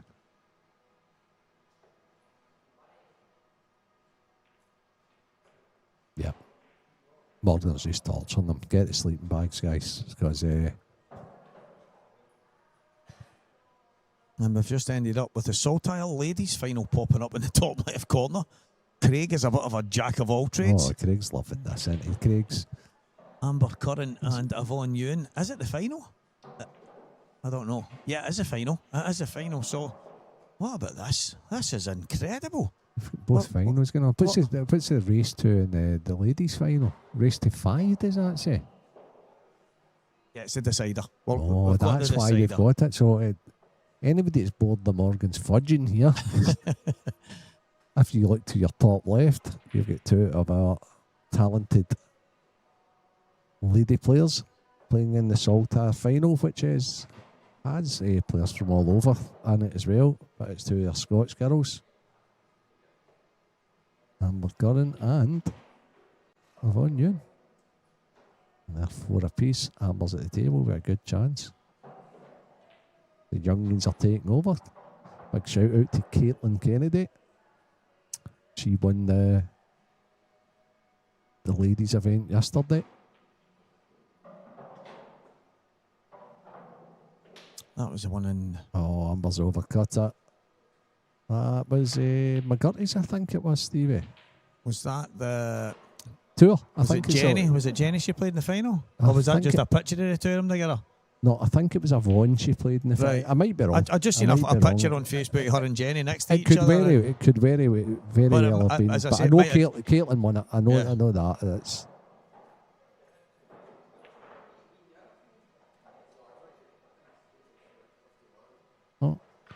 Craig can't be a fan of Avon because he's just moved the thing right off as soon as Amber missed it. Must have thought Amber was going on to win the match.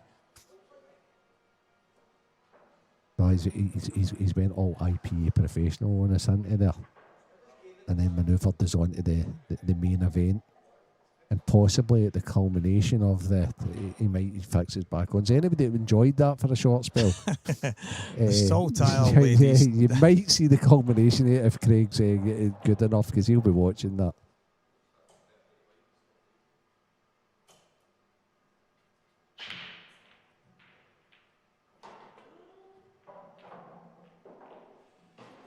Fair play, had to go at that. He has to. And then we're back with Amber at the table again. Oh, here we go. Is it or is it? Aye, it is. Aye, she's in trouble though.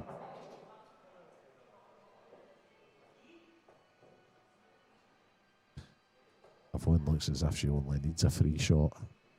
A visit and have a good chance of finishing it herself. Big hit for Amber. Aye, she's hit it. She's promoted it. She's put it in a bit of... Good job, Morgan. Yeah, very nice. And as Gav just pointed out there, he loves watching a bit of fudging. He's probably got his popcorn and tuning right into this. I'd look at Fred. Fred knows. Fred knows. No, Fred, aye. Listen, it's whatever it takes. Fred loves it. Whatever it takes, man. I'm just imagining Gav right now climbing the walls. He's thinking of every aggressive shot he can play, but this is the nature, innit? This is it.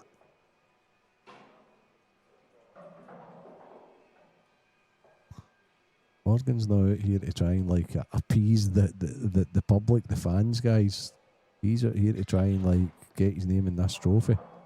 I wonder what Ross is marching a bit like. Is He'll be loving it. Oh, that's me. I like it, son. He'll be saying when he's not going for the finishes. Aye, no, he'll be enjoying that. Paul Crawford, if you put the darts on the top right, I can turn my other telly off. I mean, that is just class. That's exactly what we need here. Look at this.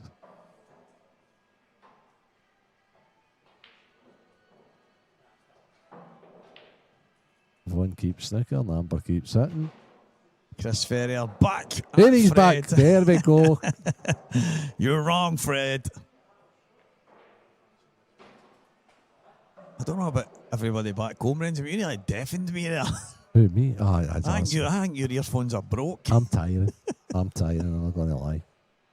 A couple of eardrums just vanished right out the back of my whatever.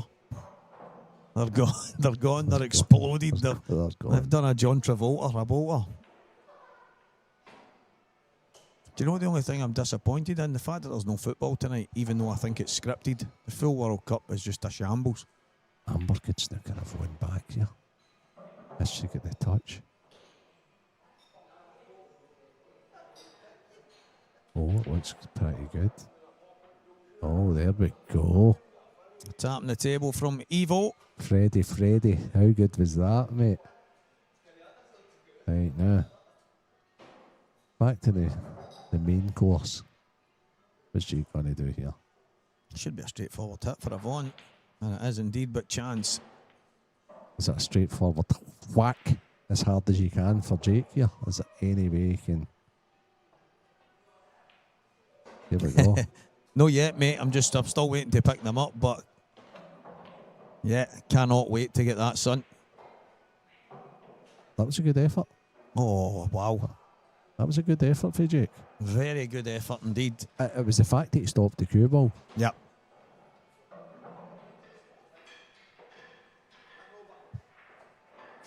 There we've got the... Craig's moved it again. On Craig Hammond. That's Amber 1. Did she finish it?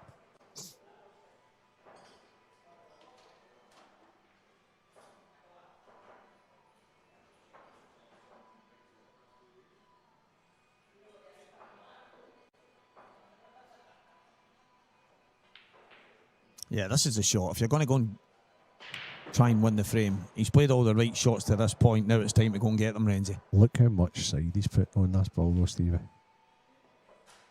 Aye, I didn't like that. I'm not going to lie. Didn't like that at all.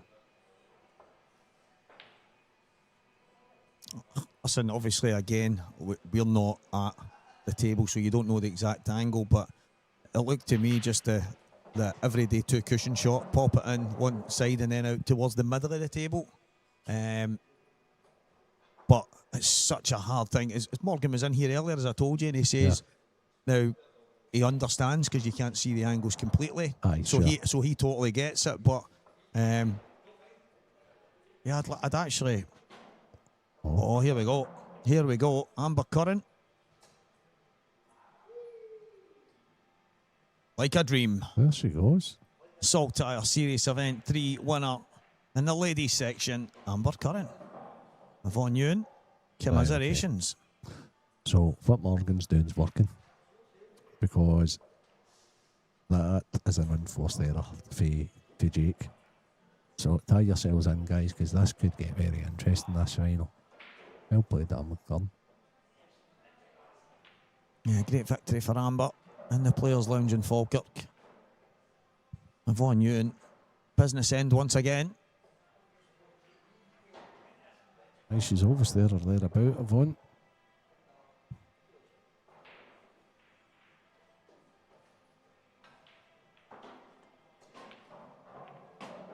Oh, Morgan's feeling it a wee bit. He'll be glad to see the back of this for him. But it's so important he gets these. So important he gets these. I often find that it's not just the frames you play on yourself. You see it with a lot of your opponents. You see it when you're watching. A lot of frames where you grind and you play that right shot and you try and develop, you try and get things into a position, but when it's time to go and pull the trigger, for some reason they don't go to plan. They seem difficult. It's like, especially after a frame like this. You overrun them, you underhit them, you misjudge them. It's actually incredible how often it happens.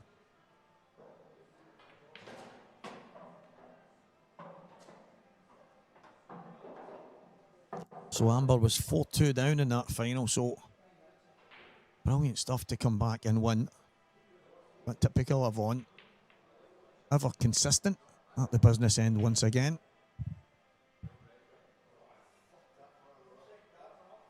Competition is high these days.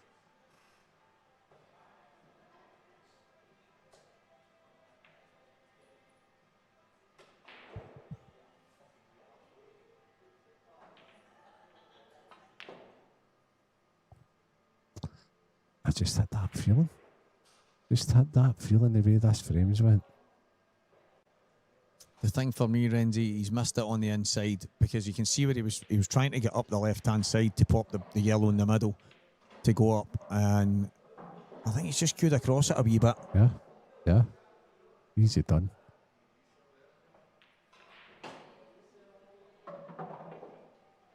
Well, that's not perfect. Both of these guys.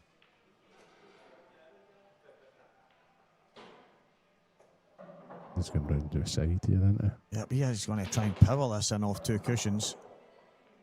Let's just about get away with it. 100%, Fred. After a tactical frame, when it's time to pull the trigger, it can be so hard. And that's one that got away from Morgan. But to be fair, Renzi, both of them chipped a few there. Aye, absolutely. But Morgan especially was in total control of that frame, so he'll be disgusted by himself. But you know what, Stevie? Sometimes you can just see something unfold. As I say, it's like watching something in slow motion, right? And I mean, the guy's back home. Anybody they'll be like, wow, how can a guy miss like that? And it's easy done. Oh, yeah. And that all occurs because of how, in his mind, how poorly he played the plant in the first place. Yeah, exactly. But that's it. Let it go. And then you go again. The frame is done. He's 4-2 down now. What a final. That is probably a little sign of tiredness. wee bit of pressure, a wee mixture of everything, but those frames can come. And not a good time for Morgan, but he's just going to have to shake it off and go again.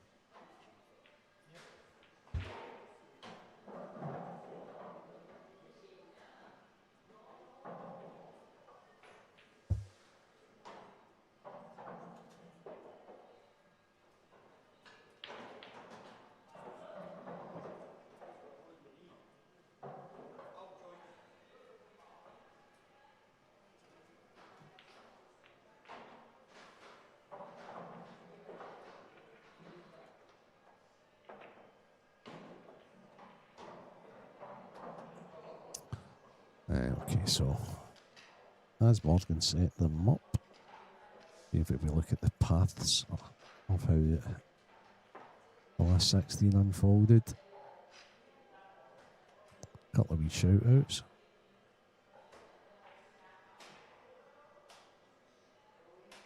Mark Fleming played really well. Fair play Curtis McGoldrick. Guy puts a lot of time in. Good wee run.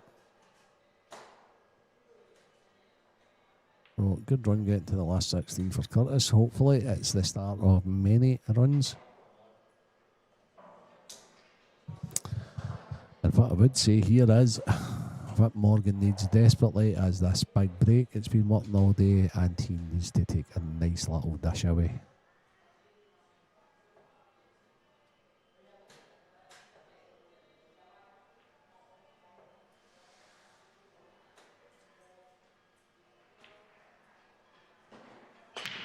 So first thing, White right down the middle.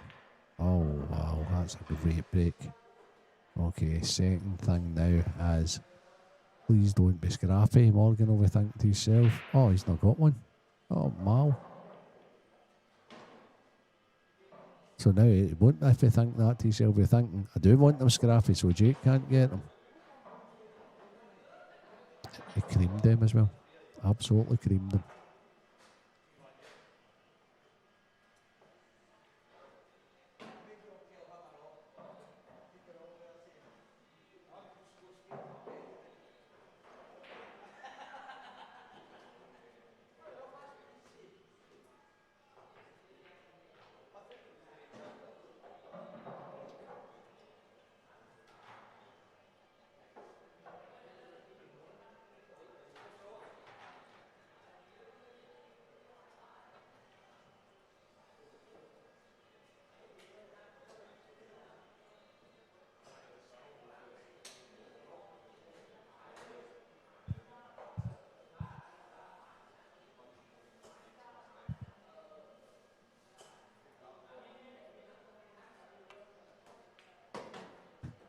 So Jake selected reds.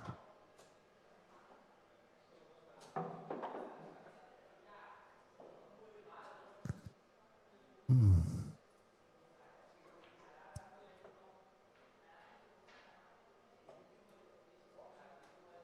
red he's closest to and the red on the other side of the one that he's closest to, both double.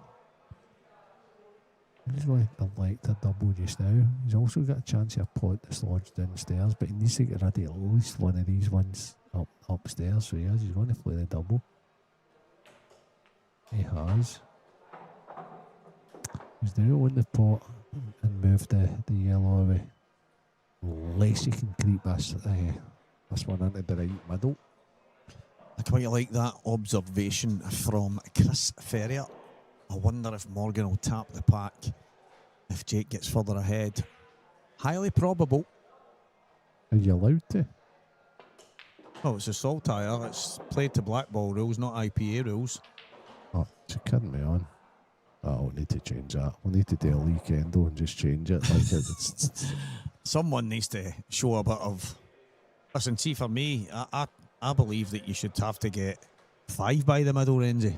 Now, I think that's because it just encourages people to smash them open. There's Craig. I'm sure we definitely discussed changing that at the start of the season. But you know what I also think? See if someone smashes them and that's maybe a slack rack and they just don't open. and a couple now maybe don't go past the middle. So say it's 5 by the middle. That's my idea, right? 5 by the middle. Encourage you to hit them hard. That's the way it always should be. But if 5 don't go by and you've absolutely smashed them, then it's no foul. Okay. The only thing for the rule for me is a deterrent for people to tap the pack. So see if you're seen to be trying to play the shot right, the break right, you shouldn't be penalised for that. You know, they do that at 9 ball, right? It's a hard thing to judge. Oh, come on. How's it hard to judge No, somebody no. hitting the ball hard? No, it is a hard thing to judge because some people will get That's brilliant. some people will get a ball better, right, with a softer break. They'll make the one into the middle, and then people, it's not the first player that would say. No, I know, It's but a tournament that you need. You're allowed to soft break, and I'm like, no. And they were like, man, he's hitting him too soft. It's a strange one. yeah, I think it's different with 9 balls on the table trying to make a specific ball when this is a wee bit different, I feel. But listen, Not hard enough here. So was the butcher playing this into the middle here? Gav Robinson, me and you're singing for the same hymn sheet, son. 5-point rule with a free shot after the break. Oh, no way, that's not fell in. 1, 2, 3, 4, 5.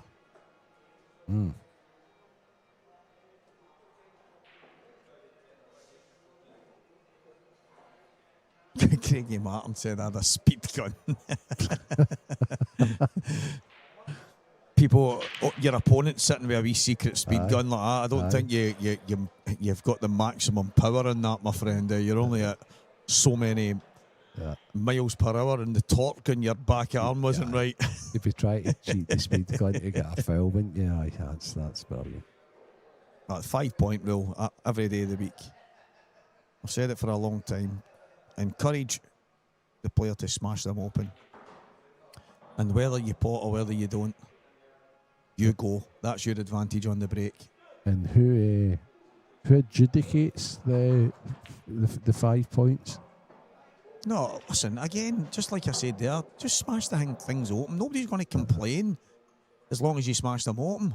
I think that needs to be the nature. But if someone figures out a tap break where 5 balls sneak past and things like that, fair enough. Or is it to avoid the tap Yes, to break? avoid the tap break, yep. Does the IPA break not work okay for that? No? No, people still smash them on, but no, because it's only 3 balls by. No, there's still... I've not seen anybody tap break at the IPA. No, there's still people that have Is got there? a cute wee break, yeah. I mean, it's only a 3-point rule, and it's hardly... Mm-hmm. You're hardly moving the goalpost that much, do you know what I mean?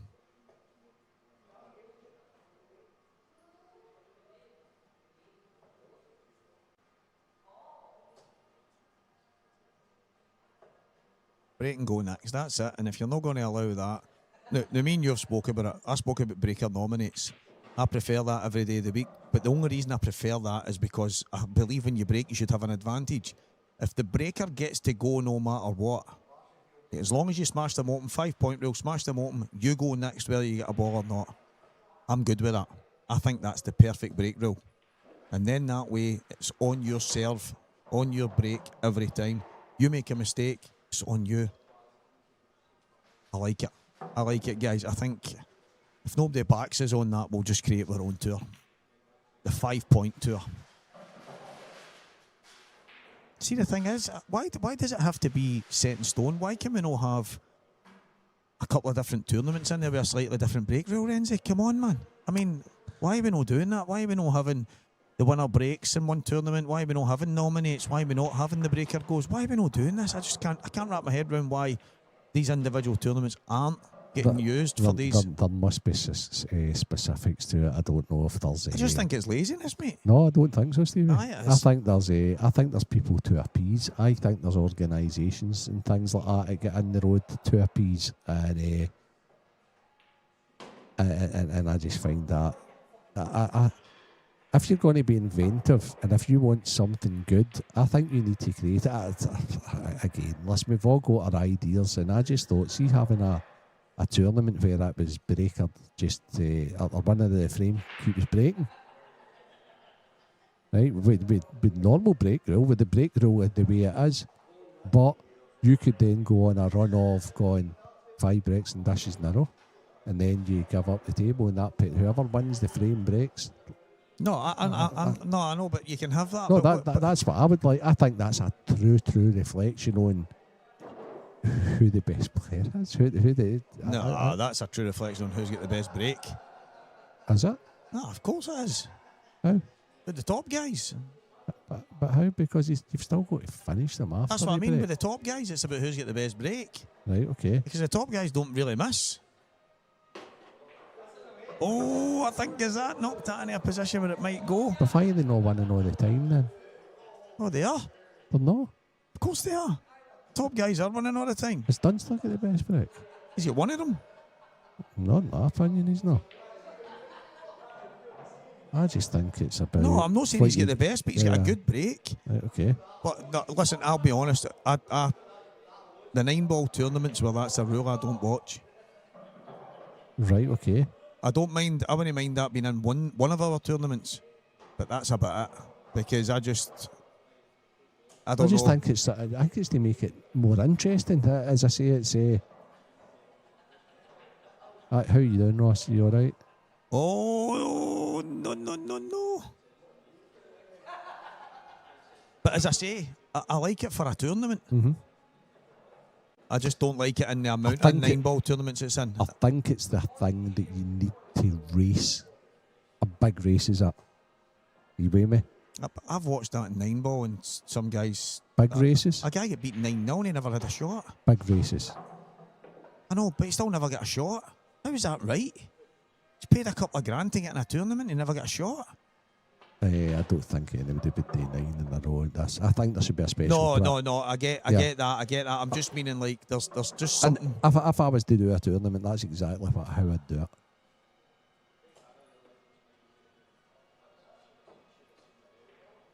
No, Craigie Martin. Yeah, that's you trying to take people's skill away for the cut break as well. White doesn't need to be in the middle. Just delete that comment and get back to your bed.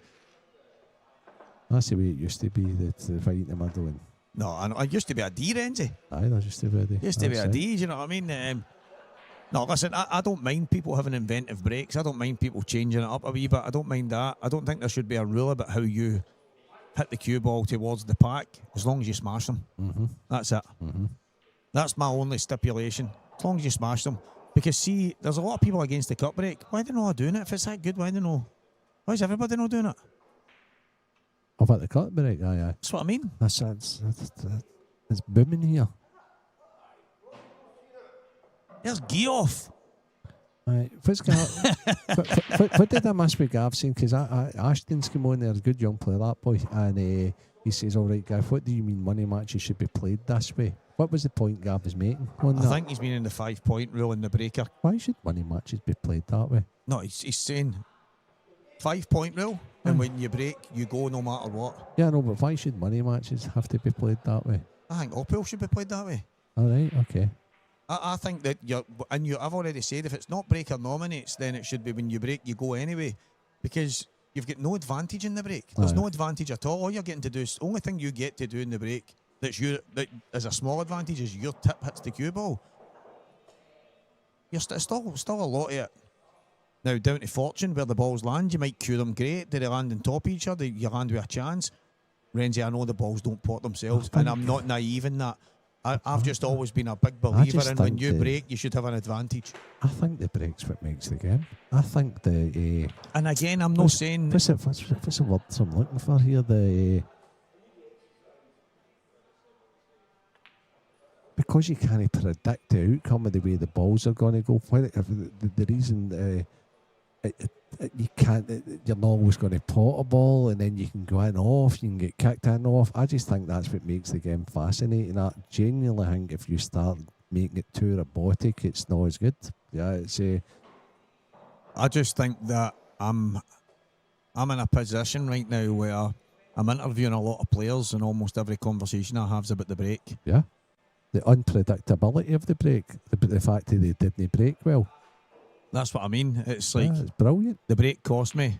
I broke okay. The break cost me, and it's like It's Groundhog Day, mate. Yeah. That's not unpredictable. I could predict every interview I'm going to have based on that. Do you know what I mean? And that's where I think we're talking less about the good pull and more about the break. And that's where I think it makes a big difference to the overall who the best is, and I think it makes a lot more for shocks. Do you think that changing it to some of the ways the guys are talking about would make it mean the better players would stay better, or do you think the unpredictability is good? What do you think, guys? I just think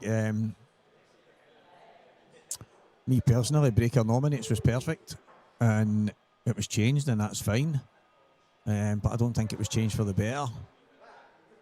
But that's only my opinion. There's a million people that probably think opposite to me, and I don't mind that. But listen, it's good to have it. It's good to be diverse with opinions. My issue isn't the fact that we break one way and not another.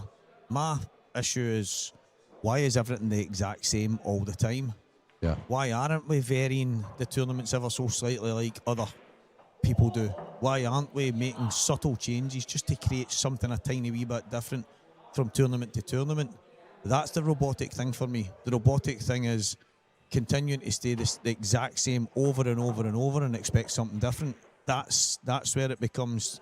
And if tweaking the break ever so slightly just adds a tiny wee bit more drama here and there, why aren't we doing it? We're not asking to change the rules. Or just something. That's just my take. That's but it. why are independent bodies are not putting on tournaments like that and saying, right, you know what, we're going to change this year. We're going to do it this way. We're going to do it that way. Why is like because Saltire not doing it? Why, you know?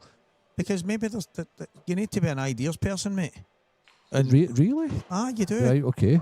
I honestly believe that's probably something that doesn't even get thought about. Doesn't get thought about because they're putting on the tournament, they put on the tour, and it's done all right. So they're not thinking about changing anything. Right. Okay. So that's. But you should always be outside the box if you're. No, that's what I mean. But me personally, you should always be striving to improve.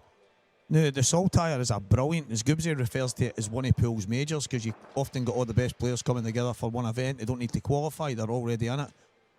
But I don't know, is it 5 years, 6 years, however long the Saltire's been gone now? There's nothing's changed. Yeah. It's not ranked. There's nothing to play for at the end. It's just 5 tournaments. I wasn't talking about the actual series, right? No, but I'm just meaning in general. I was talking about putting an individual event in as the Saltire or whoever it may be. No, I know, but that's what I mean. Right, what we're going to do is we're going to... I'm wondering, Stevie, if you're talking here and people don't want to change because there doesn't seem to be anybody hitting out with the ideas that they actually want it to change. So if I run a company like Saltire, I'm going to go to what the masses want. I know, but you don't know what the masses want unless you ask them, Renzi. Right, okay. So that to me is just, that's never going to fly because nobody's getting asked. Right, okay. And I'm not saying anybody wants a change. That's not what I'm saying.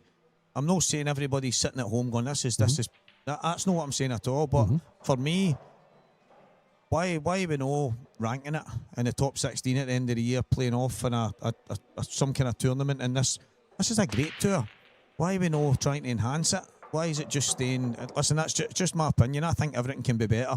I believe if you stay still, you go behind. That's just the way I look at it. And I think this has been absolutely first class. Can it be better every day of the week? But I'm one of the guys. I believe I can make everything better. That's me. Oh, I like that. That's me. Oh, I like that. And it's not just let's throw in a wee break rule. I just think there's wee things. I think. You don't go stale then, do you? No. Why are we not making? That's just me. But listen, I don't believe, to be honest, either that I get used to the best of my capabilities either. So there you go. That's just the way it goes. I don't think it's to do with the entry fee, Chris. I just think it's to do with listen. Every top player in Scotland's on this. Every single one. So, listen, we've had Chris Mellon, we've had Mark Farnsworth, we've had Clinton Jansen, we've had John McAllister was up this weekend. We've had the best of the best. It's because it's up here. You know, it's at the end of the day. But the guys in Ultimate aren't allowed in it anymore. They were coming in at the start of the year and then they were told to get out. So, unfortunately, that changed that a wee bit. So it did have the best of the best, and it's still got a lot of the very best. It's got some top players, no doubt about it. The only thing I'd change about the break rule, Stevie, right? Because I like the unpredictability of it. But that's possibly because they don't play anymore. It'd be dead frustrating going dry all the time as just the black ball. So that void break when the black ball goes in, that rips my nutting. So it does. That's the only thing I'd change. I just think the unpredictability, which is fascinating about it.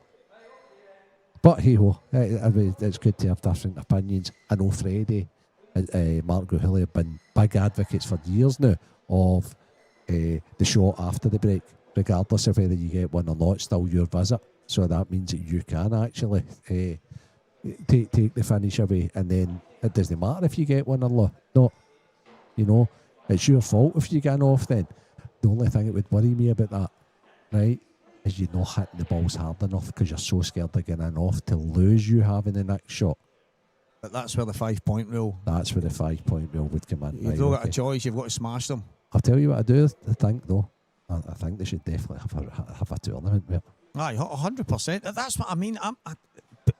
There's probably a misconception where I don't care if they change the rule completely. I don't mind. I've already told everybody I think black ball's almost perfect. Or are we terrified in this country to do that in case we're a couple of tweaks away? We fall foul of well, it's not black ball then. I don't know if but it's the, you know, I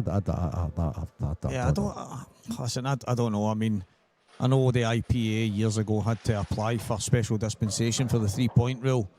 That's fine at a professional body, but nobody's telling us that we can't have a tournament where we change the flaming break. Come on. Yeah.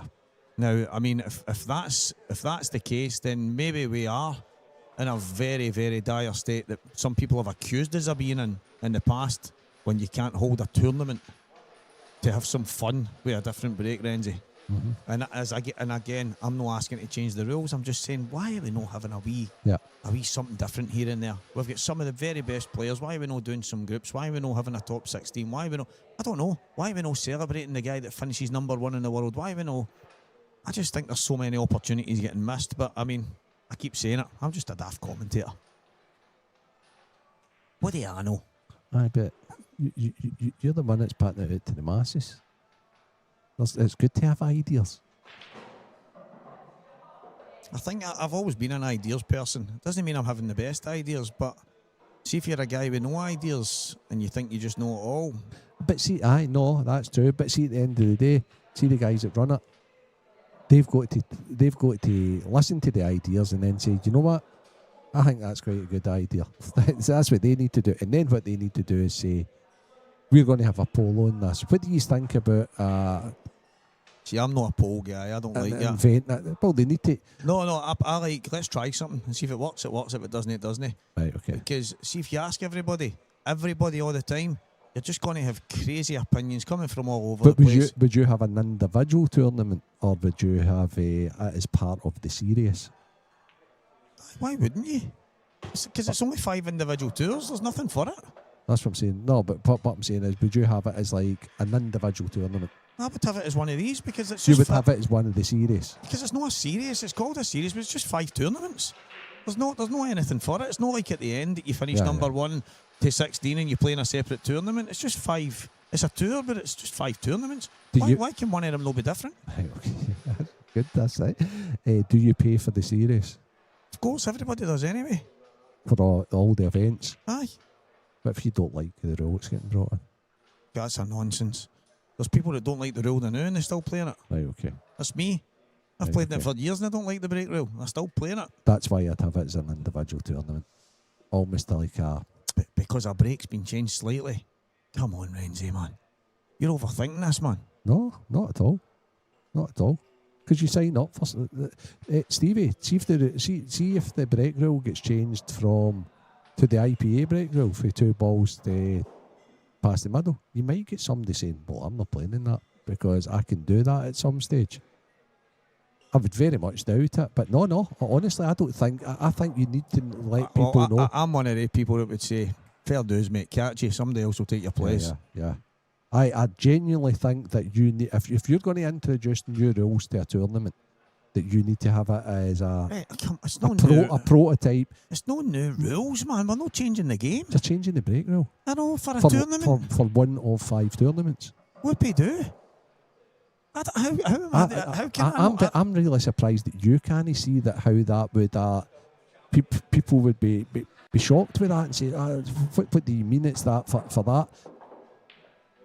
I'm agreeable. I think if that works and you have a prototype tournament, say, right, let's try this, and if it's brilliant, right, then you say, you know what, we're going to actually introduce that to the tour because it's better, it's more attacking, it's people are crashing the break. I don't think you add it as part of the tour. I think you add it.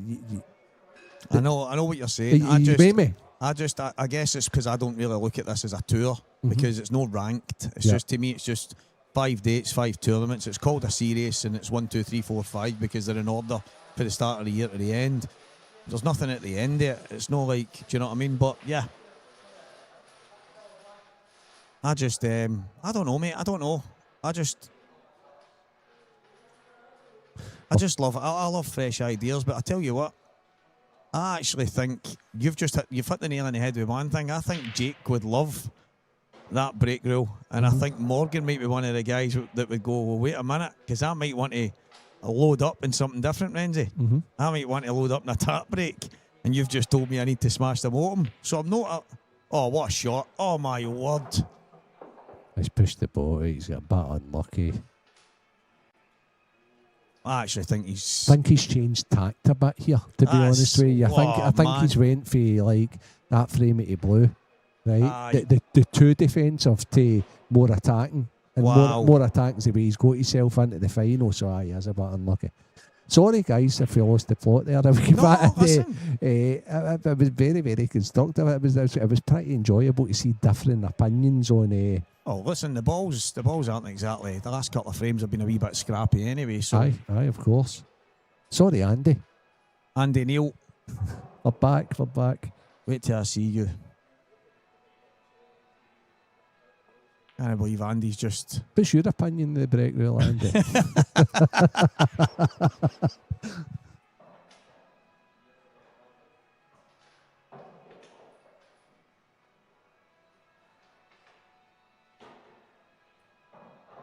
I know, Gav's spot on. 32 players this morning. Races to 7 and we're still here at 10 o'clock at night. Yeah. Single a limb. Absolutely incredible. I'll tell you that. See it make it different when you all sign up for next year. I'm going to suggest one of the tournaments is only played with like 7 balls on it, right? So it's like 3 yellows, 3 reds and the black, right? And you need to get at least 6 of them past the line, the break line.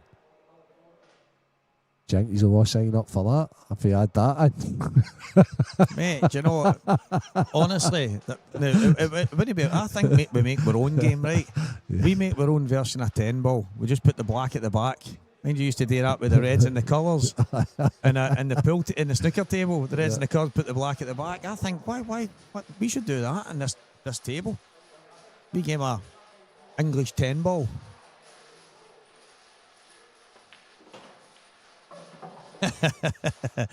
Hearing Ed had to change batteries, brilliant.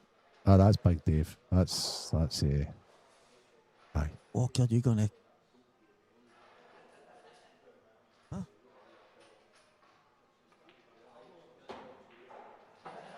What? Oh, I did, Gav. You'll hear it, mate. What did he? Oh, when he was talking about the 32-man comp.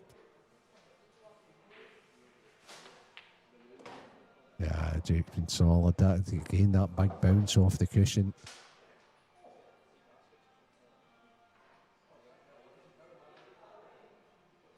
It's amazing how sometimes finals, semi-finals, and the quarter-finals are just. Stevie, just sometimes you get that crystal ball moment, don't you? It's just. The two of them are having a wee.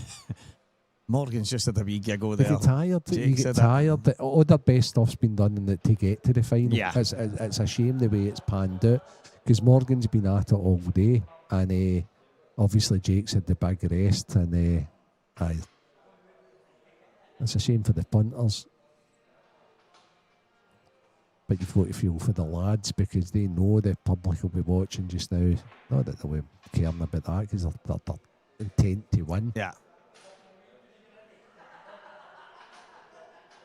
But then what happens, Steve, is you get a bit embarrassed out there. You know, when you're playing, think, oh my God. And Both of them have had a wee giggle there. Yeah, Obviously, yeah. the two of them are trying their best to chip things back and forward to each other, but Morgan's still got a couple of shots to play here. The one on the left-hand cushion. he's to play it, Stevie. Because I agree. Needs It's to got to be play it. now. it's just going to show intent. Because if he plays that, he's going to get on the one to the bottom left, isn't he? And then he can go back upstairs for later. Okay. So how can he get on it better than he can just now?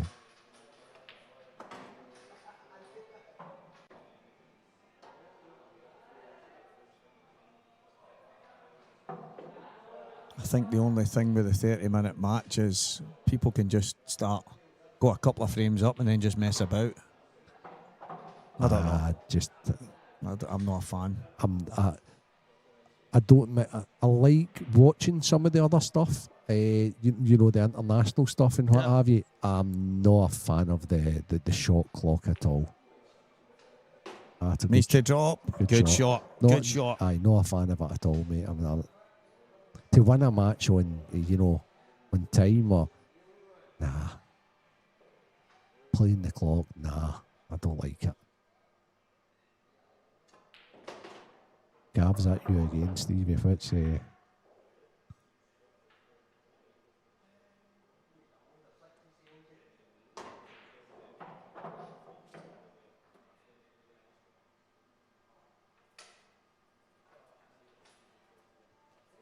Well, 5-4, and it was looking like it was going to be 6-3 Renzi and a mountain to climb. As I say, Morgan hangs in there. No matter what, Morgan hangs in there. Gav, you're going to...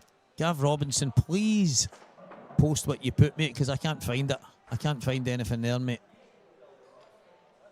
I've had a wee peek, and the only thing I could see was...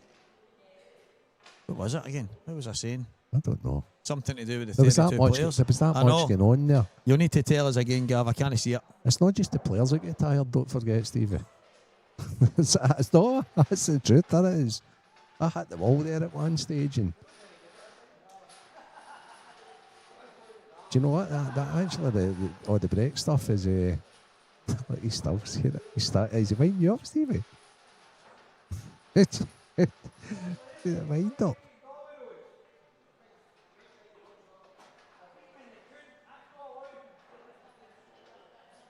Okay, all of a sudden, it's match on again. We're racing at 8. It's just missed a comparatively easy 8 ball. Morgan's went back in, stepped in, 5-4. That's the crash. Last second, yellows are looking favourable. The Jake Fairler on is getting these. No problem. Stevie going to enlighten me by...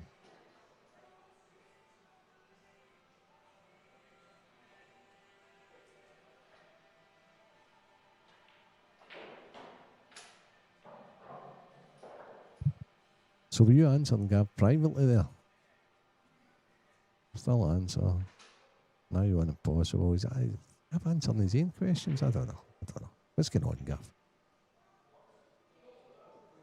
I know one thing's for sure. Jake's gone yellow here.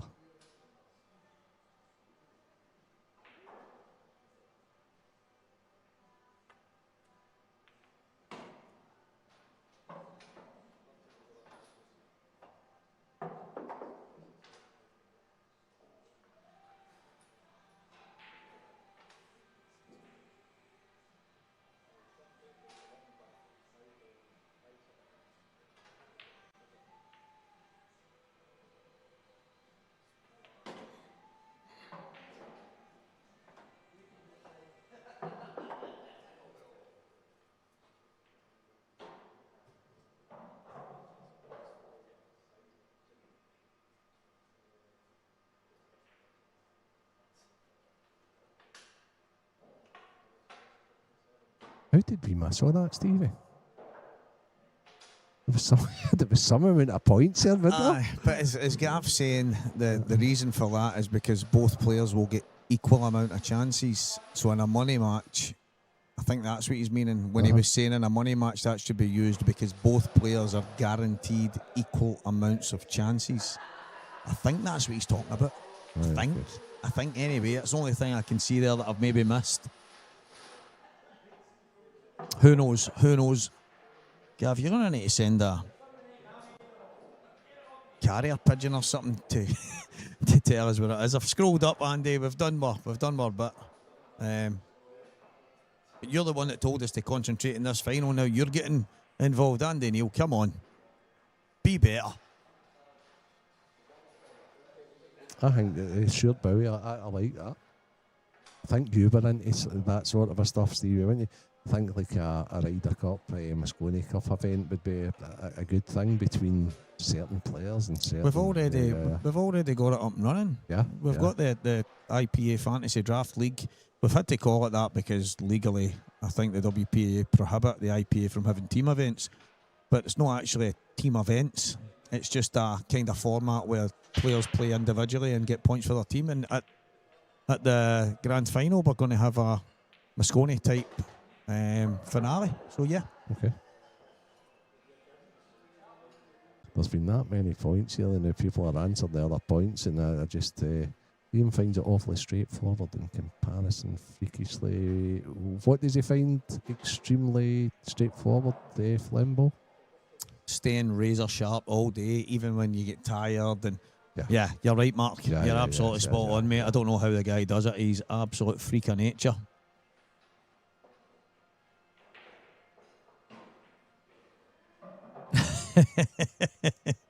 No, cheers for that, mate. Raven Shaddock. What a guy. You can fire away with your testing, mate. Send them to my door.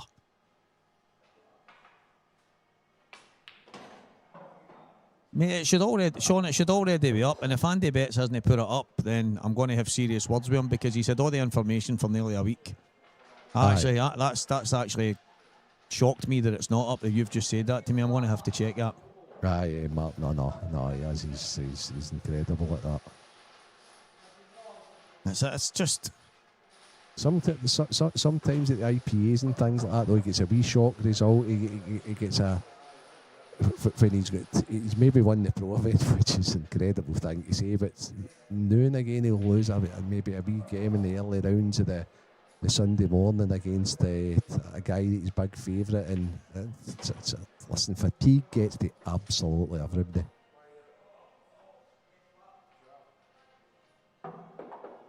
Well, after a couple of scrappy ones and a couple of bad misses, Jake needed that. So after all the topical debate that's went down, right, well done, Jake, right, but the most important question of the day is, are you staying with Mark Williams' team on Wednesday night? What? I don't remember saying I was leaving, mate. I don't remember saying I was leaving, but if you need a space for somebody else, fire away. Last season, listen, I couldn't get there at one point, right? My car was off the road, needless to say. And then when it was back on the road, every single week I would say to Derek, I needed the night, and he would say no every week. So every single week. And you know what he says to me? I said, Derek, I've been asking you for months. And because I'm happy enough to go out, it doesn't bother me playing Rangers. I'll go along if the guys need me, I'll play a game of doubles. And he went, I just didn't want you to come and be raging if you get dropped. And I'm like, I couldn't care less, man. You're off your right now. But listen, Mark, if you need the space for somebody else, fire away, mate. But if not, then of course I've been in the team for a long time. Morgan needs a big one here, Renzi. And do you know what? He's broke incredible today. You wouldn't like this to be the match where it really eludes him all the way. And the last one he went side, didn't he? So he's back down the middle. That's unbelievable. Oh my word. That's so unlucky. That's just... Hey, I mean, wee bit of work, at least. If you break and you catch them decent, that's what you're kind of hoping for.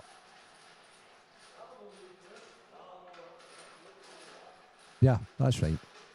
That's right, and it happens to a lot of people in a lot of different sports and things like that. As I well, remember as well, watching. Mark. Yeah, I yeah. remember watching it, and it reminded me of Charlie Shaw. I know Charlie's came on a wee bit later, but it was actually Preston that pointed it out to me, probably about a year ago, and I was like, whoa. And funnily enough, see, the only way you can get rid of that, because obviously it's a thing that you need to do. Look at a wee bit of research in, right? If you've ever had that sort of a affliction, because I've got somebody that came over to me and similar to Morgan, they had that, and they says, Renzi, and I did a bit of research on it. I was like, look, I says, you could probably get rid of that with steroids, beta blockers, but then if you're actually playing the sport at a decent level and you get tested, unless you were to be up front and says, I need that for that might be seen as an aid. So I believe it or not, that's the only way that stops is with beta blockers. And the thing is with them, they don't work for everybody. No. I can tell you that for nothing. Plus, as I say, they need to be prescribed to you to, because I remember one of the snooker guys, a guy called Neil Folds. Yeah. And I think he was taking them, and unbeknownst to him, they were a banned substance. That's a great shot. Yeah. That's a great shot. Straight off the bat, I was wondering why he didn't just play the plant, the red onto the yellow, but fair play.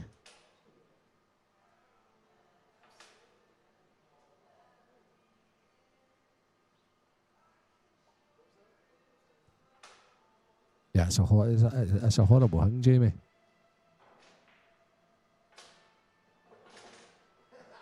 But it doesn't restrict a lot of people, People get the best they can get out of what they can deal with. It's going to have, I mean, like Jamie said, if he's moving, Alex Higgins moved. A lot. Right, so what's he doing with the yellow on the right-hand side? Is he going to drop on it and play a thin cut, Renzi? Is he going to play a double? Stevie, the fair bat's sitting just now, it's pretty much got to be a double, I think, because I don't think, can he get this thin enough to bring it out? Yeah. He's playing the double right now. And it might be two doubles. Mark Fleming, I like that. I just can't get that vision out my head now. The big inflatable flying up and down. Class, absolutely class. And it's even more so on the most important shot. Oh, man. It's like, as it's class. See when Mark's playing well, yeah, like he was at stages today, and he's doing that. Full weekend, right? full weekend. That's when you want to go all the way on him. And just start crashing those, because he's going to get it, right? It's just, that would be, just go on, mate, Mark. Oh, brilliant. I didn't think that black went. That's brilliant. What a phenomenal shot that is. So Jake's went up a gear again. There we go. That is two really quick fire frames. That was a great treble. And that treble was world class. He's found another gear, Renzi, just when you need it. Yeah. He's got his second wind. That was a great treble.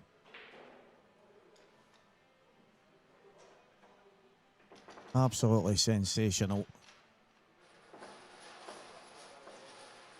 It's been a weird final, Renzi. And see, to be honest, the two finishes there are probably the cream of the crop. Aye, the last two frames. It's almost as if because the guys had been toiling a wee bit, one of them had to step up a gear.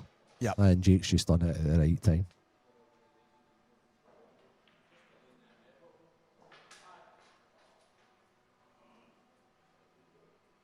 Sorry if I get a wee bit distracted there, guys. That was good there. Of course, listen. That was good.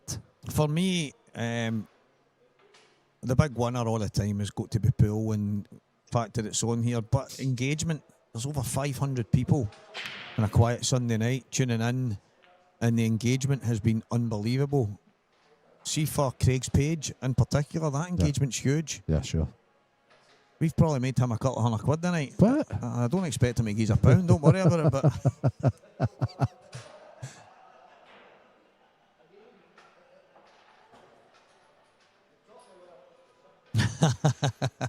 Hassan, I remember that, mate.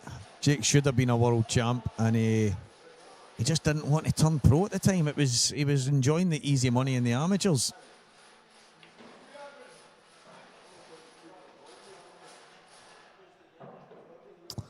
Okay, Morgan. Now is the time to still let your arm go, mate. Get me chance on the yellows. He's got a better chance. Can he cut the one in the left middle? Yeah, I wonder if he can. Renzi, the bottom one. I think that was a case there of just letting his arm go, Stevie.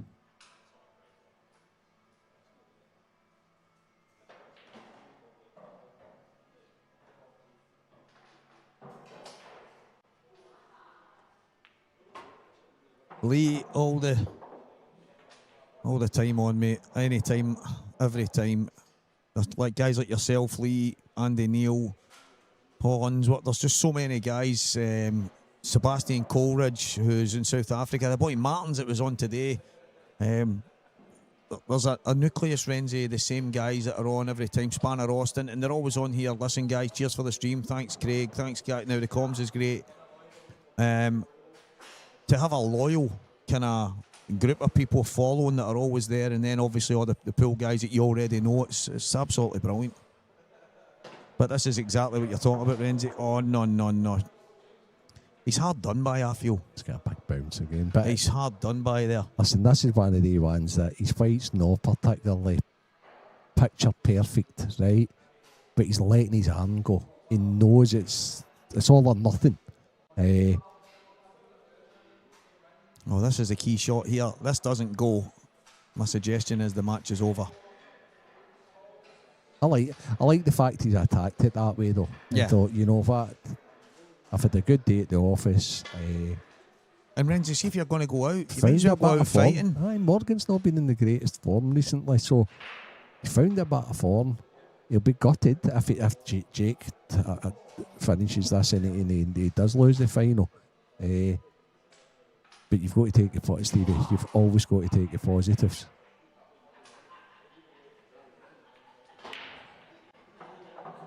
Big bounce off that cush. Yeah.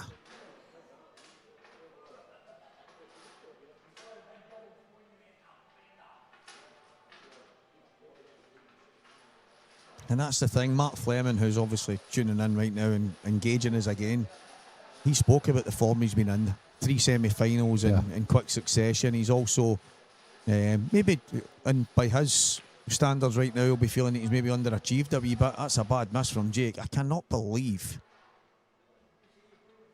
that after the 2 finishes he's took that he's through on a wobble like that. But it just goes to show the hardest frame getting over the line. But Mark was also saying that trying to win these. Now, Gio's beat him, Dunster's beat him, Morgan's beat him. It's not just day 3. There's more than that to try and get through. Do you know what I mean? Yeah. And to try and win one of these, no matter if it's a Saltire, an SPA event, an IPA, or anything else into the bargain, it's not easy in the first place. So, well, winning tournaments ain't easy. Getting to the business and showing consistency, and I think that's the thing that's standing out with Mark for me. And if you show consistency to start with, you give yourself a chance. But as you said, mate, Morgan's not been in the best of form. I like that shot as well. Like he's been aggressive again.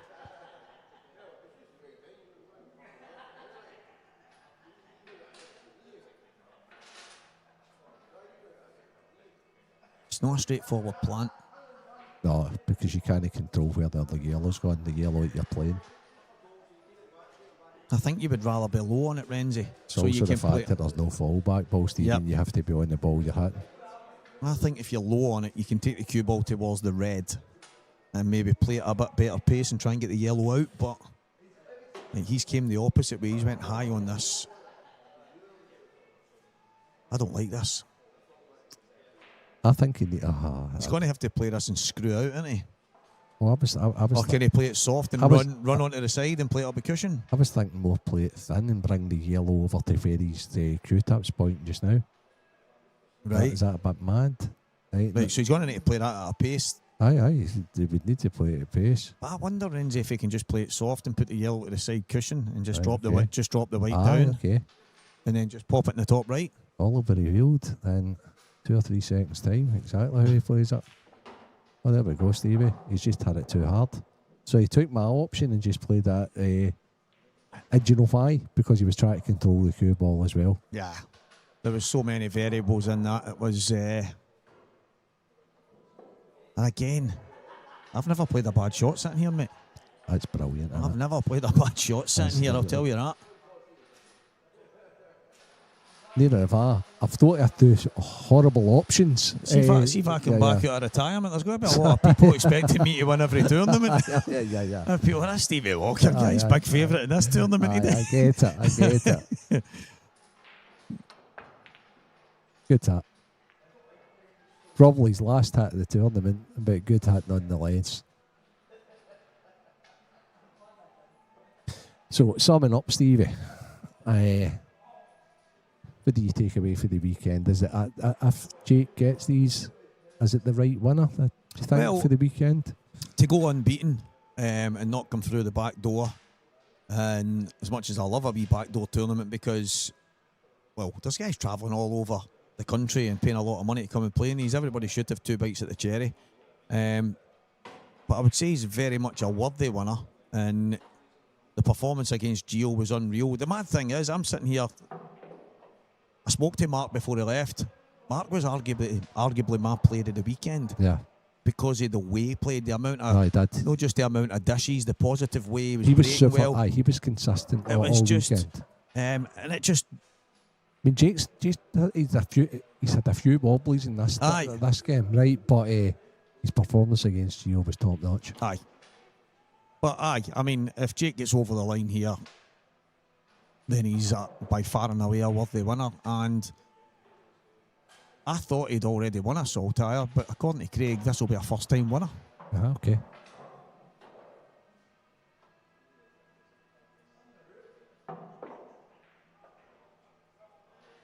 But maybe I'm thinking him winning a tournament in Scotland when he won the IPA Open in Glasgow last year when he did. He beat Dunster in the final, sure. An incredible final that was. I had the pleasure of commentating that one. So he broke him dish 6, and the other one he took one of the best finishes I've ever seen. Unreal. Now he just needs to make sure this pops in. Perfect. Stayed for the one in the middle. Well done, Jake Dillon. You love. Big congratulations to Morgan. Great run. Scalped the world champ.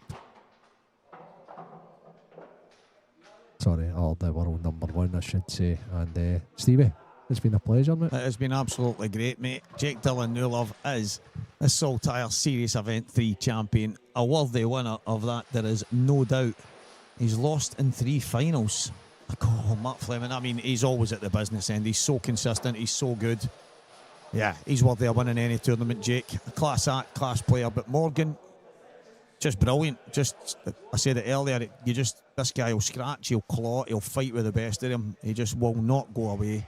And if you're going to beat him, you're going to need to dig in because he's just one of the consummate professionals.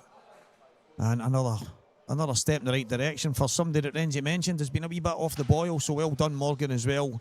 As I say, Mark, you were arguably my player of the weekend just for the way you were playing the game. I was loving watching a lot of what you were doing, mate. So long may that continue. Everybody for tuning in, over 500 of you. Big thanks to Craig, obviously, for putting this on. The guys at Saltire, McGoldrick Sports Bar, for me and Renzi, guys. Thank you very much. And good night.